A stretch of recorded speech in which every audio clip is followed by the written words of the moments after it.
Them are virtual, of course, but it's been so awesome. My name is Paulie Hype. I am your host here on the day, and we have some amazing collegiate action set up for all of you to watch from right in the comfort of your own homes.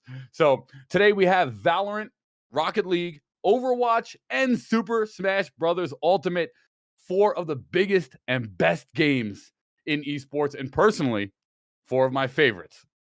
So we have some amazing schools as well here to showcase for you in our Southwest Invitational, of course.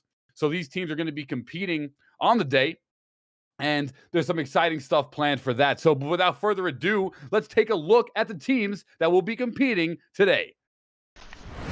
Is Caleb Pinson, and I am the tank at SFA. We are located in Texas and have been a club for about 2.5 years. We are excited to be competing in Overwatch for the Collegiate Esports Commissioners Cup in the Southwest region. This past semester has been pretty good. We brought on a majority of more new people than old people returning, and so it's been a pretty good learning experience.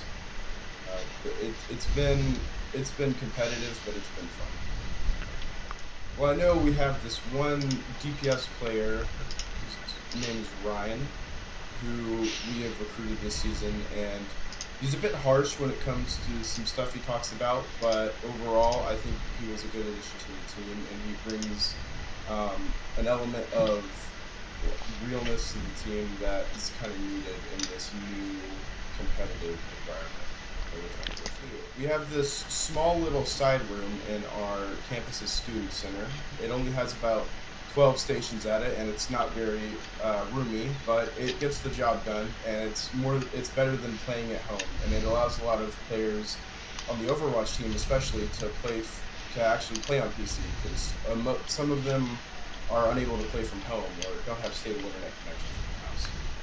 It means a lot because it's a pretty new, we were recently signed to NA, so it's a pretty new esports program.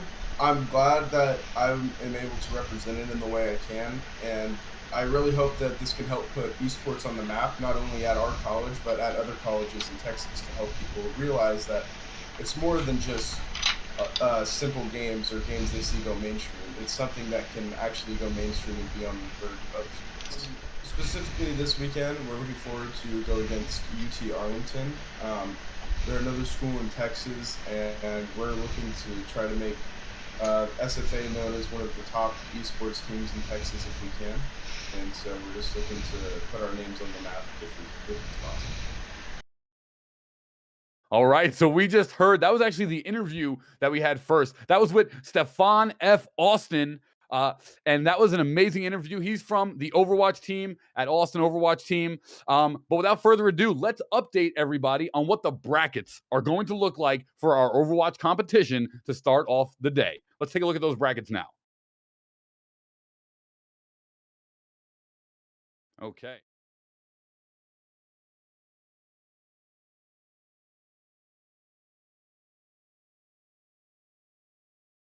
Kansas Wesleyan. They also have received a bye and will be moving on. Number 3, we have Rebel Gaming, UNLV. Number 4 seed, we have Texas A&M, San Antonio, prestigious school there. Really top colleges here, ladies and gentlemen. Really excited for this Overwatch action. At number 5, we have the University of North Texas. And number 6 was Stephen F. Austin, who we just heard the interview with their coach, one of the players, from their team. We just heard that in that past interview. So those are the 6 teams that are going to be rounding out the Overwatch action on the day. And let's take a look now at the Valorant teams, name each school. So let's take a look at those. Let's pull up that bracket and see how these Valorant teams are going to shape out on the day. Really exciting game here. Loving some Valorant action, of course. Let's get it over there and take a look at the Valorant action.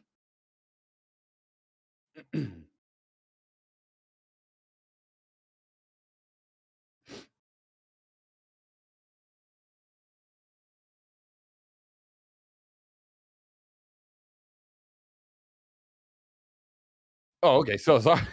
Sorry about that. Getting word from production here. Okay, so the teams for Valorant Trying to pull up this thing here. We have Colorado State, University of Arkansas. We have Arizona State. We have Houston. We have Colorado State, University of Oklahoma, University of New Mexico, Texas State, Grand Canyon, and those will be the 8 different schools that will round out our Valorant team, our Valorant bracket here for the day. And without further ado, let's throw it over to a Valorant interview and hear some words from Arizona State University Valorant team. Take it away. My name is Corinne. I'm the Valorant Manager at Arizona State University. We are located in Arizona. We've been a club for around 10 years. We're excited to be competing in Valorant for the Collegiate Esports Commissioners Cup Southwest Regional. Competition has looked like a lot of ups and downs. It's kind of like a hill, in a sense, a rolling hill. We're facing a lot of challenges, but we're also overcoming those challenges every day. And our competition is going to be the same way. They're going to bring us some challenges, and we're going to have to either overcome them or we're going to have to take some falls every once in a while. So we actually did recently pick up a new player, Garrett the Kite. I was actually really excited to bring him on. We did a thing where we asked for interest of people that wanted to play in the club. We obviously had you had to be diamond or higher, and he just happened to be Immortal 3. And I remember I was looking through and I was like, I kind of want to give this guy a shot. I'm not an expert at the game, but when I see someone high rank, I'm like, they have to be, they're bringing something to the table. Super excited to bring him on. He was very responsive when I first talked to him, and very reciprocated the energy that we needed as a team. And he's really bringing a new light to the team, which I'm super excited for. The comms were kind of quiet the past year, and now I'm seeing it being lifted up because Garrett's here and he's always talking, always giving good communication to his teammates, and he's always there for them, and he just knows what to say at the right time. And it's a really good vibe that he's bringing to the team. So the club does host monthly LANs, which we are very grateful for. We basically all get together and we do activity and stuff. One time we did a League of Legends tournament, and they were randomized teams, and everyone was able to play in. We've done an Overcooked tournament. We're also doing, I think in a couple weeks, we're doing a Pokemon tournament, but it's all going to be online just because it's easier to do it online now because of COVID and stuff. But that's one way that we keep together as a community. And we're also very active in our Discord. We have around, I want to say 1,200 members in the Discord, and I want to say at least 800 are active within the day, constantly. And this includes staff, and this also just includes people from all the teams, and also just regular community people who just want to be there just because they like video games. And we just always connect, and we're always talking, and I've built a good group of friends just from the Discord alone. I want to say some of my good friends are from this Discord. Our biggest rival is GCU. I am super excited to play them. I know the coach, and I know a couple of players on the team, and a lot of the guys on ASU Maroon also know a lot of the players on the team as well. And it's just it's a good rivalry that we have every year. It's all our teams, we all end up facing each other because we're all in the same region, and usually we join the same leagues, and we're always put in the at least for example for Valorant West, we're always there. I think we're super excited to play GCU just because we also know they picked up 2 brand new players, and we know they're good, so we're ready for a challenge. Oh, amazing. And that was Arizona State University Valorant team. Great interview there. As we go through the different games, let's check out game number 3, which is going to be Rocket League. Let's take a look at the competitors in our Southwest Invitational for some Rocket League. As we take a look here, we have number 1 going to be Grand Canyon. Number 2, UT Arlington. Number 3, we have Arizona State. Number 4, we have Utah State. At number 5 seed, we have Coug Esports of Houston. At the number 6 seed, we have Stephen F. Austin. At the 7th seed, it's Abilene Christian.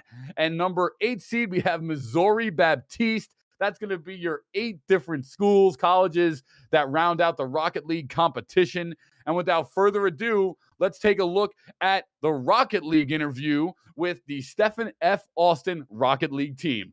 Let's hear from them now. My name is Jacob Lee, and I am the coach and also player at Stephen F. Austin State University. We are located in Nacogdoches, Texas, and have been a program for about 2 years now. We're excited to be competing in the Rocket League for the Collegiate Esports Commissioners Cup. Competition for us this past semester has been fun. We've had a lot of fun. Me and my teammates, we've been in the lab a lot, and we have been trying really hard to be connected and not, because usually we play from home, And since COVID's been lax a lot more recently, we've been able to be in the lab a lot more and been able to have like a little more coalition and be able to like fist bump and have like good morale, because morale is a really big thing in Rocket League. If you don't have good morale, it can really bring your team down. So I think competition's been very fun, even though like we've had some losses. We've had some pretty tough losses. Like it's been fun. So for our varsity team, we have me, which is I am currently my current rank in Rocket League is SSL, which is the top rank. Then we have Banji, who is around GC2, GC3, and then we have Blast, who's about GC1, and then Pippin, who's GC1. We all actually, I'm the one who really started the Rocket League team at my school, because before we didn't have a esports organization, and I kind of just got the guys together, and then the club ended up founding, and we all got together. It's like, hey, why don't we start competing? So that's how it all originated. Really, it was really because of me, and I mean, I don't mean to take like all the fame for that, but I just kind of like found people, and it was kind of cool because coming into such a small school, because Stephen F. Austin is very big, I didn't really expect to find Rocket League people there, but finding people that played, it really made me feel like I wasn't alone, because I kind of felt like I was.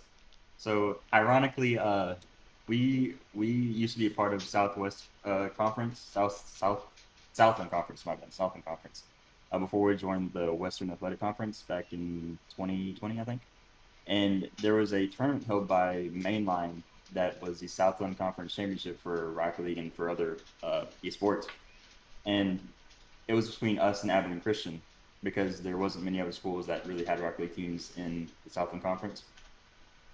And we were competing for $1,000. Like this was pretty important for both of the schools, because I mean I know that Aberdeen Christian is very known for many things. Now there's SFA, so it was really important for both me, and I know it was important for them as well. We ended up meeting in the finals because we were ironically on opposite sides of the bracket, and it went to game 5. We had to reverse sweep them, which was crazy. Like that was an exciting experience for us. But it's always been a running joke, because I'm pretty good friends with one of their players, and it's a running joke that like they can never beat us, because we always end up reverse sweeping them.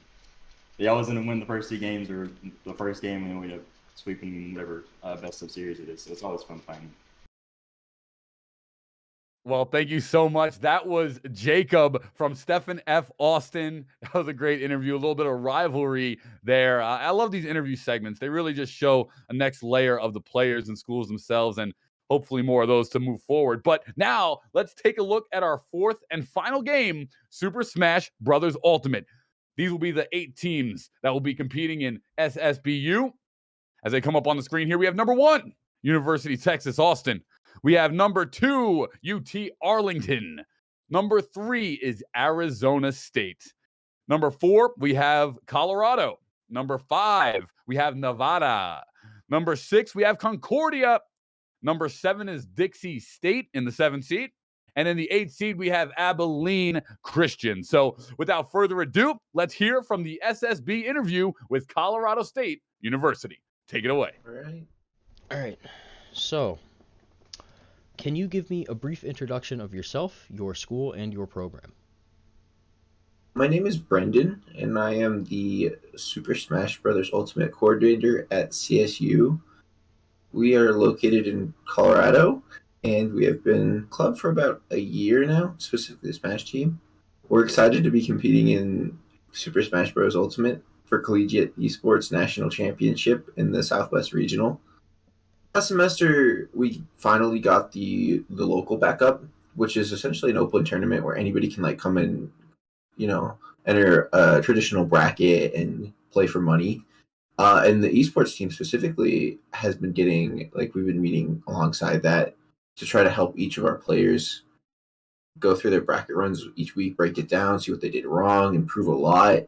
And like, not to brag a little bit, but I think that people specifically on the esports team have improved more than like people who haven't been. Yeah. So essentially what these open brackets are is that you can get anybody to sign up. And as I mentioned earlier, we get about 30 to 50 people a week. And these are people from all over Fort Collins, not just CSU. And that's important because we get like some of the best skill around to train and practice with. And so essentially in a double elimination bracket, you play 1-on-1 and you get 2 losses before you're out of the bracket. And you if you win, you keep going until the winner's decided. And at the end of the day, there's only one winner. And I think that's super beneficial for the team because it helps you practice your mindset and like break it down to essentially the single match in the set of what could go wrong. And you can like focus on individual things from there and improve like that. Ooh, I would say this past semester, which was the fall semester, I think the most interesting thing is about Yeeks. Yeeks is a freshman who just started this year, and he's already one of our top players. Insanely good wolf, knows incredibly well. Insane combo tree and insane, just like plethora of characters he can play. And the thing about Yeeks too is you will not find anybody taller than that man. He is a giant, and he is still a freshman.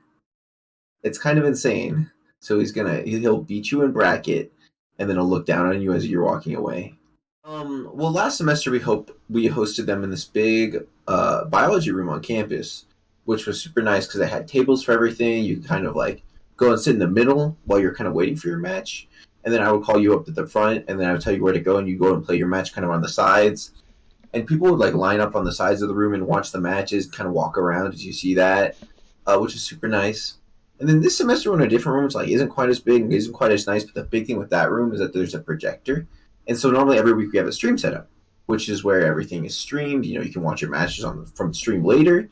But this semester we have it so that the stream setup is hooked up to a projector, so everybody in the room can watch the projector, and then that just creates so incredibly hype matches where something happens and the entire room pops off at once, and you can see the players playing on stream freaking out, and it gets so intense, and it's one of my favorite things about it.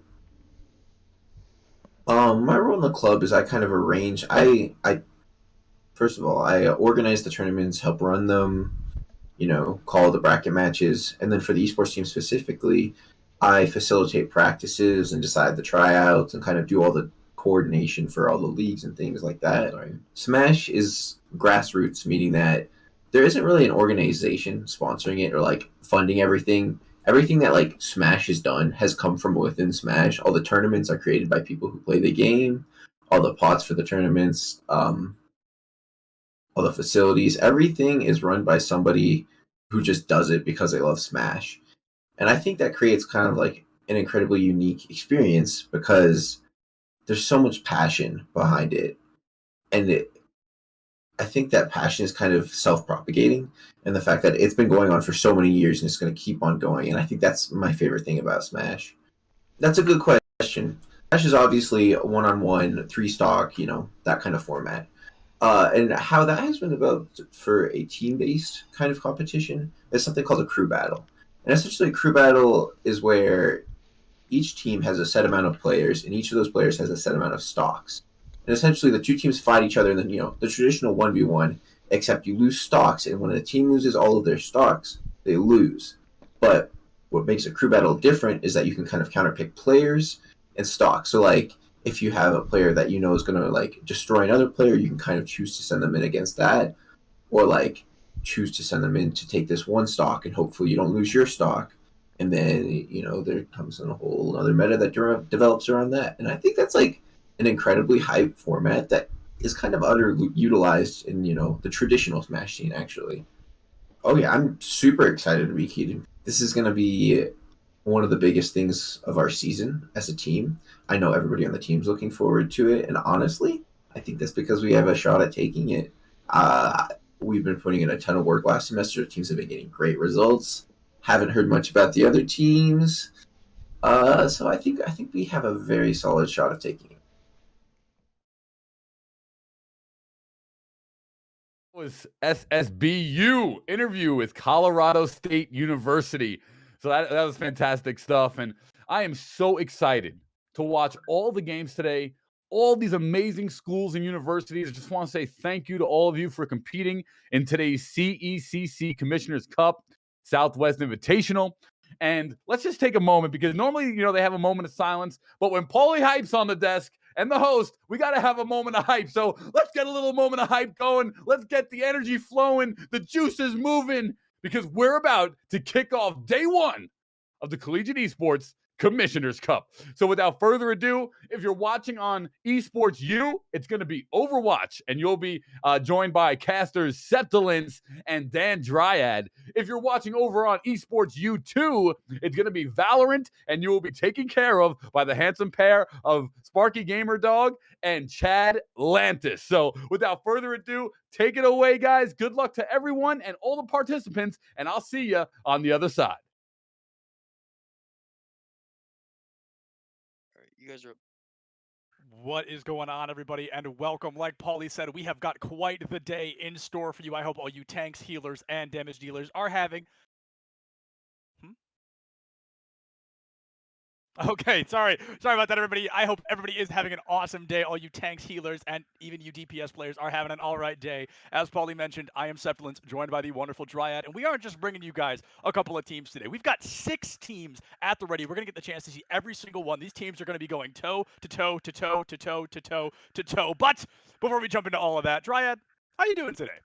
I'm doing good. I'm very excited. There's going to be 6 matches today and 4 for tomorrow. So a good one, good tournament for all this collegiate fly to get to the top. We've seen them around the scene talking, maybe on Twitter and whatnot. But now this is the time where they have to face each other. This is the time that they really have to prove what they've done from last year to even what we've seen in the last couple months. Yeah, absolutely. Today is going to be so much about signs of growth and signs of improvement and progress. And jumping into our first game, which is coming up for you folks in just a couple of minutes, it's going to be Texas A&M University against, or San Antonio, excuse me, against University of North Texas. So it's the battle of the Texas schools right now, and we are going to see that a lot. This is the Southwest after all. Texas is going to be here across the board. I'm super excited because personally, I have not had the opportunity to see these teams long term. A couple of the names look familiar, and I truly think we are going to have several very strong games today. I don't think any of these teams are going to show up and be kind of a weak spot in this weekend's tournament, rather. Yeah, absolutely. And it's always nice to see the 2 Texas teams. Like you said, a lot of them are here today, but it's going to be a nice one to start it off. And especially because it's a lot of those teams that we don't have a lot of information on. So we're able to gather that information as we see the matches, as we see the maps pass. So it's a really nice one to get some information, see what they like to play, and also for the enemies to get a sense of what everyone is playing and what they can counter for tomorrow, which we know is a big day. Yeah, 100%. And I really want to see, I want to get your thoughts on this as well. Maybe we'll jump back to it when we get a little closer to the maps, but you kind of talked about team compositions. So we know one thing. We know our first map is going to be Lijiang Tower, and then from that, the teams get to pick accordingly. The losing team picks any map in the entire game that is not Paris or Horizon Lunar Colony. So going into Lijiang Tower, Dryad, is there any team comp that you just kind of immediately think of?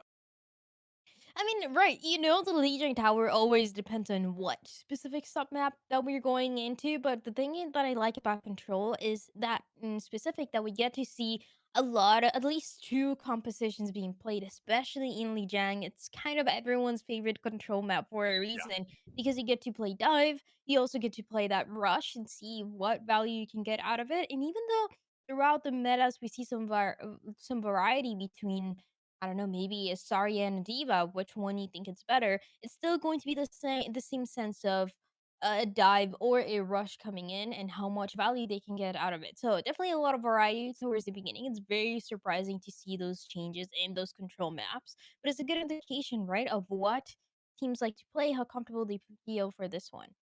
Yeah, and it's going to be about team comfortability down the line. You've hit the nail right on the head. Is Lijiang Tower, each of the 3 submaps, like you mentioned, are those stages that we see out Lijiang Tower are going to call for different team compositions, and it's very important to recognize that. And hopefully these teams are going to be able to do that. In particular, we're going to see most likely Gardens or Night Market. I feel like those are the 2 I can never get away from. And yeah, it's going to be Lijiang Gardens starting out strong. We've got A&M going for a TP strat, but a little bit late as the University of North Texas is already on that site. We see Hawk Microwave is already plugged in and loaded, but Immortality Field gone. Spider Bite not far behind. Anarchy Rules is going to bite the bullet early, and Unity of North Texas is rolling through right. There's the scenarios like this one where it's all about who gets to that TP first, who gets it on point first. And this one might be one of those cases for North Texas. They take control of the point, they look pretty good, and they're able to clean up the fight in a pretty quick manner. So now for the side of Texas AMD, they have to go again, and those TPs now become a lot more predictable. Yeah, the teleporter is definitely something that only works out kind of a once, as both teams are most likely doing it. Nobody's really there to interrupt it. But when you have to push into a team with it, it becomes that much harder. We see Aqua now going to get rid of a little bit of extra damage, trying to make some space for the team, and it looks like they've been able to do just that. A great boop off the map onto Paperclip. A&M Houston getting walked through once again. Nick coming out super strong. I truly, Drya, did not expect to see a Reinhardt here, but both teams are bringing him out. Yeah, that, again, this is one of the things that we talked about is when teams bring that variety, it's a question of why. Is it how comfortable they feel, or is it they just know that the enemy team is something that they're able to counter? So as of right now, I mean, North Texas is just looking on fire. They have an amplification to start it off, and to the latest even more. Oh my goodness, the amp coming out early. That garage door has been opened wide up, and I expect maybe the Blizzard to make an appearance, but it looks like they may not actually. With the photon barrier from Hawkins is just ripping this team apart, and oh, poor Elevation. They are not making it out of here anytime soon. A great Maywall gonna get frozen into absolute oblivion here. Oh, Dryad, this is the stagger of a lifetime. This is a lot of control, a lot of domination so far that we see for the side of North Texas. It looks very nice so far. Even with the Yeah. Reinhardt, right? We were talking about it, a lot of dive that we expect in this map in specific. But the Reinhardt, I mean, it works out too, and it's lucky because in so many scenarios, it's so hard to see a Reinhardt shining in the chaos. But this one, at least for North Texas, is definitely one of them.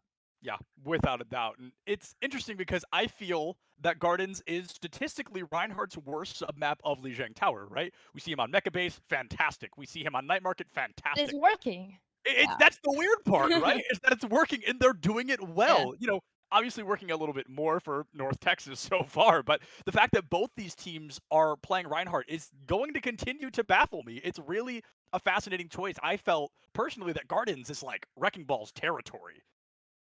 Yeah, absolutely. Or at least a Winston that we Yeah. are expecting more. It's either the Wrecking Ball or the Winston coming in for this map. But now we see the things that both of the teams are bringing that Reinhardt, right? So it might be a sign of what teams in Collegiate are trying to play or what they're trying to bring to the table. And now we're back in the game.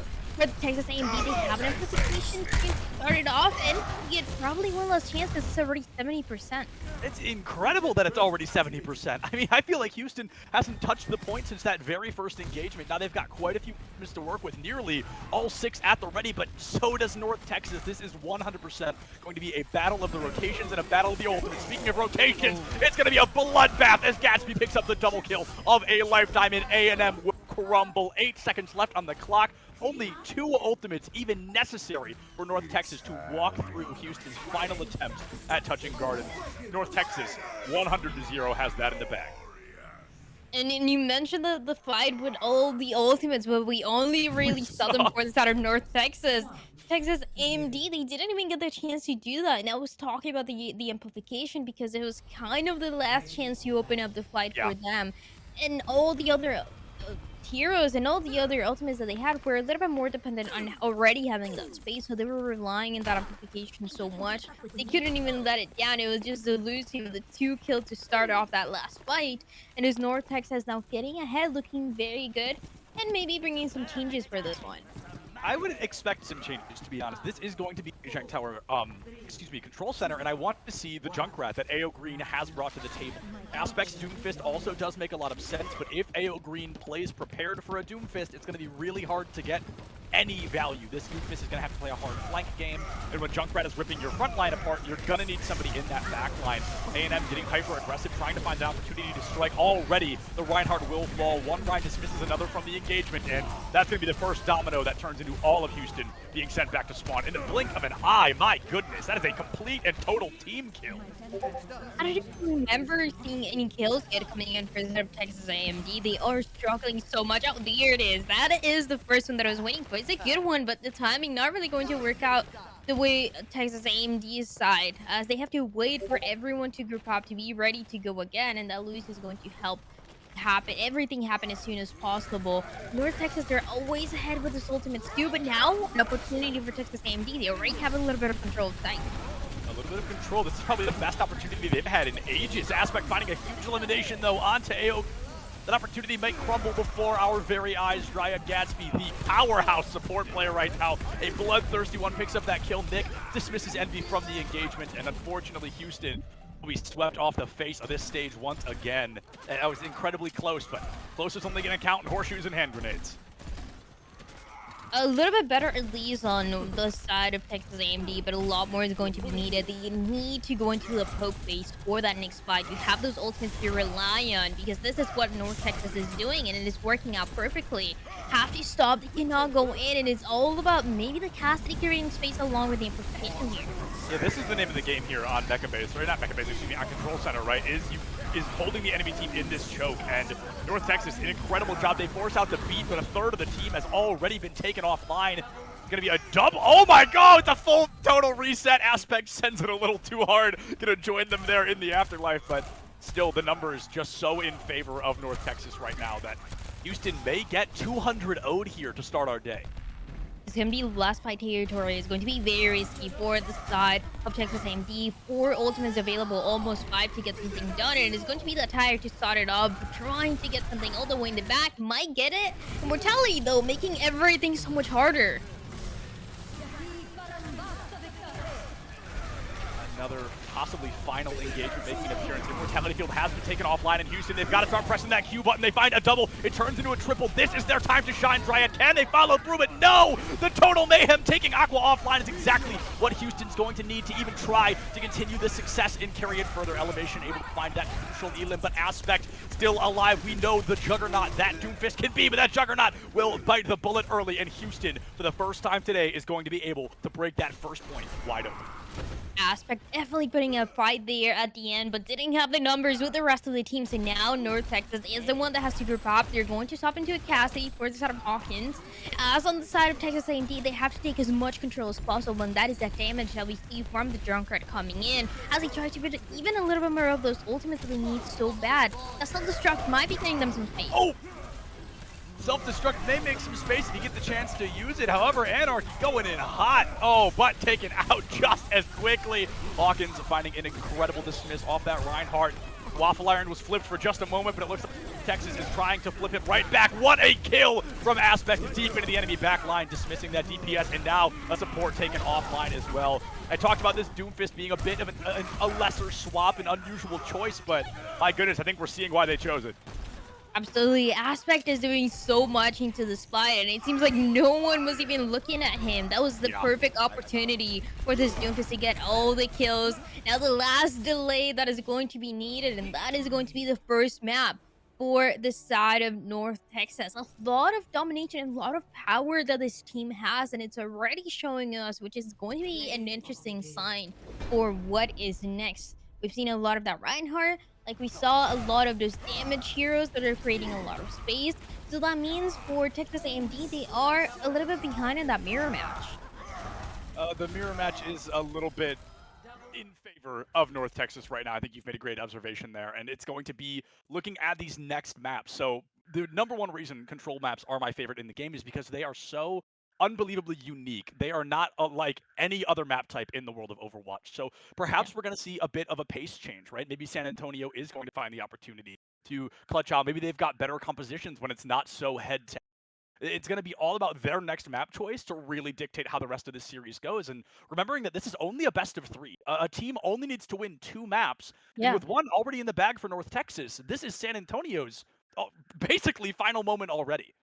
Absolutely, that is a crucial point here. It's not as many opportunities that you have, so that first map and that control map becomes crucial. And it's a good one to start off with, because you get a sense of at least getting the chance to play different compositions if you want to, and you have the opportunity to do so. And it also is going to give you that momentum into the second map, which is really, really important, because when you see such a good control map right at the beginning, you know that North Texas is going to be ready for the next one.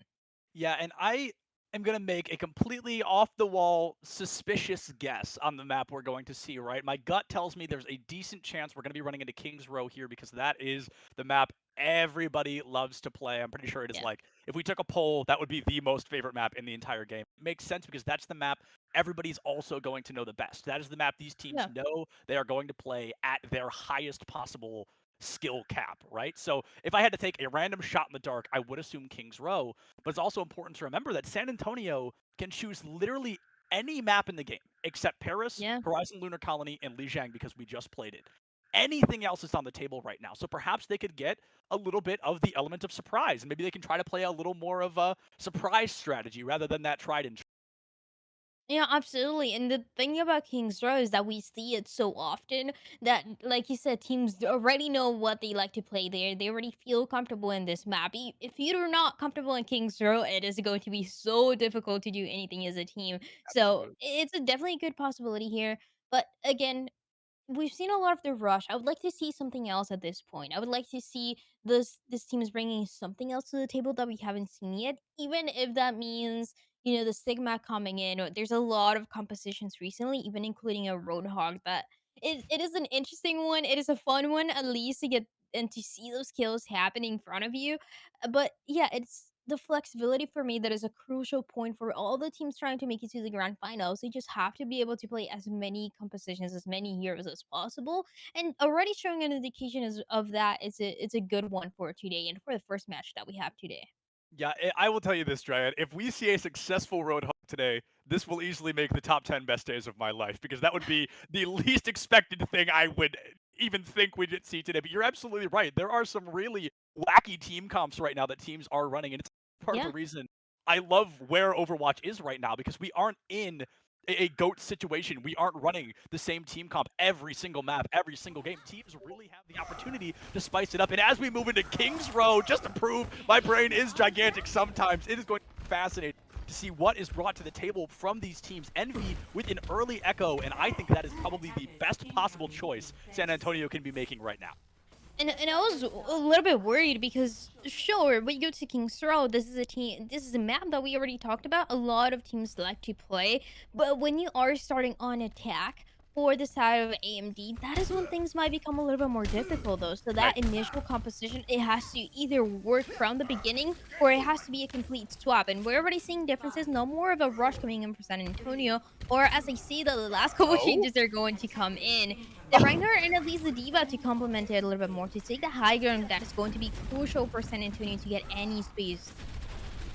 I'm a little worried all the changes we complement being swapped back at the very last second is going to be rough. We saw a little bit of a struggle from Anarchy last time as North Texas did such a good job focusing him out just like that. And already, Dryad, we are not even 30 seconds in and a complete and total team kill has been put on the board. Just like Lijiang, the first fight is a wipe in favor of North Texas.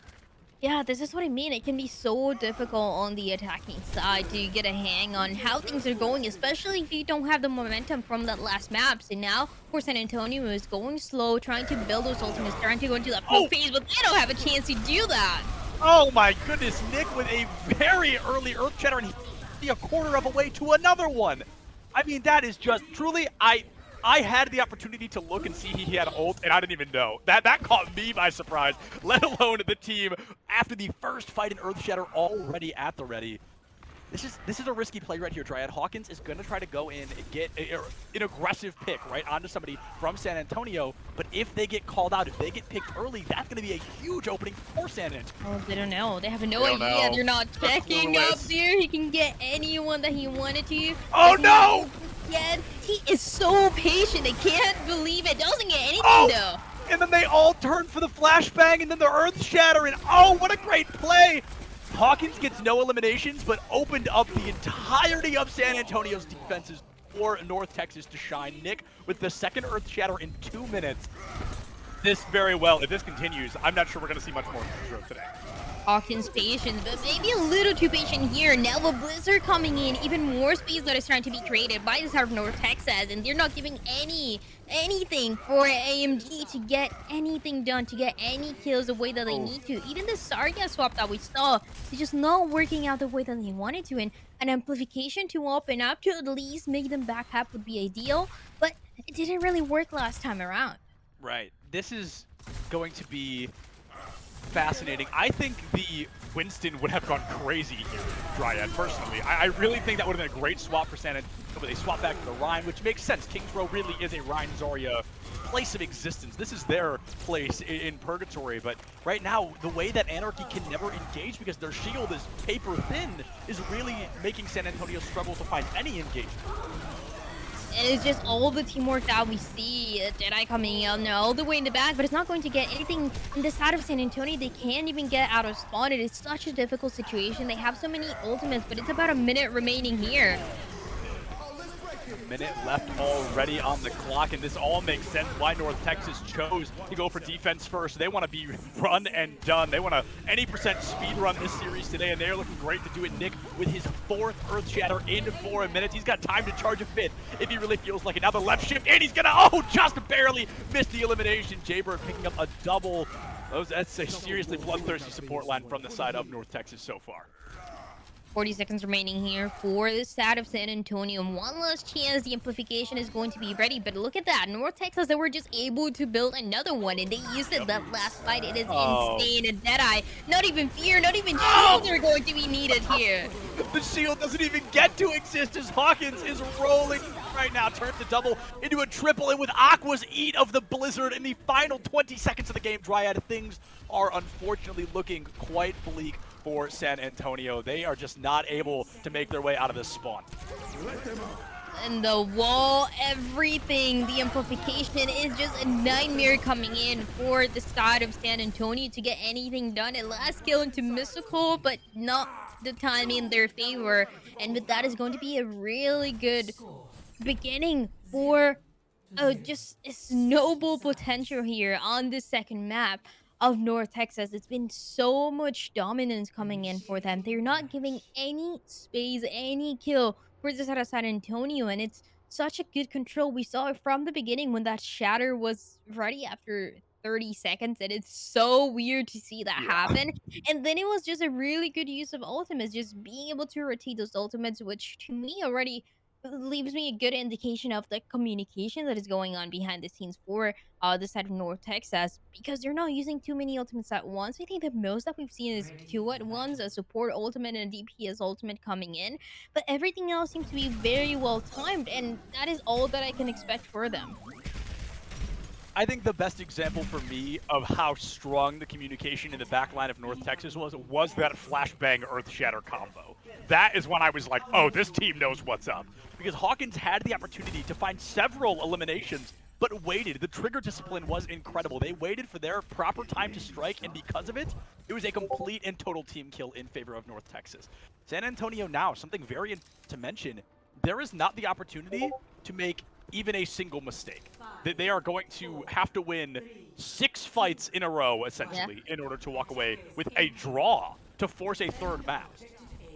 But, I mean, we talked about compositions a lot, and now we're actually seeing a little bit of a change coming in, and maybe a little bit more than a little bit. Is Sebastian and a Genji coming in for the DPS line? Yeah, this is quite the choice here from the side of North Texas, and it somehow might be working already. Envy taken off the board, and Aspect deep into the enemy backline, looking for the opportunity to find this Bap. They're going to use the Immortality Field, take it offline. Baptiste's going to get folded like a lawn chair after fireworks, and now North Texas, they are storming through San Antonio here on this defense. I have a feeling that this is going to be one of the only times that we see a Genji coming in for this whole thing. It is so rare. It just seems like it's so rare to see teams playing that Genji, but it's just how comfortable the side of North Texas is feeling. They take that victory, they take that first map, they take that second map, and they look into what could be one of the fastest matches for even today. It was so well done from them. If we see anything today that is faster than that, I'm terrified for what that's going to be, because that was, I mean, just hyper aggressive across the board and truly very, very impressive from the University of North Texas. That is, I mean, that a message has been sent and it has been received that North Texas is not here to mess around. Yeah, absolutely. It's been really nice to see. Also, the variety towards the end. Even if we didn't get to see much of it, it was only 30 seconds maybe, but it was nice to see that they're able to play around. They feel comfortable. They know that they can take the advantage of a single early pick, which it seems like it was a winning condition every single time, right? They got one pick, and with that, they were snowballing into that whole fight, into the fight after. Everything else was just step by step working out so well for the side of North Texas that I cannot wait to see them playing again and seeing what else they can play. I'm sure there's a team that is going to contest that rush, that is going to contest those silly changes that we even saw towards the end. Those changes were certainly something. Seeing a Bastion in Game 2 was not what I had on my bingo card today, but it certainly was a welcome sight. Bastion is one of my favorite characters in the game to watch, so it was quite exciting. I believe we're actually going to have an interview with somebody from North Texas. I'm not sure if that is ready quite yet. So until it is, we can continue to kind of talk about what we saw, what we might see in the future. I want to talk about that Kings Row swap, and I want to talk about a point that you Yeah. made earlier that I think is spot on. We talked about how important knowing the map is, knowing your comp is. And I think we just saw that a little bit better from North Texas. They felt a little bit more comfortable. They had the appropriate team comp. They had the appropriate angles. And it really did feel like that second map came down to comfortability more than it really did come down to mechanical skill. Yeah, absolutely. And it's a little bit of a variety here and there that we got to see at least for the South North Texas. Some of them they were just taking the whole fight by teamwork, and for the other part, it was a little bit more of just having that better mechanical skill that we can see for the DPS. But this is also, we have to take into account it can be also very early for some Yeah. players. You're just warming up, you're just getting into playing this game and being ready to get some matches. So even then, for Texas AMD, I feel like we saw some good signs, especially into that Lijiang Tower, where they were able to take one fight. They were looking a little bit dominant, but then they started losing the momentum. It's still, I think, a lot of different pieces can play into what can happen for them next. Yeah, I think momentum definitely felt like the name of the game there. We saw it much more on Yeah. King's Row, but on Lijiang Tower in particular. The first fight on Gardens, I believe, was the closest that we saw. And it was when North Texas, like you said, found that snowball potential that they truly never stopped rolling. It just became this team was a little more comfortable. They were Yeah. playing the ult game perfectly, and it came down to that opportunity. You've made a great point as well that I do want to touch down on. We're both on the East Coast. So for us, it's almost 1 p.m. But if you're jumping, the further you get across the This is country, the still early earlier. for me, though. This That's is true. early. That's true. I did wake up at 3 p.m. yesterday, so me being up at 10 a.m. today was nothing short of a miracle. But it has been, it could be very, very early for these teams. And I believe we're going to throw it to a super short break before the interview. So we'll be right back with you folks in just a couple of minutes with some more Overwatch. Welcome back, everybody. I know you thought you could get away from me during the break, but guess what? That was me casting that video as well. That is still Dryad. We are joined by main tank extraordinaire, Nick. Nick, first question for you. How do you feel? A very aggressive, a very dominant 2-0 victory to start off your weekend. Hey, what's going on? I'm feeling great, man. Match was really fun. We were just kind of having fun with it, just trying to come up with creative plays the whole time.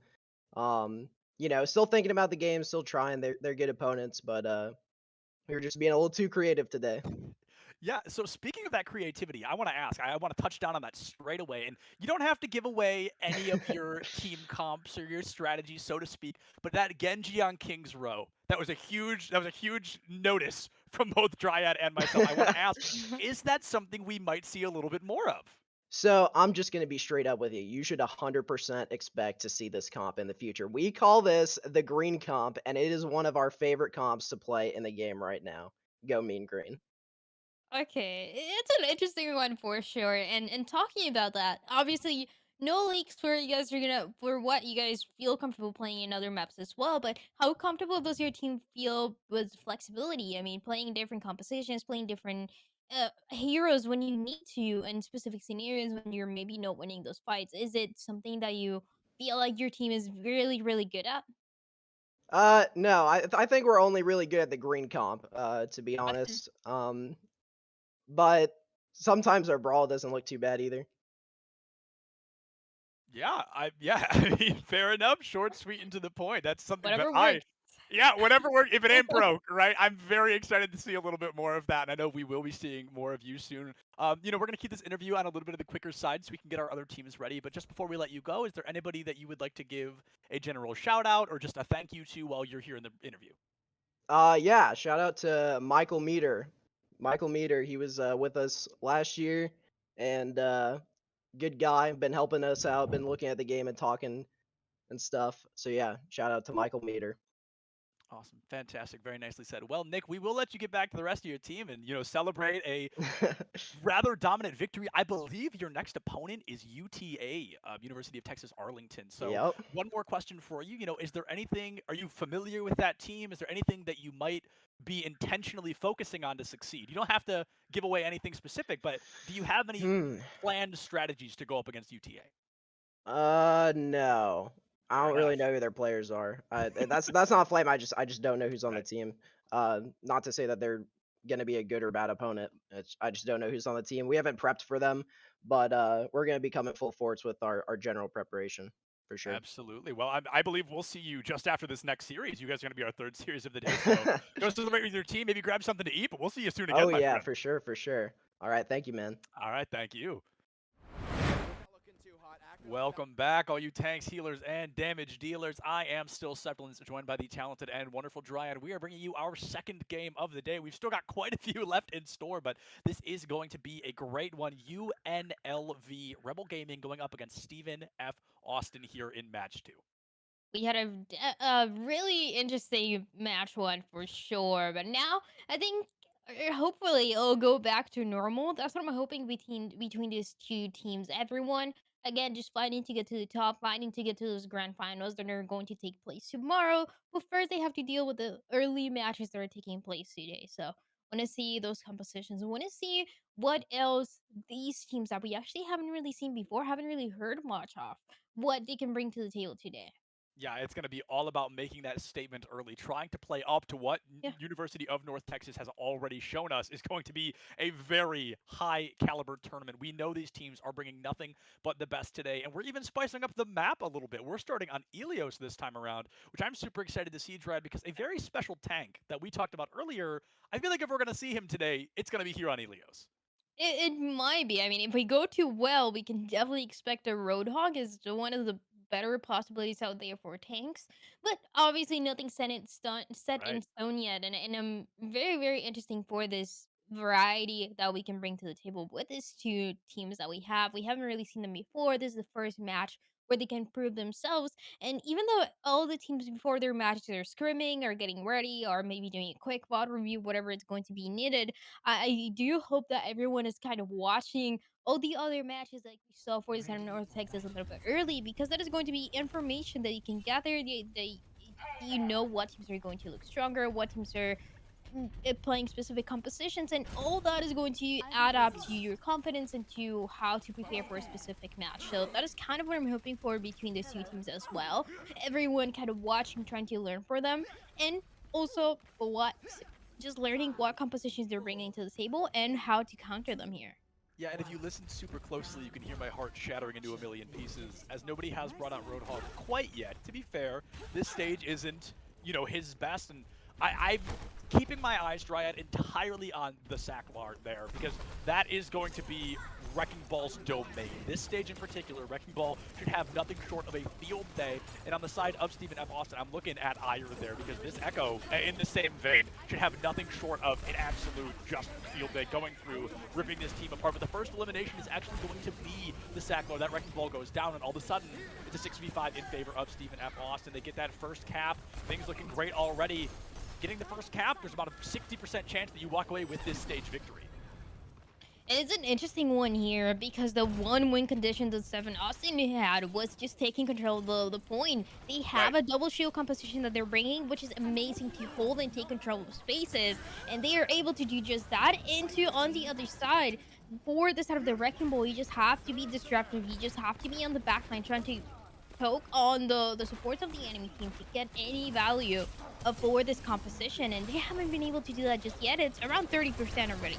Yeah, and by no means a direct comment onto the Sacklar here, but like you mentioned, if you're playing Wrecking Ball, you've got to be living in that back line. If you aren't getting the value, it may be worth it to swap into a different team composition, because breaking through this double shield is currently your #1 priority, and if Wrecking Ball can't get back there to be a general nuisance, your team will continue to get ripped apart. We're seeing it now, though. A sign of life from UNLV. The Valkyrie is going to be popped. Hurts already with a double. The Sacklar back up a minefield, only 5% away, and here comes a huge dynamite from Insipid. A great opportunity for UNLV to shine, but Karma has already been taken out. One support just misses another in a fit of rage. Ire finds some value, but it's going to be Hurts. This Sigma is going crazy, Dryad. Hurts is doing so much here. Got 3 kills, trying to get more. The res is about to be available as well, but the point continues to be for the side of Stefan of Austin. They haven't given up, and the Echo is back, ready to get the Mercy. No rest it's going to be available anymore. And that was a massive point control that we saw for this defensive team on point to stay there, and now pushing the enemy into 1-5 territory. I can tell you, I've been that tank. I've been there, and I'm sure Hurts is not very happy about the way that fight came to a close. Now, the bright side, UNLV's got quite a few ults to work with. A phenomenal trade does make an appearance here. The Mercy being taken offline is the best case scenario for UNLV right now. Steven F. Austin, they are going to be fighting tooth and nail, but their teeth are going to get knocked right out of their mouths here as UNLV is storming onto site. In the final moment, they're going to be able to clutch this out and secure a first point cap of their own. So this is not going to be a 100-0 today. Everyone getting taken down towards the end with a lot of ultimates used as well, but not in the right time, it seems like, for Stefan F. Austin. I want to see what they can do next year. Is going to be a lot of that poke phase for them, trying to build a Deadeye, trying to build that Flux as well. That is, I mean, can't do so much just looking at what the Sigmas has been able to do in this match. So trying once again for that 99% team. UNLV are finding themselves in a very difficult situation because they obviously cannot afford to lose even a single fight, even a fraction of a fight. But right now, it looks like they just might not. My goodness, we've got Karma going in and finding a double. The Minefield picks up 1, and Zephyric Hydra is going to find 1 elimination, but unfortunately, it comes a little bit too late. UNLV losing their fastest fighter. They're going to be back in full swing in just a moment. And the good thing about this composition is that every single ultimate that you have is going to get so much more value. It's not only about space, but it's about the kills and the kill potential that you have. I mean, looking at Bob next, it is so much power that Rebel Gaming has right now to continue having this momentum, to continue having this point, and to build more into the kills for Stefan F. Austin, who will now just have to back up. Yeah, Austin's got to get on a dodge here. They've got to tuck their tails and run. They just cannot engage through this high ground. And honestly, it might be better for them to not. The Echo and the Wrecking Ball both do a great job just really dueling down that high ground. Now, the garage door's been opened wide up from the side of the SFA, and now it's still not going to be enough. UNLV are rolling through once again, almost single-handedly, because of Karma, the bloodthirsty support I have seen in ages. And it looks like they are not going to stop anytime soon. Ire does that transformation. They bring out a Gravitic Flux of their own, but it will be dismissed in just a moment. I can't believe how fast Rebel Gaming has started to bring this back. And the rotation of the ultimates here, it's just what seemed what was really missing for Stefan of Austin to get another chance here. Sure, they're going to be able to touch a point, but they already lost the duplication that they had available, the minefield as well, and the opportunities are just fading away for this team that looked so strong before. It's incredible. This goes to show how quickly a control site can flip on its head because of one good play, because of one huge team call. UNLV is finally going to break through, and I've got to tell you what, Dryad, even with UNLV winning, there is one player I am keeping my eyes glued to for the remainder of this series, and it's going to be that Sigma. Hurts has been nothing short of a powerhouse already for Rebel Gaming. Absolutely. He was doing so much into the fight that gave them a point and into this last one where was the biggest opportunity for the enemy to take control again. And with the 99%, it was already so risky to make any mistakes, to play too aggressive. So right for that Sigma to create that space for the team to keep everyone alive and to just put a little bit more pressure into the enemy, exactly like we would expect for that tank. But now a couple changes are going to be brought to the table for sure. Into the second one, Ruins, as it is coming in, and a couple heroes that we haven't even seen today. Yeah, we've got a couple of unique choices here. We see the Tracer being swapped onto Ire. We've got the first Ryan Zarya comp I believe we've seen today. We saw a glimpse of one on King's Row, but it was about 10 seconds, so I'm not really going to count that. This is the first time we're going to get to see it come to fruition in full swing, and it looks like things are working out quite well already. SFA storming onto site. It looks like they make it that first point cap, but as we saw last map, just because they get it does not guarantee them that map win. They're going to have to win this fight and cap, I'd say, at least 30% to really give themselves the odds. And the point is already going for the side of Stefan of Austin as they try to get more, but the kills might be coming in for the other side. Rebel Gaming putting question mark into that point control and trying to contest it as much as they can. The kills are coming in for them. They just might get enough. Can Ire turn this around, though? A great resurrection comes through, and unfortunately, Tracer, she's very talented, but she's not going to be that talented. SFA, they are storming through, and unfortunately going to get sent right back to spawn for it. Rebel Gaming coming out mighty strong once again. The point capped for SFA. Can they break the curse this time on our second stage of Helios? Can they go through and find the appropriate values to take us all the way to stage 3?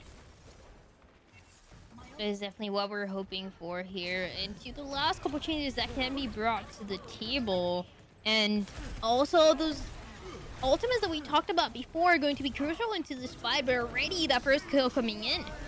Oh, that first kill comes in. It's going to be taken right back out, perhaps, but that gravitic flux hurts. Able to find that Baptiste.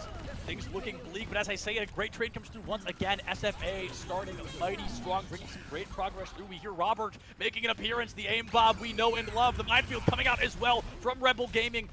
The pressure is on. SFA, they push in with everything they've got, and it is just pushed right back all the way to their spawn doors. A little bit of a hyper-aggression coming out from the side of Rebel. Karma, though, able to dish it out toward SFA. The pressure is on. Truly, this fight just feels like it's going to go on forever. It does seem like that is going to be the case, but now backing up for a second before the next recontest. That for the side of Stefan of Austin, they're going to be trying. A Deadeye to start up the fight doesn't really get anything the way that they wanted to, but at least the space that they needed to, and that control. Speaking of control, I mean, is this going to be the end of the one we know? It's going to be a great trade. SFA finds the point cap, and they lose so many in the process of a bloodbath across the board. Rebel Gaming has the numbers, they've got the damage, and it looks like they're going to have the values to flip it right back on its head. The Waffle Iron flipped back in Rebel's favor.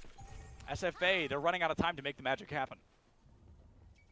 Running out of time, running out of opportunities, and those initial picks, as always, they are so crucial, and now more than ever for the side of Stefan of Austin and trying to get anything done. They have a Shatter to work with. This is a massive ultimate, ideally connecting into one of the DPS, even the Ash, but everyone positioned in different parts of the map makes the situation even more difficult.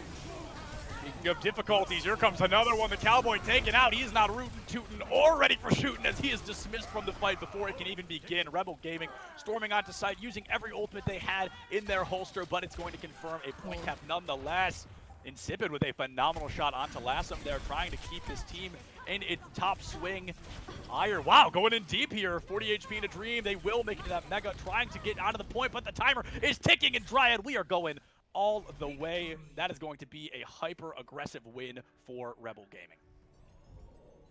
I like the control that was taken here. I mean, from early on, even if we saw the side of Stefan of Austin taking control of the point from the beginning, it was about who was able to keep it at the end. And even though it was going back and forth, and it was looking so competitive, only one can get to the top, as we saw here. And for the side of Rebel Gaming, I like what I see. We talked about the Sigma. We talked about those compositions that I love to see, because last match was a lot about that rush, but now we're seeing some variety for teams, and that Sigma and the value that you're also able to get with that Wrecking Ball, that was really making a difference for this one. The difference truly was, I think, the tanks in a much different way than we saw in that first series. A lot of what I talked about last time was how it felt like San Antonio could never get their main tank into the fray. His shield was continuously ripped apart time and time again, but this time it came down to individual performance, not struggling to engage. It came down to what are you doing in those engagements. And I said it at the end of Lighthouse, I'm going to say it again. Hertz is right now the player of this series so far. It has been nothing short of Hertz going absolutely crazy against SFA on that Sigma. I wonder if that is a bit of a specialist pick. Are they going to stay on the Sigma, or do you think moving into whatever our second map may be, that we might get a little bit more of that versatility you've been waiting for? Absolutely. Again, I would love to see that versatility, that variety, and that flexibility more than anything for every single composition, every single hero that we're able to see. Because to me, that really shows who's going to end up at the top, who's going to end up in those grand finals, being able to switch when things are not working, or even switching from the beginning when you just feel like one composition would be better than the other one, and making those last minute calls that are able to be valuable. And that is a good indication of communication synergy that teams are able to have, and even the momentum that can build into the second map that everyone is fighting for. Yeah, and speaking of the second map, I believe it is going to be King's Row. I think I just caught a glimpse of the map change there. And this is going to be interesting because as people often talk about King's Row being a Ryan Zarya composition, or a Ryan Zarya map, excuse me, Sigma can absolutely work here. And if Hertz is playing Sigma, I mean, it really could be a bloodbath once again. But it can also be it can also be an indication of, think about it. If he's a good Sigma, what else can he do in another Yeah. hero, right? It's if he's already this strong in one of the last tanks that we got in the game, I think actually the last one, then you can expect a lot more preparation in something like a Saria, something like a Diva that definitely will also be a little bit more meta on this map. So I definitely want to see what he's able to do with the rest of the team. And again, those last minute calls that sometimes we have to make, Yeah. if he thinks that the Sigma is going to work better, then definitely going for it is just also countering the enemy for me. What is going to be a key, because sure, he can be a really good Sigma, but if everything is being eaten by the diva from the enemy, then that again, it goes back to knowing what is best for your team at that specific time. Yeah, without a doubt. It's going to be playing compositions to the appropriate manner, like you said. And I believe we're even getting, I'm going to call it a side swap, even though on Control there really aren't any sides. But it looks like UNLV is going to be starting on the offense. So Rebel Gaming are going to be coming out on the offense, which means which means they chose to do that because SFA, holy cow, is going to choose the map, which then indicates Rebel choosing the side. Choosing offense is not something I feel we see particularly often. It doesn't happen too often, and it's definitely an interesting decision making going there. For how comfortable do you feel being able to get that first fight more than anything, because that is where everyone gets stuck at. For 2-3 fights you're just not winning, you're trying to build ultimates to take control and to start moving that payload. So it's how comfortable and how confident you feel that you're able to do that right away, if possible, to just again get that snowball potential, they get that momentum into all the way to the end of the map. So I do like this decision, but that also has to mean an indication for the the heroes that are going to be brought for this attacking team. And heroes in particular, I want to talk about. We talked about the tanks already a little bit, but it's the DPS on this map that I feel can be quite literally anything. I mean, there's definitely some that work better, but everybody has their time to shine here. And I think, oh my, are we seeing that in droves right now? We've got a Cassidy, a Torb, a Doom, and a Mei on the board. 4 individual heroes. This is going to be... okay, actually, we have... What is that? 10 individual heroes on the board right now. The only mirrored character is the Baptiste on both sides. In the last couple of decisions that can be coming in for this attacking team, especially for the DPS, like you said, I think we are in a meta where we can expect a double shield, a rush, or a dive coming in. Those are pretty much all the varieties, even though they can be some a little bit more hybrid than others. But where you see the most variety every single time is a DPS line, and how that's looking like, how the DPS is also enabling the tanks, also enabling the supports for success. And this is such a defensive composition as well coming in for the defense. You have really good tanks to hold and take control, but already, look at that, they're already being contested. The best way to play Reinhardt is to completely disregard the shield. You storm right through the Orisa's shield. You're sending that horse right back to the glue factory. And Rebel Gaming, they are storming through any hope of a defense that SFA had. Dryad, you talked about the importance of that first fight, and I hate to say it, but we hardly even got one. That is insane. It's just a Reinhardt with absolutely no fear. And if we were wondering why the setup Rebel Gaming wanted to go on the attack, we already got the answer for it. And it's also what we talked about, right? How comfortable you feel knowing that you're able to take that first fight. And you're not only comfortable, but they actually make it happen, which is harder to do than say. They don't want to waste any single time. Look at that. The Reinhardt trying to go in again. Oh. Even getting a little bit of progress with that Earth Shatter, and I've got to say, I want Clown off this Orisa ASAP. Her shield is never going to find the value that they want right now, and as I say it, the shield's not doing much, but SFA certainly is. A double kill, making a triple in their favor. Ethan going berserk on the Torbjorn Clown, picking up a kill of their own. Rebel gets halted in their tracks, but with 5 minutes, Dryad, they're not sweating even a little bit right now.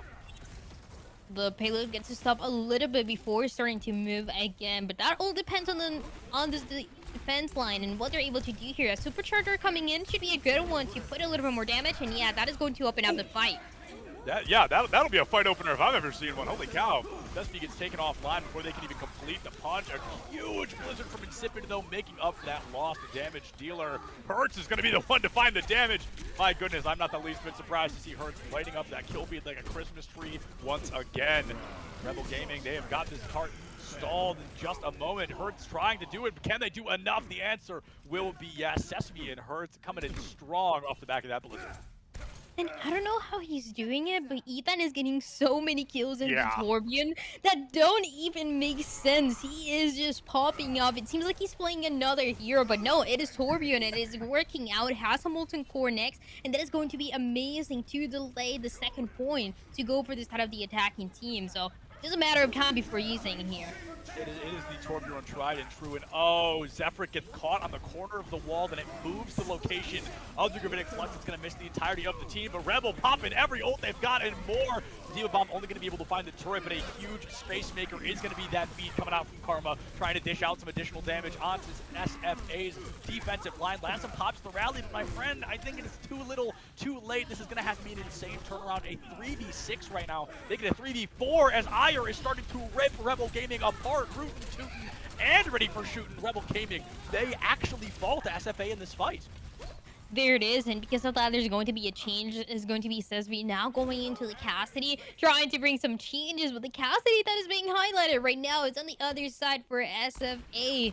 Absolutely popping off right now and delaying that second point as they were wanting to. And it all started with a Molten Core that I talked about. Then it was just building into, like you said, pretty much using every ultimate available, and now able to rotate enough to the point where the side of the defense has another supercharging hand. And we've got to talk about the fact that Rebel Gaming is almost to the second point already, and they've still got almost 3 minutes on the clock. That really goes to show how fast that first fight was. Many teams will cap the first point and have 3 minutes left, but they've made it all the way to the second point with 2:40 on the clock, and that's got to be a guaranteed point touch. I mean, that was a total team wipe. Now they found the answer to all the questions that they had, and it was just a matter of the momentum going in, the shatter connecting, and the last couple kills as well, perfectly going and connecting to the side of Rebel Gaming, who will be pushing this corner, and because of the timing, Stefan Austin cannot get back in time.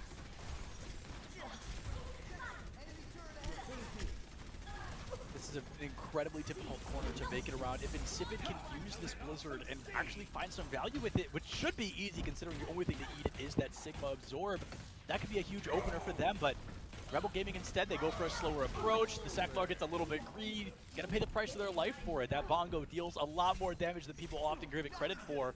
Rebel Gaming, they're going all the way back to their own spawn, and Dryad, I'm not really sure why, because they started doing this before the Rhine fell. Yeah, absolutely, but like you said before, there's so much time remaining for this side of Rebel Gaming that they can just continue building that momentum and take advantage of any mistake that is going on here. Really beautiful Maywall as well. Oh, Ethan. Is Ethan going to win this for him? No. It's going to come right down into Torbjorn's skull, take him offline. Now the rally coming out from Lassam in, I'm not going to call it a last-ditch effort, but certainly an extended effort to win this team fight. They're going to be able to do so. Insipid swaps off the May just to swap right back. Fascinating. I don't like that rally though. The timing just doesn't seem right. You want to initiate a fight with the rally, not end a fight with the rally. And it's a massive mistake that can cause a couple fights even coming in for this side of the SFA. And what they can do next, they can still take advantage of the amplification, but the rally gone, it's so difficult. Yeah, and I won't drill on that rally for much longer, but I think you're totally right. I mean, that was what, a 5v2? A 4v2? Like, the numbers were certainly in SFA's favor, and I do feel like that was perhaps a bit of an overextension. Speaking of overextensions, the Frozen Slime gonna get taken offline by Hertz here. Oh, actually, a colossal Gravitic Flux. The beat will be dropped from Karma to try and keep this team alive, and oh! Fire with the, oh my goodness, the blank triple high noon. Like I said, that Cowboy may be rootin'. They are also ready for tootin' and shootin'. Ethan with a 3K of their own. We talked about the importance of the damage dealers, Dryad, and the two of them just dropped a 6K. What are these DPS? They're on fire right now, looking unstoppable for this defensive team and answering right away for what the team needed the most. Now, Rebel Gaming, all the time that they had, it's not so much anymore. 1 minute 30 can be 2 or 3 fights max. So the ultimate usage is going to be crucial here. Hanso coming in as well to help with the shield break. The shield break is absolutely a necessity right now, and what an elimination onto Zephyr there, who I think would have died to the death pit anyway. I think they would have fallen straight off the map. Now Ethan going to be able to pick up Insipid right off the bat. Zesty looking for a crazy kill, but gonna get crazier killed by Ire in the backline. The trade out does come through, and Kingsrow 3 kills though for that Lucio. What else can he do here? Is not going to stop any minute now, and there it is. Rebel Gaming finally finding what they needed with the last changes. And this is one of the hardest. Yeah, this is exactly what I was talking about for Rebel Gaming, and for what makes the team strong is being able to change, being able to bring some variety right when it becomes a necessity for your team. And we saw so many swaps for the DPS, so many swaps that they thought were going to be needed, and even the Hanso at the end, that opening pick did so much for them. The opening pick was truly huge. Like I said, I think that Sigma was dead either way. I think he was going to fall off the map due to that Lucio boop. But the elimination, not only the first pick, but of a tank. I mean, that's arguably the best elimination you can get, other than perhaps a Mercy or just a main support in general. But still, in that scenario, I think the Sigma falling was the best thing that could have happened for them. Ire, now already the only person to pick on the side of SFA, immediately locks in that Hanzo. And on the offense, I think that really can work well here on this first point, but I feel like it's not necessarily your best option either. Yeah, absolutely. And now for this defensive team, as we swap sides, it is a momentum that Rebel Gaming was getting, that even though it was so dominant, they didn't have too much time at the end, right? 55 seconds.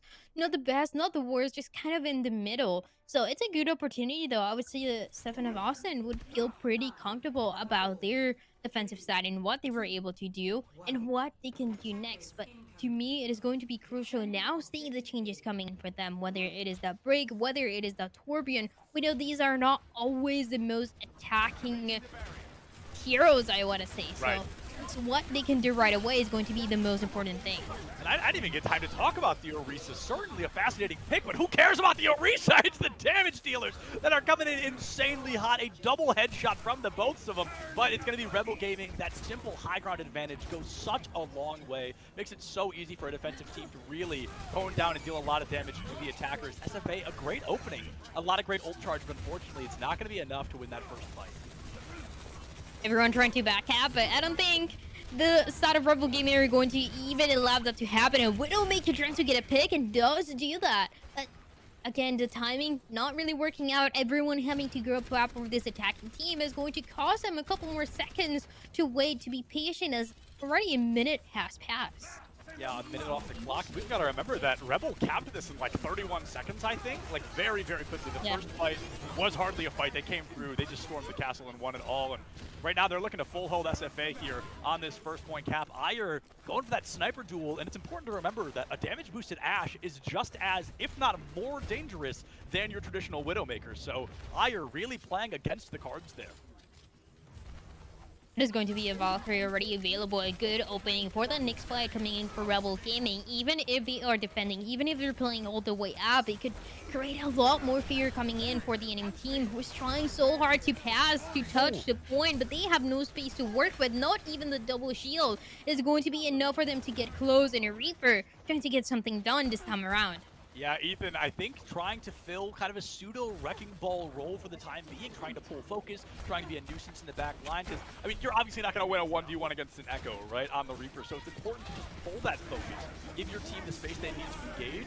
A Gravitic Flex being committed from Zephyr here, trying to find some value, and everybody's favorite aim Bob finally showing up. Zesfi swapping onto the Widowmaker. That's quite the transformation choice, and they will be forced right back out of it. Both supports now down for SFA. This offense is going to become that much harder, as Ire is the third one to fall. Clown sent back. Zephyr going to fall as well, and SFA, a great opening engagement, but the follow-up just was not there when they needed it. Now, this might be the most important fight coming in next. There's a rally available, and there's a potential supercharger as well. Starting off with the rally to get that speed to get into point, and then connecting with the supercharger should be a nice one to put the damage that Stefan of Austin is needed. But the Reaper already getting taken down. There's a Genji on the field, and there's no way we're seeing it again. This Genji's going to have to go absolutely feral, like 100% insane to make this work with only a minute left on the clock. You're only 12% of the way to your ultimate, which is hardly a fraction of the way where you need to be with only a minute left. Possibly going to go down there, down to 20 HP. 20's going to turn to zilch as that's going to be taken offline by Hertz. That powerhouse Sigma once again. Whoa! That's going to be a triple kill from Sesame in the backline. Zephyric, oh, accretions himself beyond the grave. And Rebel Gaming, Dryad, you talked about that being the most important fight, and there is no stronger way to win it than a complete and total team kill. Oh, but now it's again the rally hasn't been used. They have to start. It is now or never. Pretty much 30 seconds remaining for this attacking team of 7 of Austin. And what can they do? It's got to be initiating with the rally, using the supercharger, even trying to build the nade, whatever is going to be needed. But it's one opportunity here. Oh, Ire going in deep, maybe the price of their life for it. Deflex going to be null and void. The Bongo taken offline by the minefield. The Sacklar covering a majority of the site, looking for some damage. And now the swap coming out. Here comes everybody's favorite aim bomb from the side of Rebel Gaming, and Sidmid coming out hot through the window. A lot of damage to be dealt. Oh, Bob taken offline, and oh, that's a huge Gravitic Flux. 4 up, and it's going to be 1 guaranteed down. Going 6 feet under, last and taken out, not far behind. And just like that, Rebel Gaming will tear SFA apart once again. This is really looking like the second series we've got to come to a close here on Kings Row. Yeah, a little bit over the 33%, but it seems like that is going to be it for the set of 7 of Austin on this attacking side, on this entire map, and this match, because Rebel Gaming is going to take over that 2-0, and they are looking so good. What a strong team. It was definitely looking closer than the first match that we got to see, but it was just Rebel Gaming always finding the answers faster.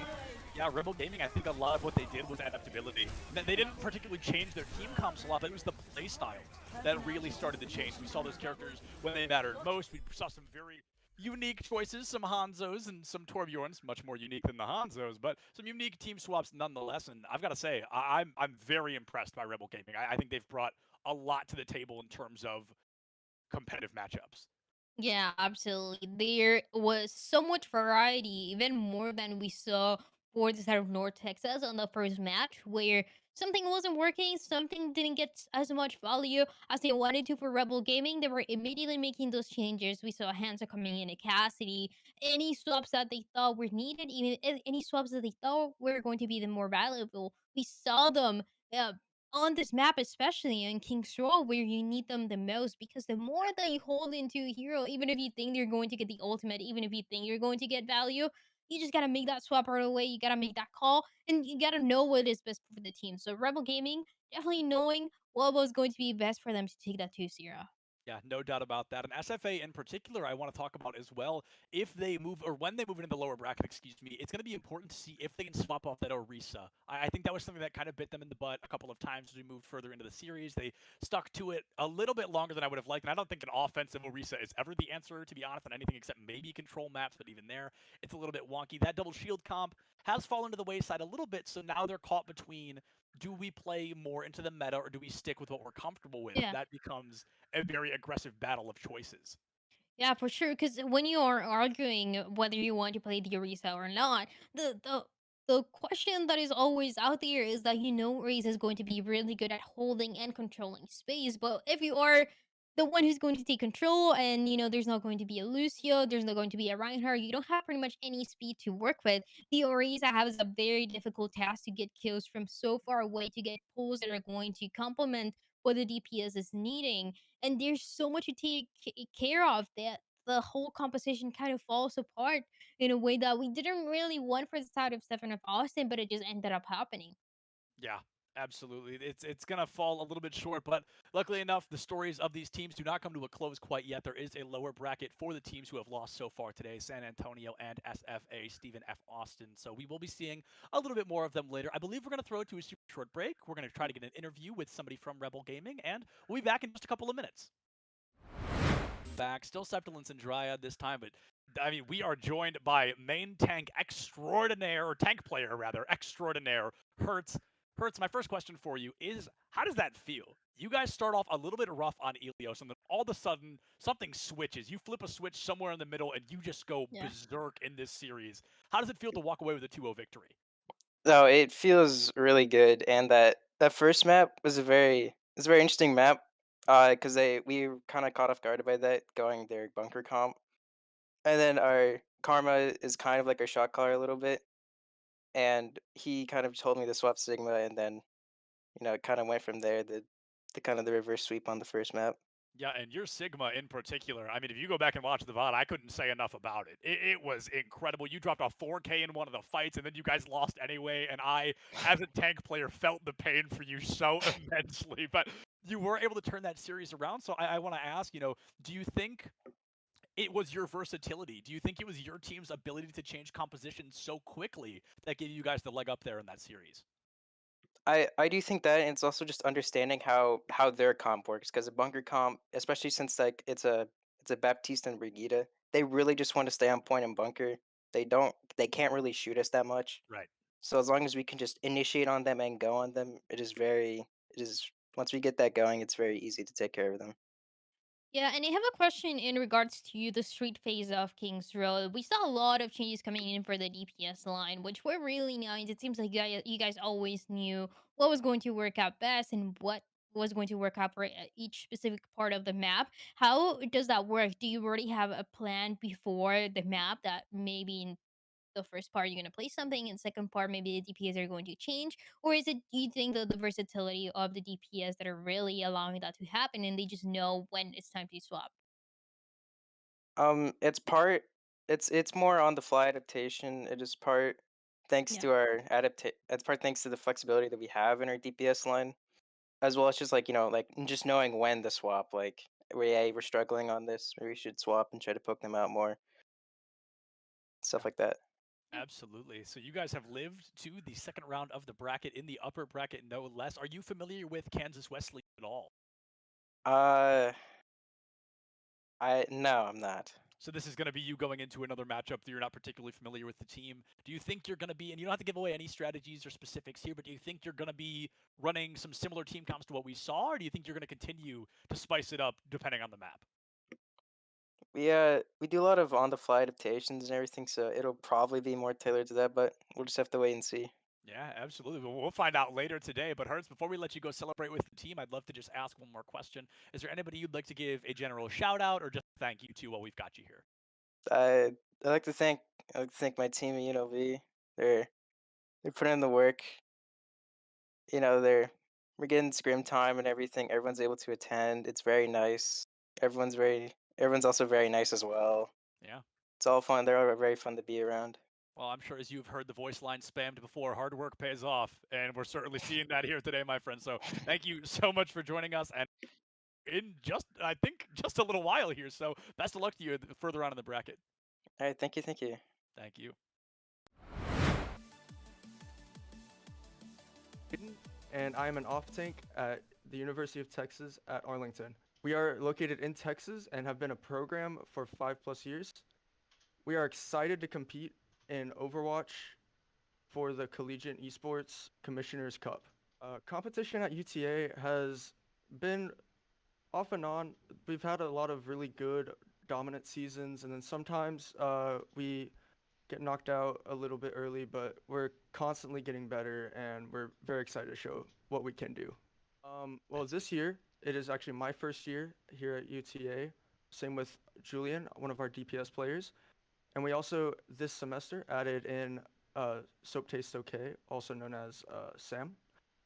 And for the most part, it's a half and half new to the to UTA, and the other half has been there for a year, two. It's a very close bunch. We've all played together. We're ready just to get closer and closer and just get a bigger bond. I personally love playing in the facility.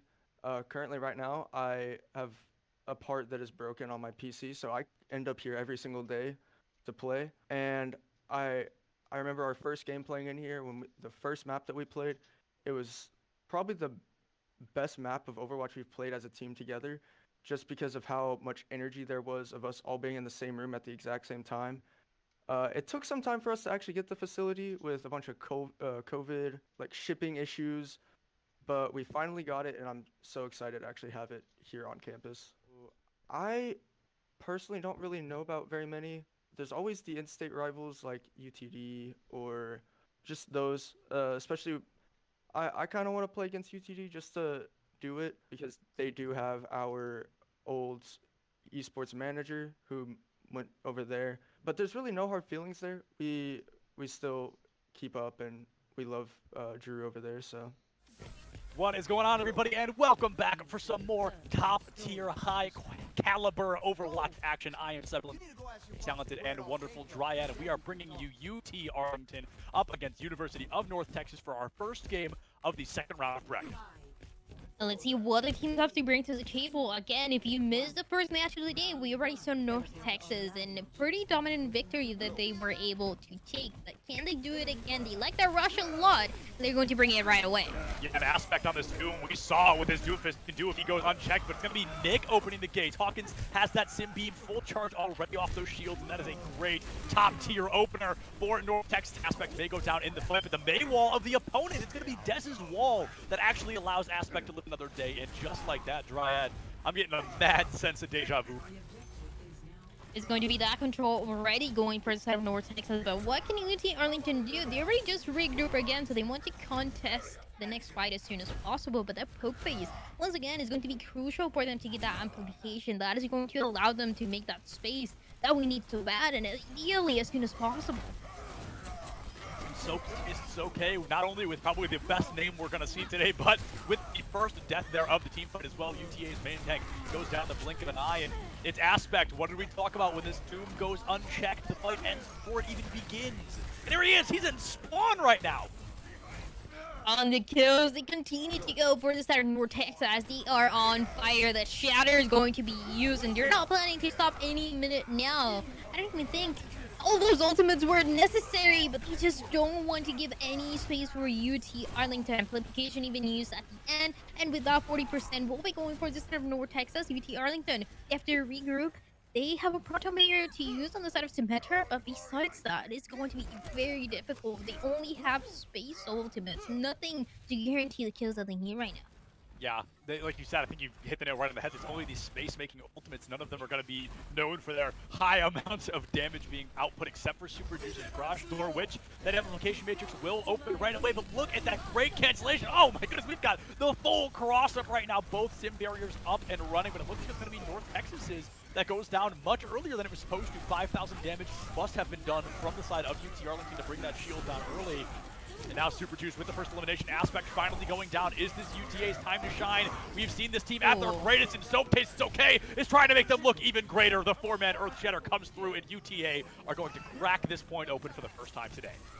Gets frozen and shattered. Nothing can be done. Nowhere to run and nowhere to hide. For the side of North Texas into the last fight. UT Arlington taking some control, but 87% for North Texas means that every single fight is going to be so risky for UT Arlington. They have to initiate every single time. They have a flux almost ready. I want to see them use it right away. Oof. That is going to be a lot of action already. North Texas losing Nick. A huge opportunity for them to succeed. You said that Gravitic Flux is at the ready, but now do you have to use it? You've already found that main tank. You've guaranteed a stall and maybe an additional 10, 20 seconds on the clock. A little bit more, but that early pick did everything. No other ultimate was needed, at least for the side of UT Arlington. Now Flux is going to be available. They also have that Lucio ultimate to support them a little bit more, but the Flux are already in action.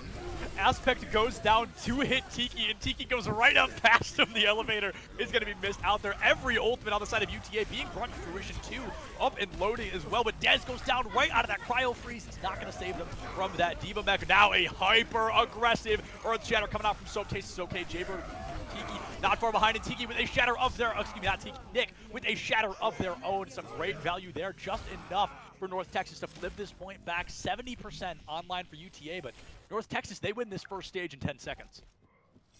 We saw like 3 shatters in 40 seconds. That was insane. And now 95% North Texas able to take the point back. There's going to be a blizzard available, but as the time is running out, Dez cannot even make the space to put it down.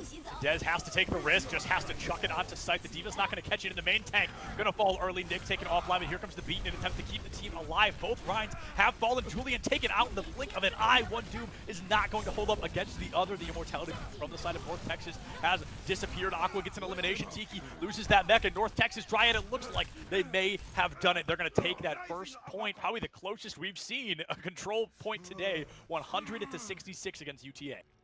Definitely one of the closest here. And North Texas just managing to get ahead right into the last fight. It was so close. They got almost a 90% into their first attempt, and they only needed to make that recontest once all the ultimates were available again. So really good control. We already saw this team early on. We saw in the first match of the day, and they left us very excited to see what else they could show us, what other compositions, what other heroes they could bring to the table. And I'm already very curious about Aspect. We've seen him on the Doomfist for a little bit. It is one of the heroes that we've seen from him today, and is leaving us a really good impression. And honestly, I'm not the biggest fan of Doomfist, but he is performing, and he's in the backline. He's creating that disruption that we don't see a lot of teams able to do.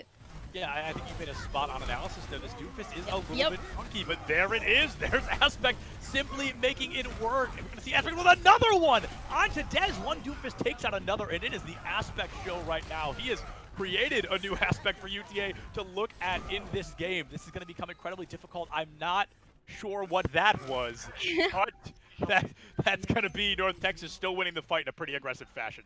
Yeah, they make it happen at the end. Aspect, no, he's not going to change. Something else happened over there, and it was just him getting the final blows. But Niche on that right here, putting so much pressure, melting everyone's HP, about to have that shatter for this fight.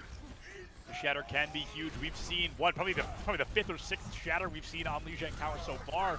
Nick trying to get aggressive, trying to charge that shatter up.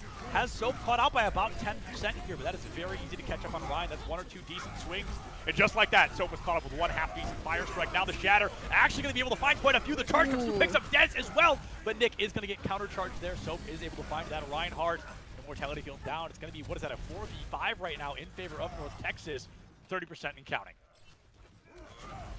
Trying to get around the 50% before that next fight, and before UT Arlington finds a way in, that has to be with a shatter and also with the sound barrier coming in next. Really good opportunities here to recontest, including that TP that goes in right away. I mean, a great separation of the team, but what's the follow-up there to save them? Forced out, so nobody is going to get that beat except Gatsby and Aspect. A huge play from Tiki there to get that Lucio out of the engagement. However, that play may not have been enough. North Texas, they are just winning the firefight. They're winning here in terms of elims, and Dez gets taken out before he can dismiss Nick, who is at no more than maybe 10 HP. I'm not sure what Julian's doing, possibly just waiting for the team to regroup a little bit, but North Texas now, they are 30% away from 2-0ing Lijiang for the second time today. And the sound barrier wasted though. Like you said, it didn't connect with the entirety of the team the way that UT Arlington needed to stand a chance into the fight. So now 80%, and already the Doomfist all the way in the back contesting the supports and making their lives impossible. I think a lot of what we're seeing right now is Dez is trying to counter Aspect's Doomfist with his own, and it's something I often say when we see Bastion. A lot of teams will play Bastion to counter Bastion when that is not necessarily the best counter. We're seeing that same thing here with the Doomfist. I think a Sombra or even a May, once again, could do wonders, could go miles here for UTA, but unfortunately, I think we maybe at the end of our probe, Aspect finds one, and my goodness! North Texas, as I say, it's going to get ripped apart. The Overwatch factor really kicking in for UTA right now in the final moments of the round. They're going to remember how to play this game. They're going to remember how to deal that damage and turn the point. The Waffle Iron has been flipped in their favor. That percentage that starts to build for the UT Arlington with a shatter available as well for that next fight. But North Texas, we know how aggressive they like to play to surprise the enemy over and over again. And with a shatter of their own, everything is going to get a lot more difficult for UT Arlington. They cannot make any mistake here. No mistakes can be made, or they're going to find themselves in a bit of a kerfuffle. It's going to be a really difficult situation to turn around. Julian, though, picks up Hawkins, the shatter from Nick. A great opportunity, finds three with absolutely no follow-up from the team. Dez goes in deep to the back line, gets probably the most crucial elimination in the form of Super Juice. Excuse me, that was Aspect, not Dez, but Dez is going to find that kill either way. The pressure's on. We've got a support down on both sides. The Doomfists both removed from the engagement, and Soap just now respawning. North Texas has the numbers to win this, but they've got to get through an insane amount of damage in the and just like that, she is taken offline. Aqua with what we're going to call a quad kill, 3 full elims and a D-neck to boot.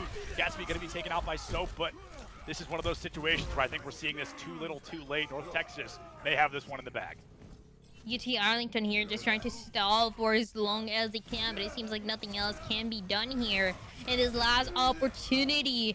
it was everything that Aqua was able to do, really, with the 3K coming in with the self-destruct, just clean up the fight the way that they needed to. Now, just a matter of everyone getting taken down, and this entire map now going for the side of North Texas. UTA are absolutely showing signs of life. I think there's a possibility this is our closest series so far today with the way UTA is slowly but surely adjusting, making these micro differences, making these changes that work out well for them. They just got ultimate diffed a couple of times in those fights. That Diva Bomb in particular, taking out 4 was practically unwinnable. At that point, you're not going to win a 2v6. And it's Nick, once again, from North Texas. This main tank may be the first piece of the puzzle that needs to fall for UTA to find some successes here. Absolutely. And Nick, on what we saw from the Reinhardt was really nice because he was just helping the team get their own successes. And that meant building the shatter of his own while also putting a lot of pressure, putting a lot of damage into the enemy team so that we could see that Doomfist getting those final blows and we could see all the aggression coming in because that Reinhardt was so strong in the front line. That was enabling the Doomfist to feel comfortable in the back line of the enemy team, getting and putting the pressure that he needed, getting those kills. So it worked out really well. I still am very impressed for what North Texas is bringing to the table today, and the different variety, the different compositions that they can play is already a good indication. But again, UT Arlington left us a really good performance for this map. So Yes. this might be the closest one yet. Yeah, UTA are definitely showing signs of life. And this is a team that you and I have had the opportunity to cast a couple of times before. We know this team. I think they're the only team here that we knew coming into this today. We know that they are the best team in leagues other than this. So to show that UTA is losing that first map goes to show the real skill ceiling we're reaching with the players today. UTA is one of the best Overwatch teams that I know. And for them to lose map 1 is going to show how good not only North Texas is, but how good everybody here today is going to be. This is also the third match that we have today, and we haven't really seen a control map with all the 3 sub maps. We haven't had the chance to see it. It's been very, very competitive, but it's never enough to push us to that scenario. And that is why we've also haven't had the chance to see as many compositions as we would like to. Every single match kind of having its own thing that benefits them the most and they stick with. But we haven't really seen as much variety as I would want to. And for the state of North Texas, I like that now they're bringing something like a Doomfist. And to me, it's always a performance that is very hit or miss for a Doomfist. It either works out and you are just getting everyone, or you are getting nothing and you have to swap. And for this time around, it's just North Texas being able to get value out of it. And I wouldn't be surprised if they want to play it again. Yeah, stealing this phrase from a different game, but Doomfist is a very feast or famine character. You either go completely deep into the back line, you find great value, you find some great successes, or you overextend and you die over and over. It's very much both sides of the same coin, right? But as we see so far, both these, or all these Doomfist players, we've seen 3 now at this point, have been very coordinated, very calculated. They're not overextending in the way that a lot of my comp Dooms like to. But it's going to be very fascinating to see what the next map is going to be. Okay, we are going to Kings for the 3rd time today. I'm not even going to hypothesize anymore. We just got confirmation. And Dryad, I've got to ask, is Doomfist going to appear here on Kings Row? Do we think they're going to bring that Doom to the table? Yeah, I mean, probably. I wouldn't see why not towards the beginning. And again, if I'm saying this and I don't like Doomfist, it really says a lot. Like, I'm telling you, I do not like to see Doomfist. I just feel like there's always a better DPS for that Doomfist. And there's so many ways to counter this hero as well that it's so difficult to justify it. But I wouldn't see why North Texas wouldn't bring this Doomfist again, especially towards the beginning, and then swap as they find it necessary, right? I don't think it's a very impossible, or even in those overtimes. So we also see the Doomfist being able to pop off a little bit more when the time is running out, when you're in that overtime, you're trying to make do the third part of the map, and you're just fighting to get 1 pick or 2. So the Doomfist is able to clean up all the mess that is going on again with the help of what the Reinhardt especially and the tank line is able to do as well. Absolutely, and it looks like these teams are not going to take any risks. We're running that exact same team matchup down the line here. North Texas and UTA bringing out what is, as of right now, probably the most common Kings Row comp that we see. Yeah. Of course, I mean, you just want to play that Reinhardt for sure. And you also want to complement it pretty well. Before, a couple months ago, it used to be with that Zarya, but recently it's been with that D.Va that gives you the high gun control and allows you to peel for your supports when they need to. And of course, there's some of T's and Elusia that don't usually need peeling, but you at least have the confidence that in that scenario, you have that tank. And speaking of tanks, already Niche getting that first pick, and North Texas, once again, they're not going to waste any time. I mean, they are pulling absolutely no punches today, Dryad. They are here to win, and they are proving that the proof is certainly in the pudding that they have brought to the table today. They're doing what I often refer to as the Havana hold, where they're getting up close and personal with that spawn door. We see that originated on Havana, and it has definitely shifted into other maps like Rialto and Kings Row, but it did originate there, and it looks like North Texas is taking some pages out of that play. They're trying to get as close as possible and not give UTA any room to engage. Oh, and the Maywalls in different parts. That is insane. The kills once again coming in for the side of North Texas, and that Reinhardt taking down. That is pretty much shutting down any opportunity for the side of UT Arlington to get anything. There's no protection. There's no one in the front line, and it's got to be another reset coming in. Another reset is going to be painful. We're already 60 seconds off the clock now. The silver lining for UTA is you may have lost 2 fights, but guess what? It only took a minute, right? You've still got 2:45 left on the clock, so you're not in a panic scenario quite yet. As this fight comes through, the Shatter is going to turn this into a panic scenario. Hawkins, though, is the first to fall. A huge open UTA, but as Soap goes down, all of a sudden things are starting to look bleak. The Blizzard online. Jaybird, bloodthirsty as ever. Gatsby takes out Dez. Colby taken out by Aspect. A huge opportunity for UTA, but unfortunately, numbers just really started to go against them. Now another stagger onto the baby D.Va. UTA has already burned away half this timer, Triad. That's the thing, the 3 ultimates were used there for the side of North Texas, but already 40% for that next Shatter. You're not really worried whether the support ultimate is going to be available. UT Arlington here, they have to initiate with the sound barrier. If this Blizzard gets eaten, it's nothing short of over. I truly think so. It's going to be on Dez's shoulders to make sure this Blizzard is not eaten, and here it goes right into the ground, and it's going to find some connections here. 2 eliminations already in favor of North Texas. UTA, they popped the Blizzard, but where's the follow-through? It is nowhere in sight. Hawkins with a colossal double finds the Bap and the Rhine, takes out 2 more on their way out the door. Julian and Dez turn to spawn whether they want to be or not. North Texas, this defense is nothing short of incredible so far. 130, about 2 more fights that UT Arlington has, just looking at their composition. And now, the sound barrier didn't work, and the Blizzard didn't work. The Shatter is the last chance here, and a Blizzard, though, on the other side coming in, stopping that momentum immediately. Oh, yeah. I don't even know if we got to see momentum there. That was just North Texas all day long, and that's going to be an unfortunate one to turn around. This is a rough one for UTA, but honestly, if anybody's going to claw their way through the lower bracket back into grand finals, I would not be the least bit surprised if it was UTA. Things look rough here. There's a huge opportunity for them to full hold their own Kings Row and force a map 3, but with the way North Texas has been today, I mean, oh, the real question that I just thought of, are we going to see that green comp on offense again? Oh, yeah. That'll be Wait a fascinating. minute. That'll be interesting. Oh, they gotta stop falling for that Dryad. That's the 3rd time we've seen that exact Shatter play happen, and Nick secures himself play of the game. Just, I mean, top-tier Reinhardt gameplay so far. 30 seconds, last chance for UT Arlington to even touch the point. They have a good economy of ultimate to work with. You know, they have a chance here, but they just cannot get close enough ever. You're getting caught in the weirdest angles and cannot push forward. Good opening here. Hawkins does get taken down, and now the Shatter is available for them. Shatter's available. Here comes a high noon from Julian. A bit of a desperate one, but even a single elimination here can flip the fight on its head. Jaybird taken offline. Dez and Soap popping some ultimates early for UT. It's going to be Aspects Blizzard. We've got the frozen Venn diagram happening right now. A 2-for-2 trade. The Reinhardt going to fall on the side of North Texas. This is UTA's time to shine. The overtime has come through, and this is going to be a final moment for them. Dez, less than half HP, but finds the elimination onto Gatsby. Hawkins storming in, picks up 1 more Elim, but will be sent to the Shadow Realm. And in the final moment, 4 minutes later, UTA has finally cracked this first point wide open.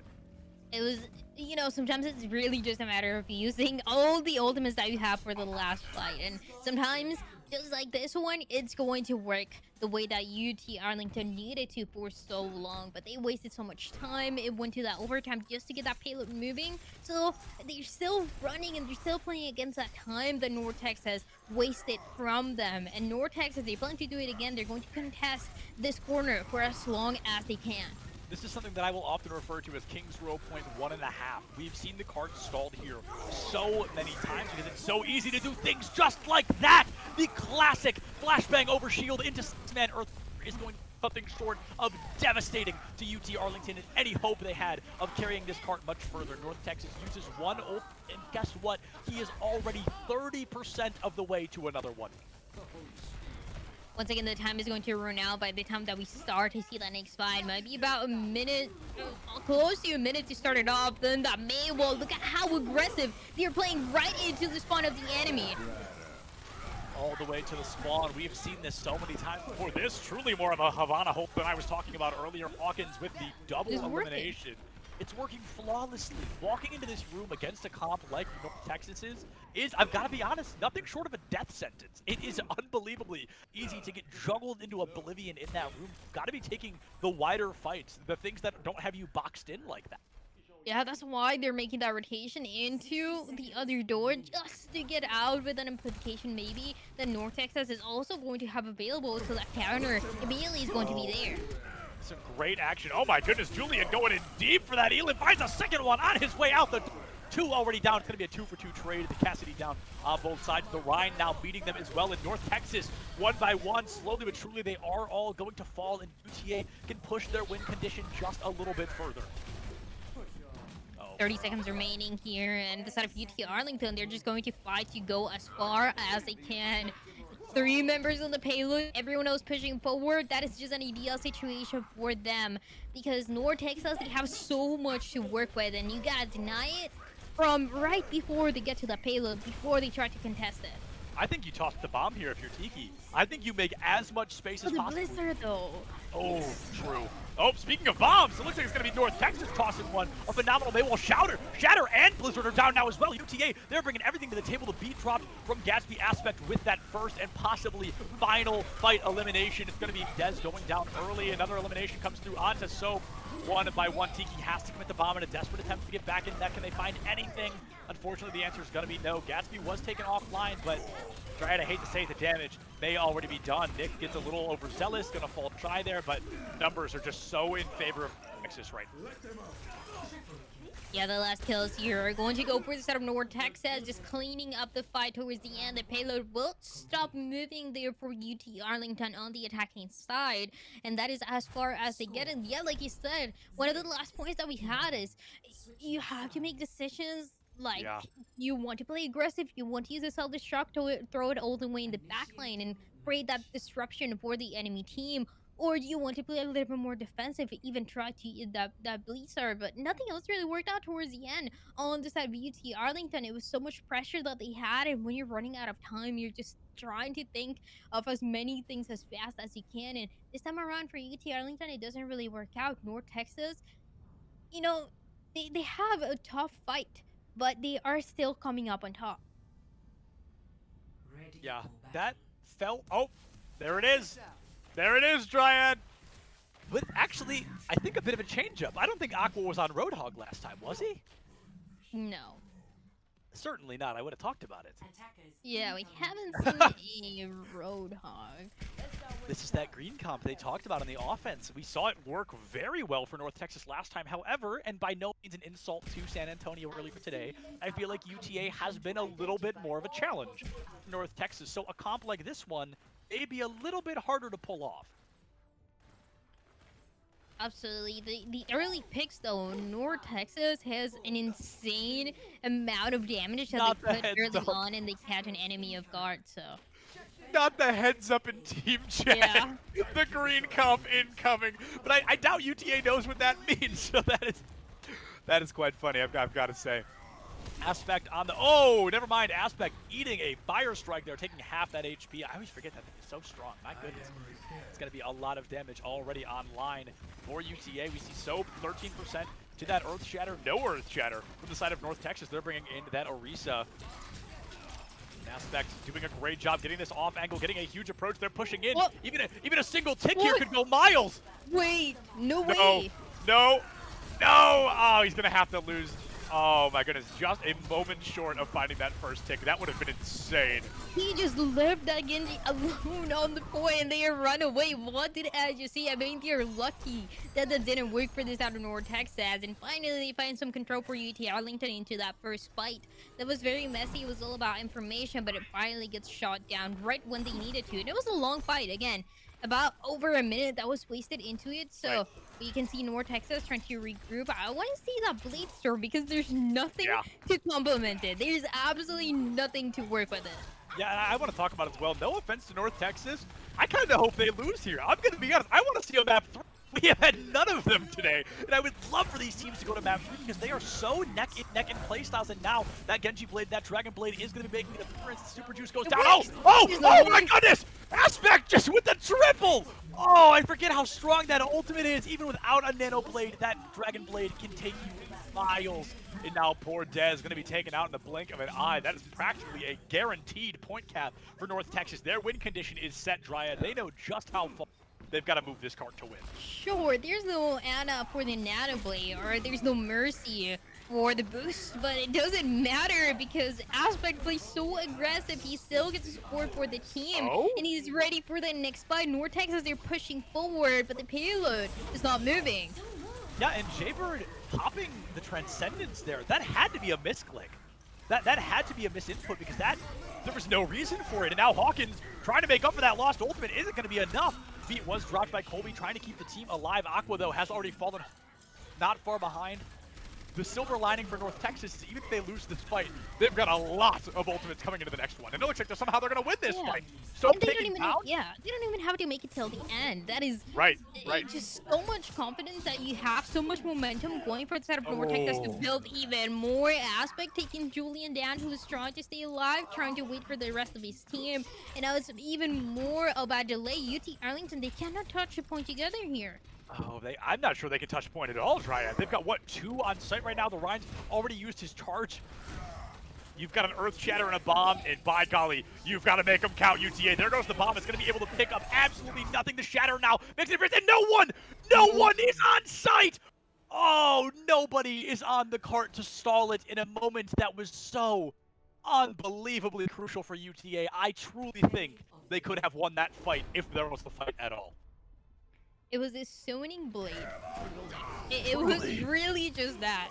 Just the thought of it being ready was enough to create the fear for the side of UT Arlington. Honestly, yeah, like you said, it was a massive chance. It was a big opportunity there for UT Arlington to recontest it, to hold it for a little bit longer, but it just was not possible towards the end. Again, it was North Texas. They get the momentum and they do not let it go. At all. Absolutely not. They refuse to lose. And now we can see here in this one bracket that North Texas is going to see them. Oh, let's pull the bracket in a moment. I'm sorry. We'll see. North Texas is moving on. And that's going to be a huge opportunity. They'll be going up against Rebel Gaming, who we've already seen, or Kansas Wesleyan, who we have not had the opportunity to see yet. There's going to be a lot of back and forth between those two teams. I think that's actually our next game, so we'll be jumping to that in just a bit. I'm truly very excited to see what North Texas can do in those semifinals. What else can they do? They have the green comp, whatever that is. I don't think we even fully understand what.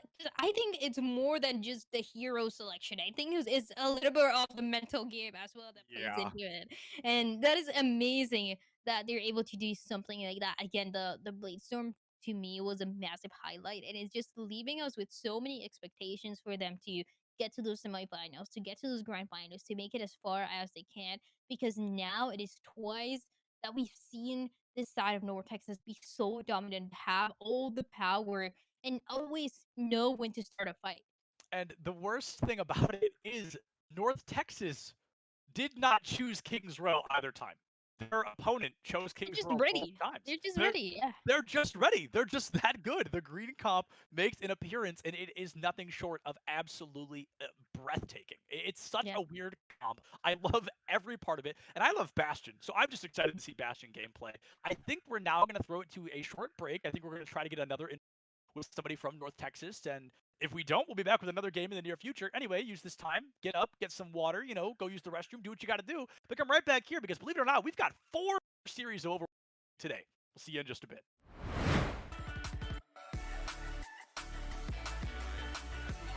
At Colorado State University. We are located in Colorado, and we have been an esports club for 7 years. We are excited to be competing in Smash and Valorant for the Collegiate Esports National Championship in the Southwest region.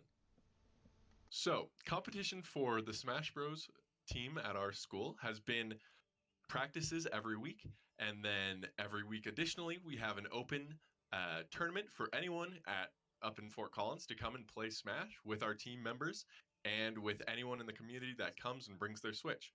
This happens pretty regularly, and I know it's a great way for the teams to practice and for our Smash team to get better and to experience people who might be out of the collegiate circuit but might have a much higher skill level than what they're expecting. So it's very beneficial for everyone to get a fun time, and then it also benefits our team to be able to go and have a good training session. For our Valorant team, we've had a bit of a fierce competition recently. In the end of January, our Valorant team went to CU, Colorado University, our rivals, and had a show match there where the team actually got to go up on stage and play at a competition in a huge conference hall with, I think it was around 200 people watching them. But it was a great experience for that team to be able to go and have a great time on stage and getting a lot of energy and feeling how just great esports can be. One fun and exciting story that's come from our program in the last semester is our League of Legends team being chosen to participate in Gaming with the Governor. Our League of Legends team got to have the privilege of playing with Jared Pullis on our League of Legends team for an event. The governor of Colorado, Jared Pullis, is a huge League of Legends fan and wants to see esports grow in Colorado, so he's putting his foot out there as much as he can, and our League of Legends team was able to play with him, and it was a great story, and it was a great time for everyone involved. Back, all you tanks, healers, and damage dealers, still Septilance and Dryad, and you may have a little sense of deja vu. We are once again back with tank Reinhardt extraordinaire Nick. Nick, let me ask you, man, Kings Row in particular, you were having a field day out there. I mean, you had like 3 shatters in like a minute, I think. You dropping phase every fight. Like, what was happening to you out there? So yeah, I don't know. I guess the adrenaline is just hitting or something. Maybe it's just because we're playing the green comp too much. I don't know what it's been, but you know, I was just building these shatters. Like, I don't know what it is today. I'm just building shatters every 30 seconds and I'm hitting 5 mans. I don't know. I don't know what to say. Like, we also just keep catching people off guard. I think is the main thing. And because of that, we're like way ahead of in ult economy.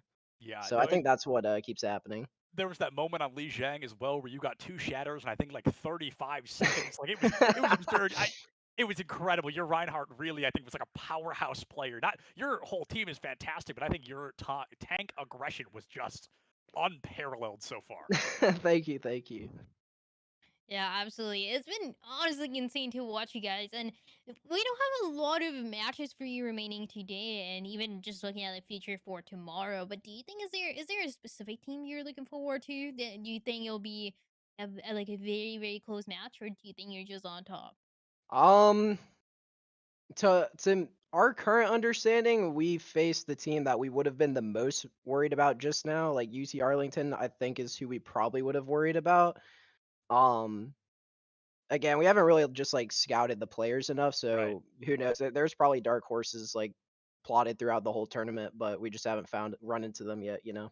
Of course. Well, you may want to keep an eye on that next game because Kansas Wesleyan and Rebel Gaming, you're going up against one of them, and we've seen what Rebel can do. So I mean, if Wesleyan's even close to that, you might have a real matchup coming up next. Yeah, we should have some good games coming up. Like these matches we played today have been pretty good, but I think it's only gonna get better from here. Yeah. Yeah, and I want to ask just one more question. I'm not going to ask if you want to shout anybody out again. 'Cause we did that already, but I do want to ask. Moving forward, or I guess I don't want you to give away too much. But is the Green Comp a Kings Row exclusive? That's all I'll ask. Is the Green Comp a Kings Row exclusive? I would say the Green Comp, we have a strategy for it on every map in the game. So it's kind of our pocket pick, if things are going a little hot, maybe things aren't going too easy as we thought, we just hop over to the green comp and we roll them. Fair enough. I mean, I think that's all the questions we've got for you right now. And if y'all keep this up, I think we'll be talking again real soon.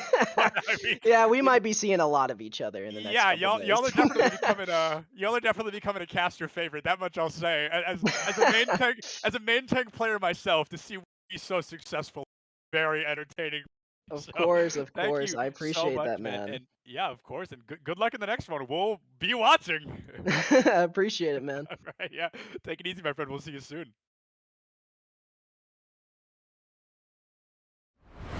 You guys just can't get rid of us today. We're back already. We're back with match 4 of the day. We've got Kansas Wesleyan, I believe the last team we have yet to see. They are going to be the last but not the least, and they are going up against the rather, if I'm being blunt, terrifying team in the form of Rebel Gaming. Yeah, so it's, I mean, today is just a day to go over all the teams, to look at, you know, how strong are they, what comps are they playing, what heroes are they playing, you know, just a little bit of information, a little bit of scouting for what is coming next, what is coming tomorrow. The big matches, the semifinals, that grand final that everyone is trying to get to. So I'd like to see a little bit of variety. Now we're going into a different team, kind of just no expectations, but just to see what they have here. And I hope we see a different control point. It might be Lijiang again, which would be all right. Like I said, I can see that map all the time, and I'd still love it. But it would be nice to see a variety of life, a change of life situation, quality of life. That's what I'm trying to say. A quality of life change. And I got it. Slow but sure. We'll get there. Yeah, but Kansas Wesleyan is kind of our wild card for the time being. They're the only team that we know nothing else about. They could bring anything under the sun to the table here, and it's going to come down not only to map choice, but how well they understand Rebel Gaming as well. I think they've got a huge leg up here in the sense that they could watch Rebel Gaming play. They could have seen that game earlier. Rebel Gaming has not been able to do the same against Kansas here. Absolutely, and the thing though is that I always love the idea of, you know, it's on stream, you can watch what they're playing, you can watch the compositions, but it's realistically it is so difficult sometimes. You know, you're scrimming, you are dealing with your own thing, with your own team, everyone just making sure that everyone is ready, and you even might just already have a set composition for a map. So in this case, for Kansas, the one team that we talked about on today, it's pretty standard, but instead of a Diva, there's going to be a Sigma coming in for this map.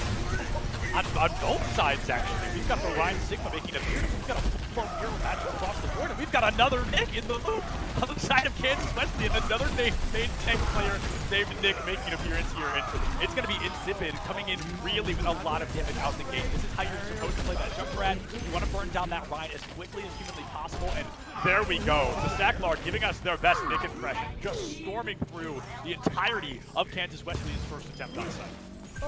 Rebel Gaming, though, looking already with the same amount of dominance that we saw from them before, a little bit earlier. A Shatter is already ready for them. What is in these main tanks today? I mean, it is insane to see how successful they have been so far. Now, as I say that, the Shatter hits nothing, but that's all right because you farmed it in 20 seconds. I'm sure another one dropped over the horizon. It looks like still the Sackler. Look at this right here. Nobody is looking at Destiny right now. They're all focused on the Rhine, and this Symmetra just got a 3K. The Rhino just went all the way to the backline on the enemy, and he got away with it because there was an immortality. I love that teamwork already for the set of Rebel Gaming, and now they have a box to use them for the kitchen to start it off, and the kills do not stop for them. And if I'm not mistaken, a lure flag right now is actually a substitution on the side of Rebel Gaming. I don't think we saw lure in the series, so that's an interesting tidbit as well to keep an eye out on. These little changes can do so much here, and amplification coming in, getting around this getting one plus than the other as well, but the phase continues to go for the side of Rebel Gaming. It is an apocalypse right now. 5 ultimates on the board, and Tippett still has Ripfire, and I think you let it rip right now. I think here's a great opportunity. They're all hunkered down in that small room. I think they're not even gonna need it. Gonna overfarm 3 eliminations, probably about to turn into 4. Oh my goodness, Lucio desperate to make it out, but he is not going to live to tell the tale. Baptiste not far behind. Dryad, you said it best earlier. They are coming out with the same aggression that we saw from them earlier today. Absolutely, they are looking so good. Another Shatter is going to be available as well in Kansas. They already wasted a couple ultimates, didn't get any value out of it. And unfortunately for them, this is one last opportunity. Proto Mirror isn't going to get killed. Going to be taken out, and Sacklar's Shatter again going to hit nothing. Now a Riptire from Insipid looking to play a little bit of cleanup here. Are they going to be able to find anything? The counter tire now from Lil Bouncy B, and they're going to be able to find 2 eliminations. He comes in strong there with that Junkrat, able to find some serious value. However, Kansas, they've got to get on point. There's no time left. They're going to be able to flip it. 3% though, and this could be a last fight any minute that Rebel Gaming is ready. There's going to be coming in, making sure that everyone's ready, everyone's close together before pushing in, and amplification to start it off would be a next one. I love that hyper aggressive teleporter. They just want to get the whole team up close and personal. Now we've got the Flash Doors. They're going to have the counter amp come out. Lil Bouncy B is going to go down early, but the trade out for Karma is now on the loose field. Instead of that Zenyatta we see off. Also going to fall Kansas. Looking a little bit rough as this Ryan in the back line. It is the backbar all over Kansas Wesleyan's back line right now. Fighting to take control of the point, and Rebel Gaming seems like to shoot that. The 99 will turn into 100 as everyone from the side of Kansas does get taken down. Cannot even touch the point anymore. Fighting for their life here, but one last opportunity there. Rebel Gaming, he'll get away with it. Yeah, this is definitely going to be an 0-7 for Kansas Wesleyan here. We've got Rebel Gaming just left, right, and center. Any approach that Kansas wants to bring to the table is immediately disrupted by that main tank in particular. I'm not going to call it an MTD because I'm a caster and I shouldn't say that, but I'm going to say the Sacklar in particular, the MVP of that round, not a doubt. It's been so nice to see the rush compositions coming in, and I know a lot of teams, a lot of players don't even like playing that rush, but it's so nice to see. I mean, I absolutely love it. It's the value that you're able to give with a Reinhardt, and it's a value that we've seen match after match throughout the day. It's a Reinhardt that is always getting the shatter after that first fight, and it's just complementing the rest of the team and filling for whatever else is going to be needed. So now, I don't think there's going to be any Reinhardt anymore. This is a map where we don't see very often. Rebel Gaming and for the side of Kansas just swapping into more of a dodge composition, but with a couple changes of Wrecking Ball coming in for Rebel Gaming and a Winston for Kansas. And those are the 2 tanks we talked about earlier today, right? We were like, oh, who do you think Avant-Garde is? It was Ball and Winston. Now, they're not on the same side, but I'm just glad to be seeing that both of them, Lil Bouncy B, 9 HP, and that tree clipped before it even has a chance to come to fruition. Already a double elimination in favor of Rebel Gaming. That is a huge part of the reason I think this team is so successful. They don't give you any time to breathe. They are just on top of you for the entirety of the game. It works out so well every time. I mean, look at the ult charge they already have.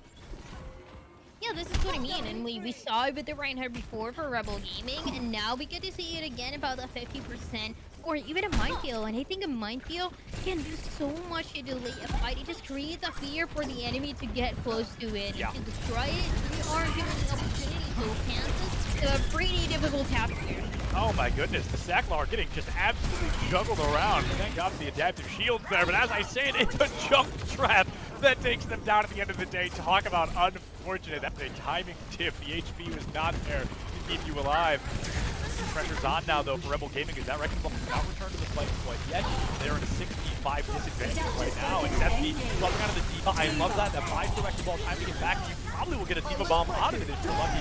That bomb going to make an appearance soon. They force out the feed from Jinx to 7, and the aggression is now going to be on once again. Sesame sending out a bomb early. Hurts with a bomb of their own. That is a double kill. Hurts isn't going to be able to find much, but the reback onto Lincoln Law. A triple kill coming out from Sesame. An absolute showboat of a transformation there.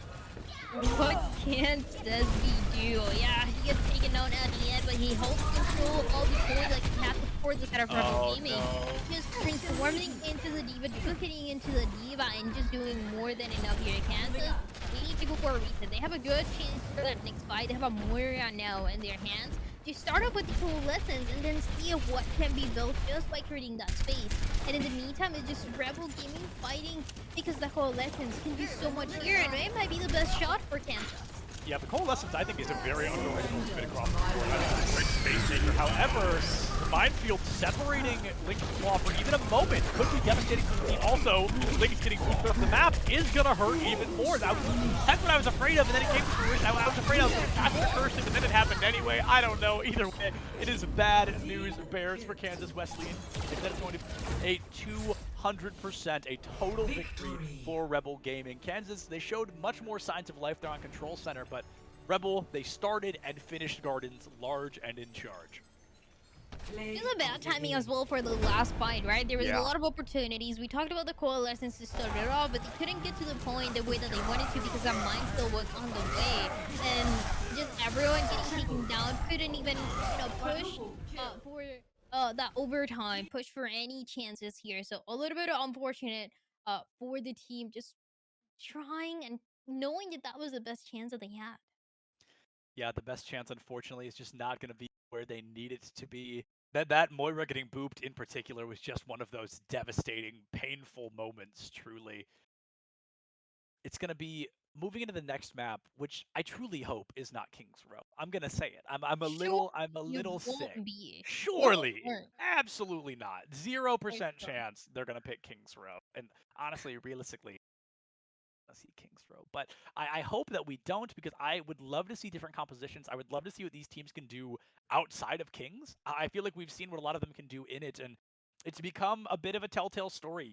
One team, usually 3-0s, and that's kind of how it goes. But any form of aggression on a different map would be really interesting. I'd love to see the other sides of these teams on hybrids, on 2CP, on any of them, truly. Yeah, absolutely, and seeing other maps as well, because we know for sure that tomorrow there'll be more variety, but it can give you like a sense of preparation for what can happen tomorrow, what can happen even in the last matches that we have today.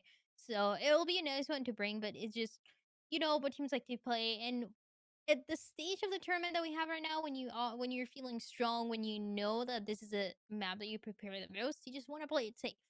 Yeah, absolutely. And we also have to talk about that. This is actually our last game today in the upper bracket.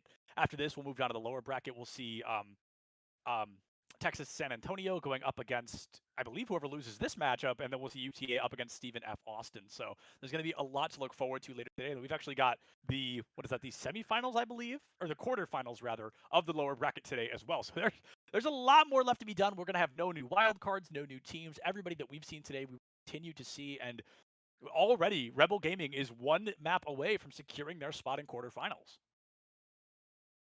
Right.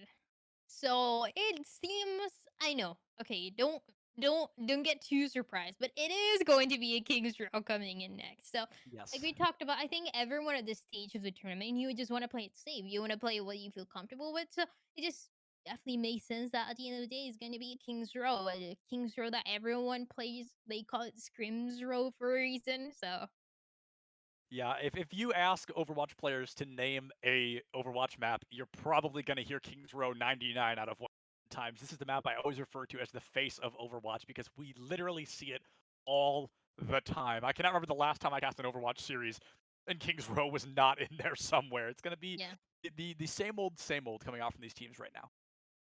yeah, absolutely. And that means also just even if you're going for the classic map, you can still bring something new. Just like that green comp that we saw for North Texas, we can also see for other teams, just things that you're not expecting in Kings Row specifically, that you're not expecting on the attacking side. You can bring it to the table. You can surprise the enemy again, just like North Texas was able to do, because you're playing something new. You're playing something that it's hard to counter right away, and it takes a little bit of mental power to realize that some changes are going to be needed. Yeah, changes are definitely going to be needed, and you've hit the nail right on the head. I completely agree. As much as it's getting a little bit stale to see Kings Row run over and over, I've got to say the green comp has been a very nice change of pace. It has been a comp we definitely did not expect to see, and to see it be successful nonetheless is breathtaking. It's truly very exciting. I would like to see a little bit more Widowmaker on Kings Row. I feel like that's a map we see her a lot on, especially mostly that first point, but everybody's really been kind of keeping their distance from her today. Yeah, we've seen a lot of. We saw one Widow for a second, and then it had to be swapped. It just didn't work. because it was the team that was getting taken down over and over again. So that couldn't really be seen the way that we wanted to. But I think in more of an even match, like this one could be, then that Widowmaker is going to be a possibility. Yeah, and I would just particularly love to see what I always refer as the King's Row Widowmaker. It's when you are on the offense, play Widow and spawn, you go for a kill, and if you don't get one, you just get out of there. You swap, and then engage with the rest of your team. But that single headshot so early in a team fight can really put your team in good positioning. And any good positioning is what specifically the side of Kansas is trying to get, right? It's any opening, any opportunity to take control, to get that momentum that we've been talking about going. Right. So for Kansas, especially as they start in the defensive side, they are depending on those initial picks more than anything. Control feels confident that almost a reverse sweep, if we see this happen, the next one is possible. And it just goes from little fights for an initial pick all the way into maps that can go their way. Absolutely. We can see Insipid here doing that pre-game ritual, getting all warmed up for the swap right off Bastion. Had I to guess. Yep, onto the Cassidy. Going to be a lot of action. Prize is going to be Nick on the legs. Immediately gives up the high ground. A fascinating choice. We've got a couple of walls here playing. Been a tiny Overwatch on King's Row, and Sesame already has no base ready to go now. On the side of Rebel Gaming, it's going to be Punk be tripping. The first one to go down. A lot of battle. And Nick getting to the opening here for Rebel Gaming as big can be. Seems like it's going to be right out. You know, the first time that we see it do that, just for the first around 40 seconds are going to be enough to win that fight. And for Rebel Gaming, it took a little bit of positioning. Once they did it, they positioned themselves, they got the kills, and now they have a Shatter to work with. This has been a tight wait. What? Shatter? Yeah. That, we're going to call that a misclick. We're going to call that a misclick. And I think we're just going to... Was it just for... Was it for the baby Diva? Surely not. I only hope not, Ryan. I truly hope it was not. But, you know, maybe they're that confident. Maybe they really are confident going into this. And as you can see, they're still winning a fight where they had the first fall. One of their players went down early with Sesame for that May. And Rebel Gaming simply said, we do not care. And they kept that cart rolling, they kept those wheels in motion, and they are just, I mean, look at them, they're heading all the way to Kansas's spawn right now. Okay, the payload is going to move, we're going to pass everything that we saw, and we have a Blizzard coming in next for this set of Rebel Gaming. Massive opportunity, I mean, even compared to the May from the enemy team. We have no Blizzard available, no opportunity here just to initiate with it. Should be enough. I'm going to dodge a Diva. Yeah, I think that Rebel Gaming just got pretty much the entire second point for free. However, a colossal lead comes out from Viking here. That Blizzard down the drain, and that Diva Bomb isn't going to pick up much. The reback putting her on the edge of their life, but unfortunately not able to take that D-back. Rebel Gaming going to be forced off site for just a moment off the cart, but now, you know, they haven't lost anybody. They're simply repositioning. Here comes the high noon in a hyper-aggressive one from Insipid. Finds a little bit of damage, but unfortunately no elimination. Next Elim will absolutely be the most important today. 3-man Earth Jetter from Punk Feature. It's going to be a huge opening here on her shoulder stick. Is going to fall to the stack line. Is going to fall immediately after. Punk Feature will be taken off last moment. Main tanks and now a damage dealer on both sides. It is a 4v4 to the highest degree. First picks up Null and Void with that Diva Bomb 4.92 meters away from capping the second point. They have used almost everything in their arsenal to try and confirm it. So close to getting that second point. Games out is so far. Even Nick coming in with his folder, trying to get some space. That visor as well. That was trying to put value. Not yet. Kills coming in for Kansas. They might have found an opening here. I think Kansas is just hardly going to win that. You know, the skin of their teeth. I mean, everything used on both sides, but now it looks like about one ultimate, nearly two charged up on both sides as well. So they both go for a full reset, and now the Econ game is practically tied. There's still so much time for Rebel Gaming. You're not really worried about the situation. It's just trying to use the Blizzard. Last time he got eaten by the Diva, by Viking, but this time around, you can get a little bit more value as he's getting that protection and distracting instead of the Diva a little bit more. A lot really being on the shoulders of these Divas right now. We're expecting to ultimates, they're expecting Eat Fire Strike, they're expecting everything under the sun, but unfortunately, no Eats is going to make Kansas a very sad team. I mean, they're certainly not in Kansas anymore. They're in their own fun because Rebel Gaming will simply not let them out. And a little bit more is going to be needed, but it seems like Rebel Gaming, yeah, they will be getting to the second point. They'll make their way to third, but quite a lot of time remaining, around 4 minutes to work with, and that is just more than enough. All those ultimates that they're going to be building, that Shatter, and even the Deadeye that's already available are so nice to create the speed that they need, especially to pass the corner. That always seems so difficult to deal with. Time to eat my 8 p.m. 4 minutes left on the clock. This is notoriously one of the hardest points in the entire game. Cap Kings Row third. Now a very incredibly early lead from Kings 7 trying to give Kansas the opening they need to push them back to spawn. However, Rebel about to have a full-blown apocalypse on their side of the roster. About to have 6 ultimates at the ready. I suspect we're seeing at least one of them moving into this next fight, but one is going to turn to 2 in the blink of an eye. Both the Shatter and the Blizzard, an insane combo. You get a lot of eliminations out the gate. Chiefs almost taken off the map, but luckily enough, Lucio can run on those walls at the end of the day. Running on walls ain't going to save you from a bullet to the head, my friend.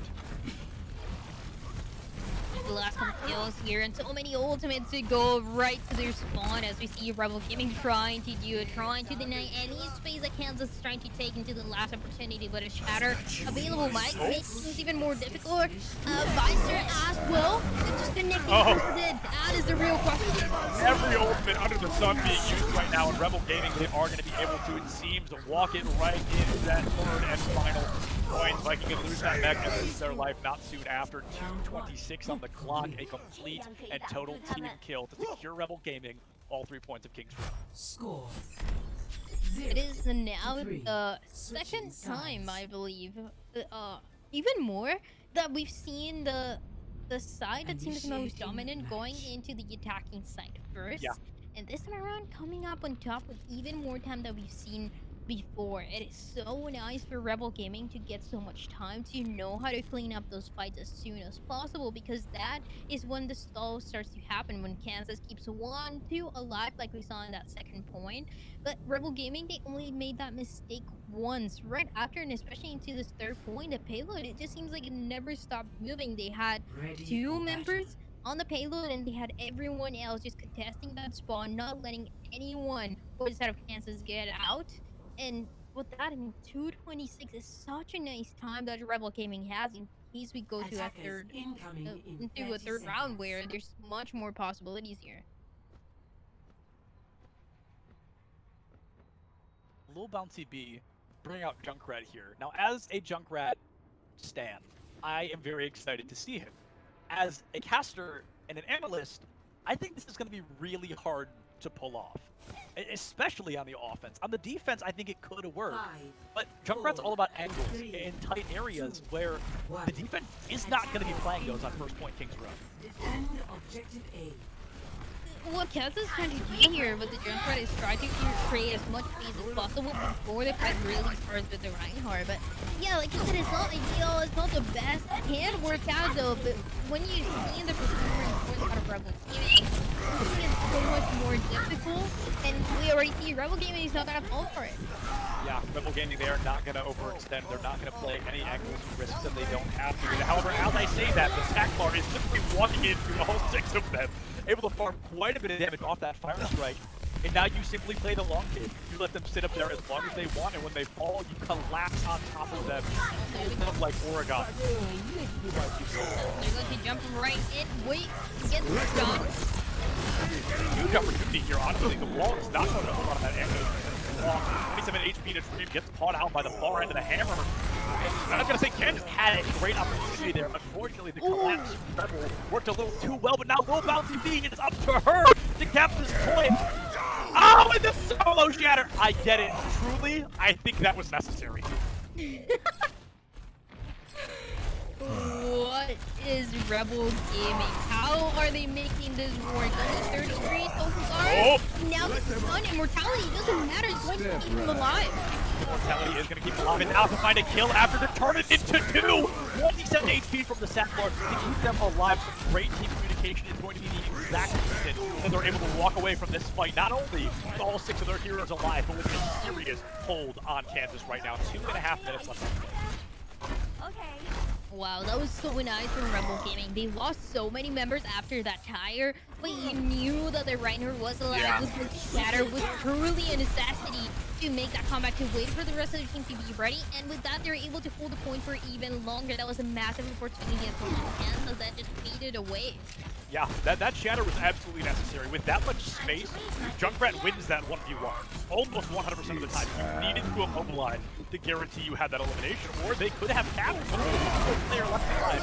That could have been devastating. And talking about devastating, a double elimination coming on the side of Kansas is going to be a huge moment. Viking to find one as well, and I think Kansas needs to use every ultimate they have just like this in order to win. Because having this first point is a necessity for the top.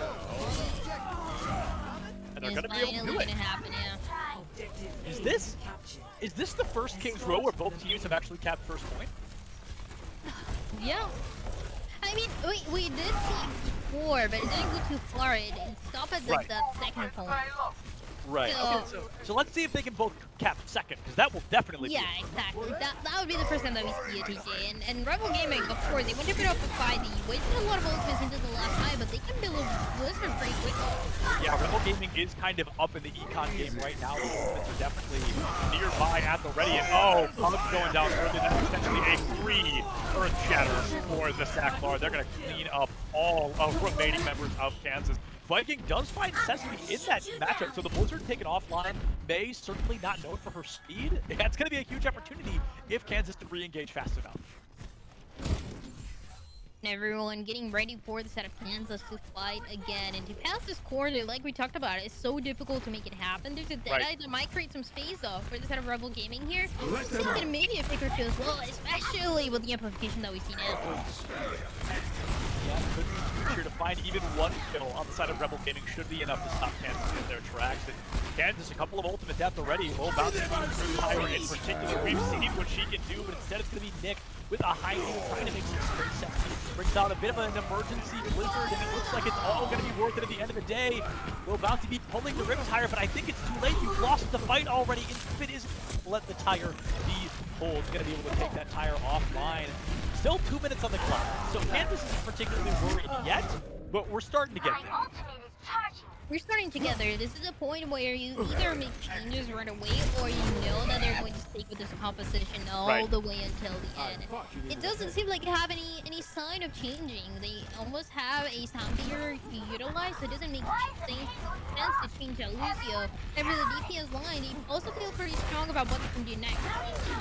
Yeah, Nick choosing not to go for the flash fan. Want to go for the long distance elimination now with the rest of the team here in that game. 1.5. Cart has been stalled here so many times and they're starting to form indents in the concrete, but right now Kansas is desperate to turn it around, and that 5-man Earth Shatter may be the way to make that happen. B now forced out for the bomb on the side of Viking isn't going to find much of anything. Immortality down. They have forced beat, and this is Kansas's fight to win. That's going to be the Sacklar down early, and Sippin not far behind, a 64 in favor of Kansas Wesleyan. They needed this win like they next breath. They are desperate to cap this second point on Kings Row. The payload is going to get to move a little bit more. There's about a minute remaining to make it work, and I think Kansas, they have a big chance here. Soundbeaters who start off the fight can do everything for them now. Only a minute left, but Kansas might get this site. That's going to be, oh, they've got to get this site. A double kill already. That bomb has to be huge in order to spite around the able to find Squat. Well, about to be looking for a flank now. Looking to pull that rip tire before they even get the chance. Take a breath. It's going to be taken off by first. An incredible Diva. Able to find that elimination as well. Just when we thought Kansas guaranteed had this in the bag, Rebel's going to come out swinging. This fight is not over until it is fully over, my friends. We are going all the way now to the final seconds of this fight. The team walks away with the win. Rebel Gaming's Insipid is going to be able to do that high noon. But Viking finds a kill of their own. It is a 2-for-2 trade. Viking refuses to go down without a fight, but unfortunately for Kansas, I think Rebel Gaming is going to walk away with this fight win. However, the bomb is coming in loaded, and it's not going to be able to find much of anything. Now in Earth Shatter, this is a desperate move. 11 seconds left, Ryan.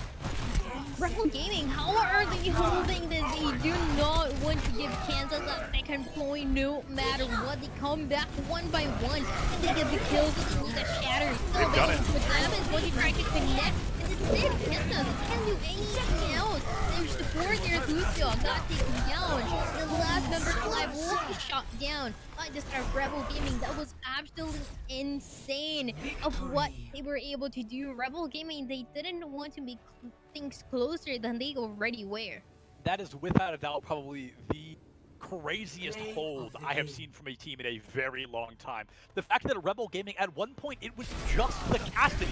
That was it, solo fragging, finding 3 eliminations, and had that Cassidy gone down, it would have been a different story, but we knew going into this that Rebel Gaming was incredible, and they aren't looking to change that anytime soon. They're going to be able to win that matchup 2-0. We have yet to have anything that is not a 2-0, and Rebel Gaming going up against the University of North Texas yet. That, I think, may be our first game. That'll be tomorrow, but I think that will be our first game, possibly go to a game 3. Yeah, we have a lot of possibilities, I would say, tomorrow. But again, today is kind of a day to learn about the enemy, to Right. learn about the teams, and just to start to feel that momentum that starts to slowly build into the bracket, into what can happen. It is just a lot of control, and even yeah, the way that we saw that defense holding so strong, even with the Reinhardt, right? We expect that Reinhardt to, in that specific scenario, to play aggressive, to go in, but he was actually just hiding behind the payload, waiting for everyone to come back. He knew that he needed the support of the team, and the team was ready and there to deliver towards the end, just to give them that map and that entire performance, just really high level performance that we saw from them. Absolutely. So I believe, if I'm not mistaken, later today we will now see Kansas Wesleyan go up against San Antonio, first teams we saw today, and that'll be quite the matchup. That actually might be our next match. No, I'm sorry. I think we're shuffling some things around. Either way, we're throwing it to a super short break before we pull in somebody for an interview, and if we don't have an interview, we'll be right back with the next series. Either way, we'll see you in just a bit. Hurts, right? Welcome back, all you tanks, healers, and damage. I don't know why I keep reintroducing us. We're literally here all day. Nobody's replacing us, but we are here with the Sacklar main tank twice today. So first question, your second 2-0 of the day. You guys are yet to drop even a single map. How does that feel? You've made it this far in the upper bracket without losing even one so far. I mean, I feel like I'm supposed to say it feels good, but the job's not finished yet, Still much more to do. Absolutely. Absolutely. That's honestly, I'm a fan of that mindset. I like that a lot. So moving forward, I guess I'm actually going to change my question a little bit. Is there anybody in particular kind of up in the upper bracket, or somebody you've gone against so far where you're thinking, oh, they might be trouble down the line? Well, I heard some whisperings about a forbidden green comp by a certain Texas school, so maybe be on the lookout for that. But otherwise not super familiar with most of the schools in the tournament, so just trying to stay on top of our game. Yeah, absolutely. And how does that play into your own playstyle and how comfortable you feel in maps? If you don't have all the knowledge about all the other teams, is it just mostly playing to what you've prepared with other tournaments and other matches that you've played? Yeah, I think that just it kind of forces us to reflect on our what we've ran in practice, and then kind of analyze the situation, adapt, and overcome, repeat. Yeah, absolutely. I think we saw a lot of great adaptation from you guys. Not even in this last series, but the one beforehand, where things were a little bit rough at the start, and then you really just flipped the switch and kicked it up a notch. I think you guys have shown, at least so far, the greatest possibility of adaptation, and I think that's going to carry you a really long way. Yeah, I don't think a lot of teams in the tournament realize we're not really locked into one comp. Like we can pretty much play anything. So it's Nice. just gonna be whatever's best to counter our opponent. Yeah, no doubt. So one more question just before we let you go, but is there anybody you'd like to give a shout out, or just you two? I would like to shout out people on campus that support us. So the UNLV Student Union, they just hooked us up with some awesome jerseys for the first time. So shout out to them. Also our sponsors, Mountain West, and Blackfire Innovation. Nice, awesome. Well, hey, a huge congrats. You guys have, what is that, quarterfinals of the upper bracket, and at this rate, I think you're going to take it a lot further. So we're going to keep an eye on you. I appreciate it. Yeah, no, I hope we can finish the job. Absolutely. We will see you. Oh, actually, we'll again until tomorrow, but best of luck then, my friend. Appreciate it. Yeah, see y'all tomorrow. Welcome back, all you tanks, healers, and damage dealers, Septilants, and Dryads. You are penultimate series of the day, but two familiar teams at that. We've got Kansas Wesleyan, just saw be knocked out of the lower bracket by Rebel Gaming minutes ago, going up against San Antonio, who's our enter the lower bracket by the hand of, I believe, yes, University of North Texas. So both these teams are in the last leg of their journey. One of them after this series, no matter what, is nothing below the lower bracket. So unfortunately, we have to say goodbye to somebody. Who that is completely up in the air right now. Absolutely. So yeah, it's so nice to have the winners and the losers bracket to just give a second chance for a lot of teams to come up with a redemption arc coming in, but it's a little bit harder to make happen, right? So for A&M, San Antonio, and for Kansas, you're gonna have to fight with everything that they got for this last opportunity, and it is in a map that we actually haven't seen today. I already love to see it. It is going to be a Busan. Yeah, Busan is going to be coming out here. The first time we've seen it today, this is, if not my favorite control map in the game, so I'm super excited to see this. Gardens is going to be going to call for some weirdly specific team comps. I feel like they're going to play comps here that we're not going to see on either of the Busan stages. Round one. Busan, we were talking about it a little bit early. It is such a nice control map. Definitely my favorite control map. Just a lot of things that you can do into this one. And this is where we see a lot more variety for the first time. A completely different competition coming in. Not only in terms of the heroes that we see, but also what it is. One rush against a dive. And who's able to come up on top is Texas. They have a little bit of space here. As I see that though, the kills are coming in for Kansas and their dive competition. It's pretty aggressive right now for them. It really is. The dive comp living up to their name on that. Tiny already halfway. Death Blossom, and Death Blossom, crazy ultimate, does so much damage in the game, and I'm excited to see if Tiny Warrior can use that ultimate, soon, like very quickly, kind of catch San Antonio off guard. But 10% already online. Kansas Wesley is looking great in this. But what can they do next? That is a good opening pick coming in for the hand still. And for Kansas though, they can still take control of the point. It's everything that we saw before, but a little bit more improved, a little bit more improvised, but in the best way possible. For Kansas to continue having control of this point, it has a 30%. It's not going to happen though. As boys out of San Antonio, they find their way in. They're able to get the kills, and hence they're creating the space for them. Yeah, a great opportunity.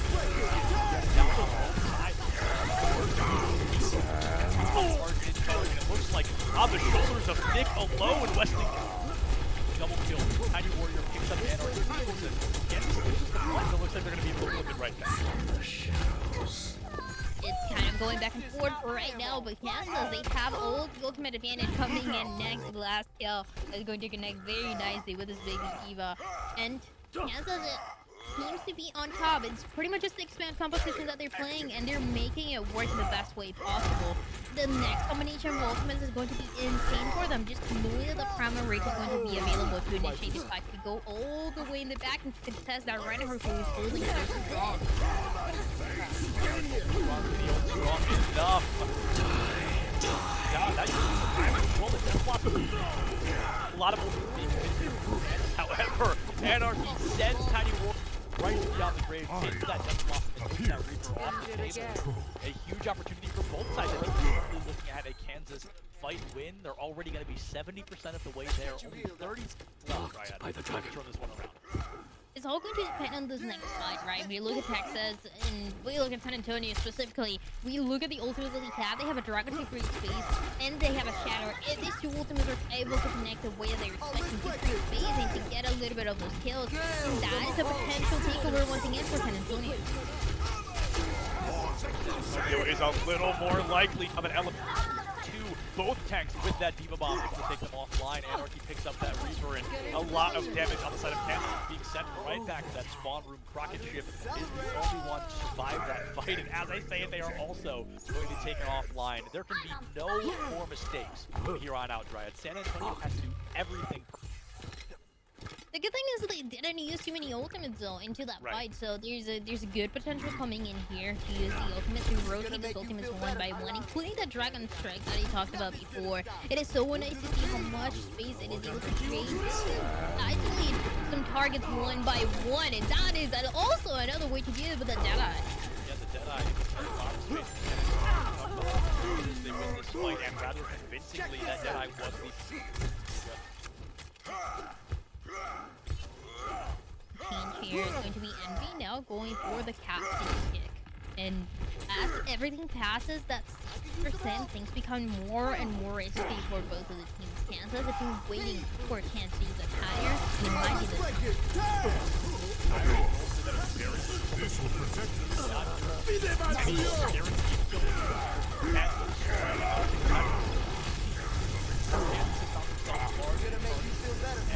now on the doing a great job. Like a lot of the entire time, they would find a double kill in total. This really could go either way, but it looks like they have it.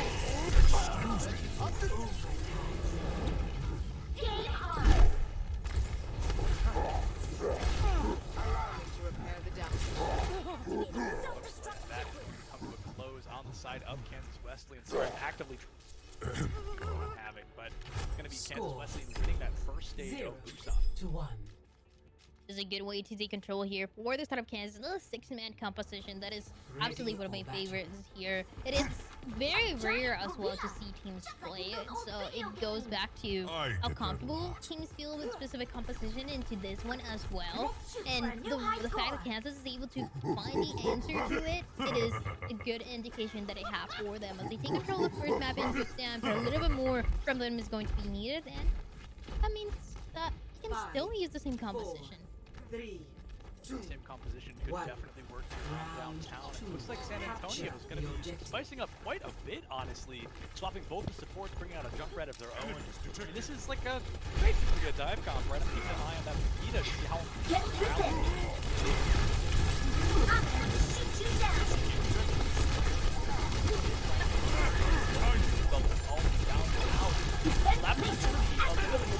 Routing tower to forward barrier. Right out, however, the first tank to fall, they, possibly will not. Anarchy, for some reason, didn't know that Junkrat trap. Time to raise my But how much more can they do here, though? Because the side of Kansas, they are already taking over. And San Antonio on the other side is just fighting so hard. And this great composition, they depend on that first fight so much to try to get that rally. We talked about it, we've seen it before. It is one of those ultimates that teams need to depend a lot on to initiate fights. So if you are behind in the ultimate percentage, it can affect the entire strategy of the team, especially as we see already San Antonio, they weren't able to take over, they weren't able to take control of the point right away. So a little bit of that cope phase that they have to go with, they have to deal with for as long as they can before Kansas even uses their own. Now, it's going to be actually self-destruct getting 2 and the Ana already getting taken down. San Antonio taking all the advantage. Now, that gets faded away. Kansas, they have the answer. They have all the questions answered for them, and they are backing up for San Antonio. They're trying to stay away. They're trying to get away with it. It's not going to be possible. Finally, the rally that I talked about before, it is going to be available. It's going to be the next opportunity for them here, but Kansas, they just look so strong. That rally can be. It's going to be probably the most capable. How early it comes out of how effective. However, the nano is making an appearance and he just rolling anything Kansas Wesleyan tries to bring to the table right now. Yeah, so far looking very good here. And the rally that I talked about, here it is. It's going to come in, it's going to come online, it's going to give that extra support that the team is going to be needing, and it's going to guarantee the kill finally coming for San Antonio to take control of the point, to get a little bit more, and to push forward as well for the upcoming ultimate, including that Blossom that already gets 1 build supports down, and that means it's going to be a reset for Kansas. I mean, Envy is probably filling Kansas with just that. I mean, they've got to be so envious. Reaper is on a map where he's not supposed to be working this well. It is just San Antonio bringing out a very unique composition, one that I definitely expect to see, and just working wonders. Yeah, again, it's just the value that you can get with a 6-man. It is insane when you know that your team is able to run it, and this is exactly what Kansas is trying to do, but 75% is not going to be enough. The kills are going to guarantee what is enough and what isn't, and so far, the breakdown is such a nice opening for Kansas once again. a great opening here on the side of Kansas for sure, as ND will be being taken offline pretty quickly as well. The action now coming out to these tanks, to Winston is missing on both sides, but instead it's Elevation begins to clean up anything on the side of Wesleyan. They're trying to find the opening. Nick looking for an elimination of their own. It's just such a back and forth right now. This really could be anybody in game. So far, though, the percentage is all that matters here for the side of Kansas, and it might just be the same as San Antonio. The more that we see this fight happen, the more that we see it go on, the break on the other side. About to get Riley again. His book gets taken down. A massive opportunity for Kansas to take over again. I guess the silver lining there is that she didn't pop the has it this next open fight. Kansas 100% going to be able to swap it back. San Antonio not only ties it up, actually gets a little bit extra credit. They're going to end at about 82%. Kansas will tie things up once again. Both these teams are now in a last fight situation. This is when you need the tire to get one kill. This is when you need it the most. There's no Baptiste, there's no immortality to use, so the tire can get so much more value than not, and especially before the rally is used for the side of San Antonio. Right. Yeah, the rally is going to be, again, the most pivotal ultimate. Part of what makes Regina so strong is that it just goes crazy, but somehow San Antonio might not even need it, as there's just double elimination already in their favor. And Dryad, I'm so excited to say that I think we may finally get a stage control point. I don't want to jinx it quite yet, as Kansas can definitely turn this around, but San Antonio, they are ripping this team apart right now on downtown.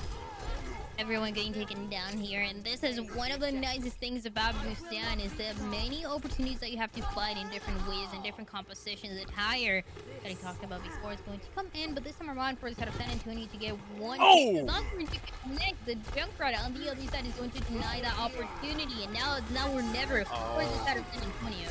Oh, and I hate to say it, but it looks like we're going to see a bit of never from the side of Wesleyan. However, again, Lil Bounty B with a triple rip tire, a trip tire. Going to be when they needed it the most. However, is it going to be enough? Tiny Warrior now going to pick up one of their open Elevation with a double kill. Are you kidding me? Double kills across the board. And because of Elevation's phenomenal timing with that ultimate, San Antonio is going to win the second stage of Busan. We are going all the way to Mecha Base. It was a Death Blossom that worked out so well. It demagged the Diva, but it didn't take down Baby Diva. And that was a crucial mistake coming in for this replay for that last opportunity, because that meant that the Diva could get back in mech, could use that self-destruct, and could get the 2 kills that really enabled the side of San Antonio to make a comeback into that map. It is now a last opportunity, and this is when we see those mirror matches be highlighted the most, with the rock composition with that Reinhardt that you know is going to be set in stone for both of the teams, and who is able to play the better mirror here. It's going to be the name of the game, Dryad, is who brings this better mirror to the table. I'm shocked to see so much Moira game. Is that just me? Like, that feels weird that we're seeing so much of it so far. However, it's definitely been working out for both these teams. A great Maywall comes out from Bounty B. The first time in a long time he's going to be off that Junkrat, but Nick will find that opening elimination here for Kansas. Yeah, that's a good opening.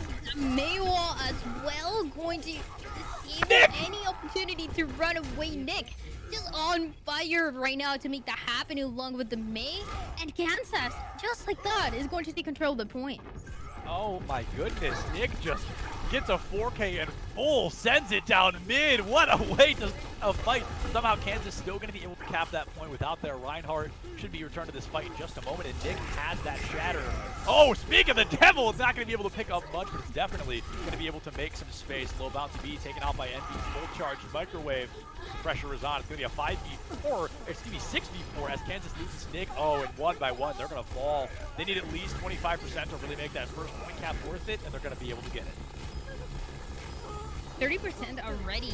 That is just insane for Kansas, though, and the way that they've been able to take control until nothing else can be done, but it's just the domination and stalling that is highlighting Kansas so much right now. They're going to come back, and sure, they lose that fight, but they're going to come back with a Blizzard to use and with the self-destruct, which are insane to create space the way that they needed to, and the shatter also is going to work out for that. This Tiny Warrior, and I really thought that was going to bite them in the butt, but somehow it's going to be the Ryan who down. And gets a zealous, a little aggressive. And oh, Trey Swift, I'm positive, is furious about that. I know I would be. Pops to Coalesce, trying to farm some extra damage for the team. And your own Mei walling it off. Never something you want to see. A great photon barrier now on site. You gotta play that Diva Bomb careful and Spider Bite. Just not able to. That's gonna be elevation. Losing the mech as well. My goodness. A lot more damage than I expected coming out onto San Antonio. Kansas Wesleyan gonna flip the point right back in their favor. Elevation has to go for that tactical reset. This team's gotta come back in full swing. 50% in the meantime, Kansas, they get their point back, but for how long? As everyone in the San Antonio regrouping are ready for the fight, are ready for what is next. And Kansas has to initiate no matter what with that shatter to get any chance to create as much phase at TPE though, but you're not going to get away with it. Yeah, the TP is not going to be able to get them, or be their trump card right now, so to speak. Prowler is on, and Tiny Warrior with a massive Death Blossom taking out 2 again. I'm not sure we've seen anything smaller than 2 with this Death Blossom today. It has just been the Reaper show all day long for Kansas now. Only 23% remaining for San Antonio to turn this one around, and even then, they have to cap an additional, what is that, 58%? No, that's a lot is my point here, folks. They're going to have to 2 quite a bit. Oh, Anarchy taking out Viking early, a huge opening for San Antonio. This is a massive opportunity, but more than that is going to be needed. And for this side of San Antonio, they might just get that coalescence. Should be ready soon. It's going to kill the team right the way that they needed to. And a shatter on the other side, though. That was so personal. The shatter exclusively onto Crockett, taking that Moira offline. Now San Antonio's Symmetra, by the form of Envy, is just ripping Wesleyan apart. They've capped it now. They need 65% more to win this stage and win Busan. This is very similar to what we saw in the last map, what we saw in Downtown. It was the 99, but just couldn't even get to 100 for the set of Kansas. So can they do it again? Can they do it now? More than anything, the shield gets broken. Entrance gets so much harder. No, I don't like the Mei wall there. I think this needs to be a full-blown hyper over-aggression push coming out from San Antonio. They broke the shield. They had an amazing opportunity to get some eliminations, and now that they've waited, Wesleyan's had the time to regroup. They've had the time to heal and recharge that shield, and things are going to become much more difficult now. A huge corner shatter from Nick is going to find 2, but no eliminations coming off the back of it. We wait to see 70%, only 30 more seconds, half a minute for San Antonio to declare themselves the victors of Busan. Tiny Warrior goofs up a little bit on that TP, but that shouldn't cost them much of anything now. A double kill, make it a triple in San Antonio's favor. There's 20 seconds left on the clock, Triad, and it is counting against Wesleyan harder than ever. Not quite a complete and total team kill, and Viking, the sole survivor. I think San Antonio has done it. I think we're going to win Busan. It's going to get to 90%, and it's going to be like Kansas. They are struggling so hard to make it to 100. They cannot take control of the point again. They lose so many ultimates. They lose that shatter, and this is the last opportunity here. Last opportunity is at least going to be a complete and total team fight, but the ultimates are certainly against Wesleyan, and now the numbers are as well. Their top frag. Tiny Warrior going to go down. Now the Blizzard bounty moment. Desperation. It's a now or never moment. Wesleyan may somehow have pulled this off, though we're going to have to wait and see. Kill, make it a triple, thanks to Viking in their favor. Wesleyan just ripping this team apart, and San Antonio losing the numbers in the blink of an eye. That Diva, she needs to stay in that mech to stay alive, but it looks like they are unfortunately gonna lose it. Battle of the lighthouses right now on site. These coalescent teams doing as much as they can and more. Triad, this is amazing. I think Kansas Wesleyan has found a way to possibly win this team fight. The Moira is getting so much kills. How is this happening for this out of Kansas? Everything that they needed, they found the answer right in the last opportunity, right at the last second. And it seems like, yeah, it is going to be possible for Kansas to take over, to make this map go their way. They almost lost it, but they just found a way into the last possible fight. And right after they capped, you mentioned, you said, right after San Antonio capped, we talked about how difficult it was for Wesleyan to break that 99 curse, and even then, they won by the skin of their teeth. They won because that Diva was able to find a couple quick eliminations, and it could have been devastating had that Diva not opened up that fight. Oh, apparently my webcam is broken. That's news to me. You're just not here. I'm just not there, everybody. I'm actually a ghost. I'm so sorry to let you all know. But anyway, that was so unbelievably close for San Antonio because that Diva found that opening, that then they were able to keep success moving forward and put themselves in an even better position to get the Moira a 3K and to get the Reinhardt a 3K. That really broke down to how well that Diva was going to be able to find those evils. Yeah, absolutely. And it's just one in a scenario like that one is one pick or two that really make a difference to Moira as well. And it's so rare to see it, but truly made a difference just cleaning up those fights, cleaning up the last member's life on the other side. So it just made the situation so much better for Kansas to make a comeback. And when I see a map, a control map that is so close right at the beginning, that goes to three maps, that goes to over, that gets to the overtime, to the 99 to 100, it is extremely close. I feel like it's always a really good indication of how the other maps are going to turn into how close they can be. Yeah.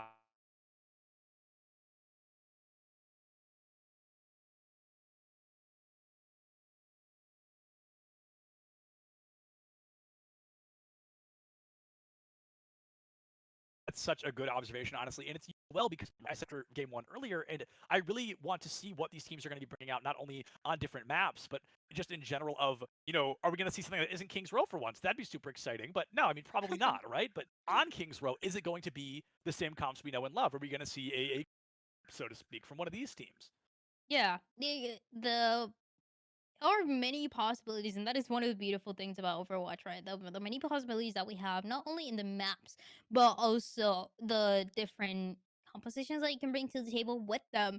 Just like people have been talking about the green comp.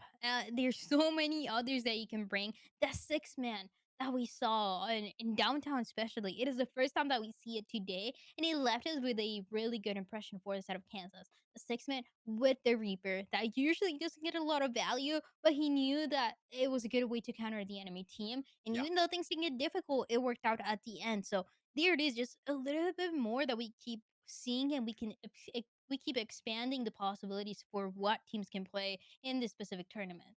Yeah, and the green comp, even from us, from some of the players we've interviewed, it is the talk of the town right now, and I am very excited to see if any teams are going to try to maybe not mirror it, but mirror it in the sense of bringing out their own funky comp, right? Like something super weird, something very unusual. But I truly cannot wait to see. I'm like 99% sure our next map is Kings Row. I'm pretty sure that's what I heard. And yeah, okay, so it is. So I suspect maybe Ryan Diva, Ryan Zarya, but I don't suspect either of these teams to stem too far out of their comfort zone. Yeah, honestly, and I would like to see for the side of Kansas to try out that six man again. I feel like it worked out very nicely. I feel like they were ahead in many scenarios. I wouldn't be surprised to, if we saw it again. And I think it kind of worked out as well in a composition or in a map like it can be Kings Row, where you can play with the Reaper and you can get quite a lot of value with it. We talked about the Death Blossoms that we were able to see, and it seems like they shouldn't be happening, but they do because you don't have a Baptiste, and the supports, they're kind of dealing with their own thing. So even if they are alive, they cannot protect everyone in that area. Yeah, and not only do you not have a Baptiste, but there weren't any form of flashes or stuns to interrupt that Death Blossom because it is one of the highest damage outputting ultimates in the game. It really is, and it's important to remember that when it starts, unless you are interrupted by some kind of crowd control, it will always come to fruition. It doesn't end early. It doesn't, like, it will always happen. So I think we see a little bit of a change simply in creating a character that has a little more CC, a flashbang, a sleep dart, a shield bash, anything to stop this Reaper from the rampage he is on right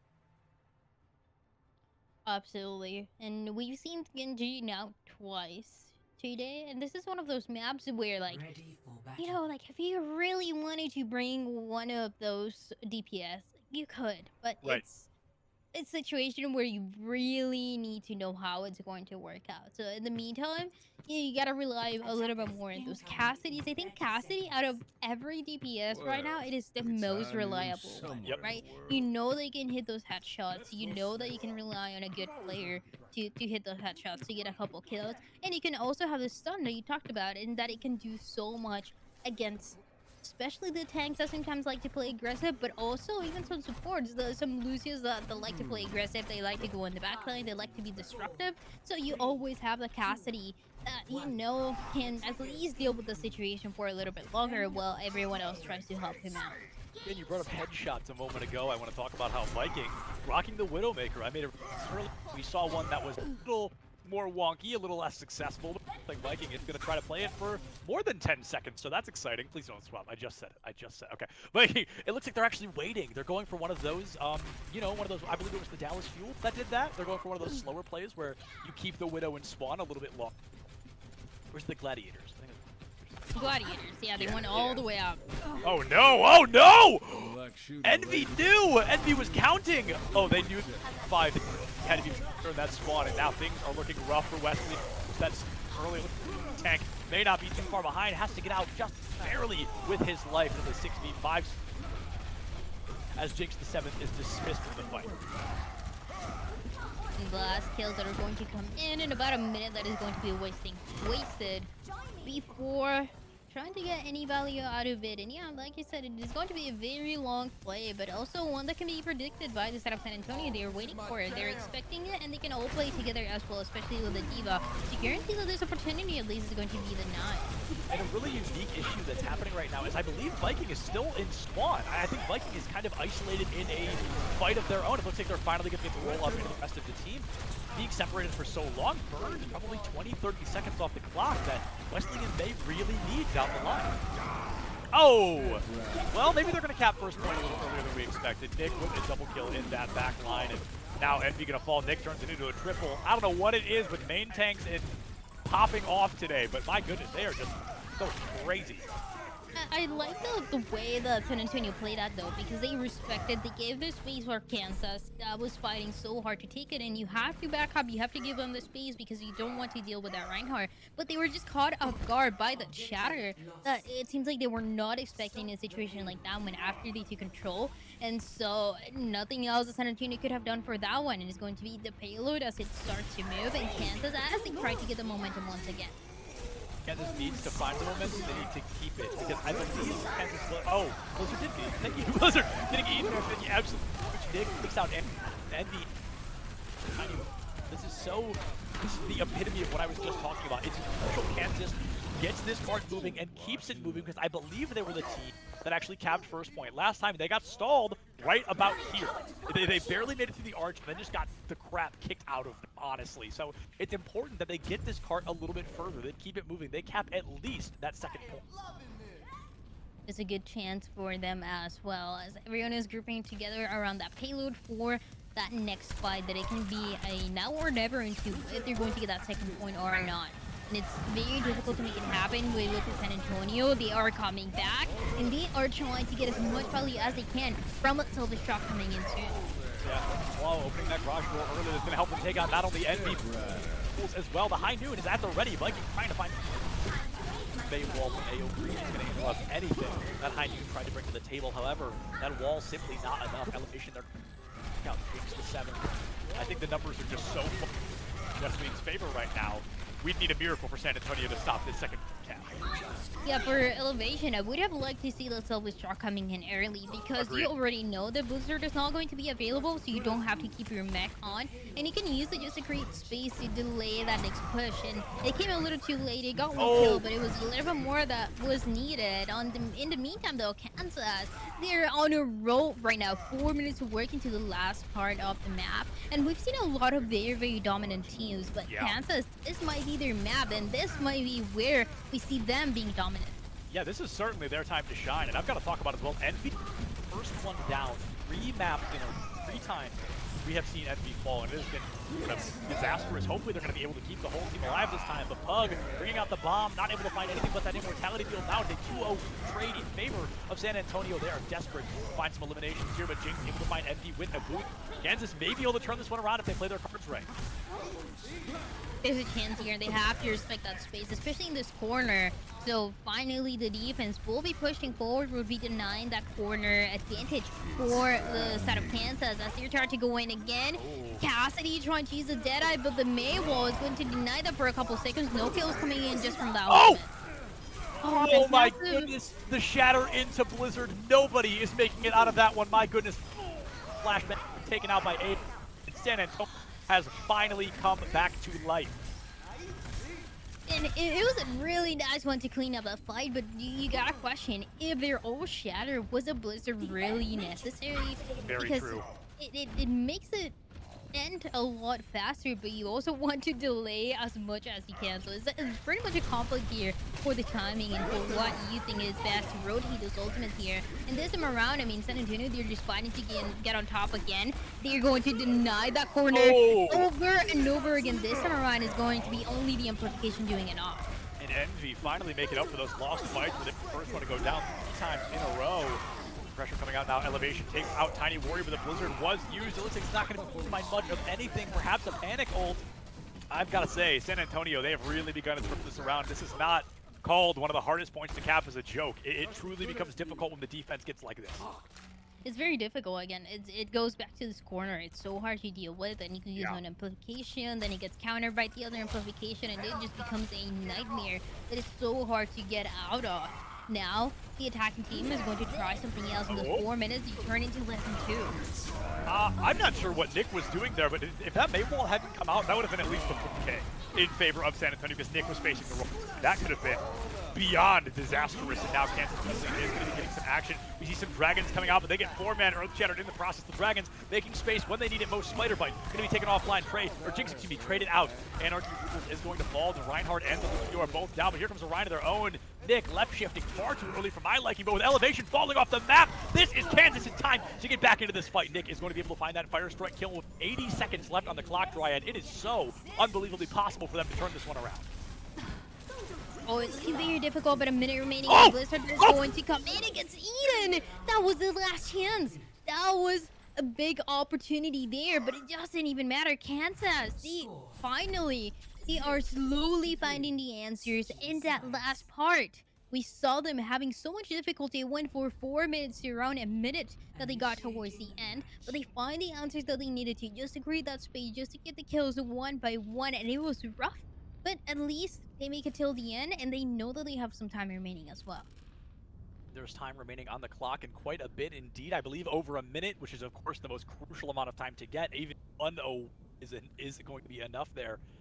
Moving into this, Kansas's defense is kind of what I've been thinking of for them. When I think of Kansas, I think of a good defense, a pretty solid defense. They were able to keep some teams that beat them in a chokehold for a little while, and now that they've already capped all 3, this full hold on defense.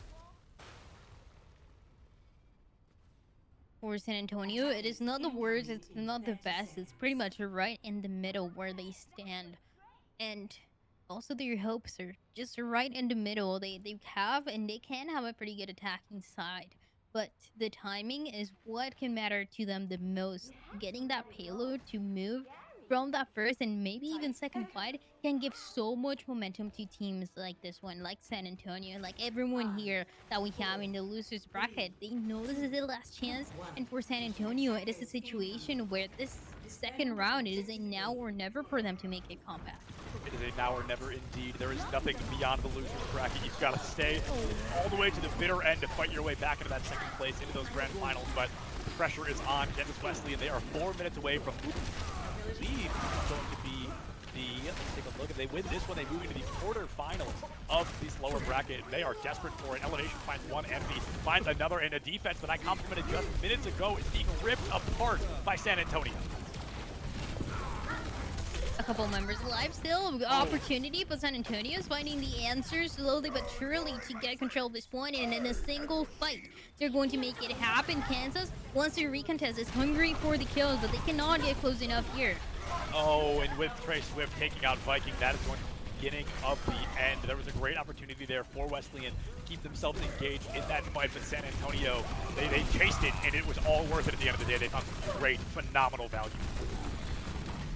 Even this delay, it just doesn't seem like it's worth it because you want to regroup for that street piece of Kings Row. It just seems like it was a mistake for the timing on the side of Kansas and what they could do on the defense. As San Antonio, they're taking all the advantage on the ultimates that they have and also the space that they're able to create here. Look at how aggressive the Devo is playing. The Cassidy also able to run away with his life. Oh, just for a second as he gets taken down. Nonetheless, Kansas, they gotta fight for that space and they might have gotten it here. Viking 1 HP in that engagement. I think they were going to go for a bit of a panic transformation. They made out with just the very scraps of their life. Now Viking swaps, pulls out a Blizzard, and it looks like it's going to be able to get a bit of value, but AO with a Blizzard of their own, finding just as much, if not more. Both shown down for Spider Bite to drop that beat, trying to get this card moving once again with the garage door from Link, just trying to find all the value they need. Already of Wesleyan, Triple making an appearance as well. Triple gonna turn into quadruple as Nick the main tank making a show of it once again. Kansas, a little bit of peace that they get before the storm, a little bit of control of the payload as Senjin is preparing for the next ultimates that they're going to use here. An amplification to start off, and then just snowballing from that one, trying to get that shatter as soon as possible would be a nice opportunity for San Antonio on this attacking side again. It is a now or never situation for them, and they gotta fight with everything that they got. I mean, taking control of the high ground too.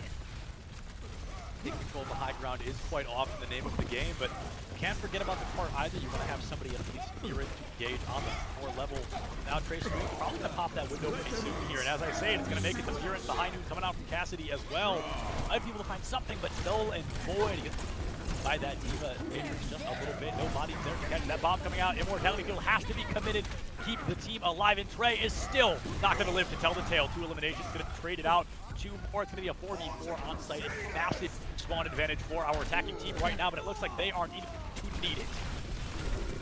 The spawn advantage here was absolutely massive, but the Reinhardt is the bigger one here, doing so much, getting so much volume, and finally turning the opening for the side of San Antonio to start moving that payload to Paz's corner and to create the space, fighting to get into that second point. And it is going to be tough knowing how many ultimates they use into that last fight.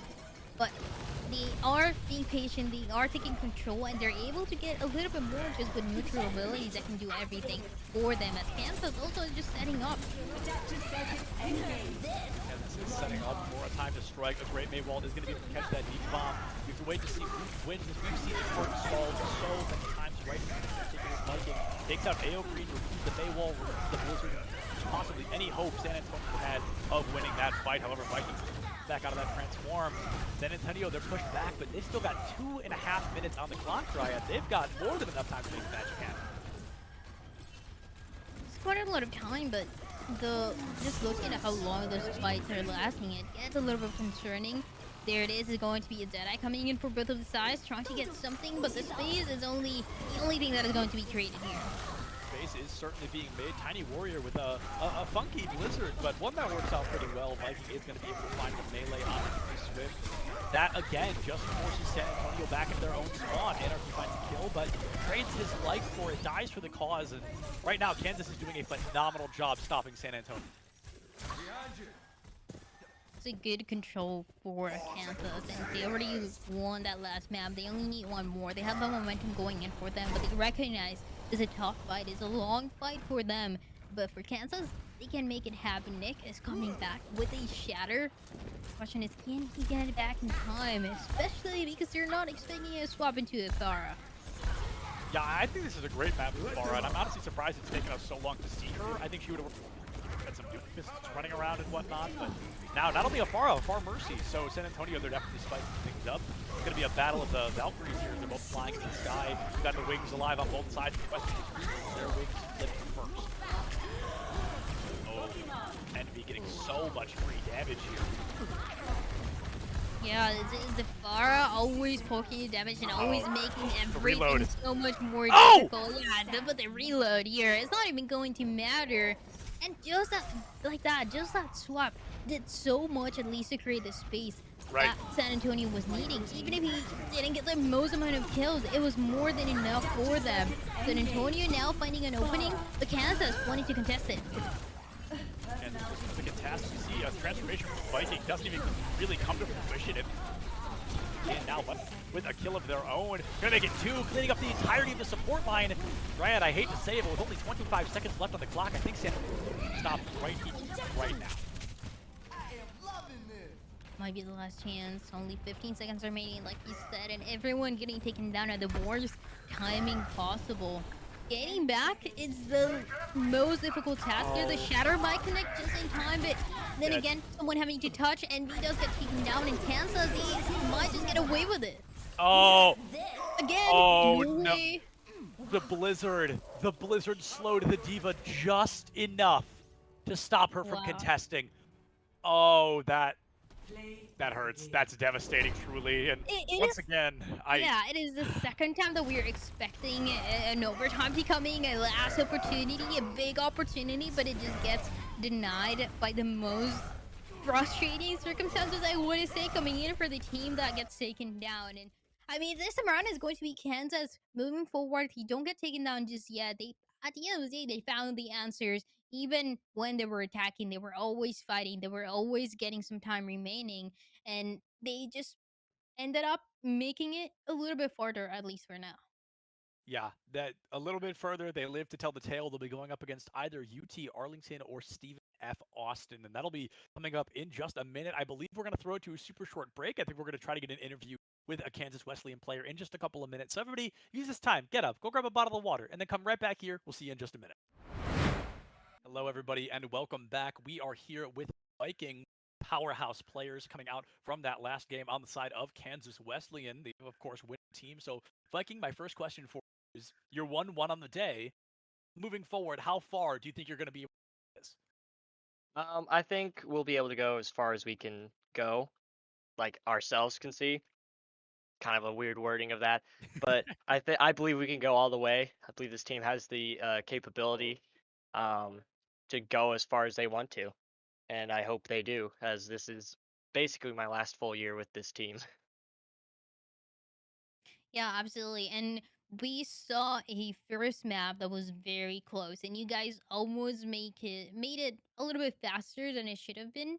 But you guys got to the 99 at some point, and then you couldn't get the point back. It was a lot of mess kind of going into the last fight, and it just didn't go the way that you guys were expecting. So, how do you think that played into the last part of that control map and the second map? Do you think that kind of losing give you guys more energy to work with, or how do you guys deal with a situation like that one? Um, Normally we just like chalk it up to like tomfoolery. We're just kind of messing around. Yeah, I know it's funny, but that's usually what we say. Like we mess up or something. We're just like, ah, it's just tomfoolery, tomfoolery. Next back. We just brush it off and try to bring back some energy. I've been trying to bring a lot of energy. Nick and Pug be tripping. They both bring a lot of energy to the team, so I'm really glad to have them at my side to help me try to rally us after something like that. Yeah, absolutely. Hearing a Junkrat player brings a lot of energy is probably the least surprising thing I've heard all day. That not surprising at all. And I can say that as a Junkrat, we often bring a lot of to the table. But Viking, before we let you go, just one more question for you.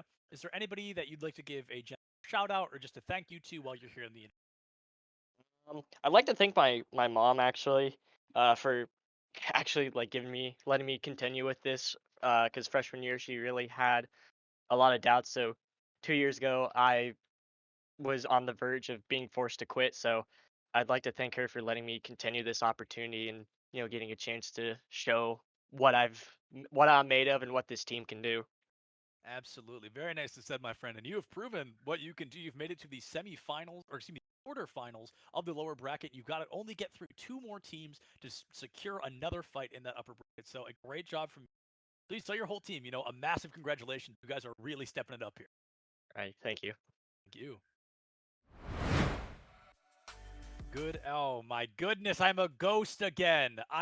My whole PC is falling apart, everybody. I am so back. Don't miss this face for long. I'll be back in a second. Anyway, I'm Septimus. The person you can see is Dryad, and we are bringing you, I believe, our penultimate, possibly final game of the day. It's going to be UT Arlington, is the number 1 seed, going up against Stephen F. Austin here in the lower bracket, and they were the number 6. Going into this, as the lower bracket will often dictate, we'll only have one of these teams moving on. Somebody's journey will end right here, right now, after these maps.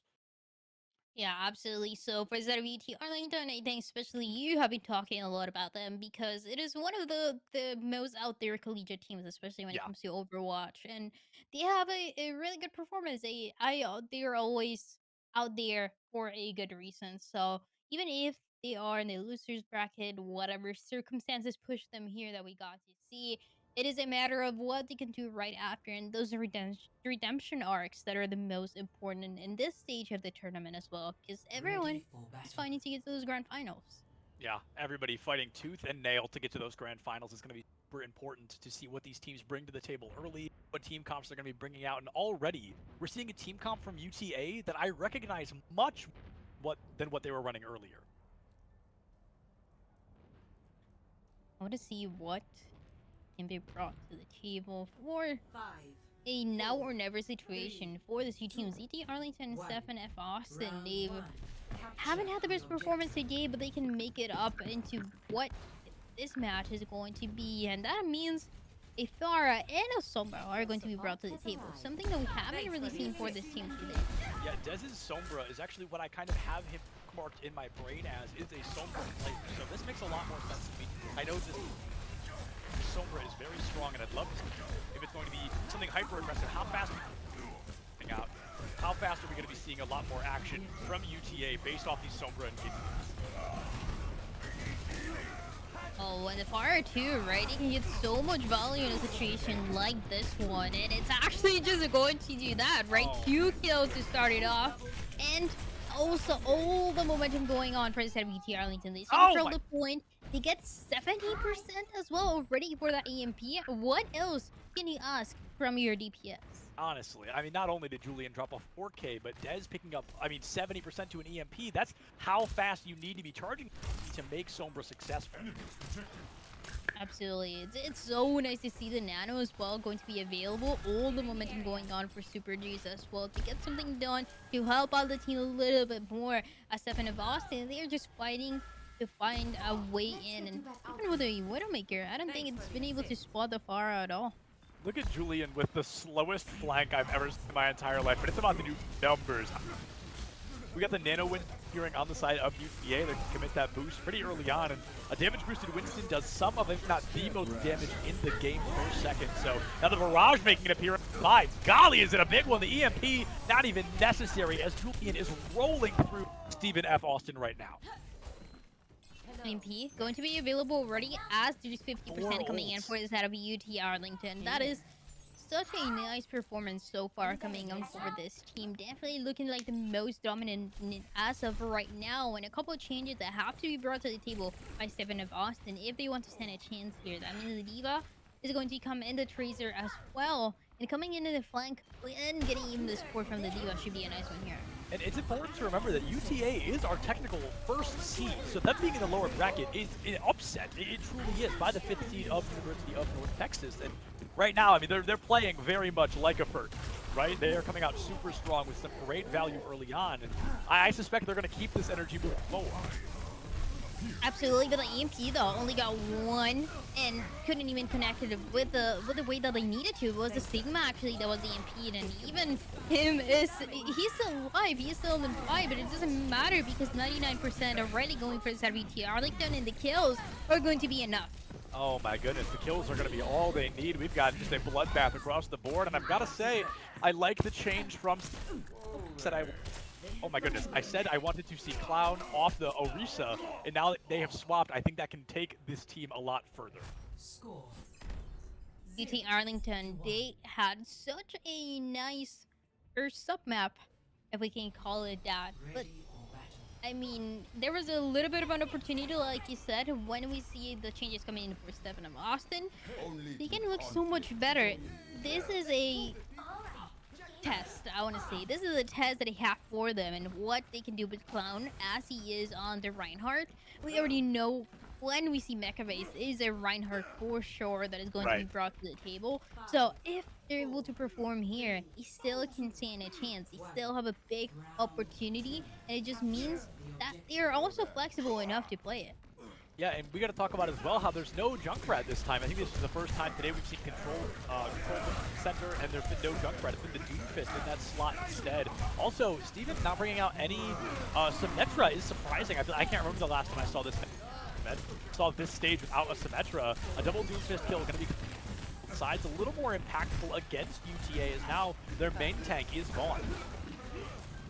Oh yeah, it's gone and taken down. UT Arlington, they might not get the point this time around because Stephen of Austin is on fire and would be able to get it just in time, as the ultimates are going to be almost there. As they're trying to do it, amplification is going to be available coming in for the side of UT Arlington in a fight where they never gave up. Never giving up is the name of the game, especially with a comp like Doomfist. This juggernaut of a character can just really go the extra mile when you need him to the most. And speaking of Doomfist, Dez able to take out Clown so early could be huge, but losing Super Juice in the same breath definitely going to hurt down the line. Ire taking out Soap Tastes okay, and Dez finding a counter kill once again. It is just the battle of the Doomfist right now. It's a battle of the Doomfist here, trying to get on top, and it seems like Dennis is the one coming up on top. 3 kills going in for him. UT Arlington, he is finding the answer, but the duel at the end is going for the Stephen of Austin, and they continue to have that point control. They continue to have everything that is needed to go into this map victory. They lose it at the end. It's shattered that it here, but I feel like it might be too late. Yeah, we got to talk about Tiki's game awareness right there. We saw, I think it was the Reinhardt knocked down, and Tiki used their own bubble, the Zarya self-bubble, to cover the Rein and keep him alive from that Doomfist, and it worked super well. Now that, speaking of super, is super embarrassing. Soap Tastes okay, gonna charge right off the map, but luckily enough, the team is in such a good position, that hardly matters. Absolutely. It's still looking pretty close, though. I like what I see. I like the back and forth between the two teams, but of course, it is going to be UT Arlington taking control with the Zarya as well. It has grab, and the only opportunity to eat it is going to be the Sigma, who we barely ever see doing that. Yeah, that's usually an accident more than it is intentional from the Sigmas. That's not something that they hold the ability to do. It's usually just luck of the draw. Speaking of luck of the draw, Dez already able to block both supports. Ethan popping a Death Blossom, trying to turn this fight on its head, but Soap Tastes okay is going to find a charge kill. Ire taking one out as well. It is all of a sudden a 2v3. Dez is still alive, and it looks like UT Arlington is going to win off the numbers alone. Very close, but only the 50% that Stephen of Austin was able to get towards the beginning of this map. And they're still hungry for more, they're still hungry for another 50%, but can they get it? An amplification will be enabling them to create that space to break that shield, but in the backline, they have to deal with the Doomfist. The Doomfist in the back line is where he's been living this entire time. It is nothing short of a disaster. Dez takes out Ire. A lot of great value coming through already. We have to wait to see if UTA can continue to win this. That's going to be the opener they needed. Clown, Reinhardt taking out Ethan. Already down the drain as well with 12 seconds left to be played. Dryad, I think UT Arlington has got Li Zhang in the bag. We're 90%, and 7 of Austin, they get taken out into the worst possible scenario. I don't think anyone else is able to touch here. Maybe the Wrecking Ball. No, it is not even going to be possible. UT Arlington, they will be taking this Legion Tower, and they are 1 map away from moving forward to the next stage of the tournament. Moving forward is, of course, the name of the game. It is what all these teams are fighting for. They want to make sure that they can carry themselves as far as possible. UTA, they have gotten ready to do just that. Only 1 map left. Last time Stephen F. Austin lost, they did choose King's Row, so I'm a little scared we're going to see it again. But at this point, I mean, we're used to it, right? Yeah, we are.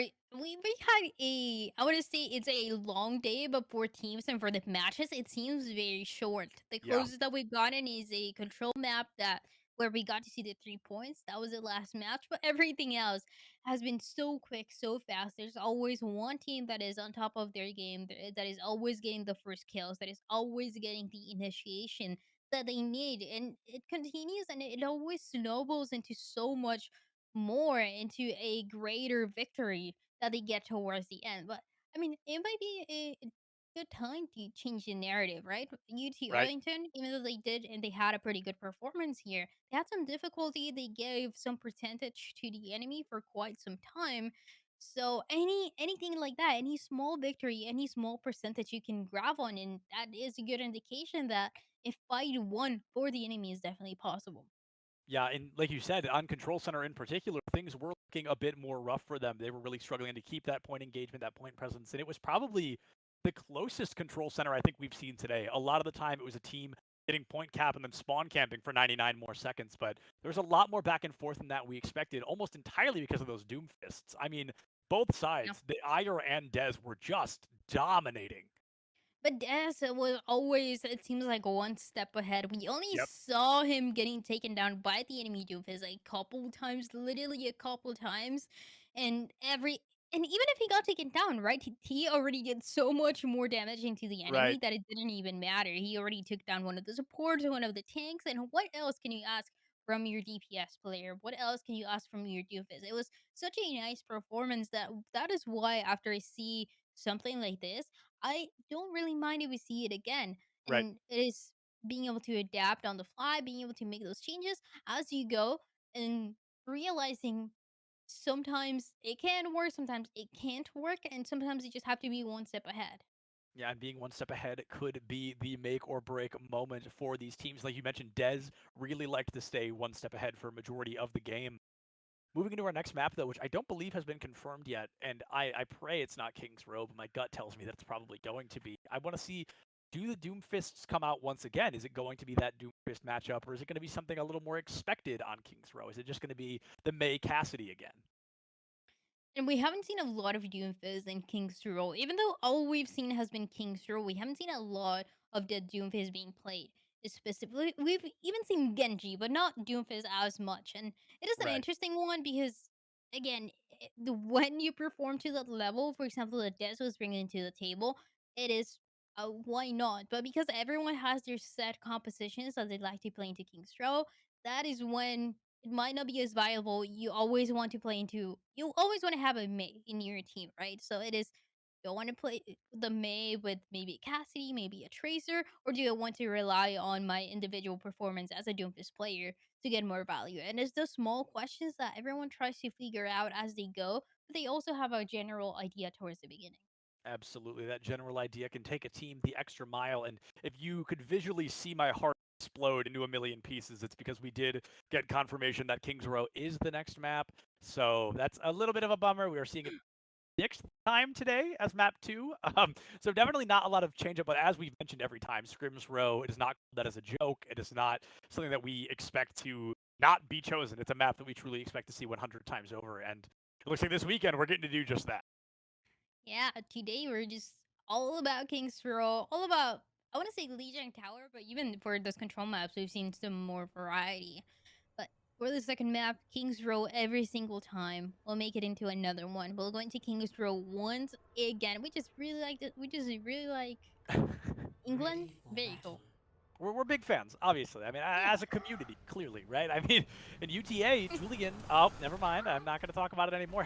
Was on Genji for a moment, but it looks like maybe coach talked them out of it. And I just want to talk a little bit about the side of Stephen F. Austin. They're back to that double shield comp that I'm not particularly fond of. And I mean,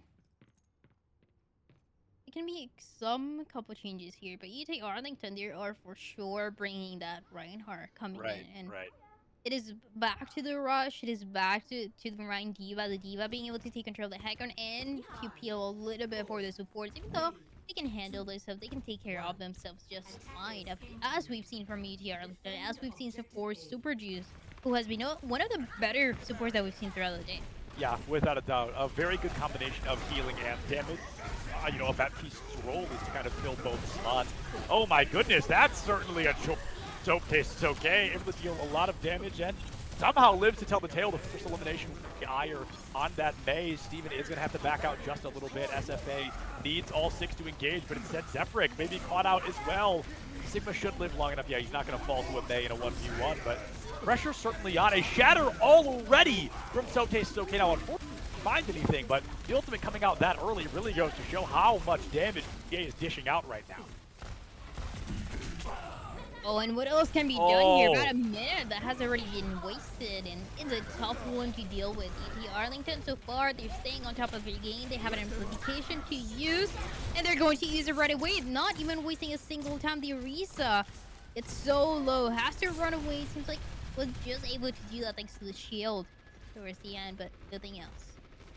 Julian, I asked about the Doomfist, and it looks like we're finally going to get a little action from Julian on the Doom. Honestly has a great opportunity for some real damage. Something we're going to hear the dive in and the punch back out, but the accretion!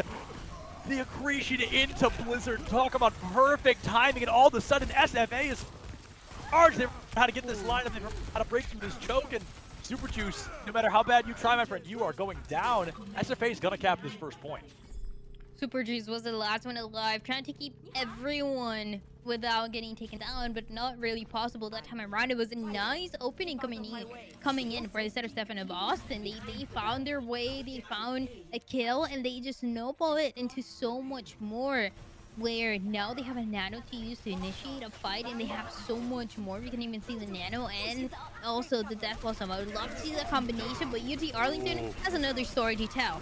UT Arlington certainly has another story to tell, and that's going to be the story of one angry German man. He's going to be going quick, able to find a double kill. Julian chasing this Orisa, looking to send that horse back to the Blue Factory, and they're gonna be able to lock it down. Soap tastes okay with a quadruple kill to push SFA all the way back into their spawn.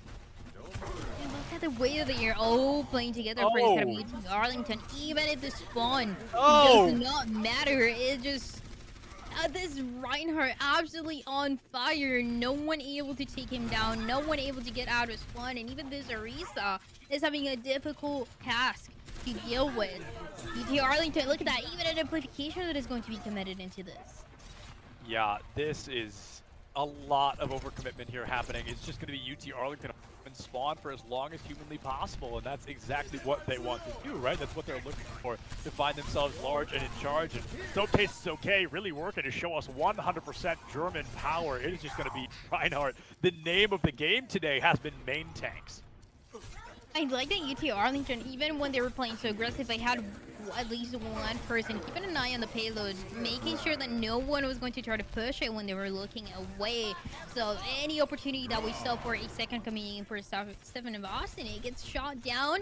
And now UT Arlington, they're going to give them some respect. They're going to back up. They're going to wait for this corner and for this next push. As there's a flux available to initiate the fight. Oh, that bomb could be colossal. It's going to be able to find a lot of damage, but the Immortality Field can save it. Now, the Frozen Slime with a genius play there, nano boosting the Orisa. Most likely not for the damage boost, but to give her the health back that she lost to that Diva Bomb. Put your main tank right back, large and in charge, to have the HP to move forward. In SFA, they're finally going to crack, not only crack the point open, they're going to get the cart rolling once again. Colby's going to get turned into Swiss cheese there, have some bubbles cut in them by Ayer's alternate fire. But UTA, they've really, I'm not going to say dropped the ball a little bit, but they have really been caught out. And with two ultimates that they use into the fight, two very strong ultimates, especially when it comes from the tanks. Now they have to go into that poke phase where they feel like it feels like there's no time for them to do that, right? Because the payload is not going to stop anytime soon. Oh, speaking of stopping, a couple of them are going to get stopped out by Ayer there. However, a triple stun comes through. Nobody's able to follow up yet. SFA still large and in charge. Ethan going essentially uncontested for the time being. Tiki full committing that mech in an attempt to get that bongo and make that music stop playing to boost the team. And there goes that mech taken out by an alternate by Ayer. There's a joke in there somewhere. I just can't pull it off. Now another blizzard from Ayer. This is just hyper aggression out the gate, making sure there are absolutely no survivors. The point still being contested. The Orisa, he's actually going to make it happen from Clown, comes back in time, and it was all because the Reinhardt first out of UT Arlington got taken down first into the fight, so there was no main time to deal with it, to protect everyone when they needed to. And now Stefan of Austin, they got the momentum going. The Orisa was such a power player, but now she's been taken offline. The trade does come through. Julian is going to fall. That Cassidy's gone. Soap Tastes Okay down again. It's Ethan in the back line every time, taking out this main tank so early, and now a frozen nano to Reaper. That was quite funny, but here comes that Beyblade. Y'all missed Season 2 competitive, because here it is. Ethan with the triple kill to boot. SFA looking good. They're going to be able to cap that second point. 2 minutes and 20 to deal with now, because UT Arlington and the defense, they got shot down in the last fight. The timing for them just didn't seem to be quite right, and it was the Reinhardt coming in a little too late as he got taken down. This is why regrouping is so crucial into a game like this one, into a match like this one. And now Super Juice able to take down Clown. What an opening by UT Arlington here. Clown got folded like a lawn chair. Oh my goodness, just obliterated, removed from the face of the planet. That was incredible. I've never seen somebody's age drop so quickly. Now Dez has a pretty good wall, catches quite a few out, I believe only 2. And UTA getting perhaps a little overzealous, as the SFA cannot take damage while in that spawn. So UTA will eventually lose this fight. But okay, forcing out a blizzard like that though, that's huge. The Maywall stopping the momentum for just a little bit. It all goes back though. Super Juice right now just has it out for Clown. There's a hit on Clown's head, and Super Juice will be the one to collect it. Oh my goodness. 2 fights in a row, Bap takes out that Orisa, and now UTA, they should have been demolished in that fight, and somehow they're walking away from it. They have almost 5 ultimates to work with for UT Arlington. They're going to pass. They're going to block this. Oh! Look at talking about blocking the shatter. It cannot get any value now. Yeah, amazing timing from Ire there. That was just going to be a great opportunity. 3 ults from UTA, and they are going to be worth every single percentage. That is a 5-man across the board, and with that May going down, 5 turns to 6, a complete and total team kill for UTA. However, nothing else can be Yeah. done with so many ultimates that were used. Sometimes you have to think back because there's still 30 seconds remaining. There's still a supercharger and a flux, so you're just relying pretty much on the sound barrier. Yeah, there's about to be 5 ultimates from SFA. They have to use the beat way too early for my liking, but I get it. You need to keep the team alive for that gravitic flux. The Orisa gonna drop the bongo. That Death Blossom and Blizzard and Nano all right in SFA's back pocket. The bongo will come to a close. Super Juice popping that garage door, and what a shot from Dez! Lassum goes down early. This is going to be a massive opportunity. That healing is gone to the Nano boost onto Clown once again. Couldn't just enough to force UTA into their own spawn. Now the Blizzard, all we need is the Death Blossom, and every ultimate that was ready has been used. Only 1 kill coming in though, if it is a massive one. The Reinhardt goes down by this heavy UT Arlington, and the bounty had shattered. That was an absolute disaster. He's going to fight to make it in time again. Yeah, this is going to be a high noon coming out from Cassidy on the side of UTA. So gives up a shatter to swap to Wrecking Ball. A dangerous play, but one that may pay off at the end of the day. The Blizzard now from Dez should stop this push in its tracks unless Ire gets deep into that back line, and nobody is going to be there to touch. Ire gets a little overzealous. Ana could not run fast enough, and nobody was able to make progress onto the cart. Stalled just before that 3rd point. The payload getting far, but not far enough to make it to that 3rd point. That means that for UT Arlington, there it is. There's a winning condition. There's not going to be a 3rd round. There's not going to be another possibility but this one to take the victory, to move forward on the bracket. And it's going to be a now or never for them to play aggressive, to bring something that we haven't seen for UT Arlington. And they are getting ahead. They have a lot of a very well-rounded team, I want to say. They get the support that they need. They get Super Juice that is also able to play a little bit aggressive when needed, and they also have the Reinhardt that we've seen throughout this match that knows exactly when to play aggressive. But the thing is that sometimes you just need to back up, you need the peeling, you need everyone to be healed and ready to go before that next fight. So to me, that is going to be UT Arlington's winning condition. It is, sure, you're able to start off a fight very aggressively with your Reinhardt and potentially with the DPS line that we might be seeing, but also you just gotta know when to back up, when to play more passive, and when to even trick the enemy a little bit more. Yeah, the win con is certainly clear, Dryad. I think you're spot on in that analysis. UTA, they're going to try to secure a bit of an easier win by playing this Pharah, and this is going to be a pharmacy. Dang it. All right, never mind. They're going back to the same tried and true team comp we have seen before. They've just got to make sure they don't fall for their own tricks. And will that happen though? There's an Orisa still in the field, so a lot of good control that they have, but look at that Mabel immediately separating all the targets for the set of 7 of Austin. Oh, we talked about the over-aggression of a Reinhardt, and Soke is going to be the first one to go down. TA is going to have to make up for that, but Colby getting a couple more holes cut into that cheese. SFA is going to be dominantly in charge of this fight. Very nicely done into the first fight, but it was a quick one. So UT Arlington, they can just regroup, they can try it again, they can try another strategy, try to use as much as they can from the enemy, trying to mess with all those cooldowns. That can be so nice to fight, especially when you use something like an immortality that you know that you won't be getting for the next couple seconds. On the bright side, I guess UTA got quite a bit of overcharge. However, they're still getting lapped by quite a few on the side of SFA. We got the garage door opening up wide for Super Juice and the counter ult. The amplification matrix coming out from Lassum. Oh my goodness, and Soap is going to be the first one down once again. The pressure is on for UT Arlington. This Reinhardt continues to go down so early. I guess their one objective right now is to bait out as many ults as possible. Yeah, but we've talked a lot about Super Juice. I just, honestly, I just didn't like the amplification that we saw. Sure, it creates the space, but it doesn't actually allowed them to take control of the space like we wanted to. It wasn't on site. It just pushed everyone to the other side of hotel. So for 7 of Austin, it isn't the worst thing ever. They're still able to contest. They still have ultimates available. They have a Deadeye though that's going to get canceled. No, far too much commitment there from UTA for my liking. They sent in 3 people to get that Death Blossom, no, excuse me, that High Noon, and they all fell for it. The Blizzard was completely free because they extended way too deep to interrupt that one ultimate. UTA, we're seeing a couple of pretty large mistakes, if I'm being honest. It seems like they're a little too eager to wrap this up. The over-aggression definitely might be a big mistake into a team like this one, so that is why you gotta be very, very careful. Shatter is about to be ready, get stunned.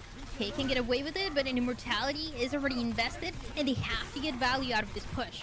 They absolutely have to. No mortality fields left on the table. And that Nano going to be on Clown once again. Julian takes out last on the map, is down, and a great Earth Shatter comes through 3. No, 4. Go down. The follow-up needs to happen right now. Julian finds one. Super Juice takes out another, and Clown and Zephyr are going to be critical HP.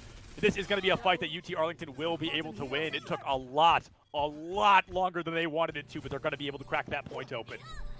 I'll get some time as well to work into street phase of King's Row. So not the worst case scenario, but definitely maybe a little bit of overconfidence coming in for UT Arlington. The over-aggression that we talked about from this Reinhardt that caused them that first fight. But they're able to fix those mistakes as we saw them going over and over again. And Amplification as well is going to get denied immediately by the mid wall. And everyone backing up to has this corner of 4-7 of Austin. This is not what you want to be. You gotta contest this corner.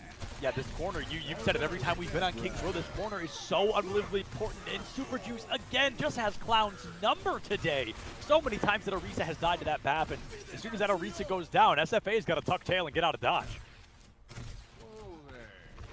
Halo, though, is going to keep moving here and is going to pass as far as they can. Everyone in the side of 7 of Austin, they have to back out because they don't have the Orisa. The Orisa is just coming back, and trust me, it's going to take a long time. She's got 4 legs, but somehow she's still one of the slowest in the game. It's incredible. Tiki is going to be able to find a huge elimination, taking that High Noon offline. Cassidy down and out. Julian taking out Ire as well. The DPS line now gone for SFA, just in time for that Orisa to get back, but something tells me she'll be in the spawn room real soon. UT Arlington, they're doing so well. They might just make up for the time that they wasted into that first point. Oh, the kills. I mean, another amplification, another shatter as well. Gets Cloud that had just gotten back. And once again, gets taken down. 3 on the payload. I don't think 7 of Austin, they can contest the second point. Yeah, Stephen of Austin are in big trouble here. That second point will be capped, and now 3.5 minutes, Dryad. There is a lot of time for UTA to still win this one out. Look how fast, how forward you're pushing here as well for UT Arlington. They're not giving any space to work with. They want to pass this corner as well into the third point. Immortality going to be invested though for UT Arlington, and that might do everything. Deadeye is going to do for that. What is Ethan doing? 4 eliminations! Oh my goodness! The 2 was cool, and then the double back-to-back headshot was even cooler. Oh! Every iota of a plan that UTA had just thrown out the window. They are completely discombobulated here moving forward. This is going to be rough to come back from. Definitely not something that you're expecting. The Blizzard as well gets blocked immediately, cannot push forward. It only blocks a little bit of the area. Ire blocked their own Blizzard there. That was their Maywall. No, it was the other, no? Wait, no, it was the red Maywall, right? That was, what? I don't know, maybe I'm wrong, but that looked like Ire blocked their own Blizzard. It was the red one, so it was blue. And they're blue. Anyways. Anywho, we're pros, I swear, I promise. But I mean, that's going to be insane nonetheless, perhaps to make a little bit more space, to get a little hyper-aggressive. You wanted to block out that ultimate. And speaking of ultimates, we've got a lot up and running. Never mind. There's no more fight. I think that, I'm not going to call that a C9, but I think there was someone that could have touched and did not. There's been a couple of those today, I'm not going to lie. And probably more than I've ever seen in a day. I don't know what's going on. Yeah. But it's an interesting one for sure. And nonetheless, I mean, an amazing victory coming in. for UT Arlington. They find the answers to all the questions that they have throughout the map, and they have some difficulty even towards the beginning.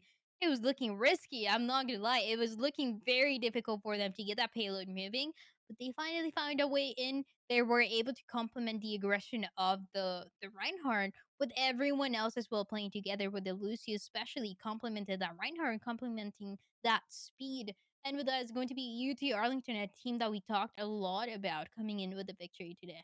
Yeah, and it's important to remember that UTA is the #1 seed after all. They are expected to kind of come out on top or at least fight pretty aggressively to make it to the top. And we'll actually get to talk to a member of the UTA team in just a couple of minutes here. We're going to throw it to a super short break. We're going to get everything lined up for you guys for this interview. Use this time, get up, get some water, get a snack, do whatever. But come right back here because after this interview, we've got one more full series for you left today. We'll see you in just a couple of minutes.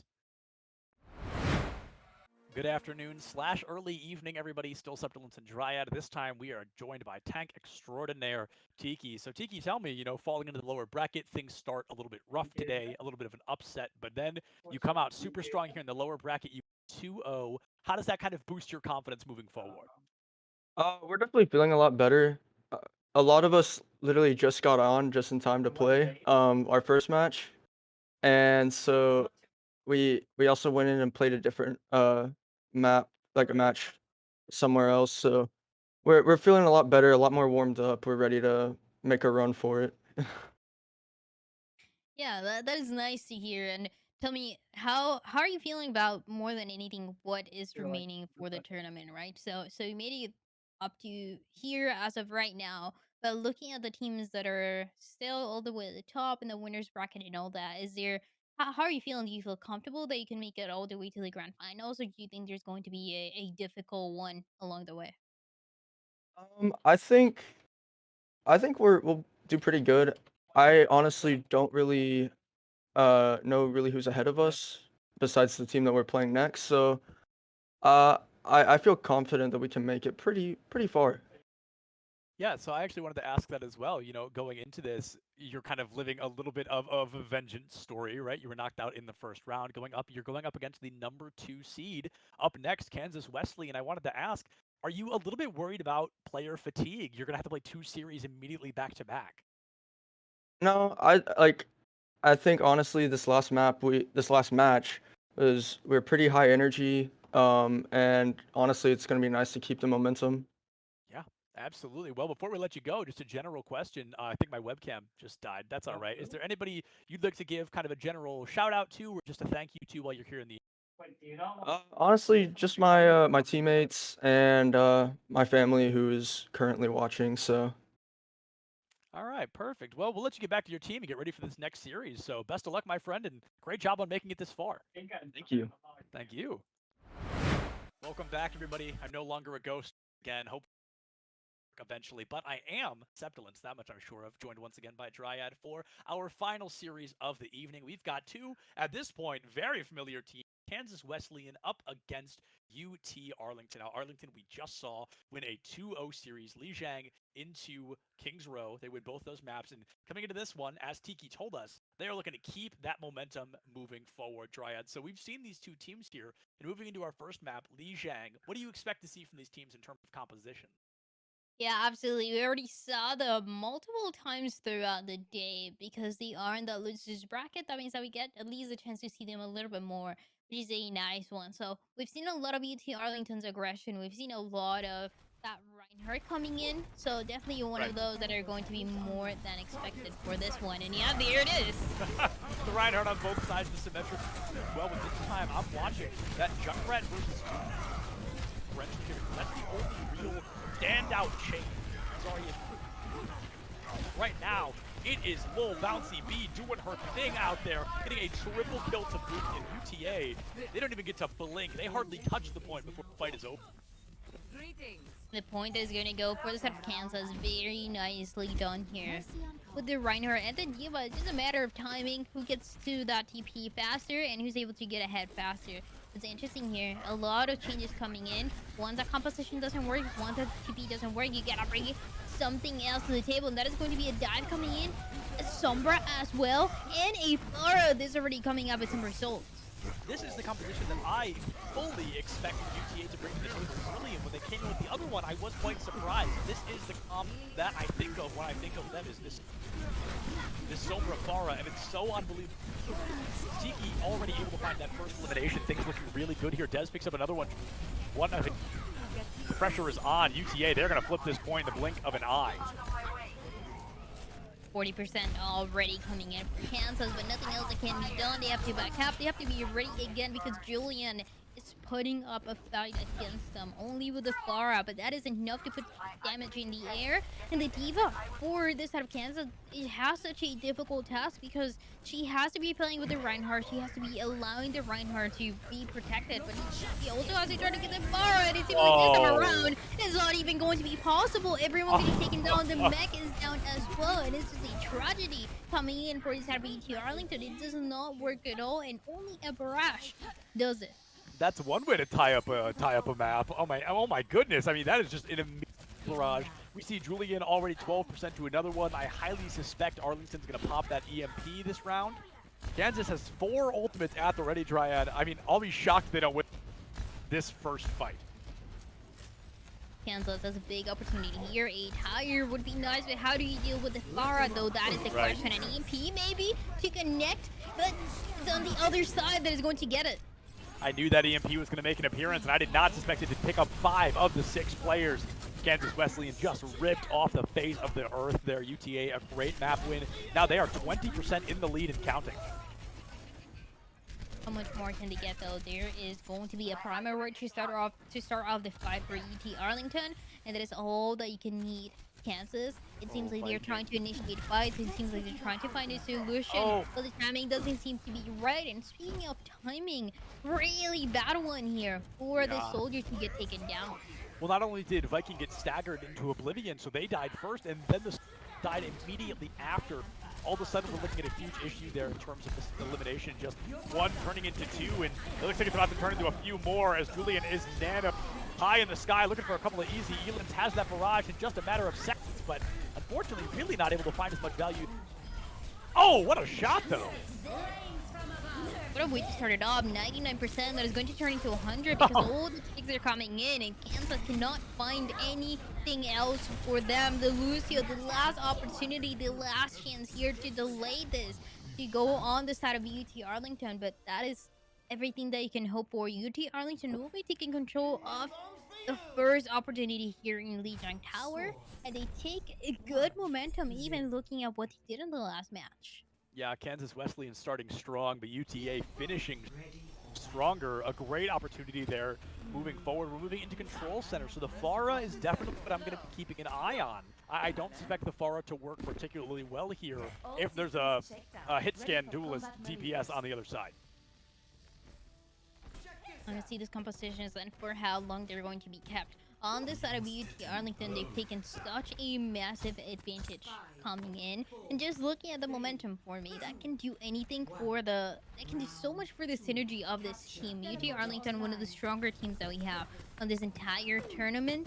And they're already getting ahead even with a Genji. Yeah, Julian bringing out a Genji here. Certainly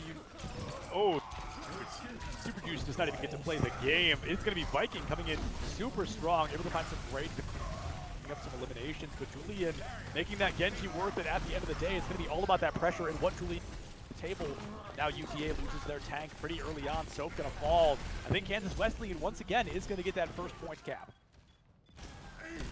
They did it again, but can they hold it this time around though? Right. Kansas, they've had this difficulty not only in this match, but in one that we saw from them before. Just sometimes the 99 of the point held, it's not enough for getting to the 100, so it is a question of holding it. It's a question of rotating ultimates to make it happen, and they might just do that. Proton Mirror, there's about to be ready in and Flux as well. That is going to allow them to create so much space though. And in a map like this one, space is going to be the name of the game. Pressure's on. Soap is going to be able to find that Evelyn Dez picked one of their own immediately after. Kansas Wesleyan getting chased into the back line here. Julian just ripping them apart. UTA, they have flipped the point cap, and this feels like such deja vu of what Night Market looked like minutes ago. And now, On the other side is ET Arlington taking control, and we've seen how this one goes. It's a Symmetra as well online and ready to hold this for as long as possible. Kansas, they might have a lot of ultimates, but they have to pass this choke from the enemy. Yeah, getting past the choke is the hardest possible point of the other this side. map. Oh my goodness, they just cannot pick it up. Julian desperate to get rid of that immortality field, but cannot find it when they need it most. Now, a bunch of damage being dealt out by Wesleyan. They find 2 eliminations. 2 is going to be traded out by Tiki, finding, oh, and now Julian, 2 of their own. What a shatter! What is Nick doing? Oh my goodness, both DPS just ripped away from the engagement. The 50% is all that UT Arlington will be able to get a messy fight, but a lot of ultimates used for the set of Kansas to get that done. I mean, it was 4 ultimates that we saw being used for them, and now it is UT Arlington's turn to do just that. Is a Blizzard coming in and a Proton Barrier to start it off. Oh, the bomb now making an appearance. Tiki is not going to be able to find much. The Blizzard, the Photon Barrier, everything and more, because UT Arlington are desperate to flip this fight back on its head. Kansas Wesleyan has officially taken the lead by only 1%, but a lead is a lead nonetheless. UTA had to use, what was that, 3 ultimates to barely win that fight. They're looking good here. They flipped the point back in their favor. I love how back and forth it's going just because of the ultimates. It's an interesting one, but now 2 fights in a row that seem to be going for the set of UT Arlington just with the opening pick, just with the Junkrat getting taken down in Kansas. Right. Their opportunities might be fading away here. Once that point gets to 70%, everything gets so much harder. Getting the momentum turns to be a complete separate mission to get over with. A tire is the only chance that they have right now. This Rip Tire's got to be huge, but we have seen what Low Bouncy B can do with it. We have seen a triple Rip Tire, I think 3 times today, all from the same Junkrat. Let's see how many they can get here. Unfortunately, it's only going to be the Immortality Field, a bit of additional damage, but I'm just not sure that's going to be enough, especially with Nick going down. This may be the final coffin, and Reinhardt's looking to be the one to hammer it in, but Lil B will take that main tank offline. Kansas Wesleyan, they're going to lose that Junkrat, they're going to lose that Baptiste, and it looks like they're going to lose that Lucio in just a moment here. Talk about incredible tracking from Julian. Able to find so much value now in Earth Shatter. A moment of desperation here from UTA. From Wesleyan. They need to flip this back in their favor, but that microwave is plugged in. They are ready to do just that thanks to the shoulders of Battle. 60% here, Kansas. Not too bad, but cannot make any mistakes anymore. And with all the investments that they had before, they gotta go into a push phase. They have to push forward as they're doing right now. Try to delay that next push for as long as they can. Because UT Arlington on the other side, they have ultimates to use, and there's a TP. This TP is a fascinating one, to say the very least. And oh, the Blizzard, it's working. It's all working. UTA, what a funky strategy. My goodness, it is working out well. Symmetra, Julian just having a field day right now, walking over Kansas Wesleyan. A complete and total team kill in favor of UT Arlington. They're going to walk away with Lijiang Tower at 2-0. UT Arlington, they just TP right in front of the enemy, and Bold. it worked. That is absolutely insane to see. They took control of the point, and there was no one close. There was no one for the set of Kansas around because everyone was in that choke point. By the time they got back, all that space control, all that area control was going for the set of UT Arlington. And what else can you do after that? Is UT Arlington once again taking the advantage, taking that first point, and this is pretty much match point. They only got 1 more to go. Yeah, we are already on that match point, that series point, and honestly, we're on the match point of Kansas's tournament life here. One of these teams has to walk away with a loss at the end of it. This is the lower bracket, and only one of them gets to move on. UTA, they are a shoo-in to make sure it's them. They are rootin', tootin', and ready for shooting so far. And as we move into Kings Row, which isn't confirmed, I'm just assuming, it's going to be really interesting to see what team comps are brought out here because UTA, they are really looking to keep that momentum moving into whatever the next map might be. Are you flipping kidding me? 7 times. We've seen Kings Row 7 times today. Yeah, it is going to be Kings Row coming in once again. So for UT Arlington, you can absolutely expect that Reinhardt to come back into the game. And it is an interesting one, I want to say, because the most mistakes that we've seen from UT Arlington have been when they are playing in Kings Row, when they are playing into the second map, and Yeah. when they are making mistakes. That means they are using too many ultimates at the same time, or they're playing a little bit too aggressive when they shouldn't have. As long as they fix those mistakes, I know that this entire match has the potential to go their way. Right.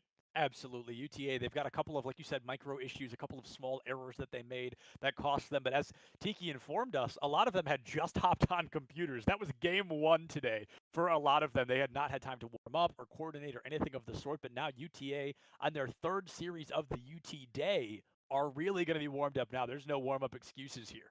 Yeah, there's no more warm up. This is a literally the last map that we might be seeing throughout the day, or at least the last match that we might be seeing for Overwatch at least.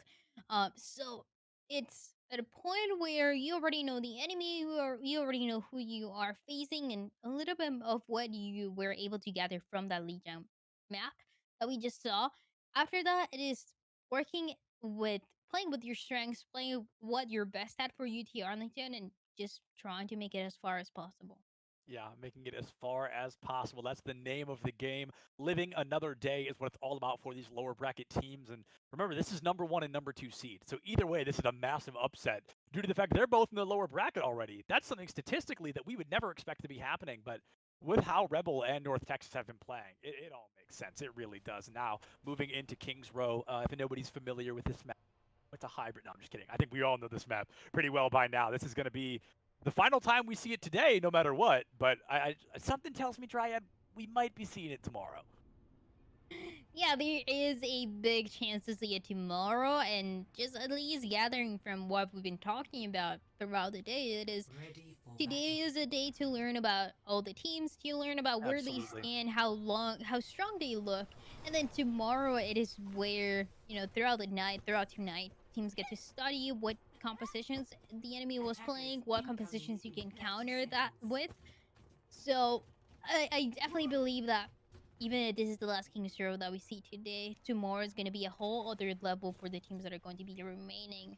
And speaking about remaining teams, it is once again a reminder, now or never for Kansas to make it. They gotta win this map and the next one in a row if they want to stand, if they want to keep going in this tournament. It's a difficult task when you're going against UT Arlington.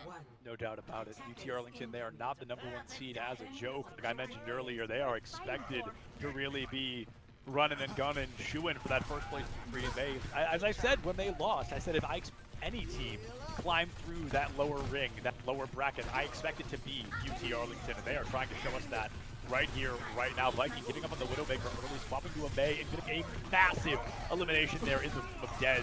UT Arlington, all of a sudden they lose one of the most valuable players. However, it's traded out for Tiny Warrior. Damage dealer down on both sides. The pressure is on. The next elimination is going to be the one that's truly in, just fanning the hammer and praying to find that necessary damage. Nick's shield has to be critical health. They're trying to find that elimination on Ryan, but it looks like Tiny Warrior is going to be back a lot sooner than Dez. A little bit of percentage that is trying to be taken. Kansas doing that shatter as well, trying to get any value here though, but Kansas, they're fighting to stay on this point, and it just might not happen. UT Arlington, they're back in the game. Kansas, there was a huge communication error there. As Nick shattered, Viking put up his wall to negate the amplification matrix, and Nick shattered into his own maze wall. That was just very unfortunate timing, but I truly think it lost them that fight. Yeah, and it was such a long fight. Look at that. Yeah. Under 3 minutes as well that we have right now, and that we are working with. Kansas on the other side has a blizzard to work with, and a shatter! What massive shatter! It's going to get everyone. It got everybody but Viking, and Viking still isn't going to live to tell the tale. That is a complete and total team kill for UT Arlington right now. That is their third one already, I think. And I was going to say, for the side of Kansas, they had a blizzard to work with here. They could have thrown it early, but they didn't even have the chance to do that. It was a completely unexpected shatter coming in from them. And this is something that UT Arlington told us, right? It is catching the enemy apart. Oh! Tiki!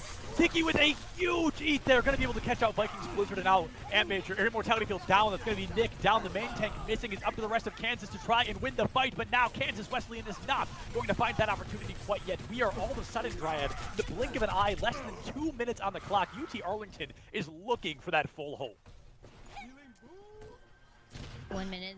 30 seconds remaining here, and a Widowmaker is trying to get an opening pick. This is That desperate. would be an ideal situation. One Baptiste getting taken down, one DPS could do everything, but it's so risky. You don't know if the kills are going to connect, especially when there's so many shields, when there's so much protection, when there's the defense matrix on the field. And UT Arlington, they just have so much control. Yeah, not only the shield and the defense matrix, but the natural cover of the map makes it so hard to snipe. As I say that, though, Julian certainly has no problem sniping away, able to find a double kill with that high noon, and Viking will not live to tell the tale. Jinx just barely respawned, but I'm counting that as a team kill. Less than a minute remaining now, as all the time is fading away right in front of the eyes of Kansas. They don't have any opportunities. They have a couple ultimates, but it's a now or never. They made it work before. They threw every ultimate that they had, and they made it work. It's the last chance to do that again. A last chance effort indeed. UTA, they're going to be trying to hold this with their lives. Wesleyan has four ultimates out already. A pretty big Earth Shatter, honestly, from Nick, but he gets frozen out before he can use it. It's on the shoulders of Tiny Warrior to win this fight. A double kill already. Going to turn into a D-Mech from Tiki. One bomb takes out another, and Dez looking for an elimination, but the damage is being done like crazy. Dez has to wall in. They know he's in there. And this is going to be a tough one to talk your way out of, my friend. He's trying to get out of there, but there is not a bad chance in hell that he is making it down. That is going to be Kansas Wesleyan in the final seconds of the game, capping that first point. Finally, going to be controlled by the set of Kansas, who was fighting to make that happen, but so much time is wasted that about 2 minutes. I don't really know. Something that you should be feeling comfortable with. So Kansas, they have to play extra aggressive for this scenario, with an amplification coming in as soon as possible, because UT Arlington, they haven't been able to set up just yet. No setup's happening yet, but a great wall nonetheless. Nick, gonna get charged into it. A freeze on both the tanks. Get that Reinhardt out of here. The D.Va does far behind. Tiny Warrior down, and Kansas Wesleyan had a great push, but it's going to be interrupted just as quickly. The amplification that we saw there for Kansas, though, it was too far up. They couldn't get any value out of it. They couldn't get any kills out of it. So it was completely wasted coming in. And UT Arlington, they just capitalized from what they had early on. Not even committed too many ultimates for them. So the defense, once again, getting away with the fight, getting away with the kills, getting away with the advantage. Advantage is what it's all about. And Viking looking for a D.Va bomb. We're going to lose the mech before he gets the chance. Now it's going to be really impossible to pull that mech back in time. Maybe you can get a remech into insta-mech if you're lucky. The remech has come through, and there's the bomb. I got to eat my words. Viking was able to do it, pull that bomb out when they needed it most. They don't find much, but they made space, and that's what it's all about now. Reinhardt has been traded out. Tiki with the real D.Va bomb from UT Arlington. Looking for a bit of damage, not able to find it. However, Colby looking to find a couple of eliminations onto Linked Cole. Dez finds Jinx, and all of a sudden, UTA, they are back in charge. 56 seconds on the clock. Only one fight that UT Arlington has lost on this map. It is a single one, and after that has been all about UT Arlington taking control, getting the fights, and knowing exactly what to do. Now with 40 seconds, it is one last chance for what Kansas can do, and massive delay coming in as the D.Va just got taken down too. Oh, Dez is going to be able to find some great value. The D.Va, like you said, was taken offline. Hug me tripping. You're going to have a D.Va bomb, which is great, but you've got 30 seconds left. This next fight is essentially their last, even with the spawn advantage. They'll get maybe one real fight and then what I always call a panic push. In 50 seconds, it is pretty much nothing, and that Blossom is what you can rely on to get kills. Has a shatter in the back, Nick. Nick is angry. Look at him pick out Dez. It doesn't even get to, thanks to an amazing immortality field from Super Juice. Oh, and it is UTA all day. They are coming in hot there, able to just obliterate any hope of a final fight that Wesleyan had. It's unfortunate, but at the same time, you gotta be expecting the Baptiste to be playing back, to be using that immortality, because it wasn't used before. So the last chance here that Kansas had, I mean, the last chance that we had into the fight, into it going into overtime, was just all about timing. If you go main, you're going to be caught by the defense. If you go all the way back, like we saw the Reinhardt do, you know that someone's going to be watching out. You know that someone's going to be careful, and you gotta make those bets, make those decisions without really knowing the outcome in the best way possible. So we see the advantage coming in. a big opportunity here for UT Arlington. Ready for battle. A huge opportunity indeed, Dryad. The win condition has been set, and it is a rather achievable one, if I do say so myself. This is going to be UTA looking to put it all away today. The pressure is insane because they could be forced all the way to a map 3, but Wesleyan's going to have to give us a full hold defense like we have never seen before. What can Kansas do for this one? It is an interesting one coming in here. Okay, well, I want to see that. Maybe not. I don't know. But what can Kansas do here though? Because like you said, it's just you gotta take down UT Arlington fight after fight after fight for so long. I mean, at least 4 minutes to deal with right at the beginning, and that means you just gotta catch them off guard, but without playing a guard. A really good way to start it off, but it's gonna be UT Arlington, the one using that wall, isolating the targets right away. Oh my goodness! UTA is just obliterating Wesleyan right now, and that Maywall, the Maywalls from Dez today have been nothing short of perfect. Every single one we've seen has isolated that Reinhardt every single time, and look at them. They're going all the way to their spawn. UTA is going all the way to Wesleyan's spawn right now. They want to take them out as early as possible. Look how close it is to take that victory too. The payload wouldn't stop. It's so close to where they are right now, and the payload is just going to start moving. 6 minutes. It already started. Yeah, it's 6 minutes, and everything that you can dream of for UT Arlington, they have it. I mean, the fight started and it didn't even finish. The Lucio being taken off, Cart was even fully capped. That was just UTA. Absolutely phenomenal spacing there, and now Tiki, insult to injury on that shatter. UTA, they are making quick work of Kings Row. They're looking for an 90% speed run here. Payload is not going to stop it. You know that it's not going to stop because Kansas is so far away and they're getting taken down one by one. There's a Blizzard even in the Lucio fighting for his life for the last chance to touch, for the last chance for his team board Kansas. But it is not going to happen. UT Arlington, they get away with the victory here. A very, very strong showing from UTA. They're showing us why they deserve that #1 seed. If that UTA was playing against North Texas earlier, I think this could be a completely different bracket. But better late than never. UTA, they are looking mighty, mighty strong now. It's so nice to see after they got taken down so early on, the first time that we saw them on stream, and now looking at the way that they're improving, the way that they're feeling so much better, the way that they're playing better in general, and those mistakes that I mentioned early on, though, the over-aggression and the over-aggression more than anything, that was fixed. That was looking so much better into this last map that we saw from them and really gave them the victory that they deserved. Absolutely, and I believe we're actually going to get the opportunity to talk to somebody from UTA in just a couple of minutes. I truly cannot wait because this has been a really good, I'm not going to call it a comeback story because we knew that team was good. This isn't unexpected, but it's great to see them really kicking it up to that notch, that expectation we already had for them. It's amazing to see them really starting to live up to that name once again.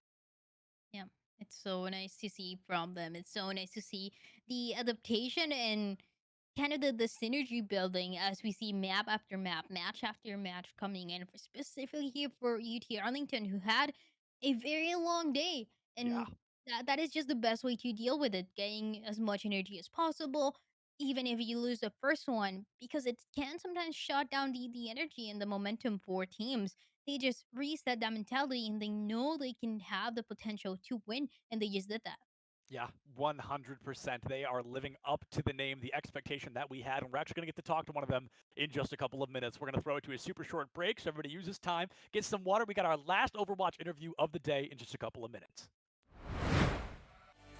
One more welcome back, everybody, from Dryad and myself today. This time we are joined by Julian, a real powerhouse player in that DPS line, Pharah in particular for UTA. So, Julian, I want to ask you, earlier today, game one, certainly not what you wanted it to be, getting knocked into the lower bracket, something that, knowing your team is certainly not something you expected, but you guys are really starting to claw it back. You're really starting to find your groove and your momentum. How does it feel to not only win your first game in the lower bracket, but to now be positive on the day, 2-1, and you've secured a spot in the final round of the lower. I'm sorry, you cut out a little bit at the end. Okay, how does it feel knowing that you've had a great day up to this point after a rough game one, and now you've secured a spot in the final round of the lower bracket? After that first map, I kind of yelled at my team a little bit, told them to get better, and wouldn't you know, we got better. Other than that, it feels great. Yeah, I mean, it's so nice to see you guys coming up and making the changes that were necessary.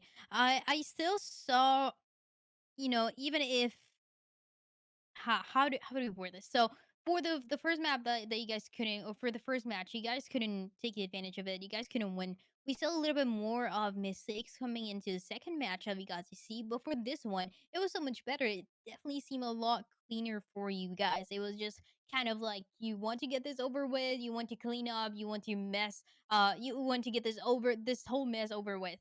Or was it just kind of the more that you guys play, the more that you guys warm up, just the better that you think you perform?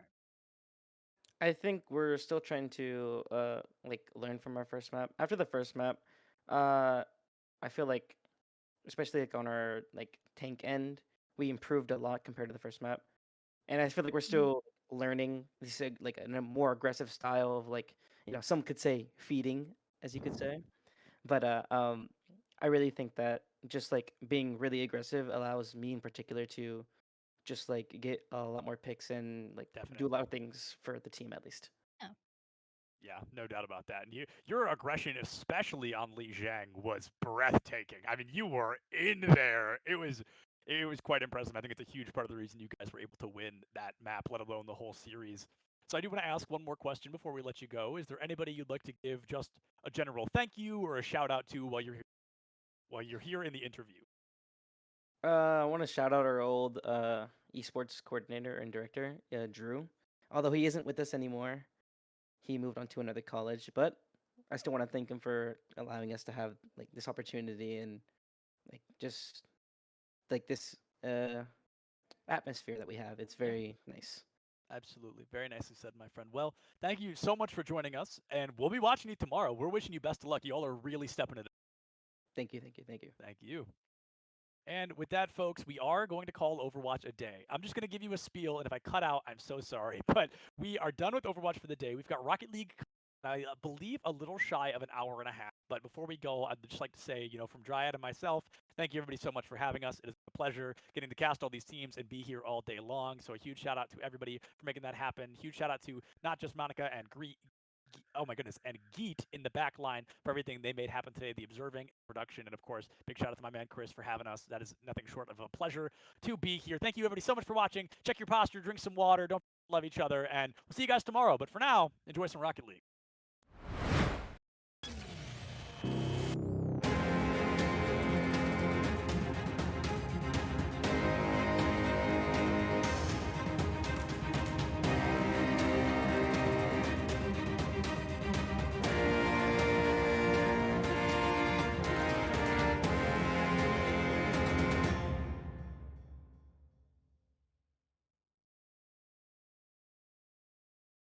Hello, everyone, and welcome back to the Collegiate Esports Commissioners Cup Southwest Invitational. We're here for day 2. We made it to the final. So far this weekend, we have watched 32 collegiate teams compete across Overwatch, Super Smash Bros. Ultimate, Valorant, and Rocket League. We are now here on Championship Day trying to crown a winner across all those different games. So we're down to top 3 teams in each game. And let's take a look at who is competing today. And we're going to start with Overwatch. So in the winners bracket, we have University of North Texas and Rebel Gaming UNLV. In the lower bracket, UT Arlington has clawed their way back up for a second shot at the top. So those are the 3 teams for Overwatch. Before we take control and look in Overwatch, let's hear some words from one of the teams in the tournament, Stephen F. Austin's Overwatch team. Let's listen to them now. Is Caleb Hinson, and I am the tank at SFA. We are located in Texas and have been a club for about 2.5 years. We are excited to be competing in Overwatch for the Collegiate Esports Commissioners Cup in the Southwest region. This past semester has been pretty good. We brought on a majority of more new people than old people returning, and so it's been a pretty good learning experience. It's been competitive, but it's been fun. Well, I know we have this one DPS player, his name is Ryan, who we have recruited this season, and he's a bit harsh when it comes to some stuff he talks about, but overall, I think he was a good addition to the team, and he brings an element of realness to the team that is kind of needed in this new competitive environment that we're trying to go through. We have this small little side room in our campus's student center. It only has about 12 stations at it, and it's not very roomy, but it gets the job done, and it's better than playing at home, and it allows a lot of players on the Overwatch team, especially, to actually play on PC, because some of them are unable to play from home or don't have stable internet connections in the house. It means a lot because it's a pretty new. We were recently signed to NAE, so it's a pretty new esports program. I'm glad that I am able to represent it in the way I can, and I really hope that this can help put esports on the map, not only at our college, but at other colleges in Texas, to help people realize that it's more than just simple games or games they see go mainstream. It's something that can actually go mainstream and be on the verge of other sports. Specifically this weekend, we're looking forward to go against UT Arlington. They're another school in Texas, and we're looking to try to make SFA known as one of the top esports teams in Texas if we can. And so we're just looking to put our names on the map if we can. Excellent. Thank you so much for that. That was an interview, again, with Stephen F. Austin's Overwatch team. And now let's take a look over towards the Valorant side of things, as we have the Valorant field here, fragging their way out of the pools yesterday were some amazing colleges. So let's take a look at those. The emergence of Houston, Oklahoma University, Grand Canyon University, and Arizona State. Those will be the 4 teams to make up the field for the day 2 here of Valorant. Now let's take a moment and just hear some words from Arizona State University's Valorant team. Take it away.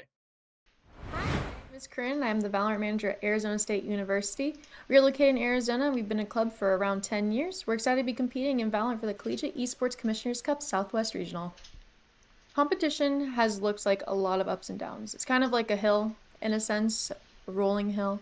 We're facing a lot of challenges, but we're also overcoming those challenges every day. And our competition is going to be the same way. They're going to bring us some challenges, and we're going to have to either overcome them or we're going to have to take some falls every once in a while. So we actually did recently pick up a new player, Garrett the Kite. I was actually really excited to bring him on. We did a thing where we asked for interest of people that wanted to play in the club. We obviously had get to be diamond or higher, and he just happened to be Immortal 3. And I remember I was looking through and I was like, I kind of want to give this guy a shot. I mean, I'm not an expert at the game, but when I see someone high rank, I'm like, they have to be, they're bringing something to the table. Super excited to bring him on. He was very responsive when I first talked to him, and very reciprocated the energy that we needed as a team. And he's really bringing a new light to the team, which I'm super excited for. The comms were kind of quiet the past year, and now I'm seeing it being lifted up because Garrett's here and he's always talking, always giving good communication to his teammates, and he's always there for them, and he just knows what to say at the right time. And it's a really good vibe that he's bringing to the team. So the club does host monthly LANs, which we are very grateful for. We basically all get together and we do activity and stuff. One time we did a League of Legends tournament, and they were randomized teams, and everyone was able to play in. We've done an Overcooked tournament. We're also doing, I think in a couple weeks, we're doing a Pokemon tournament, but it's all going to be online just because it's easier to do it online now because of COVID and stuff. But that's one way that we keep together as a community, and we're also very active in our Discord. We have around, I want to say 1,200 members in the Discord, and I want to say at least 800 are active within the day, constantly. And this includes staff, and this also just includes people from all the teams, and also just regular community people who just want to be there just because they like video games. And we just always connect, and we're always talking, and I've built a good group of friends just from the Discord alone. I want to say some of my good friends are from this Discord. Our biggest rival is GCU. I am super excited to play them. I know the coach, and I know a couple of players on the team, and a lot of the guys on ASU Maroon also know a lot of the players on the team as well. And it's just it's a good rivalry that we have every year. It's all our teams, we all end up facing each other because we're all in the same region, and usually we join the same leagues, and we're always put in the at least for example, for Valorant West, we're always there. I think we're super excited to play GCU just because we also know they picked up 2 brand new players and we know they're good. So Thank you so much. That was Arizona State University Valorant team. Very well spoken. Very nice interview. So coming up next, we have Rocket League, which is going to be happening right here on Esports U alongside Overwatch. Esports U 2 will have Valorant and Super Smash Bros. Ultimate. But the teams that remain in Rocket League are going to be, we have Grand Canyon University, we have UT Arlington, with Arizona State right on their heels, having survived the lower bracket. So 3 top teams here in Rocket League. And without further ado, let's hear some words once again from Stephen F. Austin's Rocket League team. Let's hear those now. My name is Jacob Lee, and I am the coach and also player at Stephen F. Austin State University. We are located in Nacogdoches, Texas, and have been a program for about 2 years now. We're excited to be competing in the Rocket League for the Collegiate Esports Commissioner's Cup. Competition for us this past semester has kind of been, it's been fun. We've had a lot of fun. Me and my teammates, we've been in the lab a lot, and we have been trying really hard to be connected and not, because usually we play from home, and since COVID's been lax a lot more recently, we've been able to be in the lab a lot more and been able to have like a little more coalition and be able to like fist bump and, have like good morale, because morale is a really big thing in Rocket League. If you don't have good morale, it can really get your team down. So I think competition's been very fun. Even though like we've had some losses, we've had some pretty tough losses. Like it's been fun. So for our varsity team, we have me, which is I am currently my current rank in Rocket League is SSL, which is the top rank.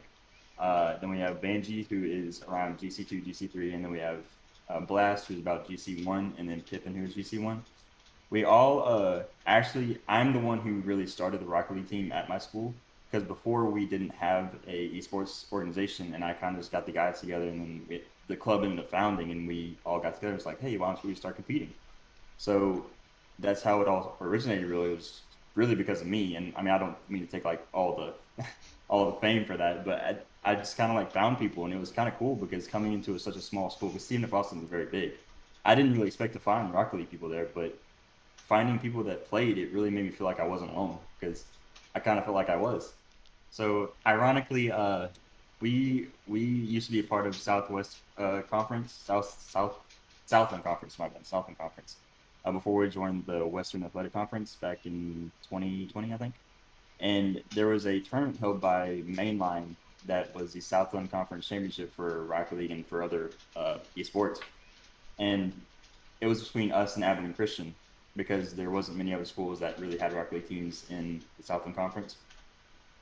And we were competing for $1,000. Like this was pretty important for both of the schools, because I mean I know that Abilene Christian is very known for many things. Now there's SFA, so it was really important for both me and I know it was important for them as well. We ended up meeting in the finals because we were ironically on opposite sides of the bracket, and it went to game 5. We had to reverse sweep them, which was crazy. Like that was an exciting experience for us, but it's always been a running joke because I'm pretty good friends with one of their players, and it's a running joke that like they can never beat us because we always end up reverse sweeping them.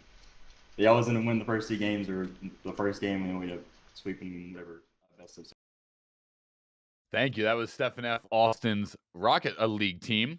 And lastly, we have Super Smash Bros. Ultimate playing on Esports U 2 following Valorant today. SSBU has seen brutal matches and just overall amazing gameplay from all the schools. I really love watching Super Smash Bros. Ultimate for our fighting game representative. And we have 2 amazing schools, UT Austin and UT Arlington, which are both representing Texas in the winners bracket today, while we have Dixie State coming out of losers with their eyes on the prize from the lower bracket. Before we start the madness, however, let's hear some words from one of yesterday's featured team, Colorado State University. Let's hear from them now. All right. So, can you give me a brief introduction of yourself, your school, and your program? My name is Brendan, and I am the Super Smash Bros. Ultimate Coordinator at CSU. We are located in Colorado, and we have been club for about a year now, specifically the Smash team. We're excited to be competing in Super Smash Bros. Ultimate. for Collegiate Esports National Championship in the Southwest Regional. Last semester, we finally got the local backup, which is essentially an open tournament where anybody can like come and, you know, enter a traditional bracket and play for money. And the esports team specifically has been getting, like, we've been meeting alongside that to try to help each of our players go through their bracket runs each week, break it down, see what they did wrong, improve a lot. And like, not to brag a little bit, but I think that people specifically on the esports team have improved more than like people who haven't been. Yeah. So essentially what these open brackets are is that you can get anybody to sign up. And as I mentioned earlier, we get about 30 to 50 people a week. And these are people from all over Fort Collins, not just CSU. And that's important because we get like some of the best skill around to train and practice with. And so essentially, in a double elimination bracket, you play one-on-one, and you get 2 losses before you're out of the bracket. And if you win, you keep going until the winner's decided. And at the end of the day, there's only one winner. And I think that's super beneficial for the team because it helps you practice your mindset and like break it down to essentially the single match in the set of what could go wrong. And you can like focus on individual things from there and improve like that. Ooh, I would say this past semester, which was the fall semester, I think the most interesting thing is about Yeeks. Yeeks is a freshman who just started this year, and he's already one of our top players. Insanely good wolf, knows the game fundamentally incredibly well. Insane combo tree and insane just like plethora of characters he can play. And the thing about Yeeks too is you will not find anybody taller than that man. He is a giant, and he is still a freshman. It's kind of insane. So he'll beat you in bracket, and then he'll look down on you as you're walking away. Well, last semester we hosted them in this big biology room on campus, which was super nice because they had tables for everything. You could kind of like go and sit in the middle while you're kind of waiting for your match. And then I would call you up to the front, and then I would tell you where to go, and you go and play your match kind of on the sides. And people would like line up on the sides of the room and watch the matches, kind of walk around as you see that, which is super nice. And then this semester we're in a different room, which like isn't quite as big and isn't quite as nice. But the big thing with that room is that there's a projector, and so normally every week we have a stream setup, which is where everything is streamed. You know, you can watch your matches from stream later. But this semester we have it so that the stream setup is hooked up to a projector, so everybody in the room can watch the projector, and then that just creates so incredibly hype matches where something happens and the entire room pops off at once, and you can see the players playing on stream freaking out, and it gets so intense, and it's one of my favorite things about it. My role in the club is I kind of arrange. First of all, I organize the tournaments, help run them, call the bracket matches. And then for the esports team specifically, I facilitate practices and decide the tryouts and kind of do all the coordination for all the leagues and things like that. Smash is grassroots, meaning that there isn't really an organization sponsoring it or like funding everything. Everything that like Smash has done has come from within Smash. All the tournaments are created by people who play the game. All the pots for the tournaments, all the facilities, everything is run by somebody who just does it because they love Smash. And I think that creates kind of like an incredibly unique experience because there's so much passion behind it. And I think that passion is kind of self-propagating, and the fact that it's been going on for so many years and it's going to keep on going. And I think that's my favorite thing about Smash. That's a good question. Smash is obviously one-on-one, 3-stock, that kind of format. And how that has been developed for a team-based kind of competition is something called a crew battle. And essentially a crew battle is where each team has a set amount of players, and each of those players has a set amount of stocks. And essentially the two teams fight each other in the traditional 1v1, except you lose stocks, and when a team loses all of their stocks, they lose. But what makes a crew battle different is that you can kind of counterpick players and stocks. So like if you have a player that is going to like destroy another player, you can kind of choose to send them in against that, or like choose to send them in to take this one stock and hopefully you don't lose your stock. And then, there comes in a whole other meta that develops around that. And I think that's like an incredibly hype format that is kind of underutilized in, the traditional Smash scene, actually. Oh yeah, I'm super excited to be Keaton. This is going to be one of the biggest things of our season as a team. I know everybody on the team's looking forward to it, and honestly, I think that's because we have a shot at taking it. We've been putting in a ton of work last semester. Teams have been getting great results. Haven't heard much about the other teams. Excellent. That was Colorado State University Super Smash Brothers Ultimate. Great interview.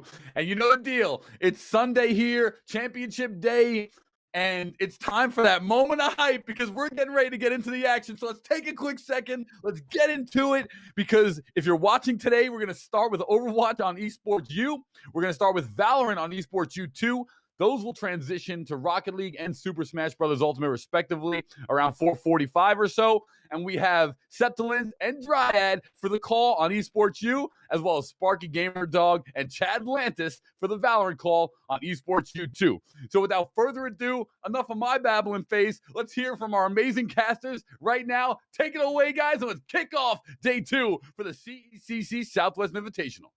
Thank you so much, Paulie. And hello, everybody. I'm not going to repeat everything he said, but yes, today is the second and final day of the CECC Southwest Invitational. I am Septilins, joined by the great and talented Dryad, and we are bringing you not 1, not 2, not 3, but 3 series here tonight, including a best of 5 here in the grand finals. And Dryad, there are no surprises from here on out. These are teams that we, at this point, know and love. And all the teams left, the 3 remaining, these teams are all going to fight tooth and nail to the bitter end.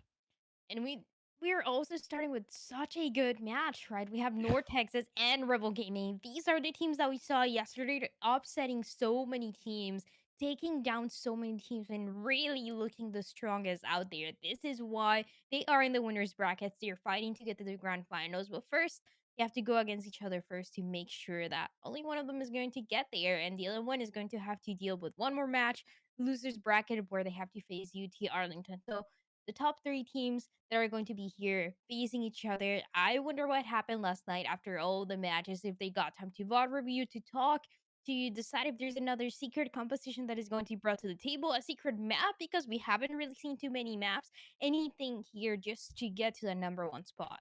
Yeah, and speaking of maps, we already have the information that our first map of the day is one that we only had the chance to see a single time yesterday. It is going to be Ilios, so I'm super excited to be seeing that make an appearance. And like you talked about a moment ago, this is interesting because these are our last 2 undefeated teams. These are the only teams that have won every game they've played so far, and obviously that doesn't continue any longer. Somebody's got to win right here, right now, and I truly believe this could go all the way to the end of a 3rd map.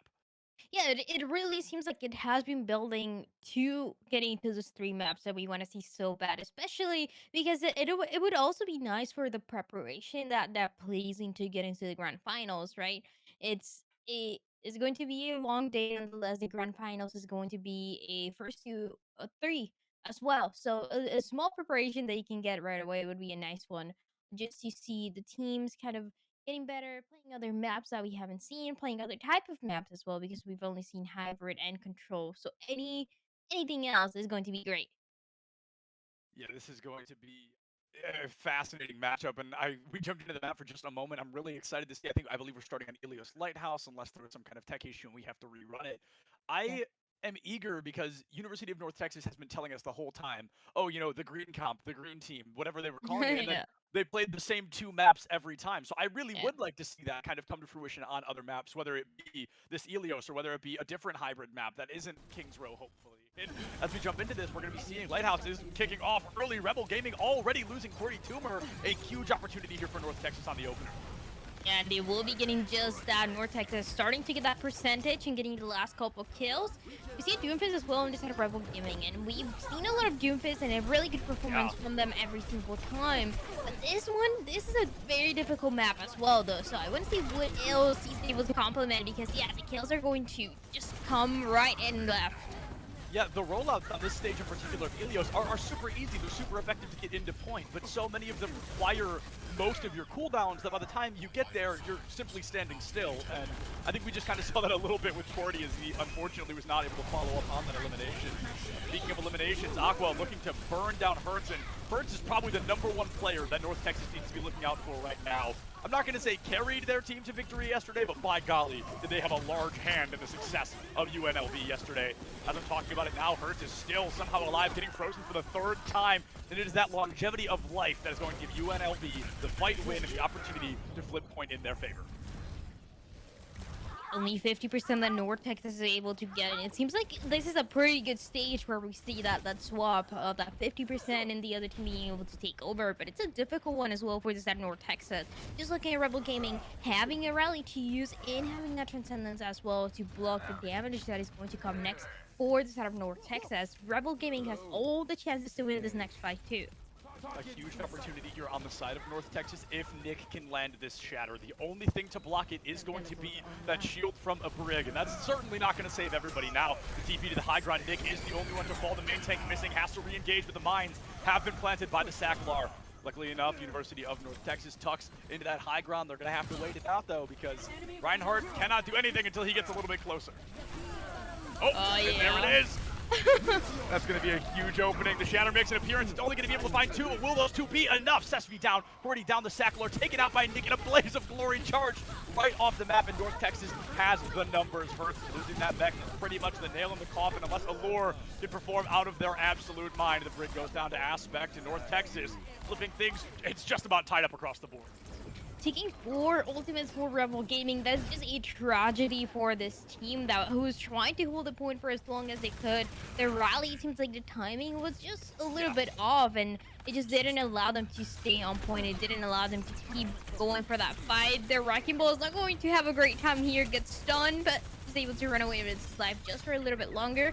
And it doesn't really matter. At the end, Rebel Gaming just has all the control right now. Yeah, Rebel Gaming large and in charge. I thought the Sackler got an environmental kill there for a second, but no, it was the Lucio, so they had plenty of time to get back. There's an environmental kill, though, as Bicycle is taken off the stage. Aspect pops that high noon, trying to save the day, but my goodness, it is North Texas all over again. The mech is gone, the transformation is gone, but now Gatsby is gone. A huge offense against them. Aspect trying to counter that kill with one of their own, but Allure picking up Aspect in that same breath. Transcendence from Karma, I've got to be honest, a bit of a confusing one, but with only 2% left on the point, it is desperate that you win this fight at any cost. They're going to do just that for the side of Rebel Gaming, and a pretty good timing as well. They stopped at 99, they stopped at 100%, and they start to get into the probably one more fight just because of how long they've been taking. Also with that minefield, that is going to create such a massive space into point for Rebel Gaming to also push for the 90%, to also push for another chance. Well, North Texas, they're just trying to get ultimates again, maybe with the Proton Barrier to start it off. Oh, Cordy getting a little bit over aggressive, putting up some great positioning, but may be able to find an environmental if they play their cards right here. Gonna be going in. It doesn't even need the environment. It's gonna be a kill. All thanks to that Doomfist. Immortality field already down. Dryad, things looking bleak for North Texas on their engagement. Nick, is going to be able to drop that Earth Shatter, but only finds 1 in the process. Corey's got that ult coming up and coming right back down. Not able to find much off the back. Now jumping away and getting stunned into oblivion. North Texas going to be able to turn things around with a double kill. Aspect picking up Aqua. Karma is gone. North Texas is right from underneath them, and Rebel Gaming all of a sudden has their backs against the wall once again. Talk about a phenomenal turnaround here from North Texas. A serious deficit against them, but somehow they defy the odds and they cap that first point. The 100% at last for the side of North Texas. They were the ones winning the initial fight, and they're the ones who are going to take that last fight as well. And it was going back and forth. They got risky, but at the same time, just look at North Texas. They were always over and over again pushing for that first kill. And this is a highlight that we saw from them yesterday. They were always opening up the fights, always having the numbers advantage to work with, and it continues to be a highlight for today, to the point where Rebel Gaming, they have to change their strategy a little bit because they're waiting, and they are, more than anything, it seems like reacting while using their own ultimates to get the advantage. So for example, the rally, we saw being used so late into the fight to a point where they should be using that first. Yeah, the rally was definitely coming out after 1 or 2 teammates had already fallen, and at that point it's an incredibly difficult matchup to turn around. What I want to talk about here is we don't see any long-range DPS. We don't see any hit scan. I mean, we see the Tracer, but she can only shoot you from about 10 feet away to really get some value. It's fascinating that there's going to be no Cassidy's, there's no Widowmakers. These teams are instead going that up-close and personal play style, and it looks like it may be working out pretty darn well for both sides. Mystical and Allure traded respectively, but as Gatsby goes down, that's the opening. UNLV should need to succeed. Hurts finding Jaybird, and I mentioned it a moment ago. Whoa! A whole melee kill. That's not something we see every day. The Seklar and Hurts just rolling through any hope of an offense North Texas wanted there. The control now, changing things around, going for this out of Rebel Gaming as well. I'm seeing what they're able to do here because Ultimate's not very close yet, so it's gonna be a little bit of that poke phase, especially with the composition. Everyone trying to go into the back line, just messing around with the enemy team, trying to get something, especially from the tanks. I love Jaybird's swap here. I just mentioned how important I felt that Cassidy was going to be. They're going to bring it out. The Symmetra, you have to be on point to make her work, and they just weren't able to. What a boop from Gatsby. Interrupt any hope of a sneak attack that the Seklar had. Almost booped them off stage. Had they let go of the grapple, that would have been a much different story with all 6 players on both sides. The first elimination is, of course, going to be the pivotal one that really flips the fight on its head, and it's going to be Hurts, who falls straight away. Sespi not far behind. North Texas, they lose that first fight, but by golly, they are looking to win the second. Bicycle with the Moira double kill. You love to see it, and it is going to be North Texas probably able to turn this point in just a couple of seconds. Out of all the control maps too, and other sub maps that we see, this is one of the ones that gives you the most variety in terms of compositions. You can play a hit scanner, you can play a Widow, you can play a dive, whatever you feel comfortable with. But in this case, I think North Texas composition is just going to be better. Not only they are amazing at their rush with the Reinhardt that Nick gave us yesterday, but they are also able to get those ultimates a little bit faster because they're constantly contesting the enemy, and this is why they were able to get just that. Oh my goodness, what an aggressive ultimate. Now we're speaking of aggressive ultimates. My goodness, we've got 2 already making an appearance. The Diva Bomb is here as well. Minefield, the Pulse Bomb, 1 by 1. Oh, the remech, the mines again. It is North Texas just absolutely obliterated, but we've got to talk about the negatives of that engagement as well. Rebel Gaming just emptied their arsenal. It is not the first time that we see them doing that, right? It seems like they become desperate, they make a couple mistakes here, and even though they're able to fix them here and there, it's a risk that now you have to take. You have to get the first engagement, you have to get the first kill to guarantee the numbers will go on your way right away. But North Texas, this is what they're best at. This is what they're always highlighted at. It's just getting and isolating targets, so we know they can do it again. Now, we're looking at statistics here. We've got to talk about the fact that in 2 fights, Rebel Gaming has capped 80%. In 1 fight, North Texas was only able to get 36, so they are getting a lot less of a percentage per flip than Rebel Gaming is, and it's super important that they win this fight, but as 2 of them make it 3, have already fallen. Grant, I made a prediction right at the beginning of this, and I thought we were going to map 3. I meant the whole series, but it really looks like we're going to stage 3 of Helios.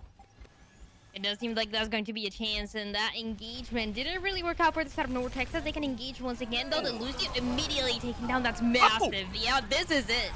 Oh, Bicycle pops the Coalescence in an attempt to keep the team alive, but all you do is become a sitting duck for a character like Doomfist. This is going to have to be an insane play, perhaps just like that, but we are going to need even more if North Texas wants to turn this one around. The Pulse Bomb after already, the High Noon and the beat as well. Can Gatsby get back in time once again to drop the beat and possibly save the team?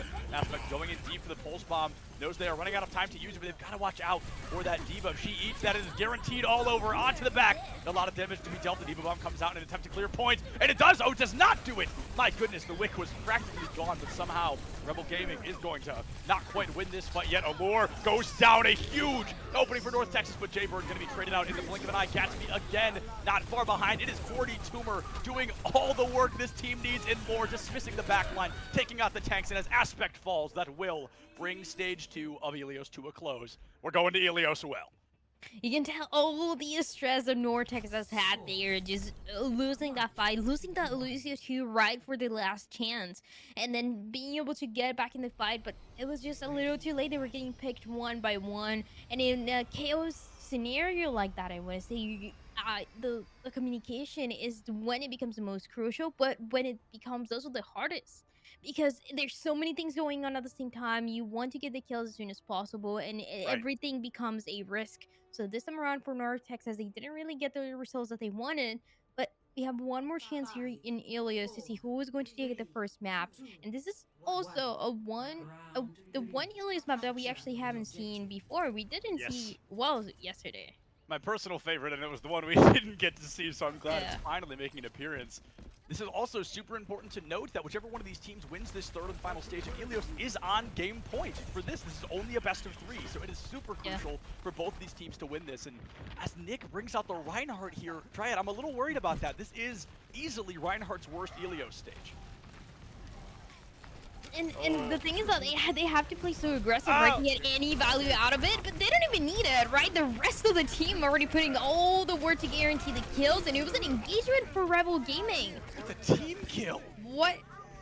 Oh It my! just didn't work at all. Yeah, it was an engagement that was too fast, too reckless, and they couldn't get any value from that. So North Texas, they're looking pretty good to win that first fight immediately. And yeah, sure, like I said, Reinhardt, he might not be the best one in this map, but as long as they're pushing forward, as long as they're playing aggressive, I believe they stand a chance, especially in that area where they're playing. Yeah, as long as Nick doesn't get over-aggressive, I'm looking at overextensions from the side of North Texas because we see a Wrecking Ball and a Doom Fist and a Whip Shot. All of those can knock you into that death pit square, or I guess circle in the middle of the point, so you've got to be super careful. Keep an eye out for those, but Aspect with a phenomenal freeze onto Sacklar. All of a sudden, the numbers are up against Rebel Gaming once again. The best possible way to win that first fight on the side of North Texas, and they're about to have 6 ultimates to prove it. Another great freeze comes through. That Amplification Matrix isn't going to be able to do much if there's nobody to shoot through it. Aspect getting super over-aggressive perhaps, but still, oh, it's going to be a triple kill. Wow, North Texas, they know what they are doing. They have yet to make a mistake on Ilios well. They're absolutely angry after losing that last one, and they want to take advantage of this one as much as they can. This is, I also want to say, one of the strongest maps for teams that really know how to play it, and that becomes a risk for Rebel Gaming, right? They have some ultimates coming up, but how are they going to use them? Well, looks like we're going to see North Texas before they even get the chance. Karma has to pop that Transcendence in an attempt to keep the team alive. Gordy almost goes down, but instead it's going to be Sessi who finds a crucial elimination onto Aspect. A bit of a funky high noon, but I respect the strategy nonetheless. Gordy is going to find Nick, that main tank down. This is Rebel Gaming's time to shine. Gordy has nobody to really go after, so they're going to head in toward that D.Va. Not quite able to find the D-Mech yet, but the longer it takes, the better for Rebel Gaming. Honestly, or no, they haven't flipped yet, so a huge play for North Texas here to stall out. I mean, they got to 90%. It pretty much doesn't get any better for them, right? North Texas, sure, they lose that fight. They're not worried. They know they can take it over again, and they even force a mirror a little bit more in terms of the tanks. They forced Rebel Gaming into the Reinhardt and the D.Va, which is insane, right? Speaking of this map in specific, it's so rare to see the mirror match taking place. But they just feel the pressure to do so because in that rush is just only one of the Reinhardts able to win. And for Rebel Gaming, as of right now, they think they are the ones who are able to come up on top. In only 2 fights, North Texas is able to cap 90%. They're currently in a very good position. They've got a small edge in the ult economy. Jaybird proving that to us right now. Shatter is going to be able to block it all, though, and instead the team did counter Shatter. The pin does connect from the Sackler. Jaybird also down in a fight that started so strong for North Texas is going to be ripped away from them in the blink of an eye with an Amp Matrix also used, so another ultimate down the drain for North Texas. Rebel Gaming already halfway done. This is good though. This is a quick reset taking place for the side of North Texas. Knowing that Rebel Gaming, they just use the Shatter, which is pretty much the strongest ultimates that they have besides the Rally. And none of those ultimates now are even close to taking place on Nick. And it's all up to him to see what he's able to do with his own Shatter to open up the fight once again for the side of North Texas in this fight. Re-engage has to happen from North Texas here. Nick has that Shatter. Honestly, I think it's got to be a pretty big one. The Blizzard perhaps can make some space, but throwing it from this distance just guarantees it getting eaten. You've got to get a little bit closer, maybe find the Earth Shatter first to really stun them out, but always that overcommit we talked about before. Going right into the Rhine, the Shatter a little predictable, and there's the eat on the Blizzard that I was so fearful of just moments ago. 40 will be traded out, a huge elimination, but Sacklar with a Shatter, never mind, the counter Shatter is going to be even bigger. Nick is hyper-aggressive, able to find 2, make it possibly 3 eliminations, but no, he's not going to be able to get much with that pin. Hurts losing them back in 99%. North Texas has to flip it. I think they're going to be able to, only 10 seconds away from winning their 3rd stage of Ilios and getting 1 point on the series. Rebel Gaming invested so much here, now has to go into the Wrecking Ball just to make sure that they're able to touch in time. They will be able to do just that, but North Texas with all the point control, this might go their way. This truly could go either way right now, and I usually say that as a caster, but I really mean it this time right now, though. North Texas going to find 2 eliminations and some pretty big ones at that. The Sacklar is all about stall potential. The Wrecking Ball is built to live longer than your traditional other tanks, but as they fall first, Karma being taken out, Allure not far behind. The numbers are simply against Rebel Gaming. Can anybody get back? But the Diva Bomb is going to ensure that they cannot. North Texas are going to take that first round win in Ilios. They are 1 map away from securing a spot in Grand Finals. This is one of the risks that you take, especially after the first map and in this specific tournament, right? It's already match point. Only 1 more map is going to be needed here to give the side of North Texas their victory. It was just going back and forth so many times, and it shows how competitive these 2 teams are compared to all the matches that we saw yesterday too, right? They were not as competitive. They were 100 to 0% more times than not, and we barely ever saw the third stage of any control map. So we already see a massive difference between the performance here, and it's what we would expect for a winners finals of both those 2 teams fighting to get to the top. But so far, it's North Texas, and I do like though that they recognize and they respect their opponent compared to playing another composition that doesn't really make sense. It was just playing to their comfort and really coming up on top from that. Yeah, and in this situation we're in right now, something really interesting could happen. Now, if they pick Kings Row, that's truly not that interesting. But this is the first time it is Kings Row. Okay, but I want to talk about this anyway. This is the first time we're seeing Rebel Gaming in a losing position. They have 2-0'd everybody up to this point. So Yeah. now that they are down in a 1-0 deficit, things are going to be a little interesting. I wonder if they're going to bring out easier comps, if they're going to play a little more to their comforts to ensure that they can succeed on this map. But Kings Row, I mean, UNT, this will be their 3rd time playing it, and they haven't lost it yet.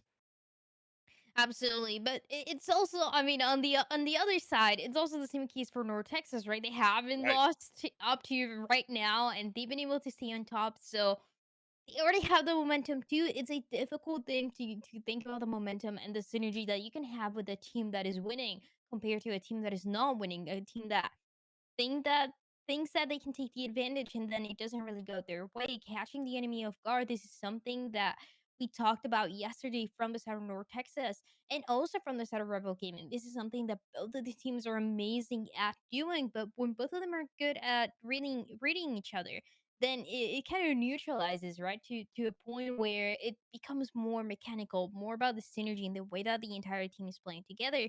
Because honestly, I don't expect a lot of variations when it comes to compositions, especially as we jump into King's Row. If we already had an indication of the Ryan Diva coming in for Ilios more than anything, I can absolutely expect it for this one too. Yeah, and I think we can assume what UNT is going to bring out on the offense, right? It's something that we've seen before. They've yet to not do it. So I suspect we may be seeing that coveted. What is it called? Green comp? Is that what they were calling it? Yeah, even though they said they I don't know. I don't know what triggers it, right? Because Right, right. yesterday it was a little more of a dominant performance from the beginning that they had that allowed them to just play that composition and come up on top and win that first fight that they had with it. But now I feel like they recognize that it's a little bit more risky to do so, especially because they already, the enemy had already a chance to see that composition and exactly what it is in King's Row. So Yeah. everything becomes kind of a question mark. Will they play that? Will they not? And how is Rebel Gaming able to answer to that? There's so many variables that we can focus on right now, and I think it's so fascinating. Like you talked about, the major one being what triggers that weird team comp from the side of North Texas, and then that, of course, leads to the question: is UNLV going to be playing for that team comp? So if UNT brings out something else, there's just so much up in the air right now in terms of offense and defense that these players could. They could go head to head in a brawl. Who knows? Like, this could be something we expected to see all weekend and haven't yet, or they could be continuing to bring out these super unusual, super unique team comps. It's really only time will tell, Dryad. And I'm so curious on what these teams are going to do here to ensure their victories on Kings Row. Absolutely. And another point to mention here is that usually, especially for Collegiate, we are very, very often seeing a rush composition that Ryan and the Diva, they are always there. They're always present pretty much in every match that we get to see. There's always a stage or point where people are playing this rush. And the reason for that is it is also because it's one of the easiest compositions to synergize with in comparison to so many of the quote-unquote new ones that we had, like the double bubble, that Right. even though it can get a lot of value, it's risky and it's hard to synergize with, especially for the tanks. So when you're playing this rush, things become a little bit easier, and you know that the Reinhardt is going to be shot calling a little bit more, is going to guarantee a little bit more space for the team, and that can do everything for this out of North Texas now on the defense. Yeah, I think this engagement, especially this first one, is going to be a tale of two main tanks, right? It's going to be Nick and the Sacklar leading their teams to victory.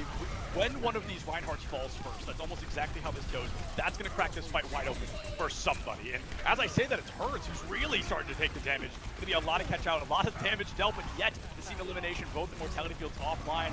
Next amount of damage will be a lethal one. And oh my goodness, I cannot believe, wow, there it is! The Earth Shatter already going to be picking up 3. That is the opening North Texas needed to guarantee they're walking away with a victory here in that first fight.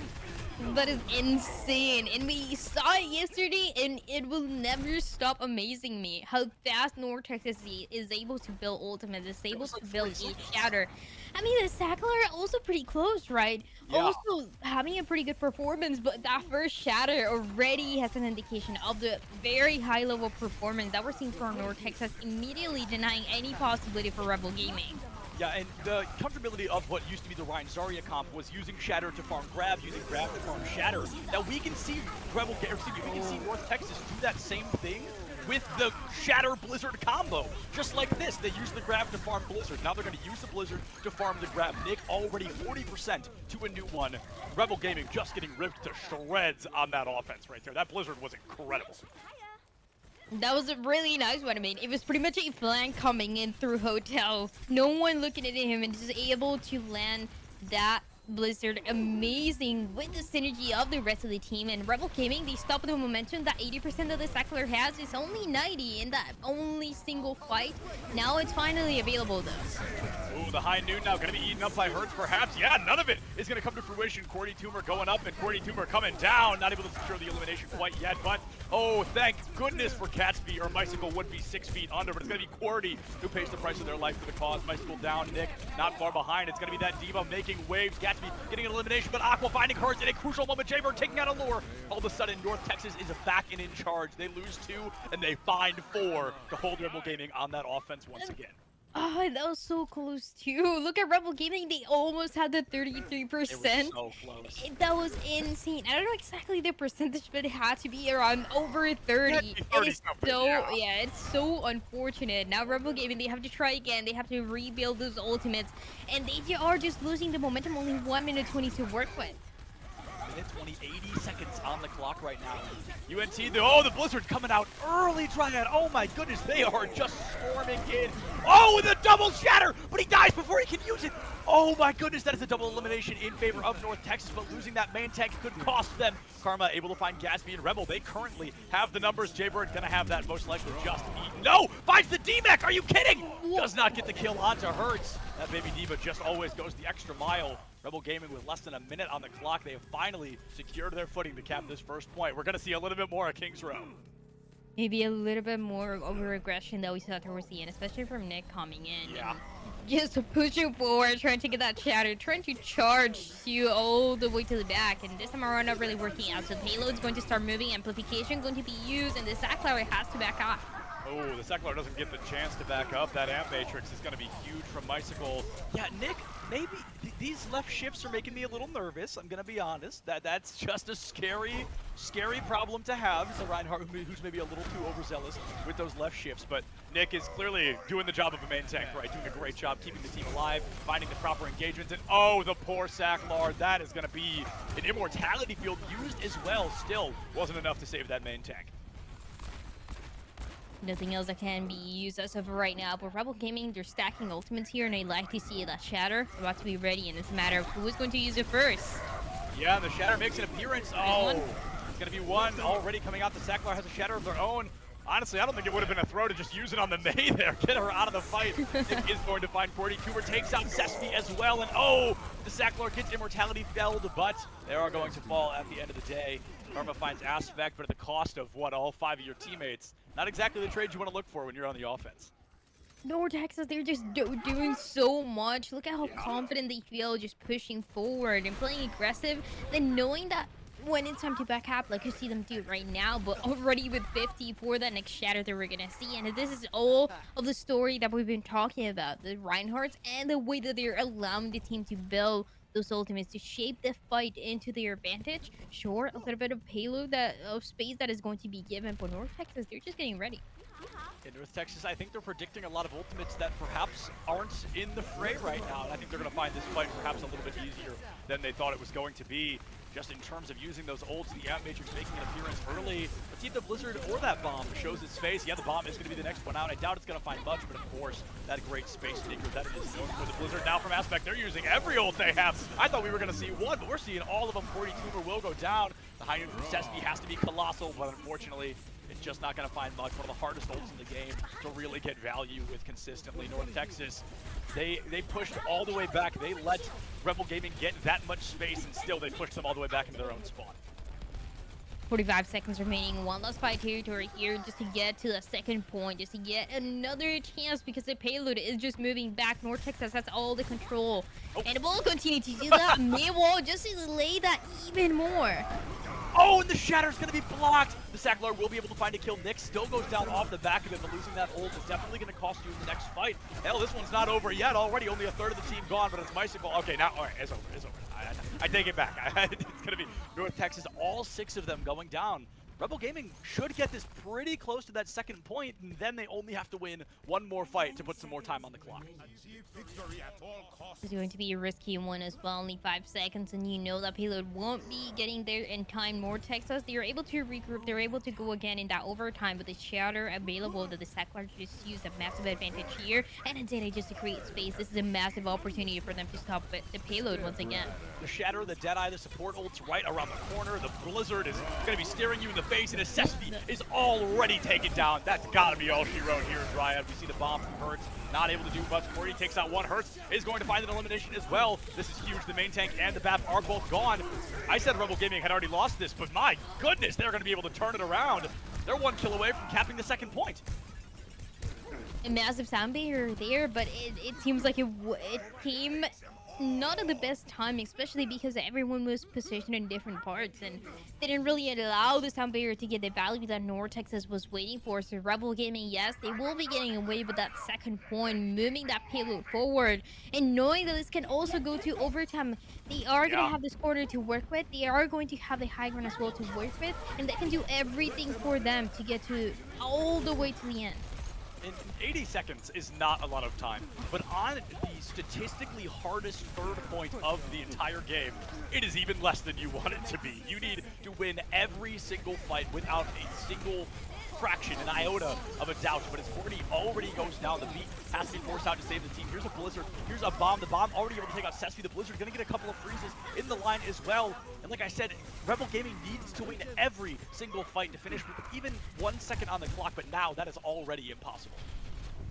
Interesting to see that May on the side of Rebel Gaming getting taken down first on a couple fights that we see now. Definitely the last 2, and then even a little bit more than that. So Rebel Gaming, they have to regroup, but now they have to also peel a little bit for this May to keep her alive to try to build up next Blizzard.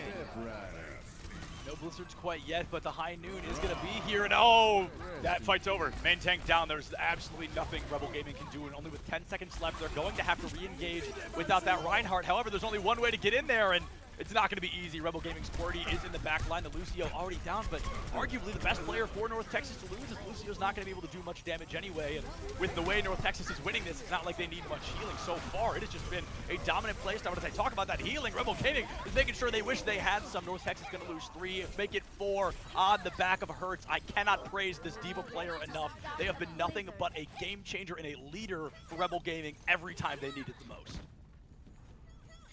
Absolutely, and that is the synergy that you have to build with the main tank and with the off tank every single time. Just being able to peel, but also to play aggressive with the Reinhardt when it's needed, just like Rebel Gaming has been able to do. There's a risky overtime, but a Shatter did it here. Shatter is going to be making an appearance. Mortality field down, and oh my goodness, all of a sudden North Texas losing 3, they get 4. They're getting ripped to absolute shreds. The only ultimate is that Earth Shatter, and Nick didn't even get the chance to think about pressing Q before he was removed from this mortal coil. Dryad, somehow, some way, a team goes from being spawn camped to completing all 3 points of King's Row. From having difficulty over and over again, especially in those first fights, to completing it. This is insane. This is the potential the Rebel Gaming really has, being able to adapt on the fly and being able to change what is not working. And sometimes that is not about composition, that is not specifically about maps, but about the way that they are engaging and they are just using that playstyle to their benefit. And for Rebel Gaming, even though they were having so many difficulties, they were getting taken down first, especially when they were about to get that second point. They lost one member so early on that it seems like it was going to be it. The field was just going to stop moving there, but North Texas, they couldn't really find the answer in time as well. They lost the momentum. It looked messy. It was a fight where it seems like there was no one that they were really trying to get first. There was no order for the kills. It was just a matter of everyone throwing damage everywhere and hoping to get a kill. And unfortunately, just didn't connect the way that North Texas wanted to. So a strong defense turned into pretty much a disaster from them because they had so much potential into it that now it's all over. And a little bit of respect from the chat there, openly asking where the comp is, and then North Texas replies, "Yes, we are running it." So I guess Rebel knows what they're going up against. This is going to be a really interesting matchup. However, North Texas is baiting it. They are not actually going to be bringing it out first. We saw this once yesterday. They chose not to run the comp. They lost the first fight and immediately swapped to it. Let's see if history repeats itself. We see the immediate engagement coming through. Nick trying to get some presence on space. Even a single tick here could go miles, and right now they're already halfway there. Cordy has to go in an attempt to keep the team alive. We're playing a little bit of tiny Overwatch between the May walls. Nick getting a freeze, getting a lot of free damage off the back of it as well, but no eliminations quite yet. Already 60% to a shatter. It never fails to amaze me how quickly this Reinhardt continues to perform these shatters. It's truly incredible to me every single time we see it. Cordy trying to go in deep. The May wall able to catch you out. A slam into your own Maze wall. Cordy finds that first elimination. Jaybird gonna get folded like a lawn chair soon after. And Rebel Gaming, after almost a minute, is gonna be able to win that first fight. It is when the shot calling becomes the most crucial, right? Because we saw North Texas, and over again, they're so good at taking control of space. They're so good at taking control of that point, but then they just get taken down. Aqua just having a difficult time over there trying to get back, but it's just a massive delay as well taking place. And yeah, at the end, it's North Texas. They're amazing at taking control with this rush composition, but they are having difficulty with shot calling. I want to say just to get the targets one by one, and it is costing them a fight that should have gone their way. Yeah, during the last round, rather, we talked about how when one of those Reinhardts falls, that's it. And who was the first one to go down there? It was Nick. That Reinhardt was taken out. Literally nothing North Texas could do there. A 6v5. They didn't have ults to work with. They had no shield to hide behind. But this time, the ults are going to make an appearance. We've got that Ant Matrix up and running. Nick has that shatter. He knows he's ready to use it. And there it is. It's going to be able to pick up 3 across the board. The elimination onto the Sacklar comes through. It is a trade out. Jaybird and Bicycle are gone. There's the bomb. There's the beat. And win or lose on the side of North Texas. No, but they commit the Blizzard. That could be disastrous. They had the next fight in the bag guaranteed, but they choose to use the Blizzard, and it better work out well for them, or that is an ultimate they are going to want back. So much time has been wasted as well for the side of North Texas. There's less than 2 minutes remaining here, and Rebel Gaming, they are really knowing how to answer the questions that North Texas is bringing to the table. They are knowing how to use and rotate those ultimates in a way that we haven't seen them do before, and this would be the best performance that we've seen from them in King's Row. Absolutely. UNLV coming out super strong here. Rebel Gaming really feels like they've taken the reins for the first time this series. They're ready to stop. Oh, the home! Oh, that was so smart. I'm actually kind of sad Rebel Gaming rotating because that would have been the coolest clip in the whole world. But that's going to be Rebel Gaming keeping themselves alive. Able to engage. Cordy in the backline has to wait 3 seconds for the cooldowns. If North Texas could find an elimination in that time, that could go a really long way. But there is the elimination. We talked about the importance of the Reinhardts, and one is already gone. Allure is the next to fall. Aspect taken offline is a 4v5 in favor of North Texas. Cordy misses every single cooldown. He's stuck in a hotel right now, and the shatter from Nick picks up 2 more. That is Sespi being traded out for Jaybird, and Cordy will finally go down. I think North Texas is going to break this open 50 seconds earlier than Rebel Gaming was able to. The spawn advantage towards the end, doing a little bit more for the side of North Texas. They will be capturing this payload. They will start to move that payload into the street face of King's Row. And to see how far can they get, they are going to fight for the 3rd point as well. As Rebel Gaming was able to queue, but ideally with more time for them. 3 minutes, but a lot to work with. But you know that Rebel Gaming is about to play aggressive here. Rebel Gaming, they are going to just storm in. I mean, Blizzard into the Doomfist, into the Meteor Strike is an incredible combo that we don't see particularly often. The Sackler are going to get countercharged. The Immortality Field has to be used to save him, and unfortunately, there just wasn't one on the side of North Texas ready, so Jaybird and Nick are both going to go down. Aqua not far behind, and I feel like I'm getting a sense of deja vu here, Dryad. We've got Rebel Gaming spawn camping North Texas now. It's back and forth, and to be fair, we saw this from Rebel Gaming yesterday too, but it wasn't as competitive of a match as this one is. It's all about the confidence, it's all about taking space, and this is something that Rebel Gaming, they know and they're going to be respecting here. Now having to back up just a little bit for North Texas, they are ready for the fight. Oh, a fascinating choice here from Rebel Gaming, honestly, to back up and allow North Texas to get arches essentially for free. Okay, wow, and a 5-man Earth Shatter. Luckily enough, Karma was not hit by that. They were able to beat to keep the team alive. Hurts now with the bomb. Mexico's going to be the first one to fall. Aqua losing the mech, and oh, the Stacklar takes out the tank line with a single fire strike. Rebel Gaming, you know, I called it a weird play to allow them to get arches, but my goodness, this team knows what they're doing. That was such a perfect opportunity as well for the side of North Texas because they used the self-destruct, they forced the Immortality Field, but then they can't get any value out of the Shatter knowing that the Sun Barrier was coming in for the enemy. That was a really good timing for Rebel Gaming to use those support ultimates to keep the team alive and also to make sure that they are not being wasted. They're not just throwing the Immortality Field, they're going to use it for a reason, and they capitalized from that so well. Capitalization is the name of the game, and oh boy, North Texas, they're giving us one of the wild rotations going all around through to the back, and honestly, I love it. It puts them out in an open area. They know that all 6 of them are going to make it that initial team fight. The only problem is watching those angles. That Doomfist has got to be somewhere, and he's the one to watch out for because poor Bicycle has, I think, been the first one to go down 3 fights in a row. If they can keep this Baptiste alive, I think it can be a brand new story for North Texas on the offense, and now Sespi just bullying Nick Jaybird, who goes down to 40, the one I was so afraid about moments ago. Bicycle not far behind, and we are 45 seconds away from going to map 3 on the series. 40 seconds remaining for North Texas to find an answer here on the attacking side more than anything. Aqua at least is going to get taken down a little bit faster, but North Texas, again, this is the last chance. One fight that they have to get to the second point to stand a chance on this map to guarantee their victory is going to be a 2-0, but it's just Rebel Gaming playing so well here that things become so much more difficult. The scariest part is there's not even an ult advantage for North Texas. There's about 5 ultimates almost ready on both sides. The Blizzard aspect is huge, but the Immortality Field is simply bigger. Nick is the one to go down early. Allure is able to find the elimination through that amp matrix. 41 HP and a dream. The bomb now from Hurts, trying to find some value. It's going to be every ult across the board. Hurts is traded for Gatsby. The beat has to be used in an attempt to keep the team alive, but Aqua losing that mech in such a crucial moment. Bicycle gone, Gatsby gone. The support line for North Texas has been sent to the Shadow Realm, and Rebel Gaming has all but got this in the bag. 28 HP in a dream. 28 turns to 0, and that high noon would have to be a 6K to keep the dream alive for North Texas here on King's Row.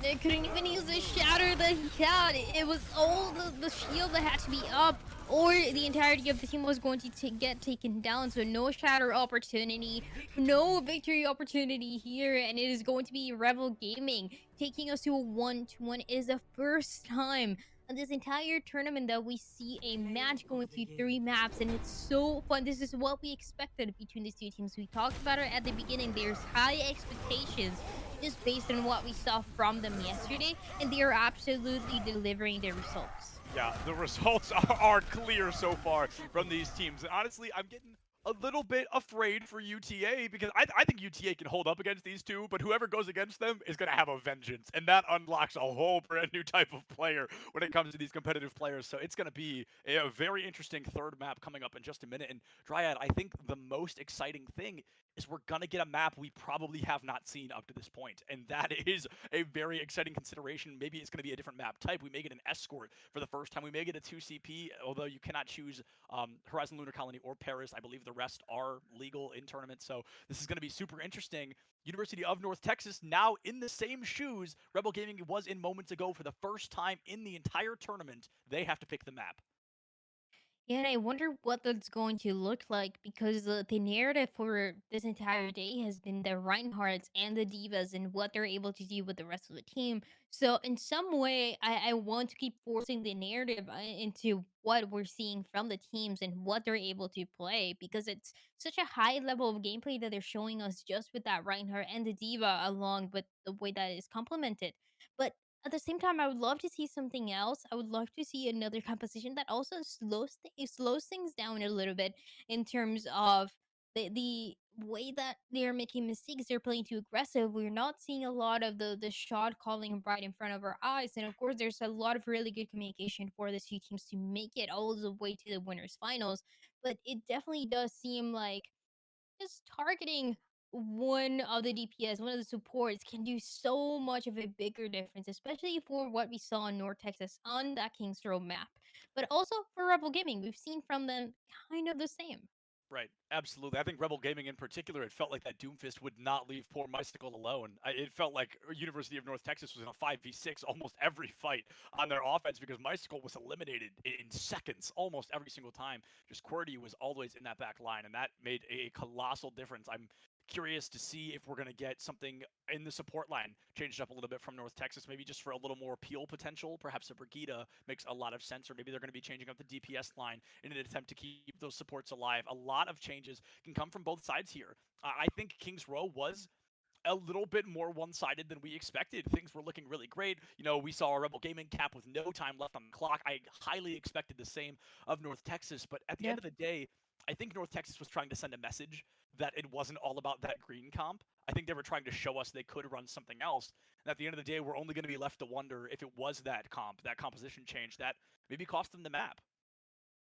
Yeah, the thing to me is that the way that I see the green comp is when they feel comfortable. I know Right. that you're able to bring that composition to the table, but this one wasn't a match, and this isn't a match where they just feel comfortable of taking the victory. It's a difficult one. It's a risky one. It's Rebel Gaming definitely putting up a fight, and so North Texas they really have to question their decision making because the minute that you go with another composition, the minute that you go with another DPS than you were planning on playing initially, then you are wasting time where you could be Right. building your ultimate, and you're wasting time where you might be swapping at the end of the day, and the pick that you had at the beginning doesn't get any value. It's just a thing that happens, especially as we saw in Kings Row. So I'm glad that we're able to see that mirror match because we Yeah. get to see how close it really is. But to me, the key here is going to be seeing how everyone is playing together and everyone is taking down the same player together at once to see what difference they can make into this last map. Yeah, and this last map has just been confirmed by our wonderful production in the back line. We are going to Havana. That is going to be The interesting. We haven't seen that yet. Yeah, absolutely. We haven't seen it, and that is a rush map, right? We Yeah. we know how teams, and this just seems like a perfect map for both of them because they are able to hold really close to the spawn door, and they're able to take control from there, waste maybe a minute or so, as everyone is able to do in a close match like this one. So I want to see that. Usually, maybe a couple changes coming into the third part of the map, but it's also so rare to see that part of the map. Yeah, and also, yeah, okay, first of all, great point. It is very rare to see the third point of Havana. I feel like we never make it there. But I also want to talk about that. That Havana hold, when I always talk about, you mentioned holding the spawn doors, is phenomenal for May in particular. An aspect has been on May almost this entire series. So I highly suspect that we're going to be seeing that from the side of Aspect and their team when we get a little bit closer. I believe they're on the offense first. But something else I want to talk about, a little less about this map in particular, but the rest of the tournament as a whole. So hypothetically, whoever loses this, if they go on to win the next series in the lower bracket, they have to play 3 series in a row. They have to play this into the lower bracket, into grand finals, which is also a best of 5 or first to 3. So it is we're going to be looking at possible player fatigue as we get that late into things. And of course, hypothetically, you've got to beat UTA, which is not an easy feat by any means. But there is a world where one of these teams has to run it all the way down today. Yeah, at least one of them has the potential to do that, or only one of them actually, depending on what UT Arlington is also Right. going to bring to the table today. But I mean, yeah, it's a difficult one. It's one where you just have to take map by map, and see what value you can get from those. Just because we know the the competitive level is there, but it's a matter of, again, just a teamwork that does the job at the end of the day. So North Texas and Rebel Gaming, they have one more map to go to guarantee who is going to take their grand finals right away. And it should be a good one. Again, Havana, we talked about it a little bit, and we talked about the rush, but I think another possibility that I want to bring to the table is those hit skins. The Ash, the Widowmaker even, in first and second part of the map. This is when they shine the most. This is truly going to be, I believe, the DPS time to shine. I think you're spot on. And QWERTY Tumor sticking to the Doomfist here. I'm not going to say I dislike it, but I think it's going to be really difficult. Playing Doomfist relies a lot on high grounds and angles. And when you're doing kind of what I keep calling the Havana hold, there's nothing other than the street you're walking on. There's so few things to bring those high ground engagements from that Doomfist needs to succeed. Yeah, so they're going to be holding close, it seems. Like, they're going to be trying to hold that spawn for as long as they can for the set of Rebel Gaming. So, in this case, I don't really mind the Doomfist too much because you're just wasting time from the enemy, basically. Right. And it's not the worst case scenario here. But our tech says they are prepared for it. It's going to be a action right away to shut down the momentum. What is this? What is this? Oh, I love the idea. I absolutely adore the Sim Bastion strat aspect, able to find the Immortality field, and that's honestly a colossal opening for the team. Just one elimination to really seal the deal, but it's Gatsby who's the first to go. Bicycle not far behind, and oh, North Texas, they had the pieces, but they put them in the wrong order. Rebel Gaming able to find 4 eliminations in that fight, and already 30 seconds are gone. Yeah, they're going to make it, I want to say, to about a minute before North Texas is able to find the answer, as we usually see them do. North Texas changing a little bit of the way that they're going to run with this one. Yeah, and Nick engaging, I believe, alone at the moment. I believe everybody else is still in spawn, but it looks like that's not going to cost them much. CECC traded for Jaybird, but of course with North Texas's insane spawn advantage, that's in favor of North Texas. Aqua gonna get back into that mech. No Mortality Fields in sight, and now no Rebel Gaming in sight. My goodness, Blink and you miss it. 3 of them sent beyond into their own spawn. North Texas took about a minute, but they're gonna get these wheels moving. Yeah, about a minute here. No surprises for that hold. That turns out to always be pretty effective. The best strategy that we have in this map, without a doubt. And now, the defense coming back, looking strong to recontest here as soon as possible.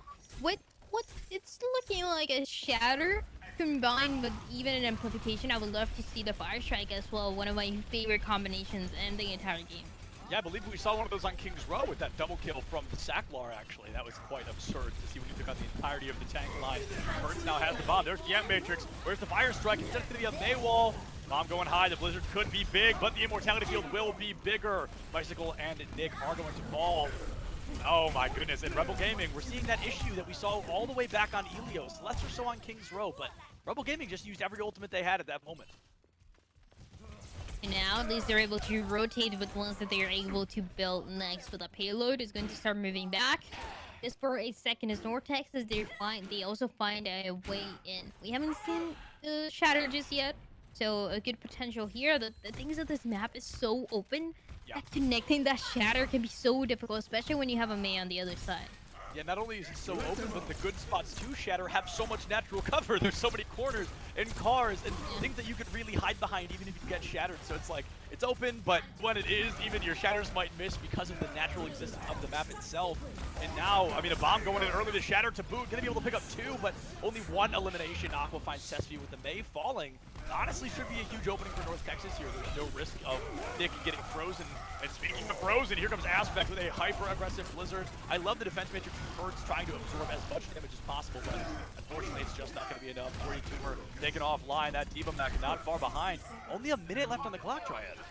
Oh no, oh no, oh no.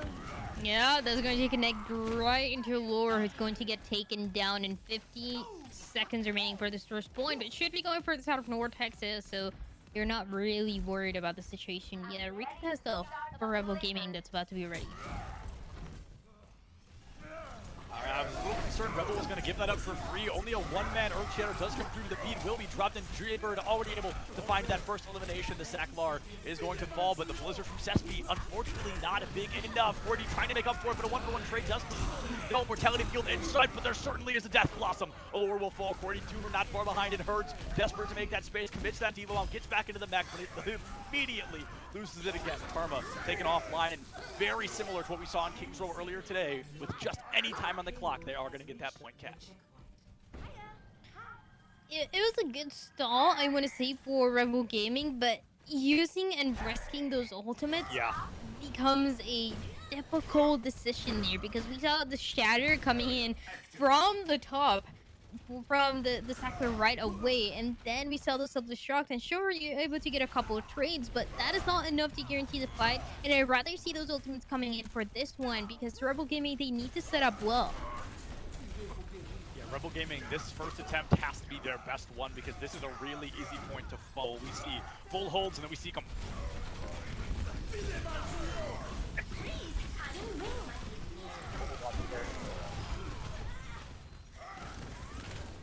all day long.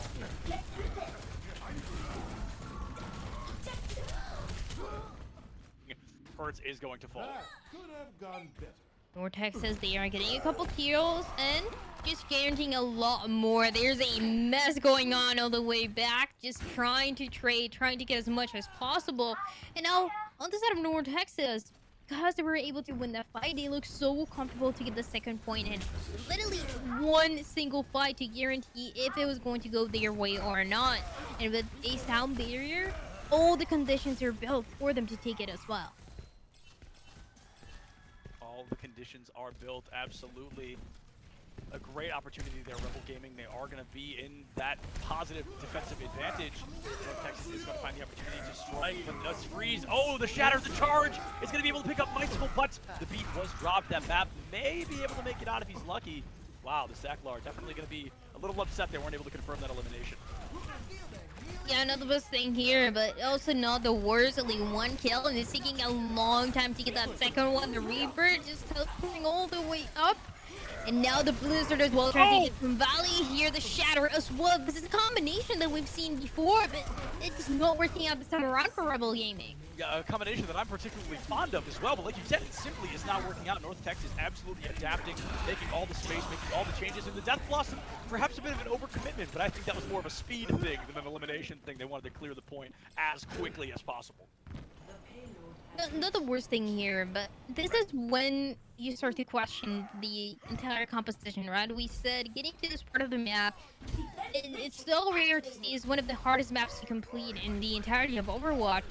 You need heroes that are able to shoot from the distance, so that is when the Reinhardt maybe doesn't get as much value. You can force it, but you have to get really close to any enemy. You have to push forward, and you have to leave that payload behind. Yeah, and I'm confident to say the Rhine, the D.Va, the Doomfist, they've all got to be relatively close in order to succeed. And that certainly doesn't look like success to me. The kill feed being lit up like a Christmas tree, and Rebel Gaming, one by one, being taken out. Sesvi trying to farm that Blizzard, not quite able to do so, but will have it for the next engagement.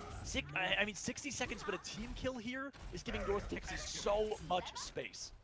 It still seems like there's not going to be any change coming in for Rebel Gaming. Even with this spawn advantage, they would have the opportunity to bring a hit scan even to make things a little bit more even, to get one pick or two all the way back when no one else is looking. But now they decide to stay with this, and it becomes so much harder to get this last part.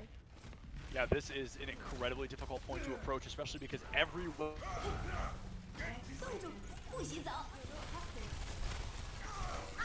Give Rebel Gaming the one they need. Great immortality field, but already on the pros line. Tail is Shatter just already on both sides, but they both go down. The Sackler takes Nick off the map with a massive spawn advantage. That is insanely important for Rebel Gaming to succeed. Morty finds Mitesful in the back line and is going to live to tell the tale. No, comes right back down to the same spot, and Aqua is going to take that elimination. They are not letting that Doom out without a fight. 3 seconds left on the clock, Dryad. No matter what happens here, this is the last fight of this round. Oh, yeah, it's going to be a Shatter as well. It seems like this is the opening though that North Texas was waiting for. A Shatter and also Kill is going to connect right into the main. Death Blossom as well, 2 more, and yeah, this is it. Not even the spawn advantage can't do enough against all that.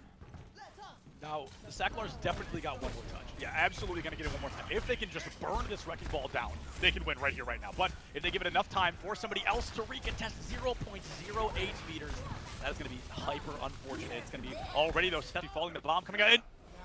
Sacklar goes down, and nobody able to touch North Texas. They are finding all 3 points here on Havana. Nice one there, and you could call it right after all the kills were happening, because then it becomes a matter of touching one by one on the side of Rebel Gaming as they get out of spawn. And when you don't have the numbers to work with, and when everyone is actually targeting you because there's no one else to even look at, you know that North Texas was going to capitalize from that last fight, and they had such a good performance. I mean, I want to say from that second part of the map all the way until the end, it was every single fight that was going on inside of North Texas, and they were really looking that like they were the team on top compared to what we saw towards the beginning, where there was a lot of difficulty. They took a little bit longer to get out of spawn, and they took a little bit longer to get in the momentum that we've been waiting from them, especially in this one. But now it is their time to shine on their defensive side. We can definitely expect that the spawn to hold again. Yeah, I'd be honestly shocked had we not seen it. I think that spawn hold, especially with the team comps they're running, is just kind of a given. We're seeing currently a mirror matchup, which is going to be super interesting. We know how important momentum is for both of these teams. If Rebel Gaming can win the first fight out the gate, they can really take the momentum and keep rolling. But if North Texas can hold them in spawn for even a minute, the same way they were held minutes ago, that's going to make a world of difference at the end of the day.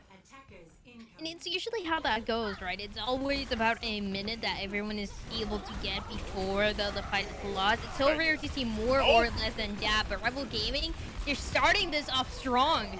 Yeah, we had a little bit of tiny Overwatch there. Both Maywalls going up, and Aspect just getting charged out. Unfortunately, that is a guaranteed kill if you are one of the smaller characters in the game and you get charged out. Nick also falls. Jaybird gone, and I mean, 30 seconds isn't bad, but you were really gunning for that full minute.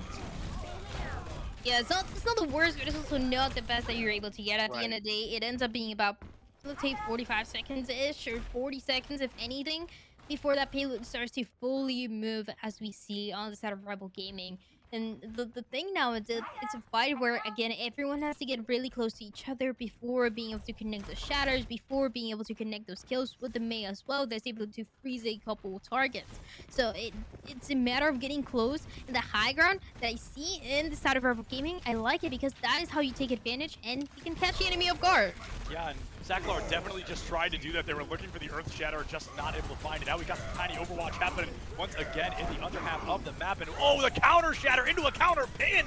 My goodness, the Sacklar hits quite a few, but it's going to be the pin from Nick that keeps that momentum rolling. Oh my goodness, Bicycle, like 1 HP, forces out the beat on the side of Gatsby, and Qwerty, for the first time in the series, I believe, is off the Doomfist. Looks like it's going to be working out super well. Aqua able to eat the Blizzard from Sesame, and Qwerty putting the team down in the back line. That's going to be a double kill, might turn into a triple if we're lucky, and it looks like luck is on their side. Qwerty finding 3 in total, getting the wheels moving for Rebel Gaming.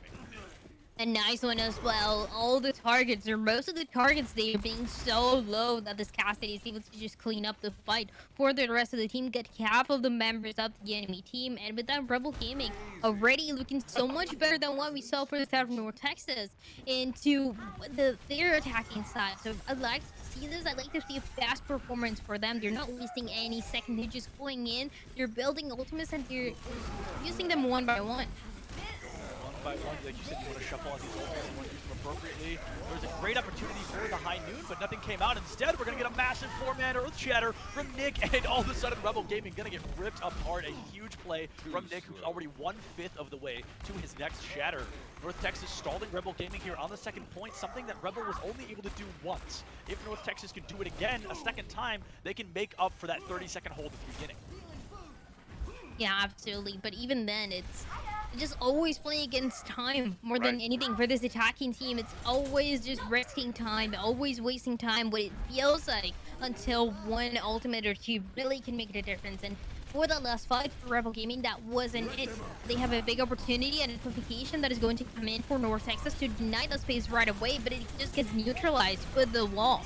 Yeah, super solid wall from Sesame there, and we're going to see Qwerty going in for a high noon. The boop out on the Diva, a genius play from the side of Rebel Gaming, but unfortunately, the high noon was not going to be enough. Speaking of Divas, Burns going to be a hungry Diva today, putting that Blizzard away, and soon the Mei will follow. Sacklar able to find the elimination onto Aspect. The Mei wall goes up. Sesame trying to find some damage from Sacklar, who gets traded out. Aqua commits the bomb and actually finds one. Karma going to bite the bullet, and now Jaybird is going to fall as well. North Texas, they've got the numbers. They need to stall out for as long as possible, even if they lose this fight. It's going to take another 20-30 seconds for that card to touch that second point. This second point can really become a nightmare for a team. It's so close. It's such a close area that it becomes so nice for tanks to create space, to maintain space, like we see the defense able to do for a little bit. So Rebel Gaming this time around not going to contest it, not going to the high ground, but instead trying to just move the field a little bit more and getting just that pressure from the enemy just from that. Oh, speaking of pressure on the enemy, we've got quite a bit coming out from the side of UNC. They forced out the beat, but they commit 2 ultimates to do it. And it looks like Jaybird simply does not care about the beat. They are going to interrupt it in just a moment. Gatsby had that beat as well. And Jaybird, my goodness, these Cowboys are just taking turns being the new sheriff in town. My goodness. It was a nice one as well. I think the best strategy that you could run for Rebel Gaming, just going to the low ground, trying to move the payload, trying to put that pressure there. But North Texas, they had an interesting rotation, and they were able to capitalize from it. Yeah, Nick getting a little hyper-aggressive, gonna get stunned out. Cordy finds that elimination. What did I talk about? These Cassidys are just taking turns beating the crap out of each other. It's a triple kill already for Cordy, mimicking the triple that Jaybird just got moments ago. Rebel Gaming 150 on the clock. They're finally getting these wheels rolling once again. But North Texas, you know, every meter that Rebel Gaming gets closer, the spawn advantage gets stronger for North Texas. Yeah, absolutely. Now it is getting very close to the second point control. We might be seeing very soon every contest. I can absolutely expect for North Texas. It was done by Rebel Gaming before, and now by the enemy team who's is fighting to contest it with a Blizzard though starting off. Oh, wait, Aspects got eaten! Oh my goodness, that is the 3rd Blizzard Hertz has eaten the Sacklar. Able to find a double Earth Shatter kill. Love to see it. Aspect and Nick both gonna go down. Bicycle not far behind. It is the Sacklar all day long. Jaybird is going to be able to take them out, but I believe the damage has been done. We're going to need a miracle from the side of North Texas to keep this energy rolling, and unfortunately, the miracles just aren't on their side this time. 60 seconds left, turns to 220 as they cap the second point. It's a risky one, but they just have to recontest their forward North Texas, and now they have to deal with the consequences of that, making a couple changes that I already like to see. This is what we talked about. You want to take the duels, you want to put that pressure from the distance. So North Texas, they are making the changes necessary to do so. A Hanzo that is going to allow the shield break, and also an Orisa that is going to take the fight from a little bit farther back and to control space for as long as possible. So Rebel Gaming have a difficult fight coming up. Yeah, a difficult fight indeed, and I really like the swap on both sides to the Hanzo. I think that goes a really long way. He obviously has a much longer range than those Bays, than those Doomfists, even than those Cowboys. Honestly, if you can aim well enough with the projectiles. Elimination already onto Jaybird, but a couple of eliminations is going to force Gatsby to drop the beat, perhaps a little bit earlier than they wanted to. Gatsby now deep into the back line, trying to force the Immortality field, and it looks like they're going to be able to pull enough pressure. However, can you make it back out is the question. The boop into the Dragons will not save you yet, my friend. Cordy picks up an elimination onto Gatsby. Aqua losing that back in the back line. Rebel Gaming, Dryad, I think we might go to extra rounds if they keep this up. And there's quite a lot of time remaining as well for Rebel Gaming to be able to do that. Shatter there here all the way in the back, and it seems like, yeah, Rebel Gaming, they just have the momentum. They have the kills here, and they're about to get the last part of the map, the 3rd point. That's so impossible, and nice out there. Oh! Quirty going absolutely insane on the now, truly just going feral, able to find 4 eliminations, looking to find a 5th, hits the log, turns it into a 5K. Are we going to see all 6? We are! Oh my goodness, Quirty going absolutely insane right now, single-handedly carrying the team to the opportunity to cap that 3rd point. 1:42 on the clock. Those insane for sure from this Hanzo. It's so rare to see, especially in the meta that we are in Overwatch. We don't really see those opportunities to play the Hanzo as much, but when we do, it is always such nice surprises. It is one of those heroes that always surprises us the most into what they can do in the hands of a good player, just like we saw there on the side of Rep Gaming, able to get a timing and able to get some time remaining. And honestly, in this map, this is all that you can ask for, just some time remaining, to the point that even if there is a spawn hold happening for the side of North Texas, or coming in from North Texas as we see it eventually, Rebel Gaming, they have the confidence that it's okay. It's not going to go to overtime right away, but they have a little bit of extra seconds to guarantee the confidence that they need to guarantee that they can make the changes and the swaps necessary without wasting too much time. Time is now of the essence, any more than it has been arguably this entire tournament so far. 1:42 versus a minute, and these next 242 seconds, no, these next 2 minutes and 42 seconds, they are going to dictate who secures that spot in the grand final. 5, Yeah, absolutely. It should be a good one here. And because of that, North Texas, they're going to make some final changes as they get out of that spawn to guarantee that the time is not going to be wasted, or in fact, it's going to be as valuable as possible aspect. Because of that, on the Farah, I like this change. There is no one to counter this Farah besides Cassidy. Yeah, I certainly wouldn't be expecting a Farah this deep into a tournament when we had not seen one at all. However, I don't think it's going to work out quite like they wanted. Aspect down to 37 HP. Can you make it back into spawn? Oh, the pressure's off of their tank. Aqua gets caught out. Very sad. You hate to see it. QWERTY now on the Cassidy once again. And this is terrifying because North Texas was held for a minute last time. They're held for a minute again. That card's not moving an inch. 30 seconds and a big opportunity here for us to go to overtime, just to try to see as far as the payload is able to get it stunned there, and Mabel as well to isolate everyone on the side of North Texas. Go for the first kill, and the Sackler is down. Allure using the amp matrix already. Both main tanks going to be taken out, and somehow North Texas is still going to find themselves underneath. They find 3 eliminations, then 3 more are going to be there to cancel them out. Sesvi with the right clicks of a lifetime, just ripping this team apart slow but sure. The Diva going to lose her mech, and now a Blizzard online to stall even longer. Somebody's got to be on point of that wick. Will burn away. 1 turns into 2, turns into 3 eliminations as Nick may now begin to fall. The D-Mech gone. The Immortality Field's gone. It is up to North Texas to win this fight right here, right now. Bicycle down. Aqua down. It's Sesame's turn to rip this team apart. Rebel Gaming to commit that shatter. They find almost everybody in Jaybird. Mid-ultimate has to touch, has to be the hero, and just cannot do it. That cart did not move 0.01 meters. Rebel Gaming has an insane win condition right here. Yeah, this is why the extra seconds that Rebel Gaming had at the end could do so much for this team. It's pretty much all that you need to get the extra confidence into what is going to be the last round to guarantee who's going to get to those grand finals, right? And Rebel Gaming, they have the momentum, they have the confidence as well, just based on what we saw. Full hold the payload didn't get to move even a little bit for the side of North Texas, and now Rebel Gaming, as long as they come in with a strong composition, they have all the chances and all the opportunities for this victory to go their way. The victory is, I'm not going to say a shoo-in. I'm not going to say it's a guarantee here, but the win condition is unbelievably achievable for Rebel Gaming right now. They literally need to win a fraction of a team fight. They need to have an iota of faith that they can move that 0.01 meters. And they win. They secure their spot in grand finals. But there is, of course, a world where North Texas goes absolutely insane and they full hold for 2 minutes. We've got to go to a map 4. It's going to be the victory coming in now for the side of Rebel Gaming. It is a now or never situation for them. North Texas going to be holding close. They're going to be holding with everything that they got here, but that's it.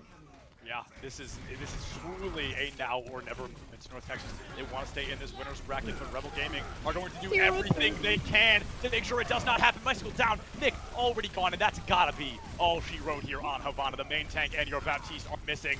North Texas will have to go absolutely insane to win it, but it's the Sacklar instead who is swinging that hammer. What is it, 85 damage a swing or something insane like that? I don't know. Enough damage, clearly, as Rebel Gaming storms their way through the 0.01 meters of Havana and secure their spot in grand finals later today.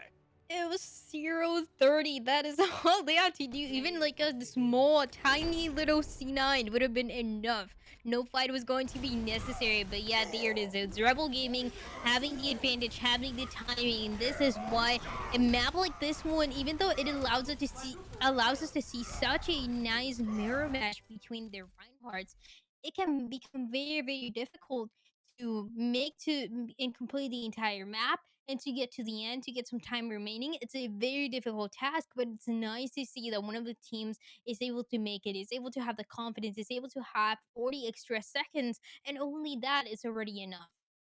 Yeah, and that, I think the win condition was insanely clear for Rebel Gaming. I think they said, walk out, kill that Baptiste, because Bicycle died almost immediately. I think that was the plan the entire time, and when Baptiste falls, there's truly so little to be done to keep your team alive, and they just simply folded on after that. Truly an incredible showing, and UNT, they may be the team that goes the whole way. They have to go against UTA. They beat them once. They're gonna have to do it a second time, and then even if they do, they've got to come all the way back to grand finals. They have to play 3 series in a row, but we're not quite there yet. I think we're gonna throw it to a super short break. We're gonna try to get an interview with somebody from Rebel Gaming. We'll see you folks in just a couple of minutes.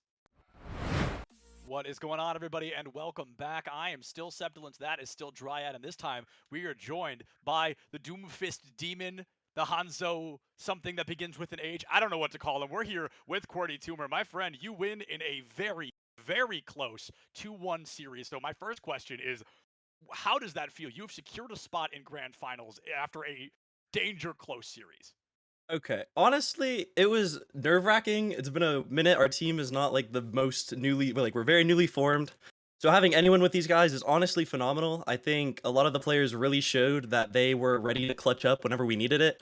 I think it was just really, really fun. There was screaming at the end. It was just hype, even though it's not, winning grand finals. Getting there is still really, really cool, and I'm happy. Yeah, absolutely. So speaking of screaming in comms, during your attack on Havana, I think you know where this is headed. You Oh. nonchalantly take out the entire team on Hanzo very quickly. What exactly kind of possessed you in that moment? Because that was terrifying. So honest to God, I was just like, man, Hanzo's a fun character. He has logs. We locked in Hanzo. And honestly, Karma, our main support player, was hyping us up. He's like, we can do this! Push, push, push, push, push! And we were like, oh my god! And I'm like, I'm hitting shots! They're dying! And we were just like screaming. And then as we got hyped and more people were dying, it just like kept coming. And all I could feel is like, man, we're winning, it's doable. And it was just super duper hype. So Yeah, that is amazing, and I'm super happy to see you guys are so hyped up for, especially. I mean, you have some time before the grand finals, but so tell me a little bit about what it's like to come from yesterday, where the victories were a little bit more one sided, going your way, to a match that was this close. Is this something that you were expecting? Because we on the broadcast we were talking about you and the side of North Texas. It was North Texas Rebel Gaming. What are they going to do tomorrow? What are they going to bring to the table? Was it also something that was taken into account from your team? We kind of looked at yesterday as just a way to feel out the tournament and see how players were playing. We looked at the UT when we were going to go against them. We were very much knowing that if they went through their matches as we went through ours, it was going to be a good match. So we didn't go in underestimating anybody. We kind of heard of the green comp and we were really excited for that. But other than that, we just kind of wanted to play it like every other match, where we just were there to win, there to display dominance where we could, and just make it a fun game. Absolutely. So, quick question for you, and then actually, there's two questions, but the next one is, during this series, you have yet to face UT Arlington.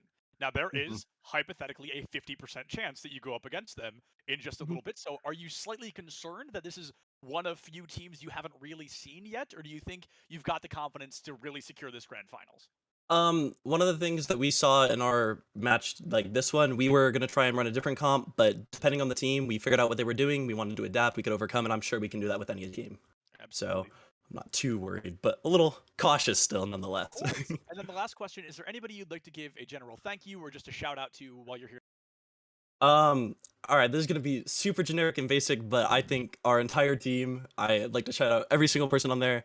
We played really well. I was really happy to play this match with them. I didn't get to play much yesterday, because I had exams, school sucks. Right. But it was really nice to be able to hear, and then everyone's just getting along, and it's super, super swell. So just the team and managers, I have to say, Slamtaro, Julian Lugod for letting us play in the tournament. So other than that, I think those are all the people I need to thank, so we're good. I love it, man. I gotta say, I'm obsessed with the positivity. I'm obsessed with the energy. But we're gonna let you go so we can get to the next series, and we will see you in just a little bit in those grand finals, my friend. Sir, yes, sir. Good afternoon, or perhaps morning for some of you, I guess, still, everybody. I am Septilence, that is Dryad, and we are bringing you our second to last, our penultimate series of the tournament as a whole. Two teams we know and love. We've got UT Arlington going up against the University of North Texas. Now, both of these teams have fought tooth and absolute nail to get where they are right now, but as the tournament goes, only one of them gets that spot back in the upper bracket. Absolutely, and it's going to be an interesting one for sure. We just got the chance to see North Texas. It was so close, but so far for them to make it to the grand finals. And now they drop to the losers bracket. They have one more chance to make it to the grand finals. And on the other side, for the side of UT Arlington, they haven't played today. They're fresh. They just started. This is going to be the first match that we see from them today. And it's also pretty good to see uh, the improvement that they had from yesterday to today, right? The first match that we saw from them, not the best performance that we've seen. They mentioned they were having some difficulties. They were just pretty much warming up on what we saw. And then match after match from them, it just got better and better, and it's just building up to this moment. Yeah, and it's important to note that UT Arlington was knocked to the lower bracket by none other than North Texas themselves. This is a rematch for UTA. This is the first game that they were having those tech issues, they were having those warm-up issues, but today is the day to make up for all of that. They were confident. I believe we spoke to Tiki, I think, on UT Arlington. They said if we were warmed up, if we had, a little bit more time to warm up, we were running behind. They said if we were warmed up, I think we would have won that. And now is the time to put your money where your mouth is, my friend, because this is going to be that exact matchup all over again. I know our first map is going to be Busan, and control maps are my personal favorite in the game. These teams are both known for their aggression, their pushing forward, their insane usage of ultimates, and it's going to come down, I believe, to individual plays from each and every single one of them.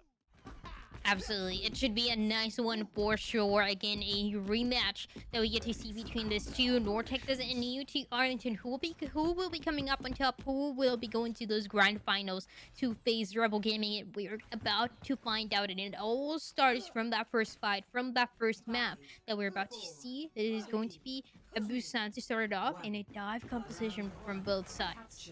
Yeah, UT Arlington, they are definitely taking no risks here. I think a lot of these players, this is what they're comfortable on. Dez, on that Sombra in particular, I've said it 1,000 times. Every time I see UTA, I expect Dez to be on this Sombra because what he does on it is truly breathtaking. It's going to be North Texas running, like you said, a little bit of their own dive. They've got the soldier, they've got the legs, but they've got to watch out because their dive plays a little more spread out, and if that Sombra gets even one hack, there's almost a 100% chance that person's going to go down.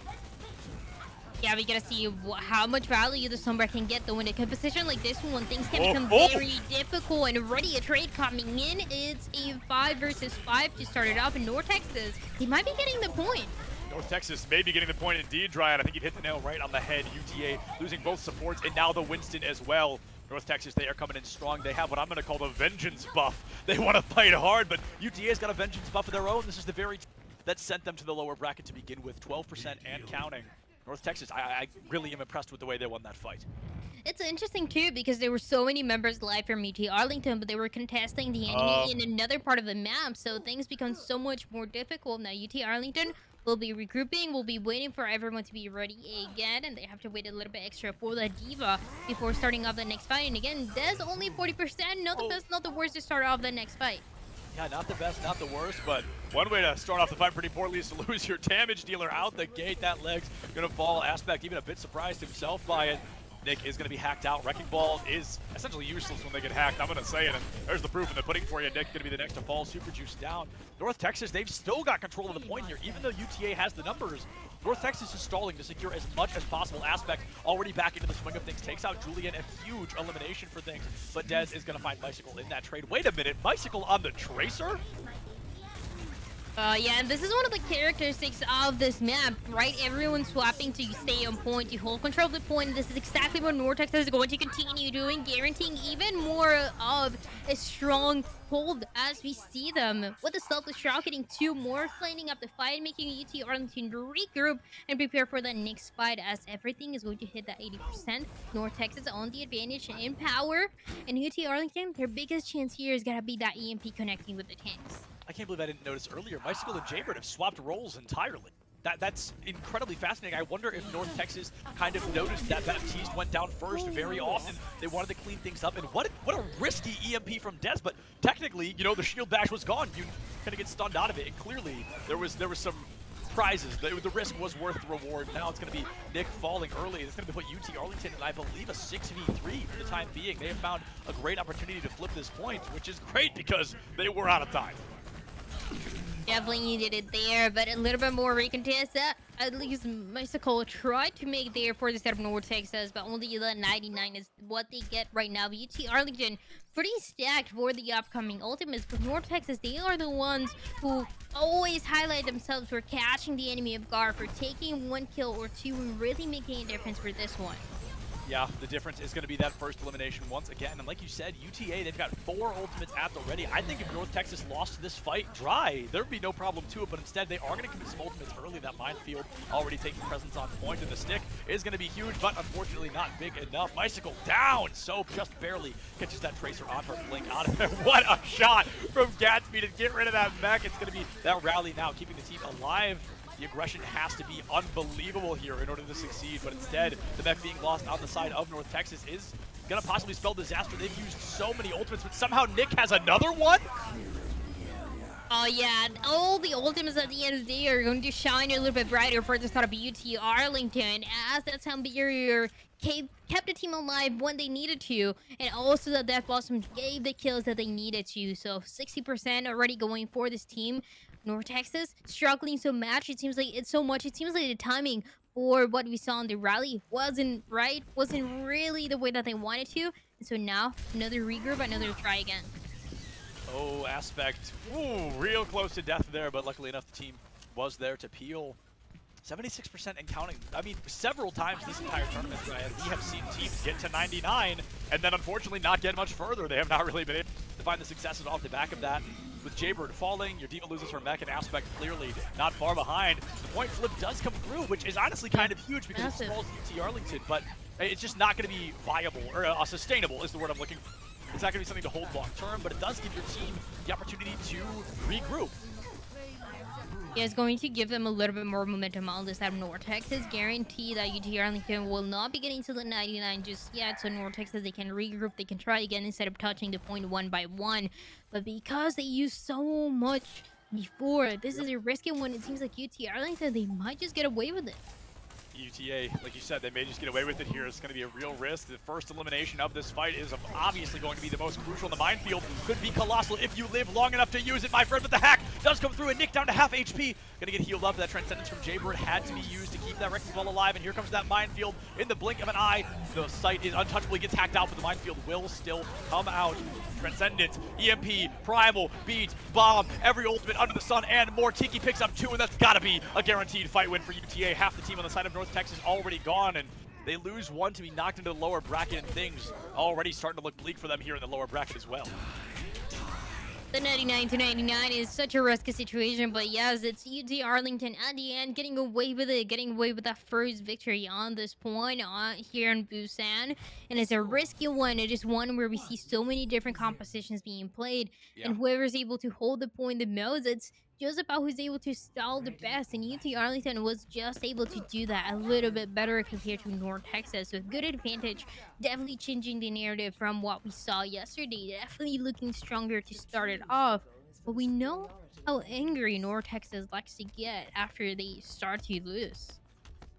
North Texas, they are, you know, like you said, starting to fall into a bit of a losing pattern. They really run things down, and with a name like Mycicle, you better be the best May we've seen all weekend. You've got a themed name and everything. I mean, that's perfect. But UT Arlington, they are bringing out a relatively traditional dive comp here in North Texas instead. They're going with the tried and true. We've seen them on this comp quite a few times. There's going to be an interesting 1A6-man coming in for UT Arlington. A composition beautifully played on the side of this team when we got to see yesterday, and they have the potential to do it again. All playing together, all playing to catch the enemy off guard, and that is exactly what they're going to do. Nick does get taken down, no meta coming in for North Texas, and yeah, this is going to be a fight coming in for UT Arlington once again. Yeah, I mean, North Texas, the Rhine falls, and as we've said 1,000 times, when that Reinhardt goes down, and a lot of times you're just going to kiss that fight goodbye. UTA with the first point cap. That's a nice one coming in. I love this composition so much, so much from UT Arlington. They were able to highlight themselves so well with it before all the matches that we got to see from them yesterday, and it's a composition that no one else in this tournament has played. So you take the advantage from it, you hold it, and you hold it for as long as you can. They already did it once here in Busan, but now downtown is another story. Oh, what a flashbang from Aspect. Des taking out that EMP. Will not be bonus charge at all here. Possibly able to find one with the high noon. Gonna get at least one, maybe. Oh, held a little bit too long. The DM and the Wraith were there to stay alive. And speaking of the Reaper, 2% off of that Death Blossom. I can only suspect we may see a TP onto building into drop down for Death Blossom, but maybe they'll just Wraith right in. Who knows? Julian, either way, looking to farm as many elims as possible.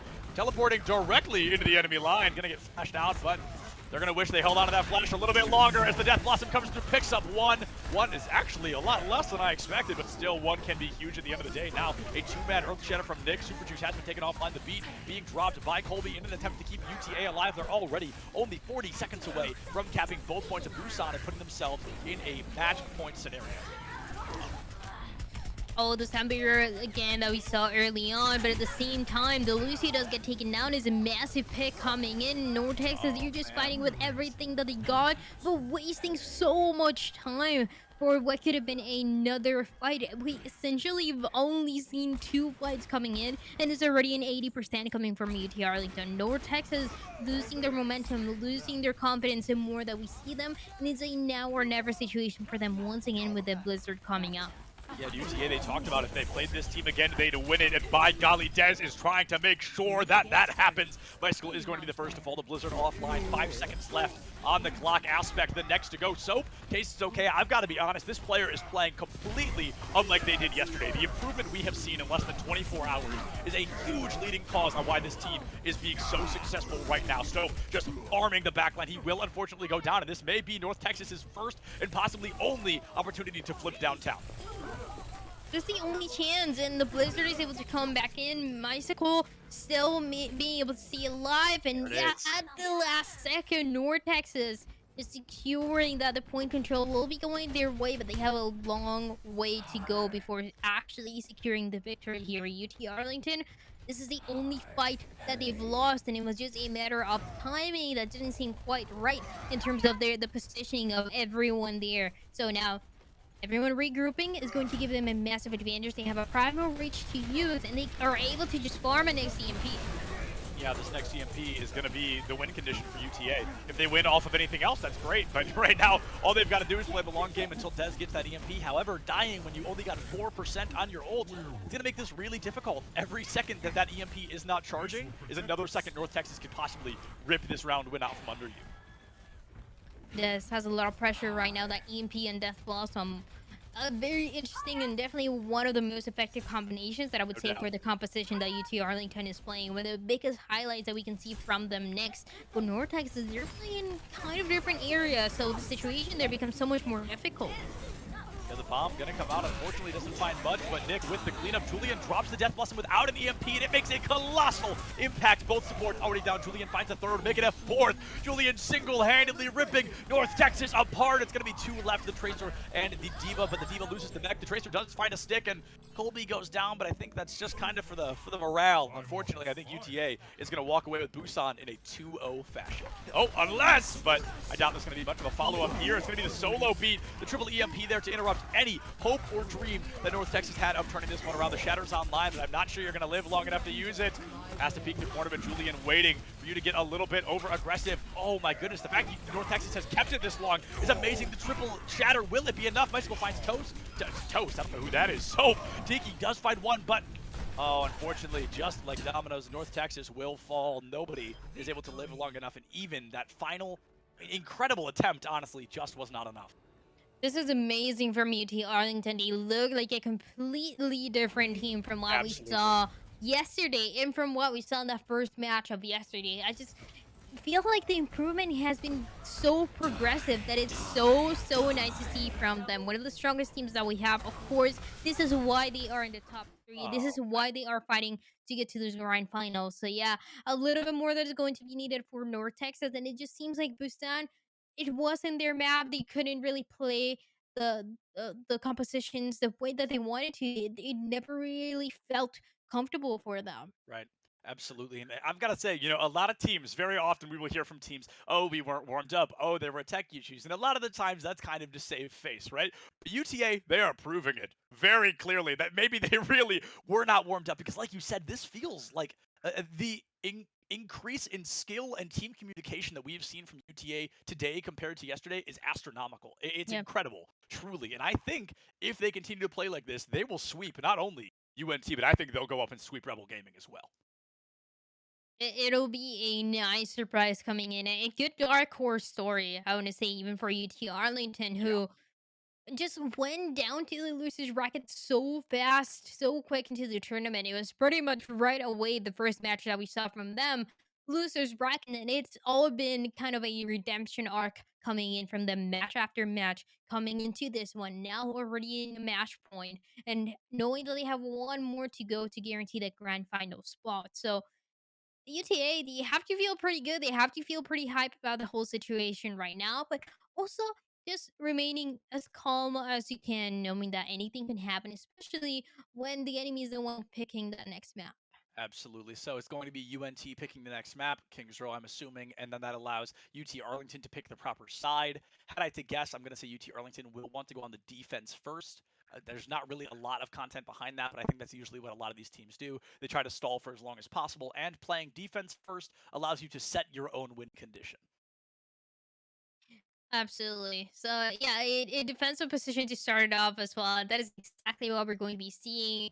And and yeah, like you said, it's just kind of what everyone goes with. It gives you Right. confidence. It gives you the sense of yes, I can hold this point. And even if you don't win it at the end, if you can hold that point for as long as you would want to, especially right at the beginning of the fight, it just gives you a sense of confidence that I can stop this payload at any point.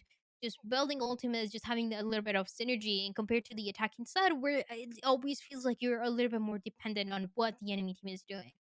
Yeah, dependence on the enemy team is a terrifying spot to be in as well, because obviously, if you're dependent on their performance, it's all about how you can stop them or how hard you can push into them. A lot of insane variables going into that, and we did get confirmation from Prod, not only is Kings Row first, but UT Arlington will be starting on the defense. And Dryad, if you had to kind of analyze UT Arlington so far, do you think they're going to be bringing out any surprising comp, or do you think they're just going to be running what we've seen all weekend? Yeah, I mean, I think there is a possibility for them to bring a almost a mirror rush, I want to say, compared to what North Texas wants to bring. But I still want to really see the six man. It Yeah. worked yesterday. It can work today. It already worked today. I mean, why not? It's such a good composition. Des, like you said, it's able to build that EMP, and I'm usually very hesitant about seeing Sombra players coming into this type of stage of the tournament where it is almost semifinals, and sometimes the Sombra doesn't get as much value as you would want to. But in EMP, the way that this is able to build it is so nice. It's always guaranteeing a high performance and win condition to look forward to on the side of UT Arlington, and I just want to keep seeing that from them. Yeah, absolutely. And Dez, like we've talked about many times, I'll say it again. Dez is Sombra, huge impact play. I think we saw 3 6-man EMPs. It may have only been 2, but the fact we saw more than 1 is astounding, to say the very least. And as we jump into this map in just a minute, UT Arlington, they've got, I'm not going to call them tricks up their sleeves, but a lot of possibility, a lot of opportunity to bring out different team comps. We saw Julian yesterday on the Pharah as well. I wouldn't, and this may be controversial, I don't know. I wouldn't hate that here on the offense, at least. When UTA has their time to shine, when they have their time to try to cap point, I think Julian's Farah, if they play even close to how they did yesterday on Lijiang Tower, could be a huge thorn on the side of UNT. I think coming up with very surprising picks right from the beginning is a nice one. So that can mean, yeah, of course, there's flying heroes. I think there's a always a conversation coming in between the Farah and the Echo, Right. and which one you think can get the most value off. But it's also something that it's going to be a complete change in composition, a complete change in that style that the entire team wants to bring. So just based on what we've seen before, I'm most likely relying on either the six man coming in or that rush, almost mirror rush. I think the only differences might be the DPS coming in. We know that May is one of the most given picks for sure that we see every single time. And then after that, yeah, sometimes a Cassidy, but sometimes teams like to start off with a Widow. There's kind of variables here and there to guarantee who is going to start off with the strongest hit skin more than anything. And I think traditionally, as I've said it many, many times on Kings Row in particular, looking at the main tanks, probably going to be Reinhardt's, and it's all going to go down to which one of them falls first. Now, we know UNT. We know they love to literally just hold the W into you and try to roll you down.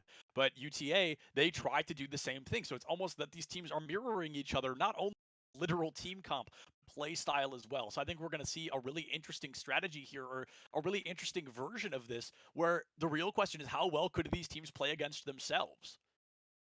Yeah, absolutely. It's just knowing, and it becomes a little bit more who's better at that composition at the end of the day, and playing that composition to the same high level of like fast pace There's no time to think, just going in, just getting kills, just getting shatters. So it just an immediate reaction time that you have to have, especially if you are in the front line, if you're playing with that Reinhardt, if you're playing along that Reinhardt, and also the way that you're complementing everyone else that is kind of hiding behind that shield. And Right. that goes to talk about, for example, a Cassidy and the way that everyone is trying to allow this Cassidy for success, which means, for example, when he's trying to use that high noon, you know that the Lucio is going to be there to speed boost him into better positioning. Or sometimes we saw it in the last match. It was the high noon coming in and the May wall coming to elevate him and to put him on top, maybe to get Yeah. a kill.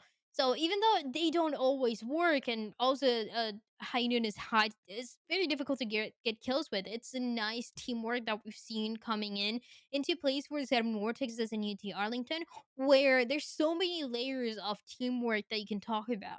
Yeah, yeah, and I think you've made a great observation though. These teams are so high in that skill gap, in their skill level, skill ceiling, I think is what I'm trying to say, that it never comes down to how well is, oh, only this one person doing, because they're never making individual choices. These teams are so team oriented and team coordinated that every choice or action one of them takes is met by another action or reaction by their teammates. And kind of to explain what I'm trying to say here, we saw on UNT's last attempt on Kings Road during their match against Rebel Gaming, there was one attempt that I really liked, and I truly wish they would have done it again, where the Cassidy would high noon, they'd wait for the other May to wall, and then they tried to wall their own Cassidy up to go up and over the wall. And I think that's a play a lot of people would not expect to happen. And even when they did it, I think it found 2 eliminations, which is 2 more than we usually see.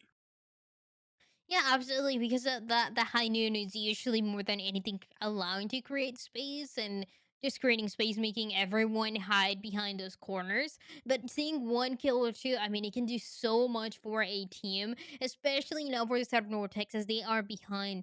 They need to win this map. They need to push us to a 3-map series as Yeah. well. So this is the way that you start doing those small things from synergizing with the Cassidy to enable him for success when he's using the ultimate, all the way to being in the front line as a Reinhardt, but also making sure that you're not too much in the front line. You're not too aggressive. You're not risking your life too much. You're not Right. putting a difficult scenario for your team to deal with, but in a way that everything kind of balances together. Yeah, absolutely. And I think we're actually going to give UNT maybe just a little bit more time to strategize. I believe we're giving players a quick restroom break. So we're going to throw it to a small break. We'll be right back in just a couple of minutes. Use this time, get water, use the restroom, do whatever. But come right back, because even after this map, we may have one more. And then after that, we guaranteed have a full best of 5 series. So we'll see you folks right back here in just a couple of minutes. Good afternoon, everybody, and welcome back to the CECC Southwest Invitational 2022 Overwatch Edition. I am Septilence, joined once again by the great and talented Dryad, and we are bringing you Map 2 of our penultimate series here tonight. UTA finding themselves up 1-0 on the series right now. And University of North Texas, Dryad, this is their swan song. This is their final moment to shine. Last opportunity here for North Texas to get to those grand finals, and it's gonna be winning this map and the upcoming one. If we even get to see that, that all depends as well on UT Arlington and their own performance that has been just going up and up since yesterday. But what can they do now? It's a very, very good map, first map that we saw a little bit earlier, and now after a small break that they had for everyone to be ready for the second map, it's preparing for a hard map. It's a map that we've seen from yesterday to today, and a map that everyone prepares for. So it's how comfortable do they feel countering North Texas and what they've done in this map before. Yeah, and this is going to be fascinating. I want to point out straight away that North Texas has chosen to stick with Mycicle and Jaybird on those respective roles. Last series against Rebel Gaming, we saw them on, the opposite roles, DPS and support respectively. But this time, Mycicle staying on the May, Jaybird staying on the Baptiste. We've got to keep an eye on those individual gameplays to see if that has the impact North Texas is looking for as a team. And we gotta see if that is going to be the case. But again, it all depends on UT Arlington and their defensive side. This is a side that they chose. This is a defensive position where they felt comfortable with. And so now it's gonna be a preparation of everyone playing together here. And look at how aggressive North Texas is playing. North Texas, they go to get aggressive, but Gatsby gets left behind on the statue, looking for a kill of his own. He's going to get caught out and fall early. Mortality field down. If North Texas can tie things up, it won't be the end of the war. They lose even one more. This fight is a guaranteed loss, and as Dez walls them in, it is now Tiny Overwatch all again.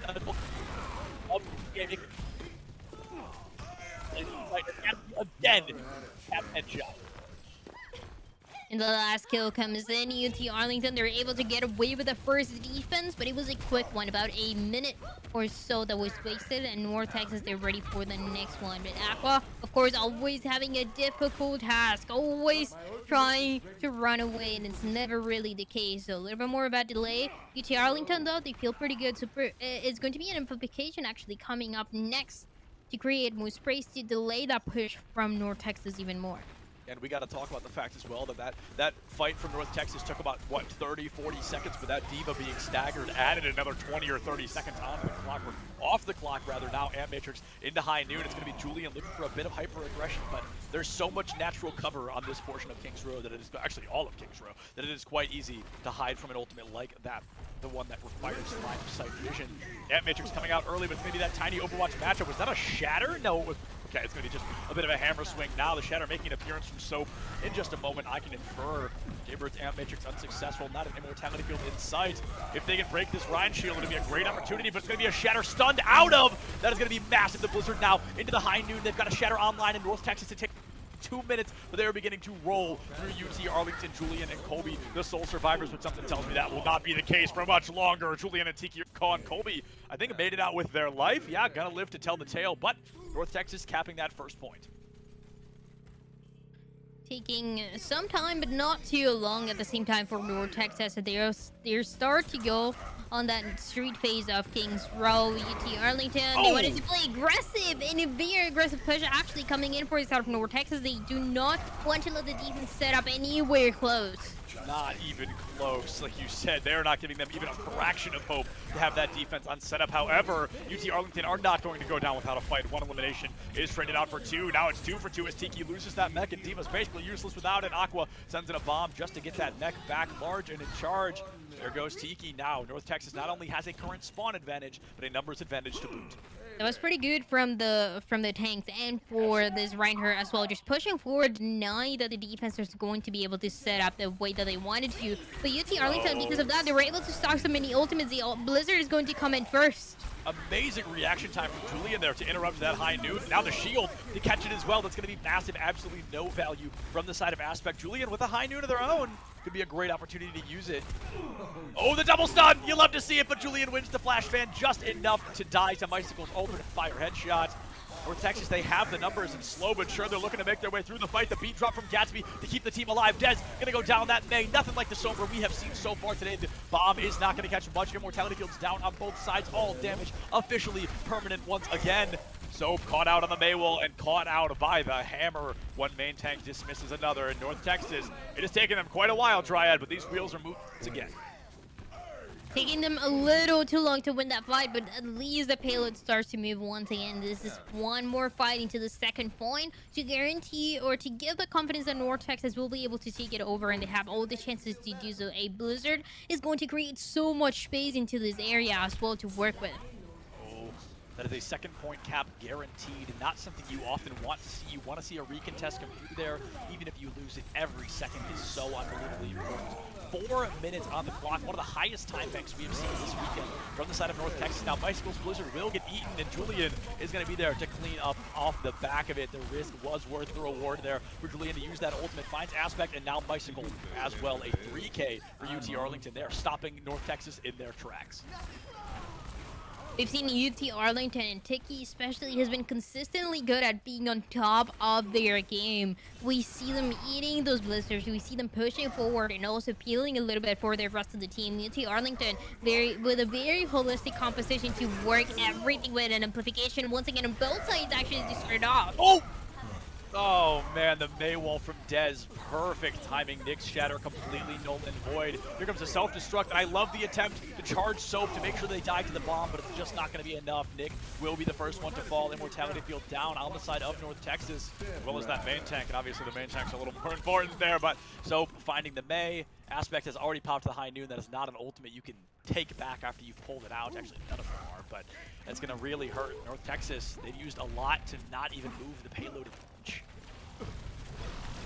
Nothing else moving, at least for a second. On this side of North Texas, there's 2 minutes 30 to work with. Quite a long time bank as well. So not the worst, not the best here. Just farming to get the next ultimates coming up. And a dead that here all the way in the back. Again, an ultimate that mostly is just going to create that space that they need for the back.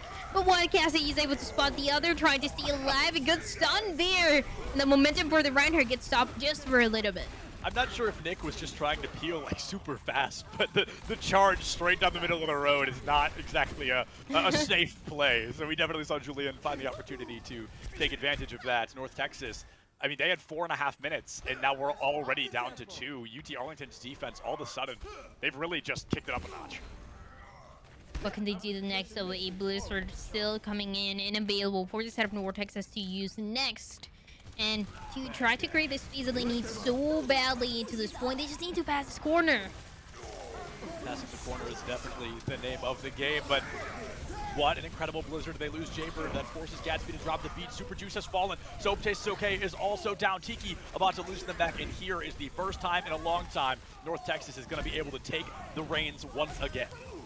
And it might be going to the overtime, though, so I start to worry after we have a minute or so. We know that UT Arlington is going to try to go for that recontest, and they have a pretty good amount of ultimate to work with as well. They've been so good at rotating them this time around that is why the defense was looking so strong for them now.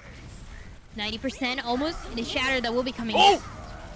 What a wall! Dez is going to have that Blizzard eaten. A huge play from Aqua, an ultimate that is definitely going to be wanted back. Even uncontested, the cart is going to take about 40 to 50 seconds to reach that third and final point. And of course, UTA is going to recontest. Nick finds Colby with no Blizzard in sight. UT Arlington 1 by 1. They're going to start falling. And remember, it is important they finish with even a second on the clock.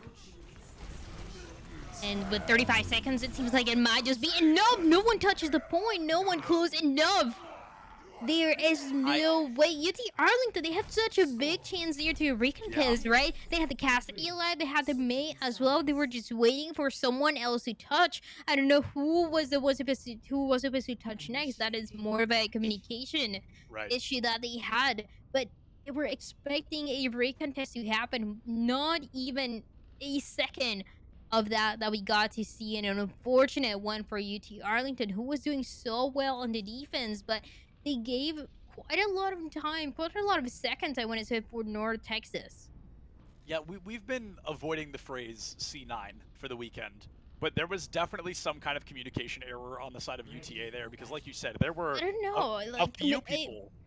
Like, was it the Lucio who was supposed to touch? I don't know where the Lucio was at that point. Whatever it was, it hurt, because I do think they could have stopped North Texas right in their tracks and prevented that third point. But now UTA, they've got some pretty big shoes to fill. We've seen them do it before, and Julian, hey, my brain feels gigantic right now. I talked about this Pharah 20 minutes ago, and Julian is probably going to get out, and I'm excited to see if it's going to work well for UTA. UT Arlington, at the end of the day, even though that last one was a little bit frustrating to say the least, it is not the worst. It is a pretty good defense that we saw from them, and now is your time to show what they can bring on the attacking side. We talked about the mirror matches, especially coming in for the tanks, and that is exactly what we get to see from their attacking side next. UT Arlington with a good performance and a Pharah to start it off. Y'all know the story by now. The story of two Reinhardts. It's going to be which one goes down first. Julian right now is not quite uncontested, but definitely has reign of the skies. We see the Cassidy is there to find the elimination if necessary, but Nick is going to be the first one to pick up that elimination. Oh, make it 2 eliminations, Dez. Takes out Bicycle. It's going to be a 2-for-1 trade, but North Texas will absolutely take that.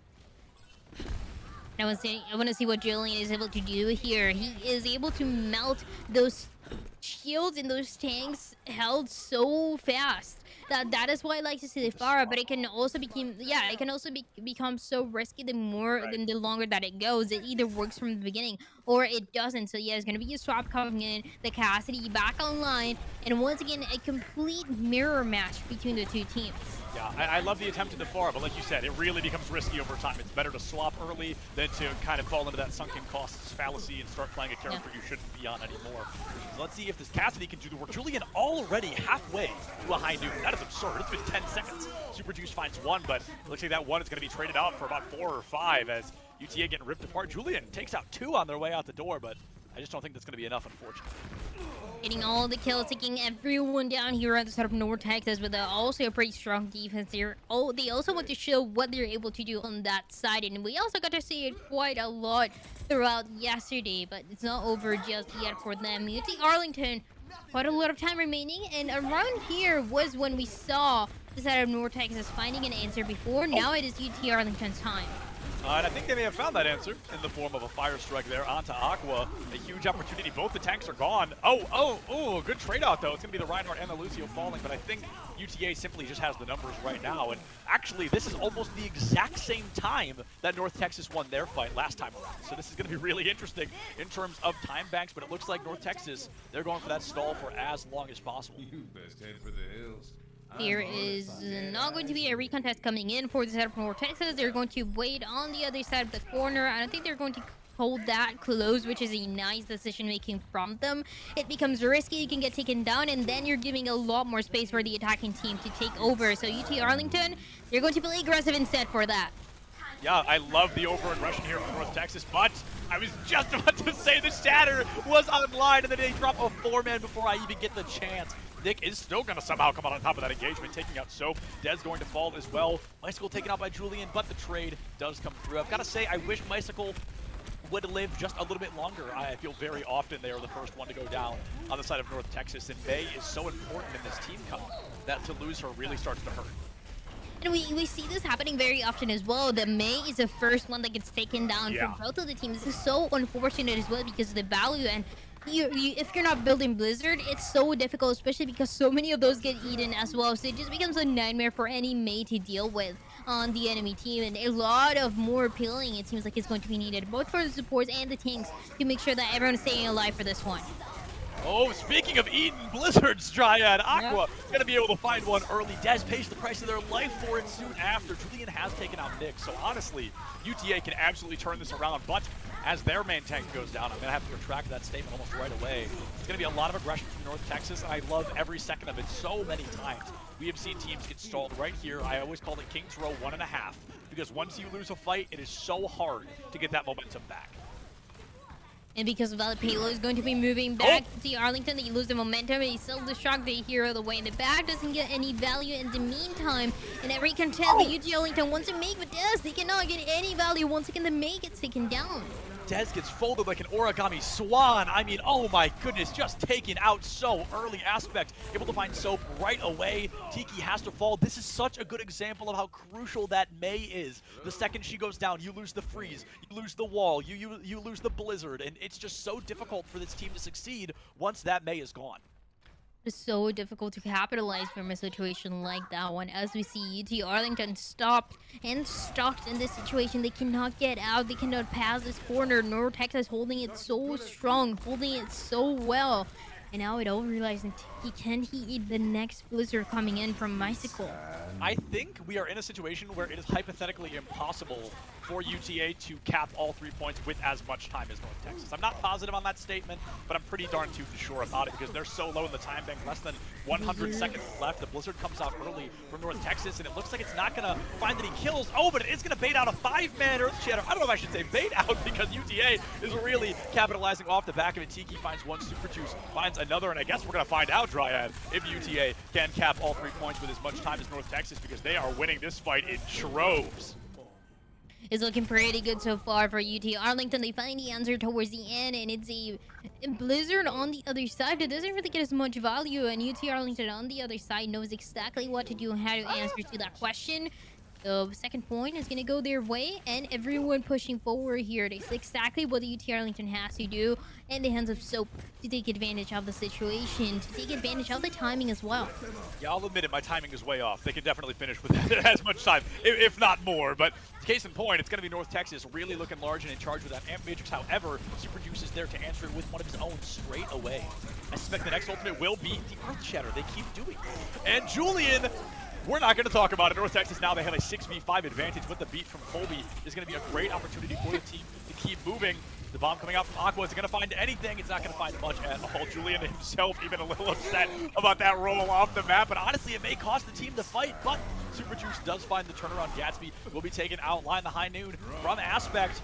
Could be huge, but again, that ultimate, mostly for zoning, very difficult to find real value from the eliminations. And no, it gets eaten. That Fire Strike could have gone miles. Bicycle taken out by Colby, but Gatsby takes out Dez. Both Mays offline. Nick now falls. The mech being lost from Aqua, and Tiki with the remech kill out of the unmech. Amazing play there. Julian finds Gatsby, and I bet UTA, I bet they're clenching their teeth like never before because they should not have won that fight. Pretty nice one coming in, and it seems like UT Arlington, they will be eating away with this one at last free contested, last possible scenario coming in for his from North Texas, and a Deadeye there here on the other side can get one, can make the Diva at least, can get some value here, and Immortality that's going to be invested early into the fight though for UT Arlington. The Blizzard would have been so important in this fight, but to lose Bicycle, we talk about the importance of these Mays. That is such a good example. And the Earth Shatter actually goes uncontested right now. Soap is not alive. I'm not sure Nick knows that, but maybe they're just holding on to it for the next fight. Only 44 seconds left. There's a world where UT catches this with 36 on the clock, right? But I'm not sure that's the world that we're living in, as they are pushing all the way back to get that Reinhardt. North Texas might prevent a third-point cap at all. And the payload moves back just for a little bit. But is it one last fight territory coming in for UT Arlington? Is it now or never situation for them to guarantee another round for this team? And Julian does an early take. That's a disaster coming in. A support as well. A FT is down, and North Texas, they're just taking over. Right, I think disaster is the best word to describe what just happened. My goodness, it is Julian taken offline in the blink of an eye, and then all of a sudden, Arlington crumbles. That Cassidy was not there to help them engage, and they're going to be able to recontest, but they've got two ultimates. A three-man Earth Shatter makes an appearance, and Dez, that's going to be that Meteor Strike offline. Tiki, that's going to be the bomb offline, and now Soap has that Shatter in Amp Matrix so close behind. The Shatter comes out, it's colossal! It's going to find three. Julian picks up Nick, and it's going to say it is unfortunately not going to be enough yet. However, Julian still alive, tearing through the remainder of the team. Critical HP, but it's trying to stall for as long as humanly possible. Colby is going to fall. It is up to Julian to save the day. Dez ults in. It'll be sent out in a body bag. Jaybird able to find that elimination, and now both support ults from North Texas will be enough to keep them standing. University of North Texas have secured for the second time today in Map 3. A long day if you are on the side of North Texas. You still have at least one map ahead, but it just all depends on what is going to happen. There's one more to go. UT Arlington, North Texas, everyone just fighting to go to those grand finals, to be able to face Rebel Gaming once more. And it's been an interesting one for sure. I want to say it was going back and forth at North Texas with quite a lot of time that really made a difference when they had the attacking side. And on the side of UT Arlington, it just seemed like they were so close, but one pick into the last fight just made the whole difference for them to get, and the way they needed to get to that third point. We got to talk about as well. Every stage on Busan was 99 to 99. We go all the way to King's Row. It was 3 to 2.99. It has been so unbelievably close this entire time. And moving into the third map, which could be hypothetically any map in the game except for the two we've already seen, except for Busan and except for what is it called? What was King's Row? I can't believe I forgot it. We've seen it 9 times today, but here 9 times this weekend. Either way, this could be an escort. This could be a 2CP. I believe it could even be another control map. I'm not positive on that, but the idea here is that Arlington can truly pick whatever they would like.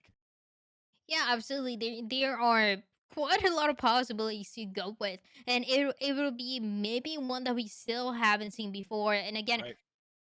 North Texas, they've just had such a long day, and it can get even longer. So just taking it map by map is the best thing that you can do. They did a really good job with that on King's Row. They were able to shine a little bit brighter compared to their enemy.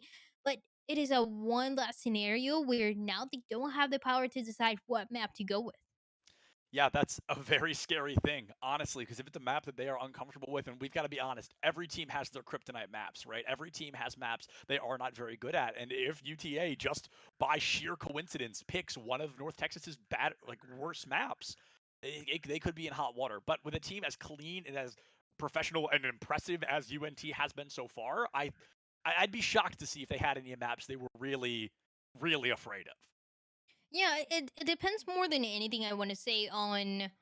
Sure, we know that these two teams are quite flexible and they're able to play a lot of different compositions, Right, but right. there's always that one composition that you don't like to play. And if you force a map that is going to enable a composition that makes the enemy team uncomfortable, then it's a perfect win condition for you. So this is what UT Arlington is going to try to do in this case, is going with a map that is going to make them look strong, in a map that may be forcing a composition that we haven't seen before on the side of North Texas, and that way just capitalize from it right on. Yeah, and I am 99% sure we have not seen this upcoming map this weekend at all. It is what I believe is the most gorgeous map in the game. It is none other than Rialto. This is going to be super, super interesting because this map, more than others, I think the map changes in extreme dynamics the further you get into it. So we may see several, or maybe a couple team comps from both sides during this matchup.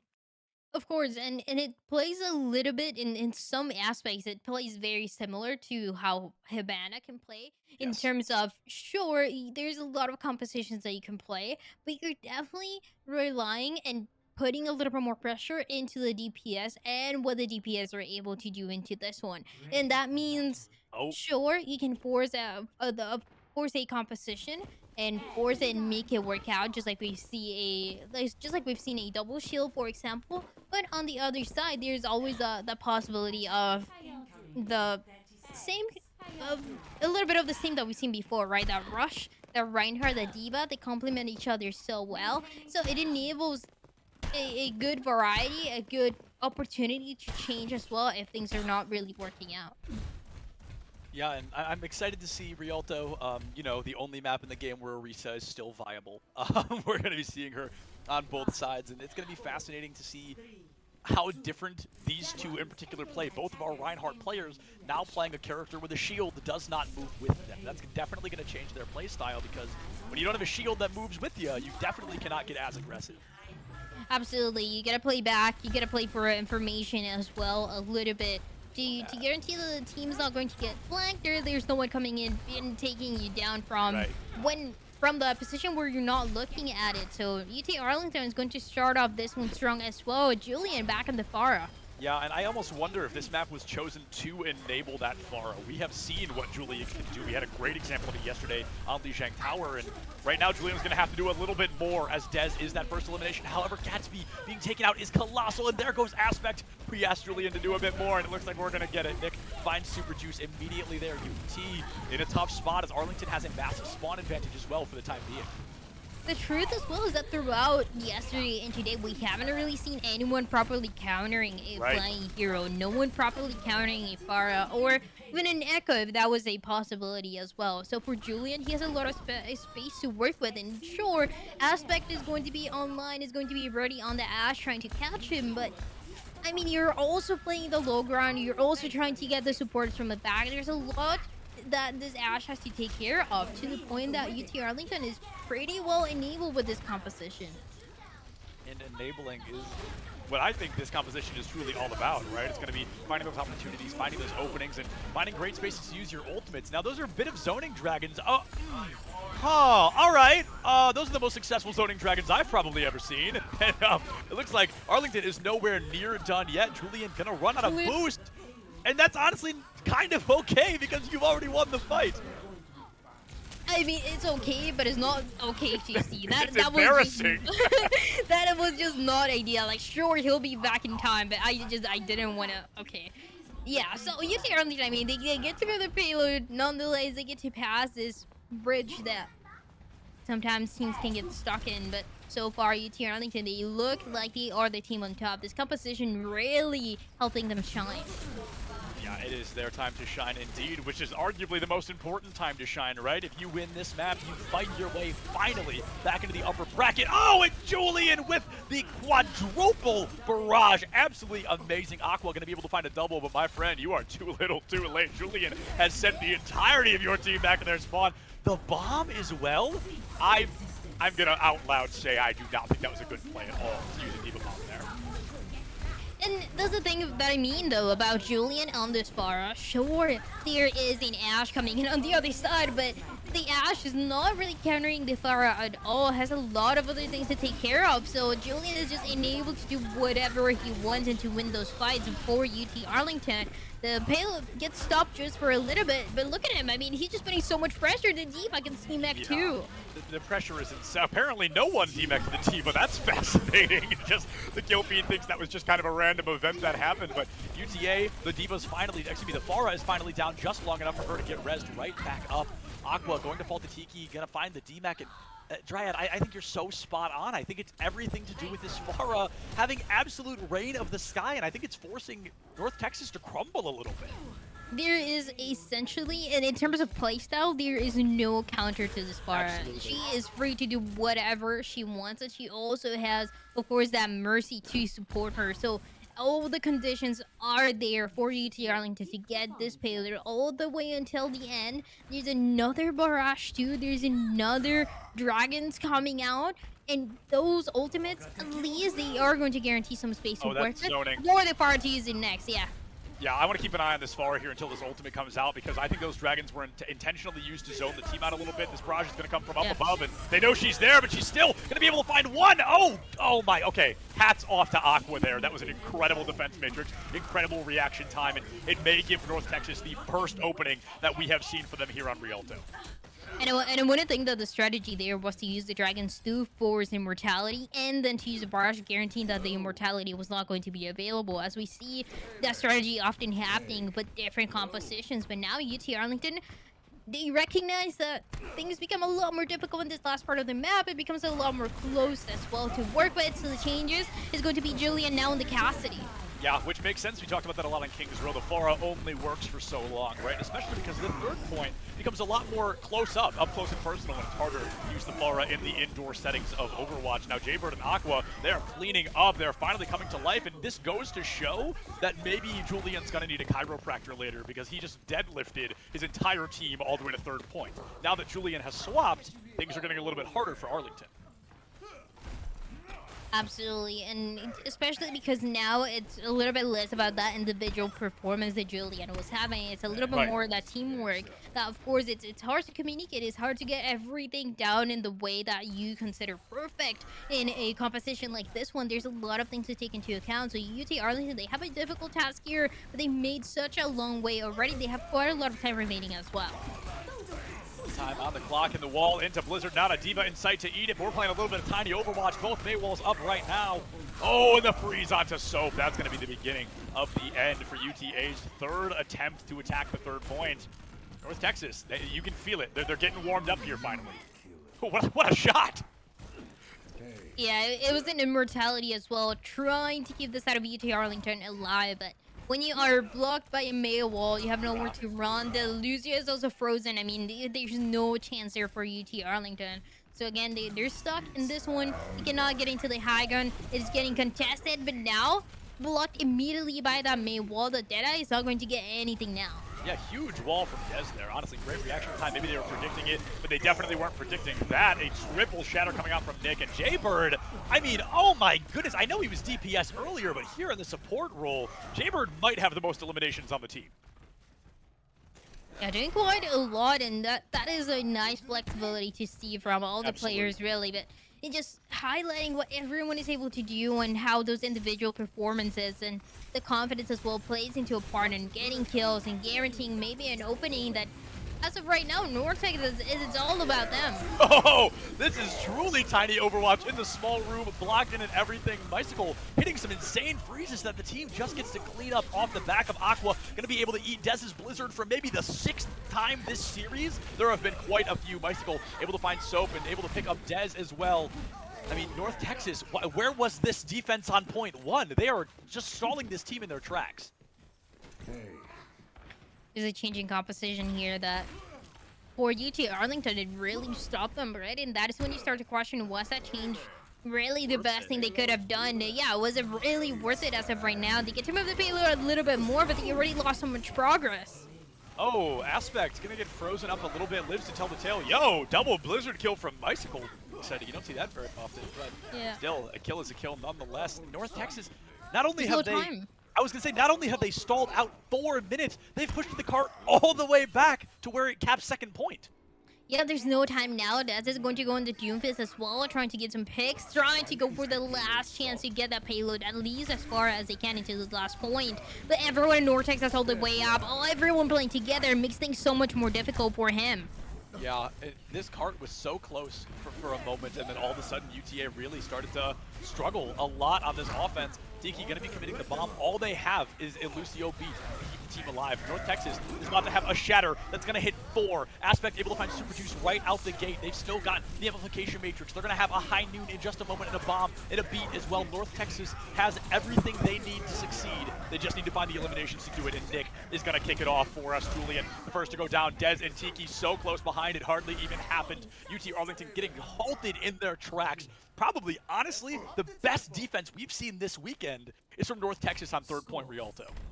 For sure, yeah. It was a nice one on the side of North Texas, being able to adapt and to rotate those ultimates a little bit better compared to what we saw at the beginning when everyone was getting ready. Everyone was kind of setting up on the map, and they were never in a comfortable position to do so. But on that third point, they have the spawn advantage. They're able to position themselves so much better, and they're able to capitalize from it right away. So I like to see those improvements for the side of North Texas. They know that it's a now or never situation for them. They know there is so much at stake on this map and in this entire tournament to get to those grand finals.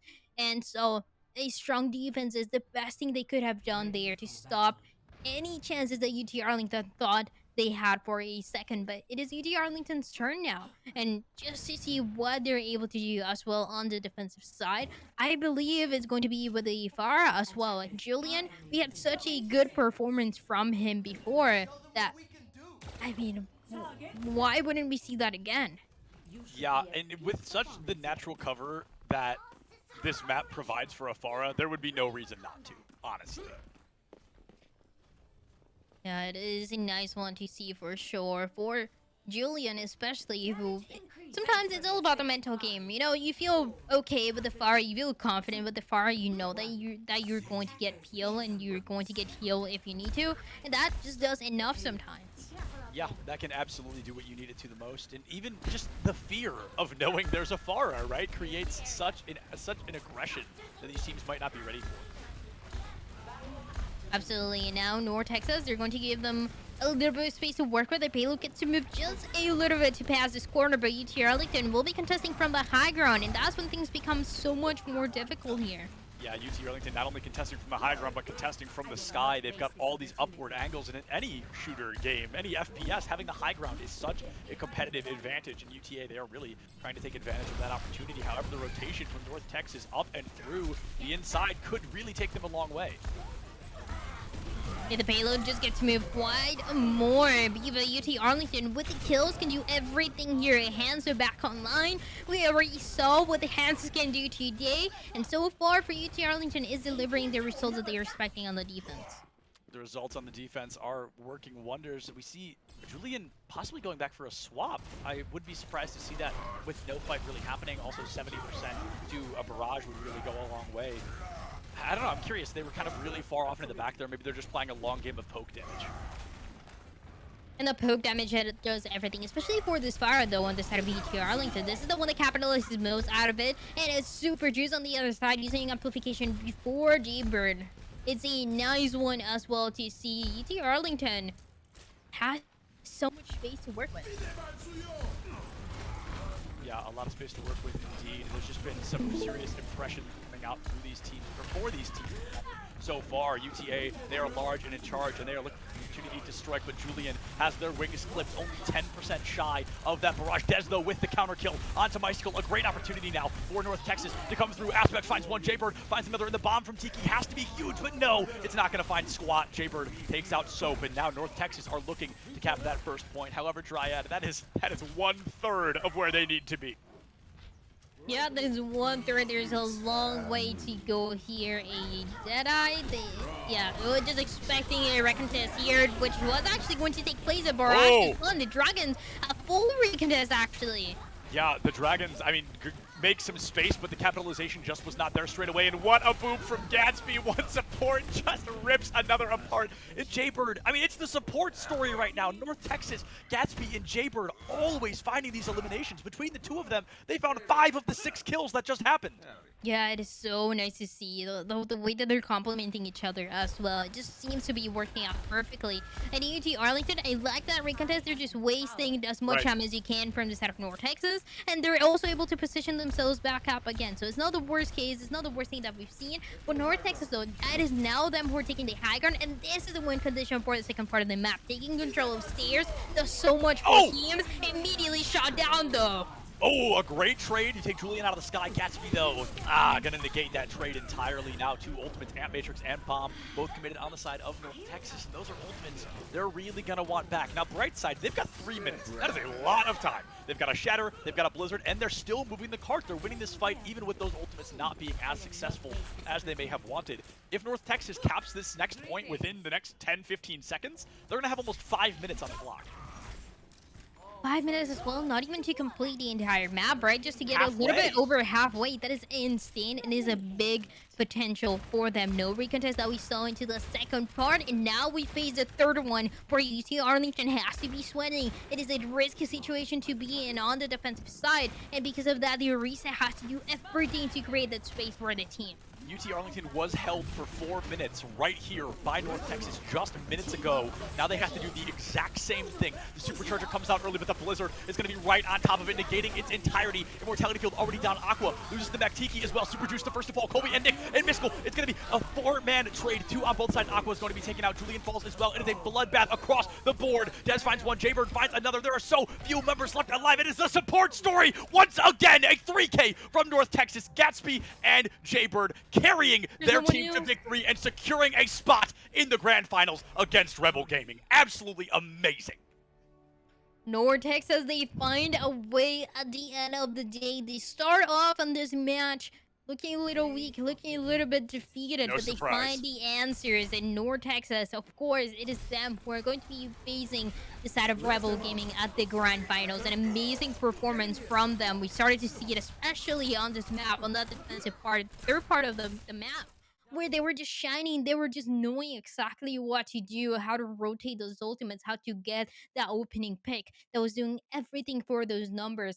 And with that, they moved to the grand finals. It seems like UT Arlington, I mean, they absolutely put up a fight. They looked better and better, but it just had to stop at some point. And it, unfortunately for them, but it's got to be in this one. They cannot make it to the grand finals. It is actually going to be North Texas moving up. Yeah, so a technical upset. The number 5 seed going against the number 3 seed in grand finals is definitely not the story we expected today. But I want to ask, Dryad, is there anybody you are kind of thinking as that MVP on the side of North Texas? Because I know I've got somebody in mind. I couldn't shut up about them, but I'd love to hear what you have to say about it. Oh, it's a difficult one though.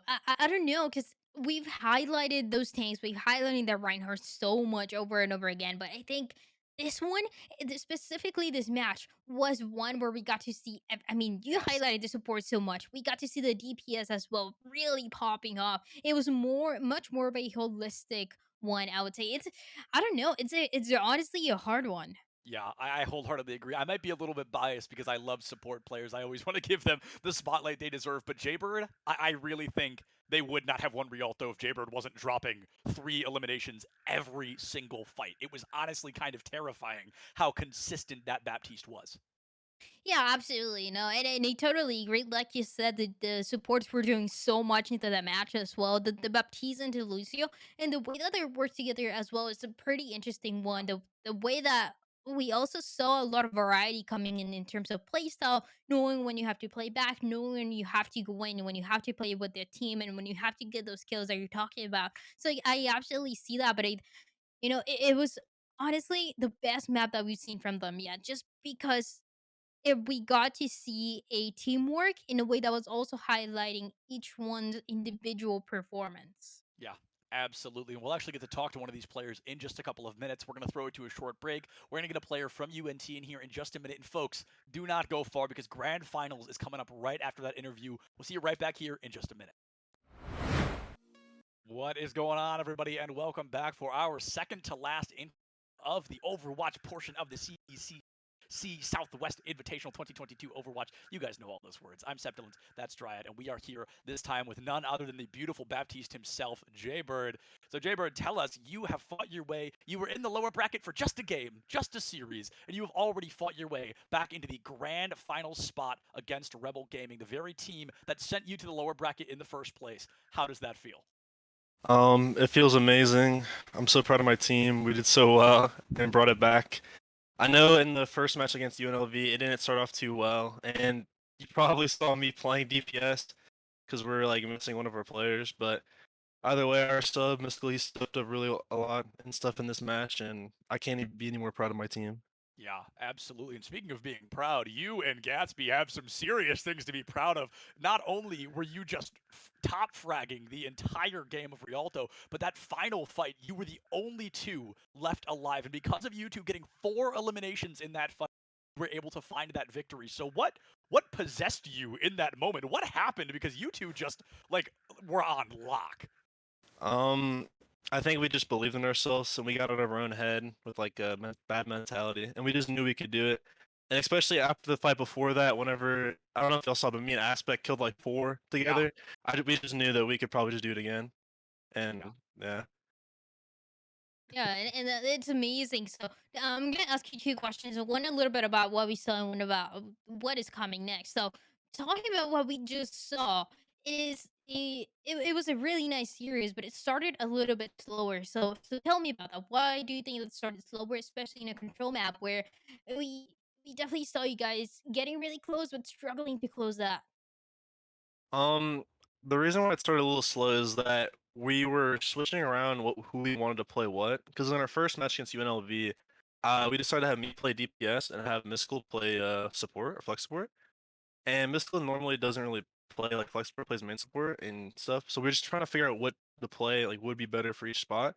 So for this the last match, we decided to have Mystical play DPS, and it was just starting to warm up all the stuff, and us playing flex support again, and everything was getting like warmed up. So for the first map, it was just us warming up and all that. Yeah, and what about what is coming next, right? So you're gonna get a rematch. Is going to be the North Texas against Rebel Gaming. This is a match that we already saw. How are you feeling in chances of changing the narrative that we saw before? We're ready for it. We know exactly what they're gonna bring to the table with the Doomfist and stuff, and we know how to play against it now after playing against it for 3 maps. So we know we're ready basically, and we're excited.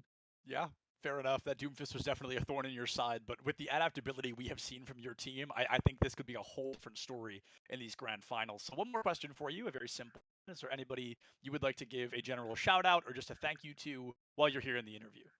I like to shout out my team, such amazing people, the coaching staff, everybody at UNC, but especially Nick and Aspect because they helped bring up the team morale whenever it seemed lost. And yeah, without everybody, including them, we wouldn't be where we're at now.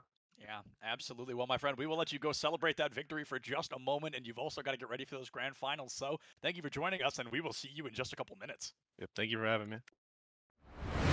Good afternoon, everybody, and welcome back. I look like I'm slightly shorter. I had to fix my webcam during the break. It did not go well, but whatever. I am Septilitz, that is Dryad, and we are stoked to be bringing you the grand finals of the CECC Southwest Overwatch Invitational, Day 2 of the 2022 edition. I think I said that already, but either way, we are super excited to be here. We've got 2 teams left. These teams have been through trials and tribulations. Only one of them is currently undefeated, but I honestly think there's a good chance that changes right now. And we gotta see what is going to happen. This is a match that we already got to see. It is not going to be the first time. It is North Texas going against Rebel Gaming, and it is the grand finals. It's the grand finals that we've been waiting for, I want to say. It's teams that we got to see yesterday going against different teams and really coming up on top, really showing an insane performance match after match. So now is like a now or never situation for them. North Texas, sure, they were coming from the losers bracket after being thrown there in the first match that we saw today. But now they say they feel a lot more confident. They already know how to counter the enemy a little bit more. So we Right. get to see if that's true or not. Yeah, and I am overzealous. I'm eager to see what's going to be brought to the table here because one of these teams has to walk away our victor, right? We've built so far. We had so many teams, we met so many players, and now we're only down to these two final teams. And just to kind of explain a little bit, you guys are going to see on the overlay, Rebel Gaming does have 1 point. That is not a mistake. That is to prevent a bracket reset. Normally, if the losing team, the lower bracket team, won, we'd have to have a whole new best of 5. But in order to prevent that, we are giving Rebel Gaming the bonus points. So now they're only going to need 2 maps to win it. North Texas, they're going to need all 3. Yeah, that is exactly what is going to happen, and we're going to start here in Lijiang Tower. TPs become the most popular strategy, but only by one team. The Doomfist on the other side might be trying to make a difference here. We already saw him before, and now it's all about him getting the kills, and on the other side, it seems like the Doomfist is the one popping off. Yeah, both these teams notorious to have a Doomfist player aspect and Courtney Toomer respectively, but it looks like you said, Rebel Gaming, they are coming in hot. They're going to be able to rip North Texas apart on that first attempt and find that first point cap. It's a good way to get it right away for the set of Rebel Gaming, who are just on fire. They have to feel pretty good about that first point that they have, about the winners bracket. They have never been defeated, and they don't want to go down just now. So the percentage starts to go their way as North Texas has a setup for the next fight. Yeah, the next fight's going to start early as Allure brings out that amplification matrix, looking for the opportunity to strike. It's going to be really difficult now for North Texas to engage, but all they're going to do is wait it out. Honestly, the smartest thing you can do, wait those extra couple of seconds and then try to re-engage through it afterwards. 30% already in the engagement. It starts right away. The Reinhardt is all about him. The Shatter connects pretty well, and that's it. Rebel Gaming, that's all that they needed to guarantee the advantage coming in for this fight. A cleanup that happens as quick as possible, and a 50% as well for Rebel Gaming, who don't want to give any percentage to the enemy team. It's very, very nice to see it from them. It was just that TP. Why wouldn't North Texas start up with that TP strat, right? They take control of the point too much faster for Rebel Gaming, and that just does everything for them as of right now. Yeah, it really comes down to that initial point control. I think you're spot on. The Symmetra as well. This point often feels like it was built for her. It really does, because she can set up those turrets and she has so many opportunities to strike. But speaking of opportunities to strike, here comes a lot of value on the side of North Texas. They found 2 eliminations, but it is immediately traded out for 2 of Rebel Gaming's own Karma on the Lucio, giving us their best Gatsby impression right now. The battle of the supports. It's going to be an elimination for Jaybird, but I just don't think you win the 1v1 against that Sim. Going up and over. You've got that Reinhardt back. This is your time to strike, but only 20 seconds left until Rebel Gaming walks away with this Lijiang win. Rebel Gaming, they continue to get the kills and they stagger the enemy as well. Very, very nicely done. North Texas, they cannot find their way in, and now this is another try. Maybe the last one here. You know, actually, something to talk about. Actually, you know, I'll wait. We'll come back to that. Nick and Jaybird are going to be able to find a couple of great opportunities into a kill on Hertz Diva as well. That's going to hurt, don't it? Now, Rebel Gaming, they are going to lose that first point. All right, to the point I was going to make. Hawkins is subbed in. That must be the missing DPS that North Texas did not have earlier today, because Jaybird mentioned that. So it must be Hawkins, who has joined us for Grand Finals. Yeah, he's ready to go for this Grand Finals as well. Has the data next for this Cassidy, and let's see what he can do, because the Rebel Gaming, they lost that fight. They lost quite some ultimates, but they're going to go into a little bit of a poke phase while the engagement starts up here, and that should enable them to get some ultimates to start up the fight as well, as North Texas, they are trying to get anything going on for them. Oh, Amp Matrix Deadeye. This could be colossal, but what an eat there. The shield and the eat makes it nearly impossible to find success off the back of the Saklar. A very unsuccessful ultimate in the form of a Shatter, but it did force out Gatsby's feet. Now here comes a bomb. A Shatter from Nick as well, going to be able to find 4, but somehow it's going to be in favor of Rebel Gaming. The rematch is going to kill Jaybird. That's going to be a huge opportunity, though. Meteor Strike comes in as well. Nick finds the Saklar. Somebody's off the map. Who was that? Hawkins going to be sent into the blast zone by Cordy. Oh, a double kill. This Doomfist. We were so afraid of it. We thought maybe North Texas would be ready, but Cordy is still large and in charge so far. That's got to be Rebel Gaming taking this first stage of Lijiang. It initiated being a duel of the Doomfist to guarantee that first fight, and it might be the last one that we see as well, highlighting the Doomfist on this side of Rebel Gaming a little bit more. The 99 is going their way, and a last recontest that will not turn into anything for North Texas. They lost a point, they lost everything that they had there, they lost their 53. Oh man, yeah, they're gonna lose this 100 to 53. To turn this around would be nothing short of, I mean, an aimbot at this point. You need to cheat to win this match, and it looks like Rebel Gaming is going to take that first point on Lijiang Tower, 100 to 53. Obviously, not great as you do want to win, but for North Texas, it's not 100-0, and that can go a long way. Of course, it's nice to see that they know that they have the capability to get more than that. It's just a matter of the timing, and I think, again, it just goes back to a matter of the composition and playstyle decision that took place into that. No TP going in, gave the point right away to Rival Gaming. They had all the point control for so long, and even if they lose the point just for a little bit, it didn't really matter because all the advantage was going their way. So for North Texas, I think it was just a mistake in the composition there, and now at least it's nice to see the Symmetras coming in. It's going to allow everyone to get a lot faster, and I want to see if they're going to keep that Symmetras for how long, depending on who wins this fight. That's kind of what I'm thinking as well. The Symmetras are really going to be the name of the game, and who loses their sim first, which team has to reset, is really going to dictate who stays on the Symmetra a little longer. CECC goes down, Immortality Field out as well. It's going to be the next elimination, okay, in the form of a lure. That really guarantees North Texas's victory here.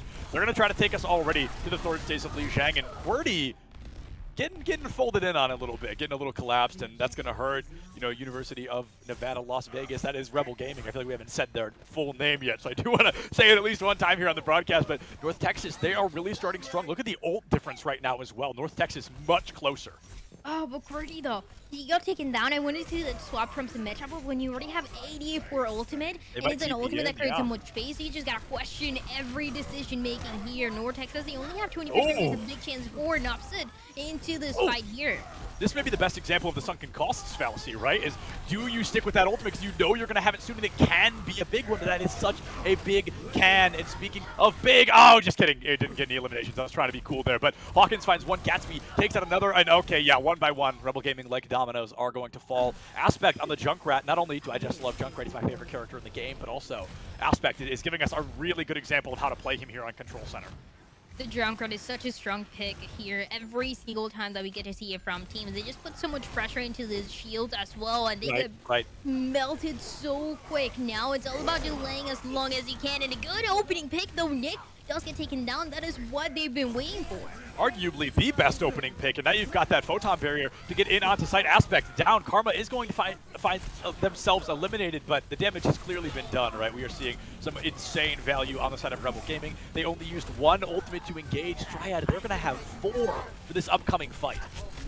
And now it's a little bit of the opposite as well, but Rival Gaming, first of all, they're gonna have to clean up this mess. They're gonna have to start capturing that point that they've been waiting for. And next, they're going to have to deal with Hawkins, who is about to have the barrier to use next. And it'll be kind of the opposite scenario compared to what we saw from Qwerty before. It's a good engagement tool just to go in, just have the confidence that not so much damage will be hitting you right away.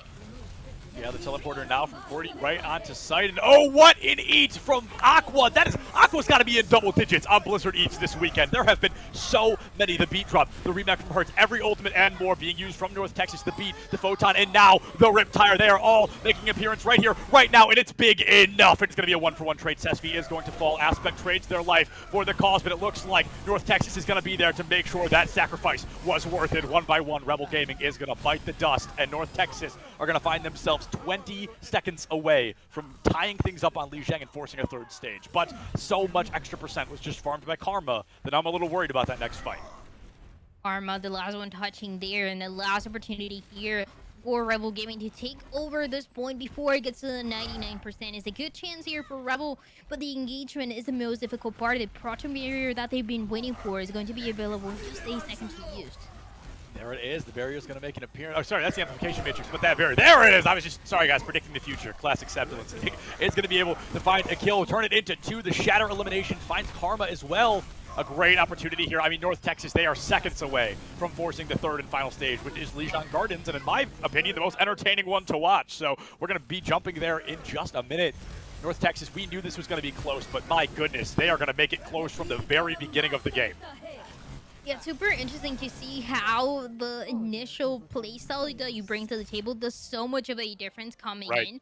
For initially what we saw of Rebel Gaming, and now what we see of North Texas, the way that they were able to hold with their composition for so long with the Symmetra as well, just melting everyone's HP. And so now it is one more to go. Not the first time that we see the 3 maps here to start it off in Legion Tower, especially today. It's been a lot of those 3 to start it off, which is very, very nice compared to yesterday.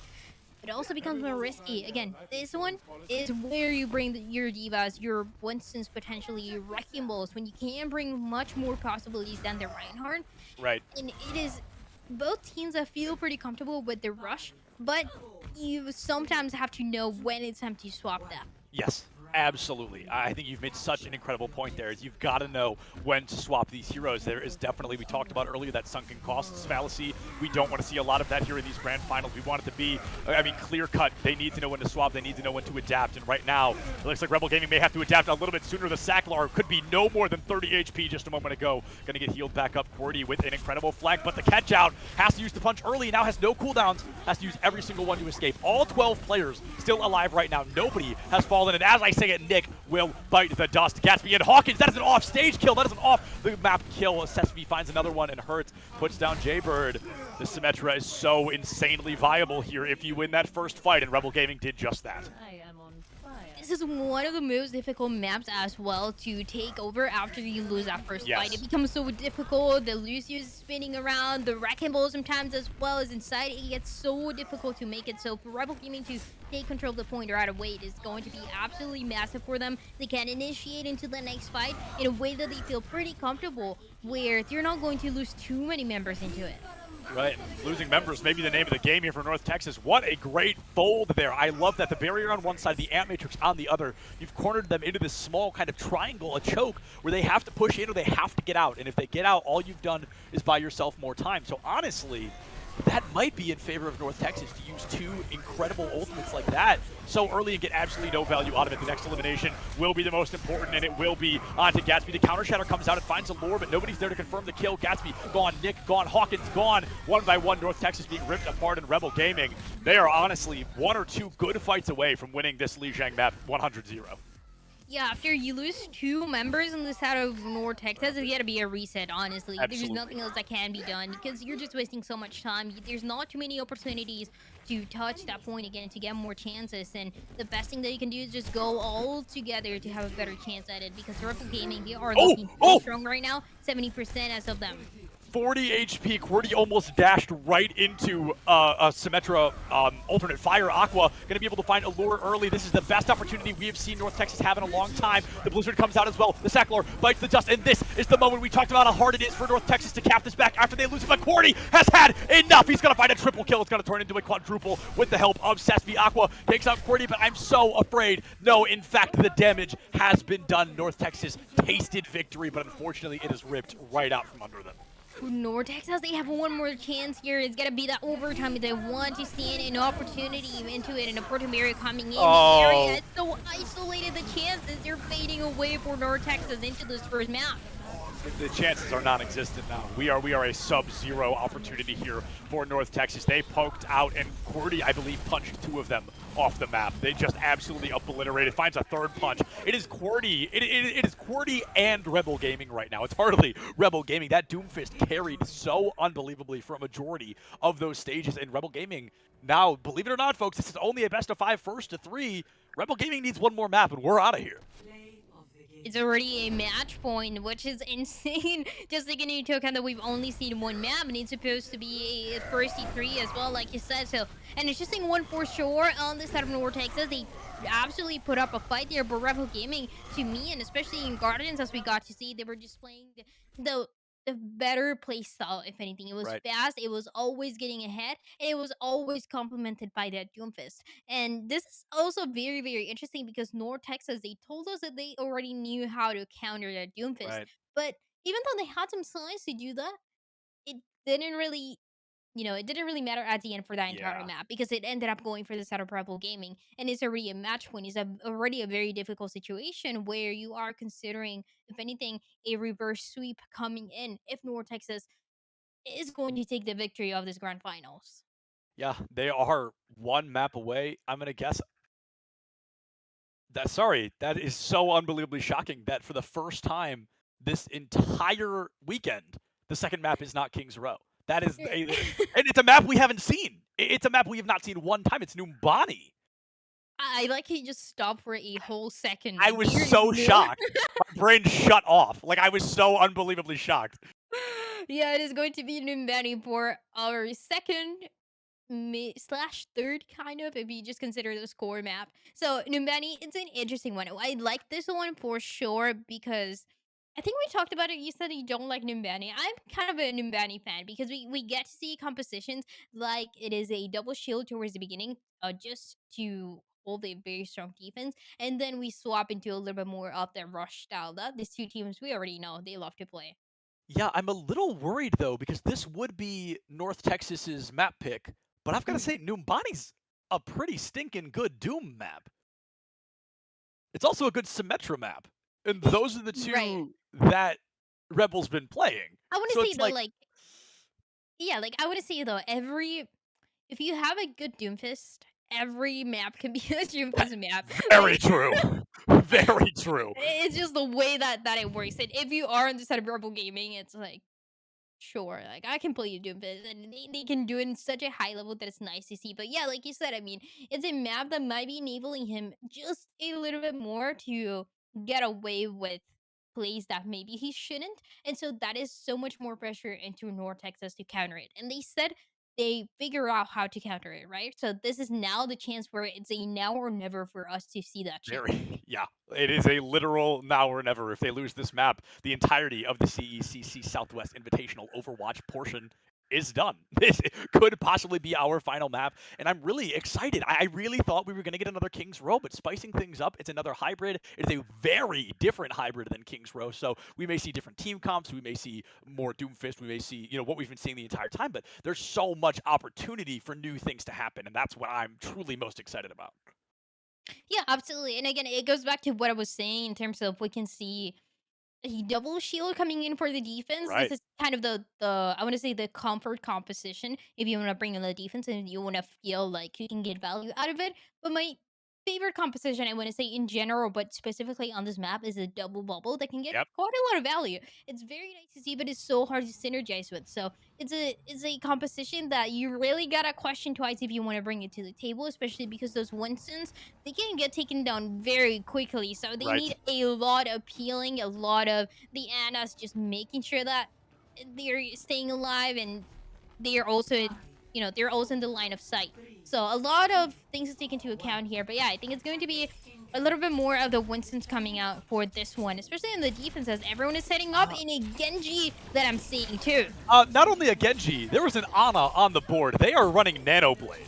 That is Rebel's win condition right now. If they aren't, I'll be shocked that they'd have those heroes online if they were focusing on nanoing somebody else. This is fascinating. Truly, QWERTY has given us a masterclass on Doomfist this weekend and then busts out a Genji in Grand Finals. Those are very different characters to play, and this is going to be an incredible change already. We see QWERTY hyper aggressive, but one of Genji's hardest counters in the game is online in the form of that Winston Hawkins, already taken out by a Karma melee. That one's gotta hurt. And on a melee, that's a stinky way to go out. But right now, North Texas, they're not worried. They may have to play a little bit slower than they want, but they've still got 3 minutes on the board.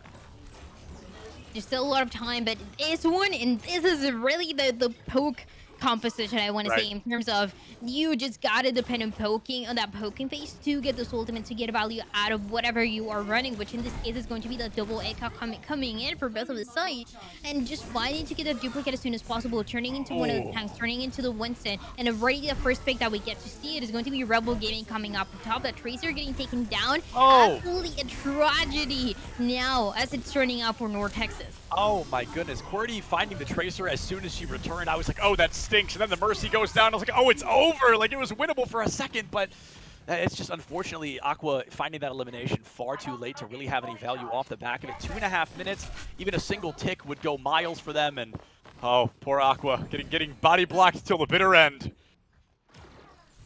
How far can they get though? It's about 2 minutes by the time the next fight is going to start, and without Rebel Gaming, they have a pretty long task to take, just taking those duels one by one as well. And yeah, not overextending in terms of the ultimates and in terms of that positioning as well, taking into account that there's a Genji on the field. And it just hit me. There is no counter to that Nano Blade. There's no Zenyatta. There's no Lucio. There's the Nano. There's the Blade. And there go the supports. Oh my goodness. That is a cleanup crew for Rebel Gaming. They knew their win condition, and by golly, did they make the magic happen. Oh my goodness. Both supports in a single slash nonetheless. Truly devastating. CECC now giving this transformation, not needed, but a nice little bow on top, guaranteeing a near full hold. I would say Rebel Gaming has one, or no, sorry, I would say North Texas has one more real full push before this is gonna enter that panic territory. Yeah, absolutely, and the rest is going to come in. Actually, is going to connect. Nick is back on the line, and on this Winston, he has a lot of pressure to perform and to create that space for the team, especially on this high ground positioning as they're trying to get set up. TakeNG getting taken down, though. This is massive. Colossal. Massive is the name of the game right now. QWERTY finally bites the dust. There's no mercy. There's no resurrection, but they've got to get more elims just like that in the form. Hurts, gone. Karma, gone. Allure, gone. Aspect is going insane right now. Jaybird able to pick up CECC, and it looks like North Texas is going to crack that first point wide open. Dryad, they need to move this cart as far as they humanly can. 3 minutes to work with on this side of North Texas, and that payload that starts to move faster and faster as more members are able to get on top of it. But North Texas, they want to push forward, they want to play aggressive here, they want to contest the positioning for Rebel Gaming, and Rebel Gaming, they have a very difficult task. This is one of the hardest points to hold on that defensive side. You gotta set up so well, and you have to depend on the DPS as well to put the pressure and to melt everyone's HP away. Yeah, it's all about melting the HP right now. Okay, and Hawkins doing a great job for a moment, doing quite a bit of damage onto the Sackler, but Winston, dude's got so much damage, it is absurd. Or, hell, not damage, what am I saying? The Pulse Bomb comes through, Allure is going to be able to shield it out, and oh, speaking of Winston's, Nick gets taken offline, Hawkins not far behind. And, you know, realistically, this isn't the end of the world for North Texas. They've got 2.5 minutes, which is not horrible. They've got time to re-engage. They didn't use too many ultimates. They used the transformation, but if this bomb gets anybody, that would be colossal. Unfortunately, it's not going to. We've got the bomb, we've got the primal, and that's about it right now. North Texas, they're definitely going to struggle on this next engagement.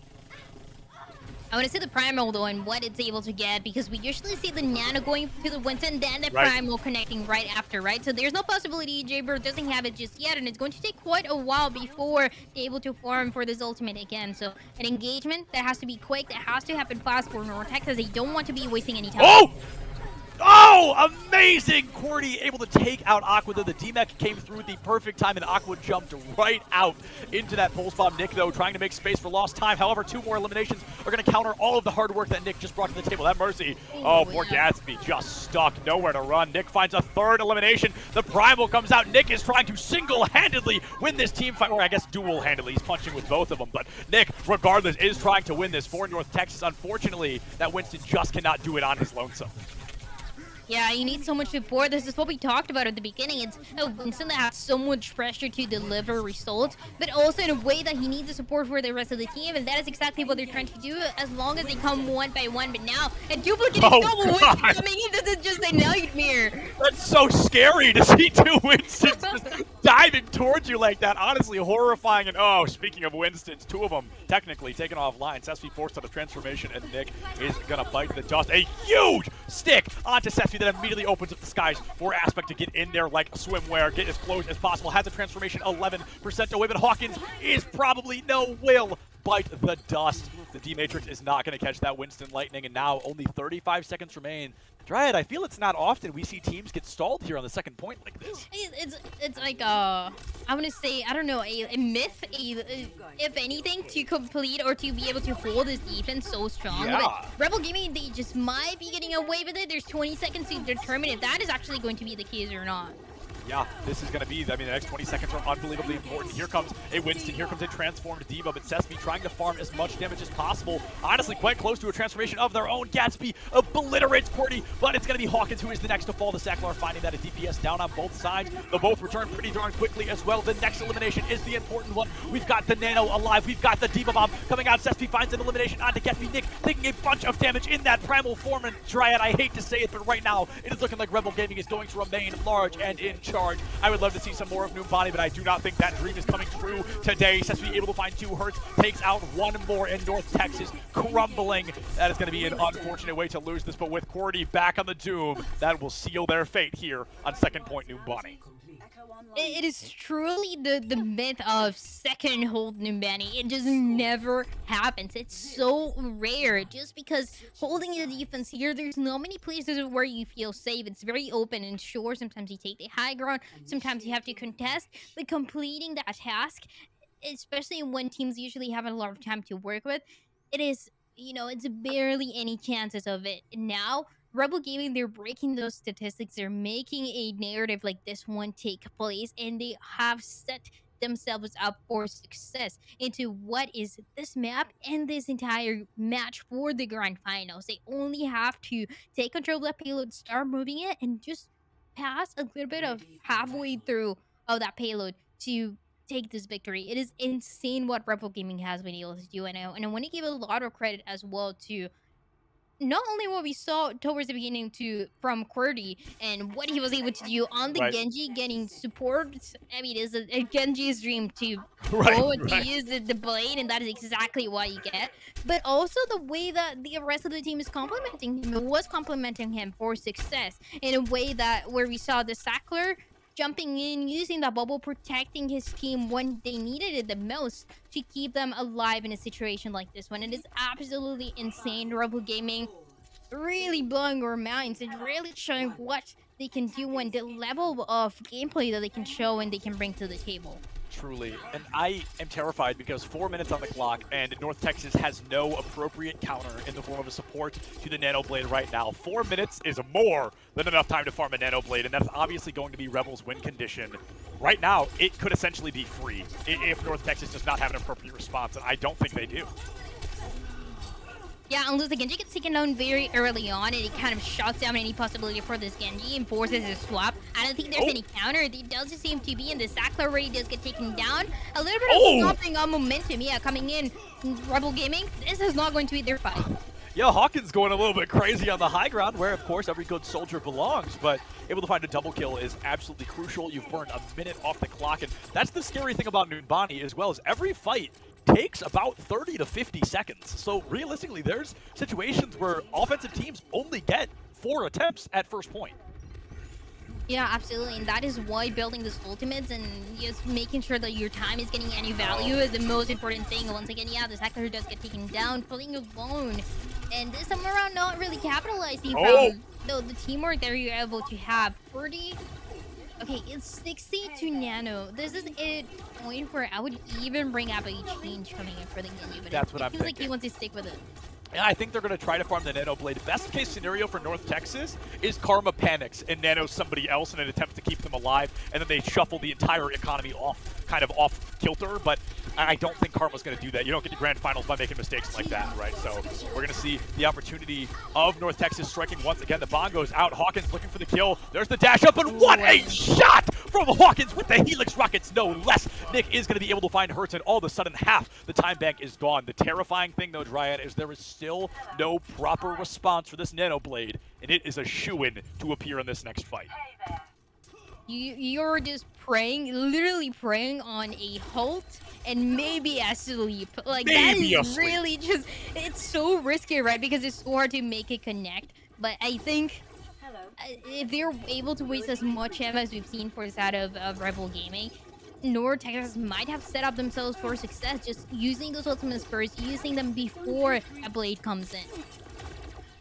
Yeah, maybe they can find enough eliminations to stall the Blade a little bit longer, take somebody out early. They've been taking out the Wrecking Ball even when he was on Winston. The Sackler was getting obliterated every time, but there's the Nano, there's the Blade, and there is Gatsby getting out of dodge. We got Hawkins already down, but if only one elimination comes through, that is the best possible case scenario for North Texas. And what a sleep from Jaybird, able to live another day, but the entire team is pressuring that Ana down. QWERTY taken out by Hawkins. The pressure's on the Resurrection through Allure is gone, and that Nano Blade was all but useless for Rebel Gaming as the Resurrection does come through in North Texas, holds them in their tracks once again. Dryad, they are 60 seconds away from forcing another map, from living another day, and if they can keep this up, I've got faith they can do it, but QWERTY is pulling all the punches no longer. He is swapping back to that Doomfist. Oh, and it works right away. There's no way. Rebel Gaming, they make it work. It's an amazing opening pick. The rest is not going to be available, I believe, so I don't think they so. just have the numbers to work with. Oh, and there he goes. QWERTY doing QWERTY things, knocks everybody off the high ground, and all of a sudden Rebel Gaming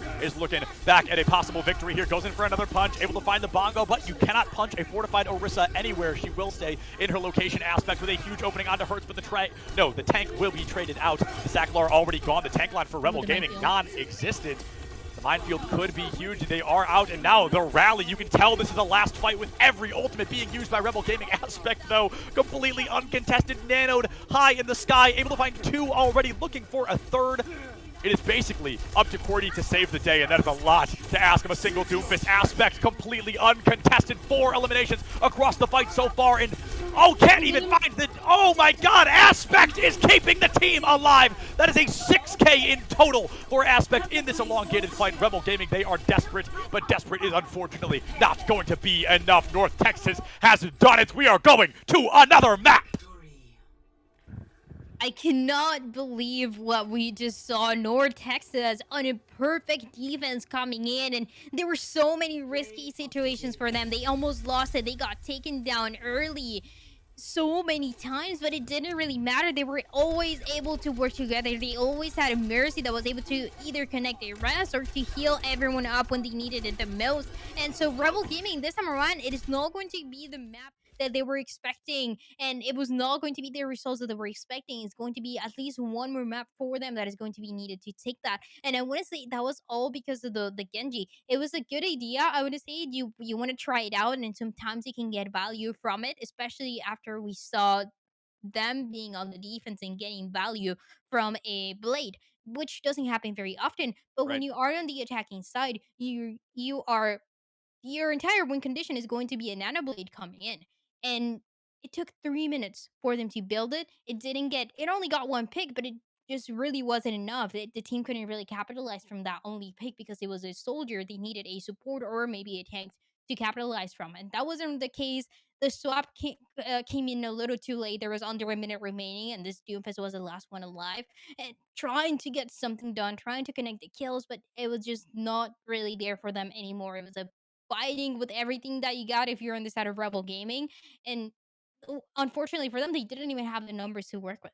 Yeah, the numbers just weren't there, and I think you made a great point as well that in a Nanoblade, DPS is probably the worst pick to get. So even though you get one online, losing a soldier is so much less impactful than losing, your tank or one of your supports, especially one of your supports. And we saw that soldier got insta-rezzed as well. So even that one elimination was completely negated. I can only hope that we see QWERTY back on that Doomfist, because the Genji just was not able to make waves quite like we wanted. And I know we're moving into our next map. It's going to be Havana again.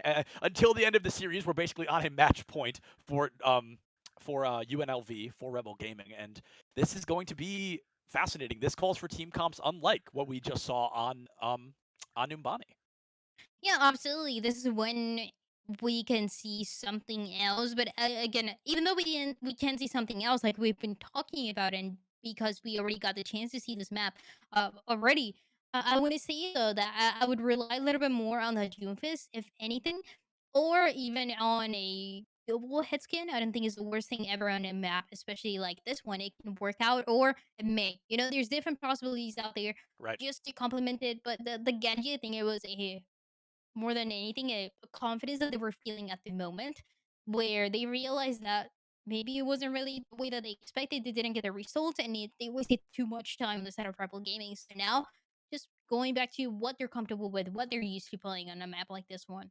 Yeah, and you've got to wonder that maybe UNLV, maybe Rebel Gaming chooses Havana, not only for their physical confidence, but maybe a bit of a mental game as well. We have to remember that North Texas lost Havana by less than a meter. So they probably have a bit of distaste for this map. Maybe that's kind of a mental game they're playing. But, we've talked about every map's a good Doom map. This one in particular, I feel like this map was built for him sometimes. Yeah, it's definitely a good one for that Doomfist. And I think we're more likely to see it on that second and third part of the map rather than the first one, just because, or at least after that first fight. After the defense loses that first fight, then we are more likely to see the changes coming in. But for this one, it's going to be a full rush, if anything, in the most strong way possible that you can bring it on the side of North Texas. And they just want to delay. I mean, the dream is over a minute. Right. Right, the dream is over a minute. If you can get 2 minutes, oh my goodness, you are in good shape. But going for even one, and North Texas didn't have the best luck last time when they tried to hold. They were defeated in, I think, about 35, 40 seconds. So we're going to have to see a little bit more of a successful hold. 15 already off the clock. And this is a weird situation because right now you don't really have, like, it's not necessary to get eliminations, right? It's just necessary to stall as long as humanly possible. Yeah, stalling again usually is about 45 seconds, maybe a minute. Ideally a little bit more, but Rebel Gaming already finding an answer coming in here. Yeah, Rebel Gaming picking up that answer very, very early on, only about 30 seconds. Which, again, is exactly how long North Texas was able to succeed last time. Yeah, it feels just a little bit faster, but not too much. Not too much in terms that it would affect a whole fight or anything like that. Because North Texas, they can just regroup coming in again. As the payload on the side of Rebel Gaming, it continues to move. And look at this positioning again from the Sackler. It's not the first time that we see it. They like to play all the way up, and they like to force North Texas to contest them.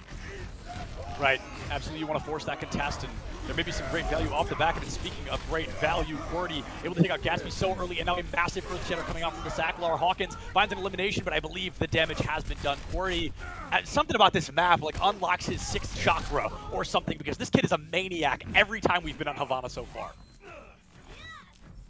It just seems like he wakes something a part of his brain. It Truly. just looks, yeah, it just looks completely different to maybe other performances, other type of even heroes that we see him play. But now Rebel Gaming, they're going to move it. It's going to be a recontest, a good isolation. The Reinhardt have nowhere to run. Incredible isolation. The wall into the blizzard, but hurts. Oh, that's gonna hurt. Both supports taken offline by that Diva Bomb. Nick not too far behind. Nobody can keep that Reinhardt up. Rebel Gaming, they've got, I mean, basically 2 minutes on the clock. They're already capping first. That's nearly 4.5 minutes on the clock.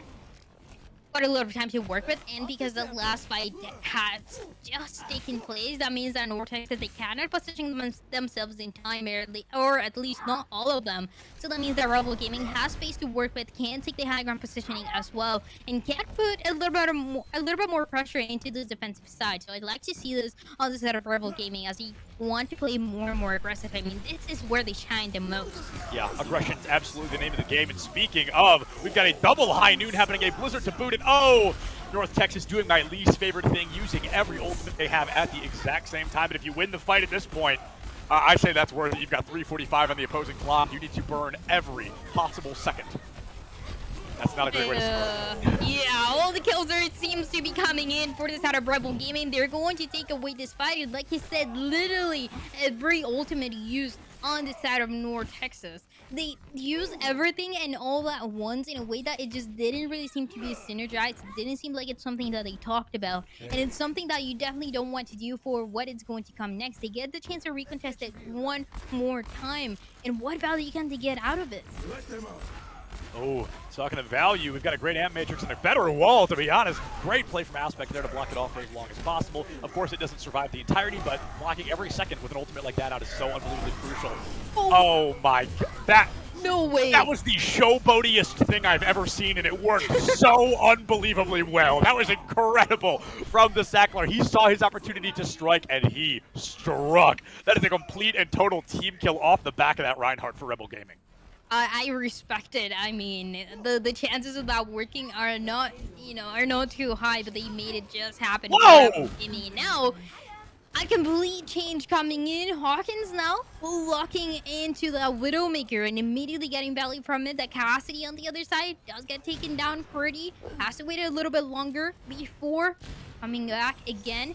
And I like this though, even though it can be a pretty easy to counter, it'll make this side of Rebel Gaming respect a little bit more space.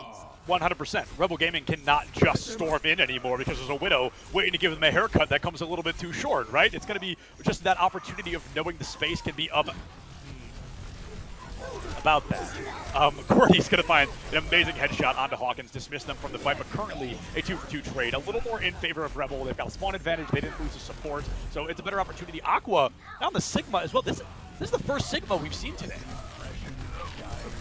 Yeah, you're right. It is actually the first segment that we see, and it's a weird point where it makes sense. But Hawkins on the other side Oh, he's popping off 2 kills, 2 headshots. What else can he get? Because now it's only the tank and he needs a little bit more support to get those. Yeah, this is going to be intense. Now we're running double sniper on the side of North Texas. Maybe they're trying to counter Cordy's Hanzo, which ripped them apart like an hour ago, so they're terrified about what may come of that once again. Speaking of Hanzos, guess who's taking a little bit of damage? Cordy is going to be able to find Jaybird, and that is the best possible pick for them to find. Oh my goodness, it's a bloodbath across the board. The Zenyatta is going to fall. Gatsby just does not have the room, and Cordy all over again. I'm getting flashbacks to that hour ago on Havana. It is Cordy across the board, finding the elims, finding the assists, and finding the opportunity for his team to cap with even more time than last time. Oh, that is so much time. 224 for Rebel Gaming on this attacking side. It is absolutely insane. And I love to see the way that they, I mean, even in the couple hours, I don't know, minutes that we've had since we last saw Havana, they've been able to improve more and more. It's Yeah. so nice to the point where they have a lot of time remaining. And I talked about it earlier when we got to see this map. This is one of the hardest maps to complete. And the fact that they were able to do so with so much time, it really leaves a statement. They are ready to win. They're ready to get this grand finals over with, and they want to take it all. Yeah, they are looking to take it all, and they have given themselves such a strong win condition. They have 2.5 minutes on Havana, which is very uncommon. We talked about how uncommon it is to get to the 3rd point, let alone finish with over 2 minutes. North Texas, we've seen them complete it before, but with 0 seconds on the clock. So they are really going to have to play unbelievable here. No mistakes allowed to even have a fighting chance against Rebel Gaming. That's just how I see it right now. The true enemy of humanity is disorder. And I feel like the one thing that I'm worried about too is North Texas and their mental too. I mean, they've had such a long day. This is something that we cannot deny. They've been playing literally since the day started. I'm pretty sure ever since they woke up, if anything. And now they need to pull through. They need to believe that this comeback is possible, and they need to start off with this first fight. Yeah, what they need to do is roll Rebel Gaming right now in this initial fight. Anything shorter than 20 seconds would be huge, and that's a great opportunity already. Hertz is taking some damage here. Might even lose that mech, and now Hawkins, though, already traded out. That is dastardly, to be honest. Aspect is going to find an elimination, but then give their own life for the cause. Hertz is not quite going to get that mech back, and I think it's taking a little longer than we want, but I think North Texas is in good shape to still win this fight. I think, yeah, once everyone respawns here, everyone should be ready as well for the fight coming in for North Texas. And to start moving that payload as soon as possible, there's a couple of last trades, but again, this one advantage is just going to do everything. And there it is, North Texas. They are also able to build a couple ultimates. They're able to start moving that payload. And I want to see them positioning themselves up in the high ground like we saw Rebel Gaming do. It was so nice for Rebel Gaming. It worked out really well for them just because you're forcing the enemy to come fight you. Yeah, it's forcing them into that fight. We talked about, you know, the ideal, the dream of that Havana hold is about a minute off the clock, right? Rebel Gaming got about 50 seconds. I mean, that is incredible. They've burned almost 25% of the timer that North Texas has to succeed. They've got a high ground advantage right now. They're going to have an Amp Matrix as well as a High Noon. They've got a Beat and a Shatter and a Blizzard. North Texas, they are still catching up on the old game. What a wall, though, from Aspect. The question is, can the wall stall long enough? It certainly can. Cordy not going to be able to find much, but a Blizzard Flashbang comes through the Sacklar, able to find something, but it's going to be the side of North Texas that find themselves on top of this engagement. Karma takes out Jaybird, but I think the damage has been done. The beat has to be dropped, and Cordy is going to be the difference maker. Once again, it is the Cordy diff to save the day. A stun onto Hertz and a flash fan from Cordy. Oh my goodness, this guy will just not stop.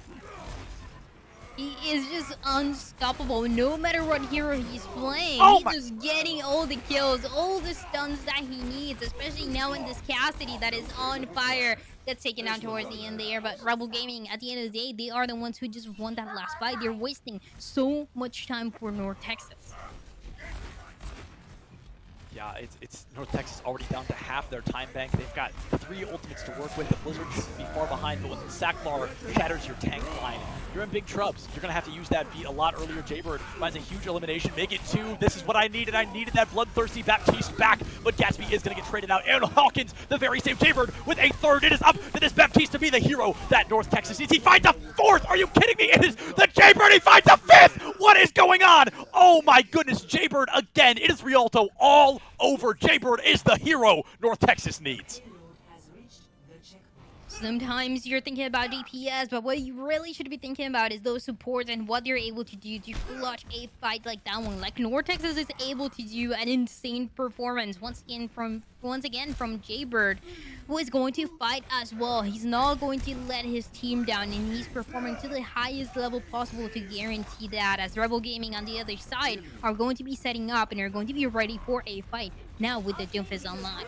I'm gonna have a heart attack. I'm so invested in this. My blood pressure is so high right now. I'm so determined to see this go all the way to the bitter end. In North Texas, they are desperate to make that happen. When Rebel Gaming was in this spot, they had more than a minute over what North Texas has right now. And now the Blizzard coming out from Sesame. I love that. A really aggressive one, but that's the best way to get this party started. It looks like we've got a bit of a Venn diagram. Both Blizzards on the board right now. No eliminations yet. All 12 still standing, and it's the Sacklar that's gonna bite that bullet for, well, bites the hammer first. Hawkins traded out by Karma, and somehow again, Rebel Gaming may turn it around, but the wall interrupts any hope, any dream they had of capitalizing off the back of that shatter. The boop into the charge, into the wall. Nick is getting bullied at this point. The poor guy just cannot get out of that engagement. He will go down. Aspect not far behind. The bomb by Aqua.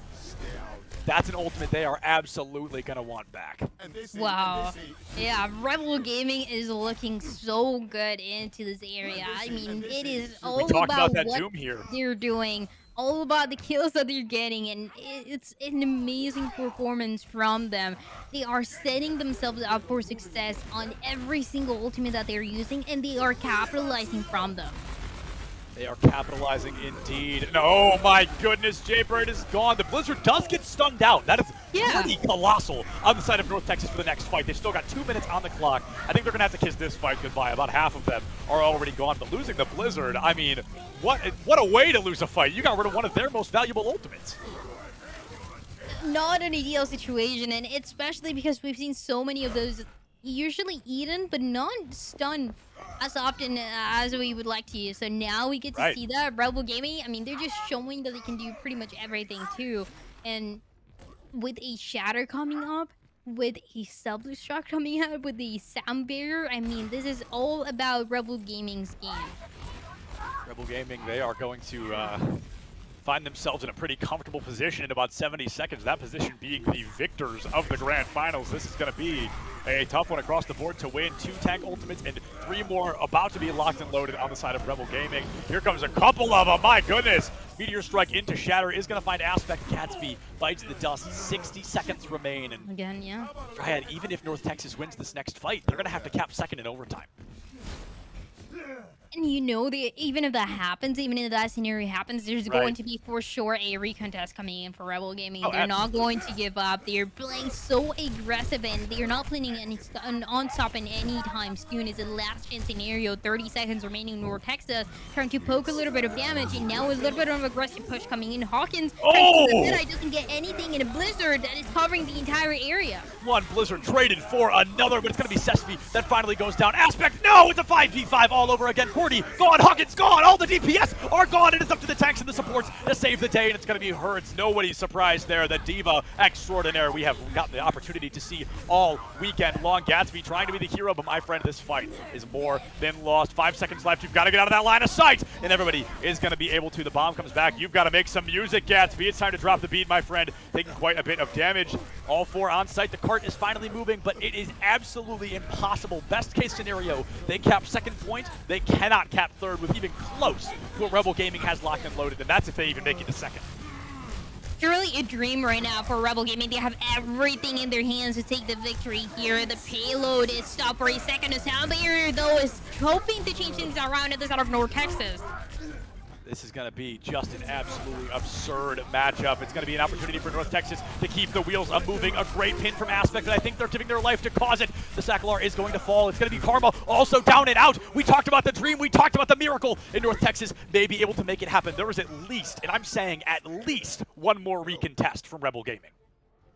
At least one more, and it's gonna be the Doomfist. If the Doomfist McCurdy gets 1 pick, that is everything that Rebel Gaming could be needing to win this fight, and they're waiting. Everyone is setting up for this last chance before the payload gets to the second. Here comes that first recontest we talked about. There are meters away from keeping the Dream alive. Hawkins gets saved by Gatsby there. An incredible beast, but that's not going to save you from the Meteor Strike, my friend. That is a huge elimination. 3 eliminations. Everything has been used. There's another Meteor Strike. There's another Shatter. We've got a Thieva Bomb coming right now from Hers, and another one not far from Aqua. Nick able to find one aspect, finds another, and Dryad. They are seconds away from capping the second point and keeping the Dream alive. It's going to be Sespi already down. We are looking at a 6v3 in favor of North Texas. Nick able to find Karma. It's going to be Cordy here to save the day. We have seen this Maniac and what he can do, but he is the sole survivor right now. The sole survivor bites the dust, and they have done it. North Texas lives another 90 seconds.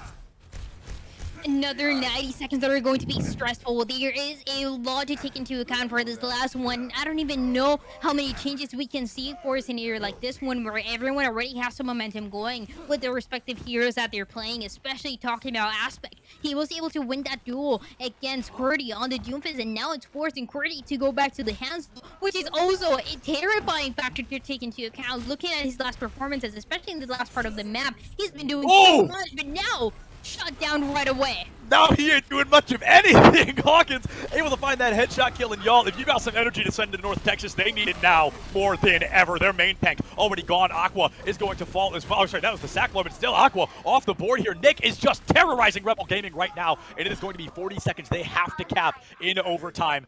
North Texas, they are fighting tooth and nail to the very bitter end. This is the 5th seed, one of our lowest seeds, and they are keeping Rebel Gaming locked and loaded until the very end. Wow, it's been so nice to see what Rebel Gaming is able to give on the defense, but this is a now number 4 them this time around. They have a Blizzard to work with that is going to create so much space for them as long as it doesn't get eaten.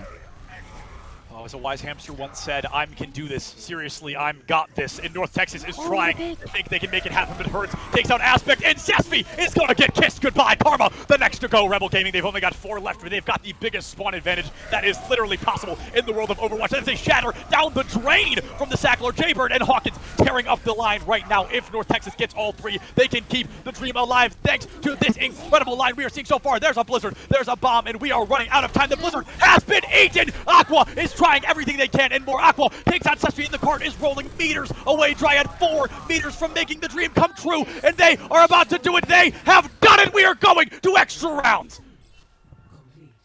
Oh, round 3 and round 4 that we're going to be seeing here. Guarantee North Texas and Rebel Gaming, they want to continue. They want to win this map.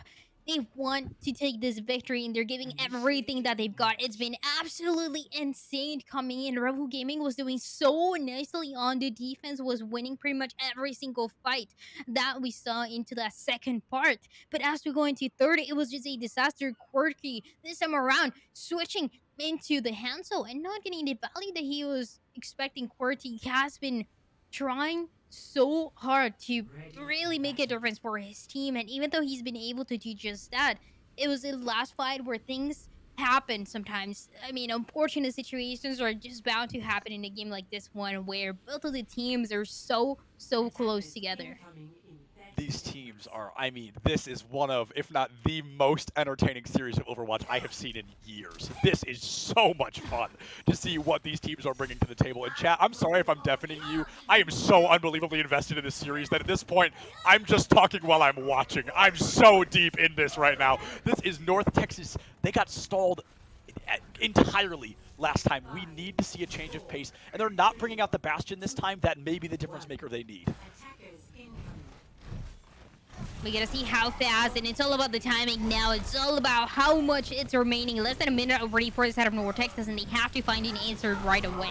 Only a minute on the clock. 3:24 for Rebel Gaming. This is going to be incredibly difficult for North Texas to win, but there has been crazier things done. Nick able to find the Immortality field early. We just need the Elim now to follow North Texas, and you can get that card rolling. The Sackler almost frozen up, but not quite. Now walled away. Now isolated from the majority of the team. Frozen and down. That is going to be the main tank off the line of Rebel Gaming. Allure has the Ant Matrix already, but Allure doesn't get to do a darn thing. They're being sent back to spawn as well. 6v4 in favor of North Texas, and they will not be stalled in their spawn any longer. Qwerty finds an elimination, but that is unfortunately not going to be enough. North Texas Dryad, they've done it already. They have made progress unlike ever before here on Havana. Rebel Gaming, they're going to come back with a Blizzard, and this one is going to be massive because Aspect doesn't have it yet. It's pretty close, but doesn't have it yet. Can guarantee the Sesame, can use it first, can guarantee the space for the team of Rebel Gaming so that they can even complement it with other kills. That will do it for this round. Look at the ults on the side of North Texas, and the Amp Matrix is going to be the opener. We were talking about openers and how important they can be. Let's see what North Texas can do with this one. They've forced all of UNLV around the corner. The Blizzard is massive. It's hurt! Are you kidding me? It is these divas all day long! Zachlor is going to drop a Shatter, not going to find a darn thing. 3 Shattered now on the side of Nick. North Texas, they are looking for the time to strike. Aspect finds one, but Jaybird has fallen. The main support is gone for North Texas. All damage. Now, Permanent Lucio cannot heal enough, but somehow, some way, North Texas is looking to live another day. That's going to be 3 more down in there looking for this first point cap. I can't believe that they actually won that fight. It seems like it wasn't going to go their way. Not even a little. It was able to eat the Blizzard, and that was doing so much for this team, but it doesn't matter. It's all about the kills. It's all about the damage, and North Texas was able to connect this time around. They were able to do it just a little bit better compared to Rebel Gaming, who now are barely having any time to set up this fight. But we know how Rebel Gaming, how strong they were looking in the second part. It's one fight. It's one fight that they need for Rebel Gaming so that they can stop moving this payload. And it's a fight they are statistical to win here. They've got the ultimates. North Texas, they've got to play a little bit of catch-up here. They've got to play careful. 1 elimination spells nothing short of disaster for them. And there is possibly that elimination. The counterpin comes through. Sespi looking for the elimination, but not able to find it. There's a Blizzard, but it's a double kill. It's a trade. Zachlor able to find something, but Gatsby and Aspect trying their best. No, 1 by 1. North Texas will fall, and it is up to a Lucio and a Baby Diva to save the day. They are forced off point, and North Texas will come to a hold on second point Havana. But Dryad, there is a win condition like they have never seen before. This is unbelievably possible. It is absolutely possible, but it goes back to what we talked about. It goes back to the drawing board of that first fight and how much it shapes what happens right after, because we know that Rebel Gaming, they have quite a lot of time to work with. Yes. And that means that they can make it into first and second and halftime extra if they really needed to, which they don't. So Rebel Gaming have everything as well to win, have a really good team. I think everyone here, including us, we are fired up to see the conclusion of this map, because Rebel Gaming is giving everything, but you can tell North Texas, they are absolutely putting up a fight into this one. And now, speaking of the defense and the composition that is going to be brought, it might not be that rush that holds so close, but it might be one that takes a little bit more of space, because I'm seeing Anarisa on the field. This is the game of shield break right now. This is the focus, because the number one thing when you're learning Reinhardt, the number one tip you're given is don't walk into an Orisa with your shield up. She will melt the entire thing. And now North Texas, I think they're looking to do just that. I think they're looking to negate Zachlor entirely and then capitalize off the back of it. Hawkins, this Widow has been nothing short of insane, and now is truly Hawkins' time to shine. I'm not gonna lie though, I don't really like this from North Texas, because you're giving so much space to work with on the side of Rebel Gaming. I mean, the payload is going to keep moving. Everyone is going to hide behind it and is going to be able to stay alive until they pass this corner. And this is a space that you do not want to give them no matter what.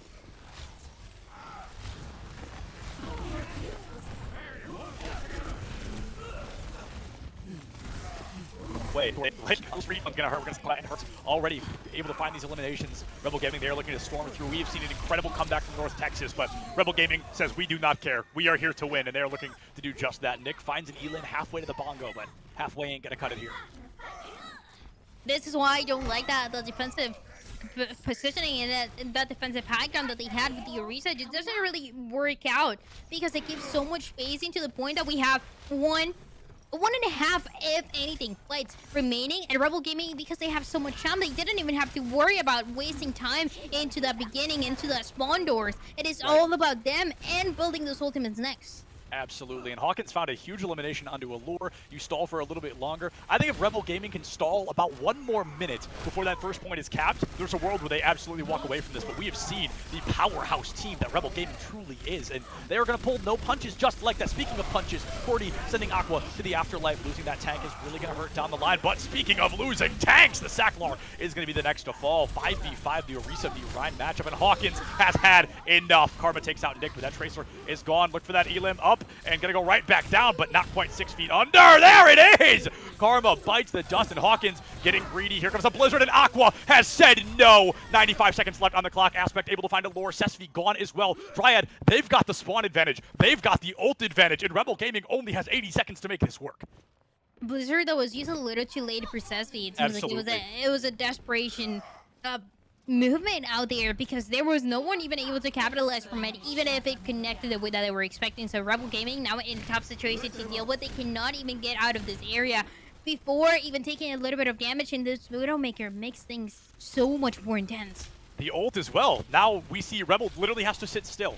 They just have to wait because they are known the entire time. There's no secrets for them. Aspect, oh, I was just about to say gonna send it, but Hurt knew it was coming. Able to find a huge eat now. The Shatter coming out from the Sacklar. Immortality Field gone. Aspect gone. Hawkins gone. Rebel Gaming, they are large and in charge once again. Aqua finds an elimination. Gatsby finds one more. Jaybird and Gatsby are down. It is up to the tanks to save the day, and without any healing, that is damn near impossible. Rebel Gaming, they are going to cap this first point, but what did I say? I said they needed to stall at least a minute. They stalled the nearly 2. The first point will be going the way of Rebel Gaming, and now North Texas, they cannot even get there in time. They cannot even position themselves well. They just have to run with everything that they got. They have to take control of the high ground as quick as possible because that payload is about to start moving again, and Rebel Gaming, they might just get away with this one.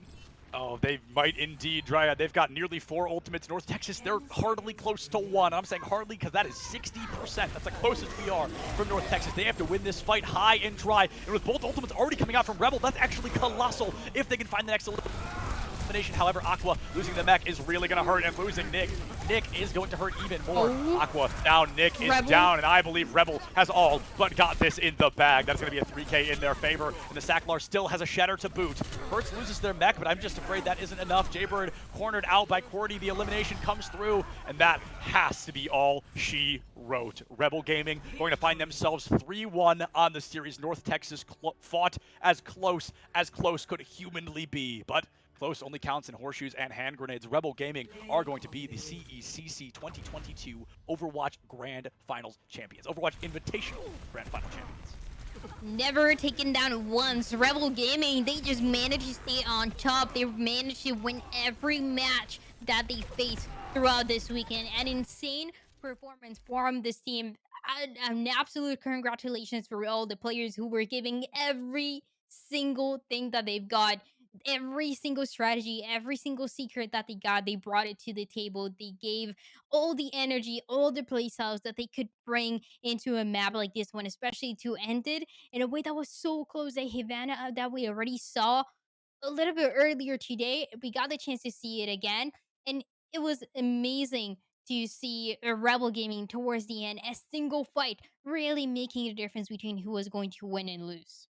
Absolutely. It has been, I mean, whether the people you wanted to win or not, we gotta all admit that was insanely entertaining. What a series to end the CECC Southwest Invitational on. I mean, truly breathtaking. Really good match. Across the board, a brilliant match, and it has been nothing short of a pleasure to get to cast all of that. But we're going to throw it to one more break here in the Overwatch portion. We're going to get somebody in here for an interview, and we will be right back with you guys in just a couple of minutes. What is going on, everybody, and welcome back. We are here with the Rebel Gaming superstars known as Karma and the QWERTY Tumors. So my first question, I'm just going to send it toward QWERTY's way. I've got to ask, man, we got to talk to you one time earlier. Things were still on the up and up there. You were having some pretty close series, and it really comes down to the bitter end here. You guys fought until that very last second. So I've got to ask, man, how did it feel to spend most of Havana knowing that Hawkins had your number? That you were his primary target for the entirety of that map? I was honored, man. Honestly, the fact that I, a tank player, am being focused on DPS literally made my day, honestly. I was like, dude, I like that, and I liked matching him too, because I don't think it was one-sided in the slightest. I think it was back and forth, so it was definitely good and definitely fun. 100%. And I want to ask Karma as well a very similar question. You and Gatsby on those Lucios, I mean, toe to toe, every single fight. You two looking for more elims than anybody else in the lobby. So I want to ask, you know, having to go toe to toe against such an aggressive support line on the opposing team, what did you and your duo in the support role have to do to kind of counterplay that? Well, I don't think it's just like more on the support duo. I think it's just seeing that as a team that we can work together. A lot of it, I don't think it's just like comes down to one player. This whole victory it's just all of us working together. I help out with shot calling, and we were able to just get in there and punish certain acts that we could see that pops up and stuff like that. Yeah, absolutely. And Karma, I actually do got a question for you in regards to that because we've been told throughout this weekend that you are the shot caller, and I'm sure you get supported by the rest of the team. But what is it like to shot call in scenarios like that last fight that we saw from you guys, where there's so many things going on, there's a whole mess, so many ultimates being used at once. How do you coordinate so that it's not too disorganized for your team and it's actually going to be a fight going your way? Well, we try to just like call out one target and we focus at that. Obviously, from the stream, you can see all this chaos. So like, I'll pretty much be yelling in our comms and stuff like that, and even Cordy yells and stuff like that. So it's just trying to be loud enough for everyone can hear, and as a team, we know that we should focus and stuff like that. Absolutely. Yeah. Yeah, very nicely said. Yeah, and I was gonna say, for Birdie, you are such a flexible player. It's kind of insane. What is that like? Because we, even though of course in Overwatch you have to be flexible, you have to be able, especially in the DPS line, you have to be able to play a lot of different heroes. But you're pretty much the one of the only ones throughout this entire tournament that was able to do it at such a high level, no matter what. So how does that work in terms of deciding what you're going to play all the way to knowing that you're going to have a high level performance? So I think a lot of it comes down to comfort picks. I mean, obviously, you want to, as a DPS or a tank or any character in this game, especially now with Echo, you kind of want to be able to play everything all at once. Yeah. But it kind of comes down to what I feel most comfortable on. And when we're playing these games where it's like close and intense, and sometimes it just feels like all one player needs to do is pop off, we always like to get people comfortable so they can do it. So, I mean, you guys could probably tell I kind of feel very comfortable in the Doomfist, so I kind of would go to that because it would work. And then a lot of it comes down to just what you feel like you can do best with in the moment. And then sometimes it doesn't work and you slam your head on the desk and then you go again. So it's just all about making sure you're comfortable and you can play at the level you think you should play at. Isn't that literally a Doomfist voice line? We go again. Doesn't he say that? Honestly, I'm man. like 70% sure you just accidentally quoted Doomfist. I'm like pretty sure. The only Doomfist voice lines I know is "Try me" and they say "Chivalry is say, dead." And Yeah. they say, and they say, and they say. So I do want to ask another question, more toward Karma, because you are the IGL at the end of the day. I don't know if that also puts you in like a coaching role at all, but this is definitely an in-game question. Your guys' versatility, your adaptability is the reason I think you were able to be so successful here today. So after Numbani, when things were 2-1, you guys were up, but it was really getting scary. It was really coming down to the wire. What changes did you make in order to guarantee a victory on Havana? Well, Havana, I feel like since we obviously met them there before, we knew that they might try to play some sort of push comp, and we were just kind of more comfortable, kind of mirroring that. But then, like you said, on third point, as they were kind of coming up to hold us, I'm sorry, not third point, that third round or so, where they were holding us with the double sniper. We made that adaptability of going sim because we knew that if we were able to hold that sim TP, if you first saw that first fight, we got in there and destroyed them. Yeah, that Right? TP We was were able insane. to we were able to do a lot of damage and get up there because that's what we want to do on that comp. And I think it's just not just me only seeing all these adaptabilities and changes that we should make. It's the team as a whole. Right. It might sound like a little, I don't know, like a little blown over that we keep saying that, but it really is like all of us as a team working together as for the victory.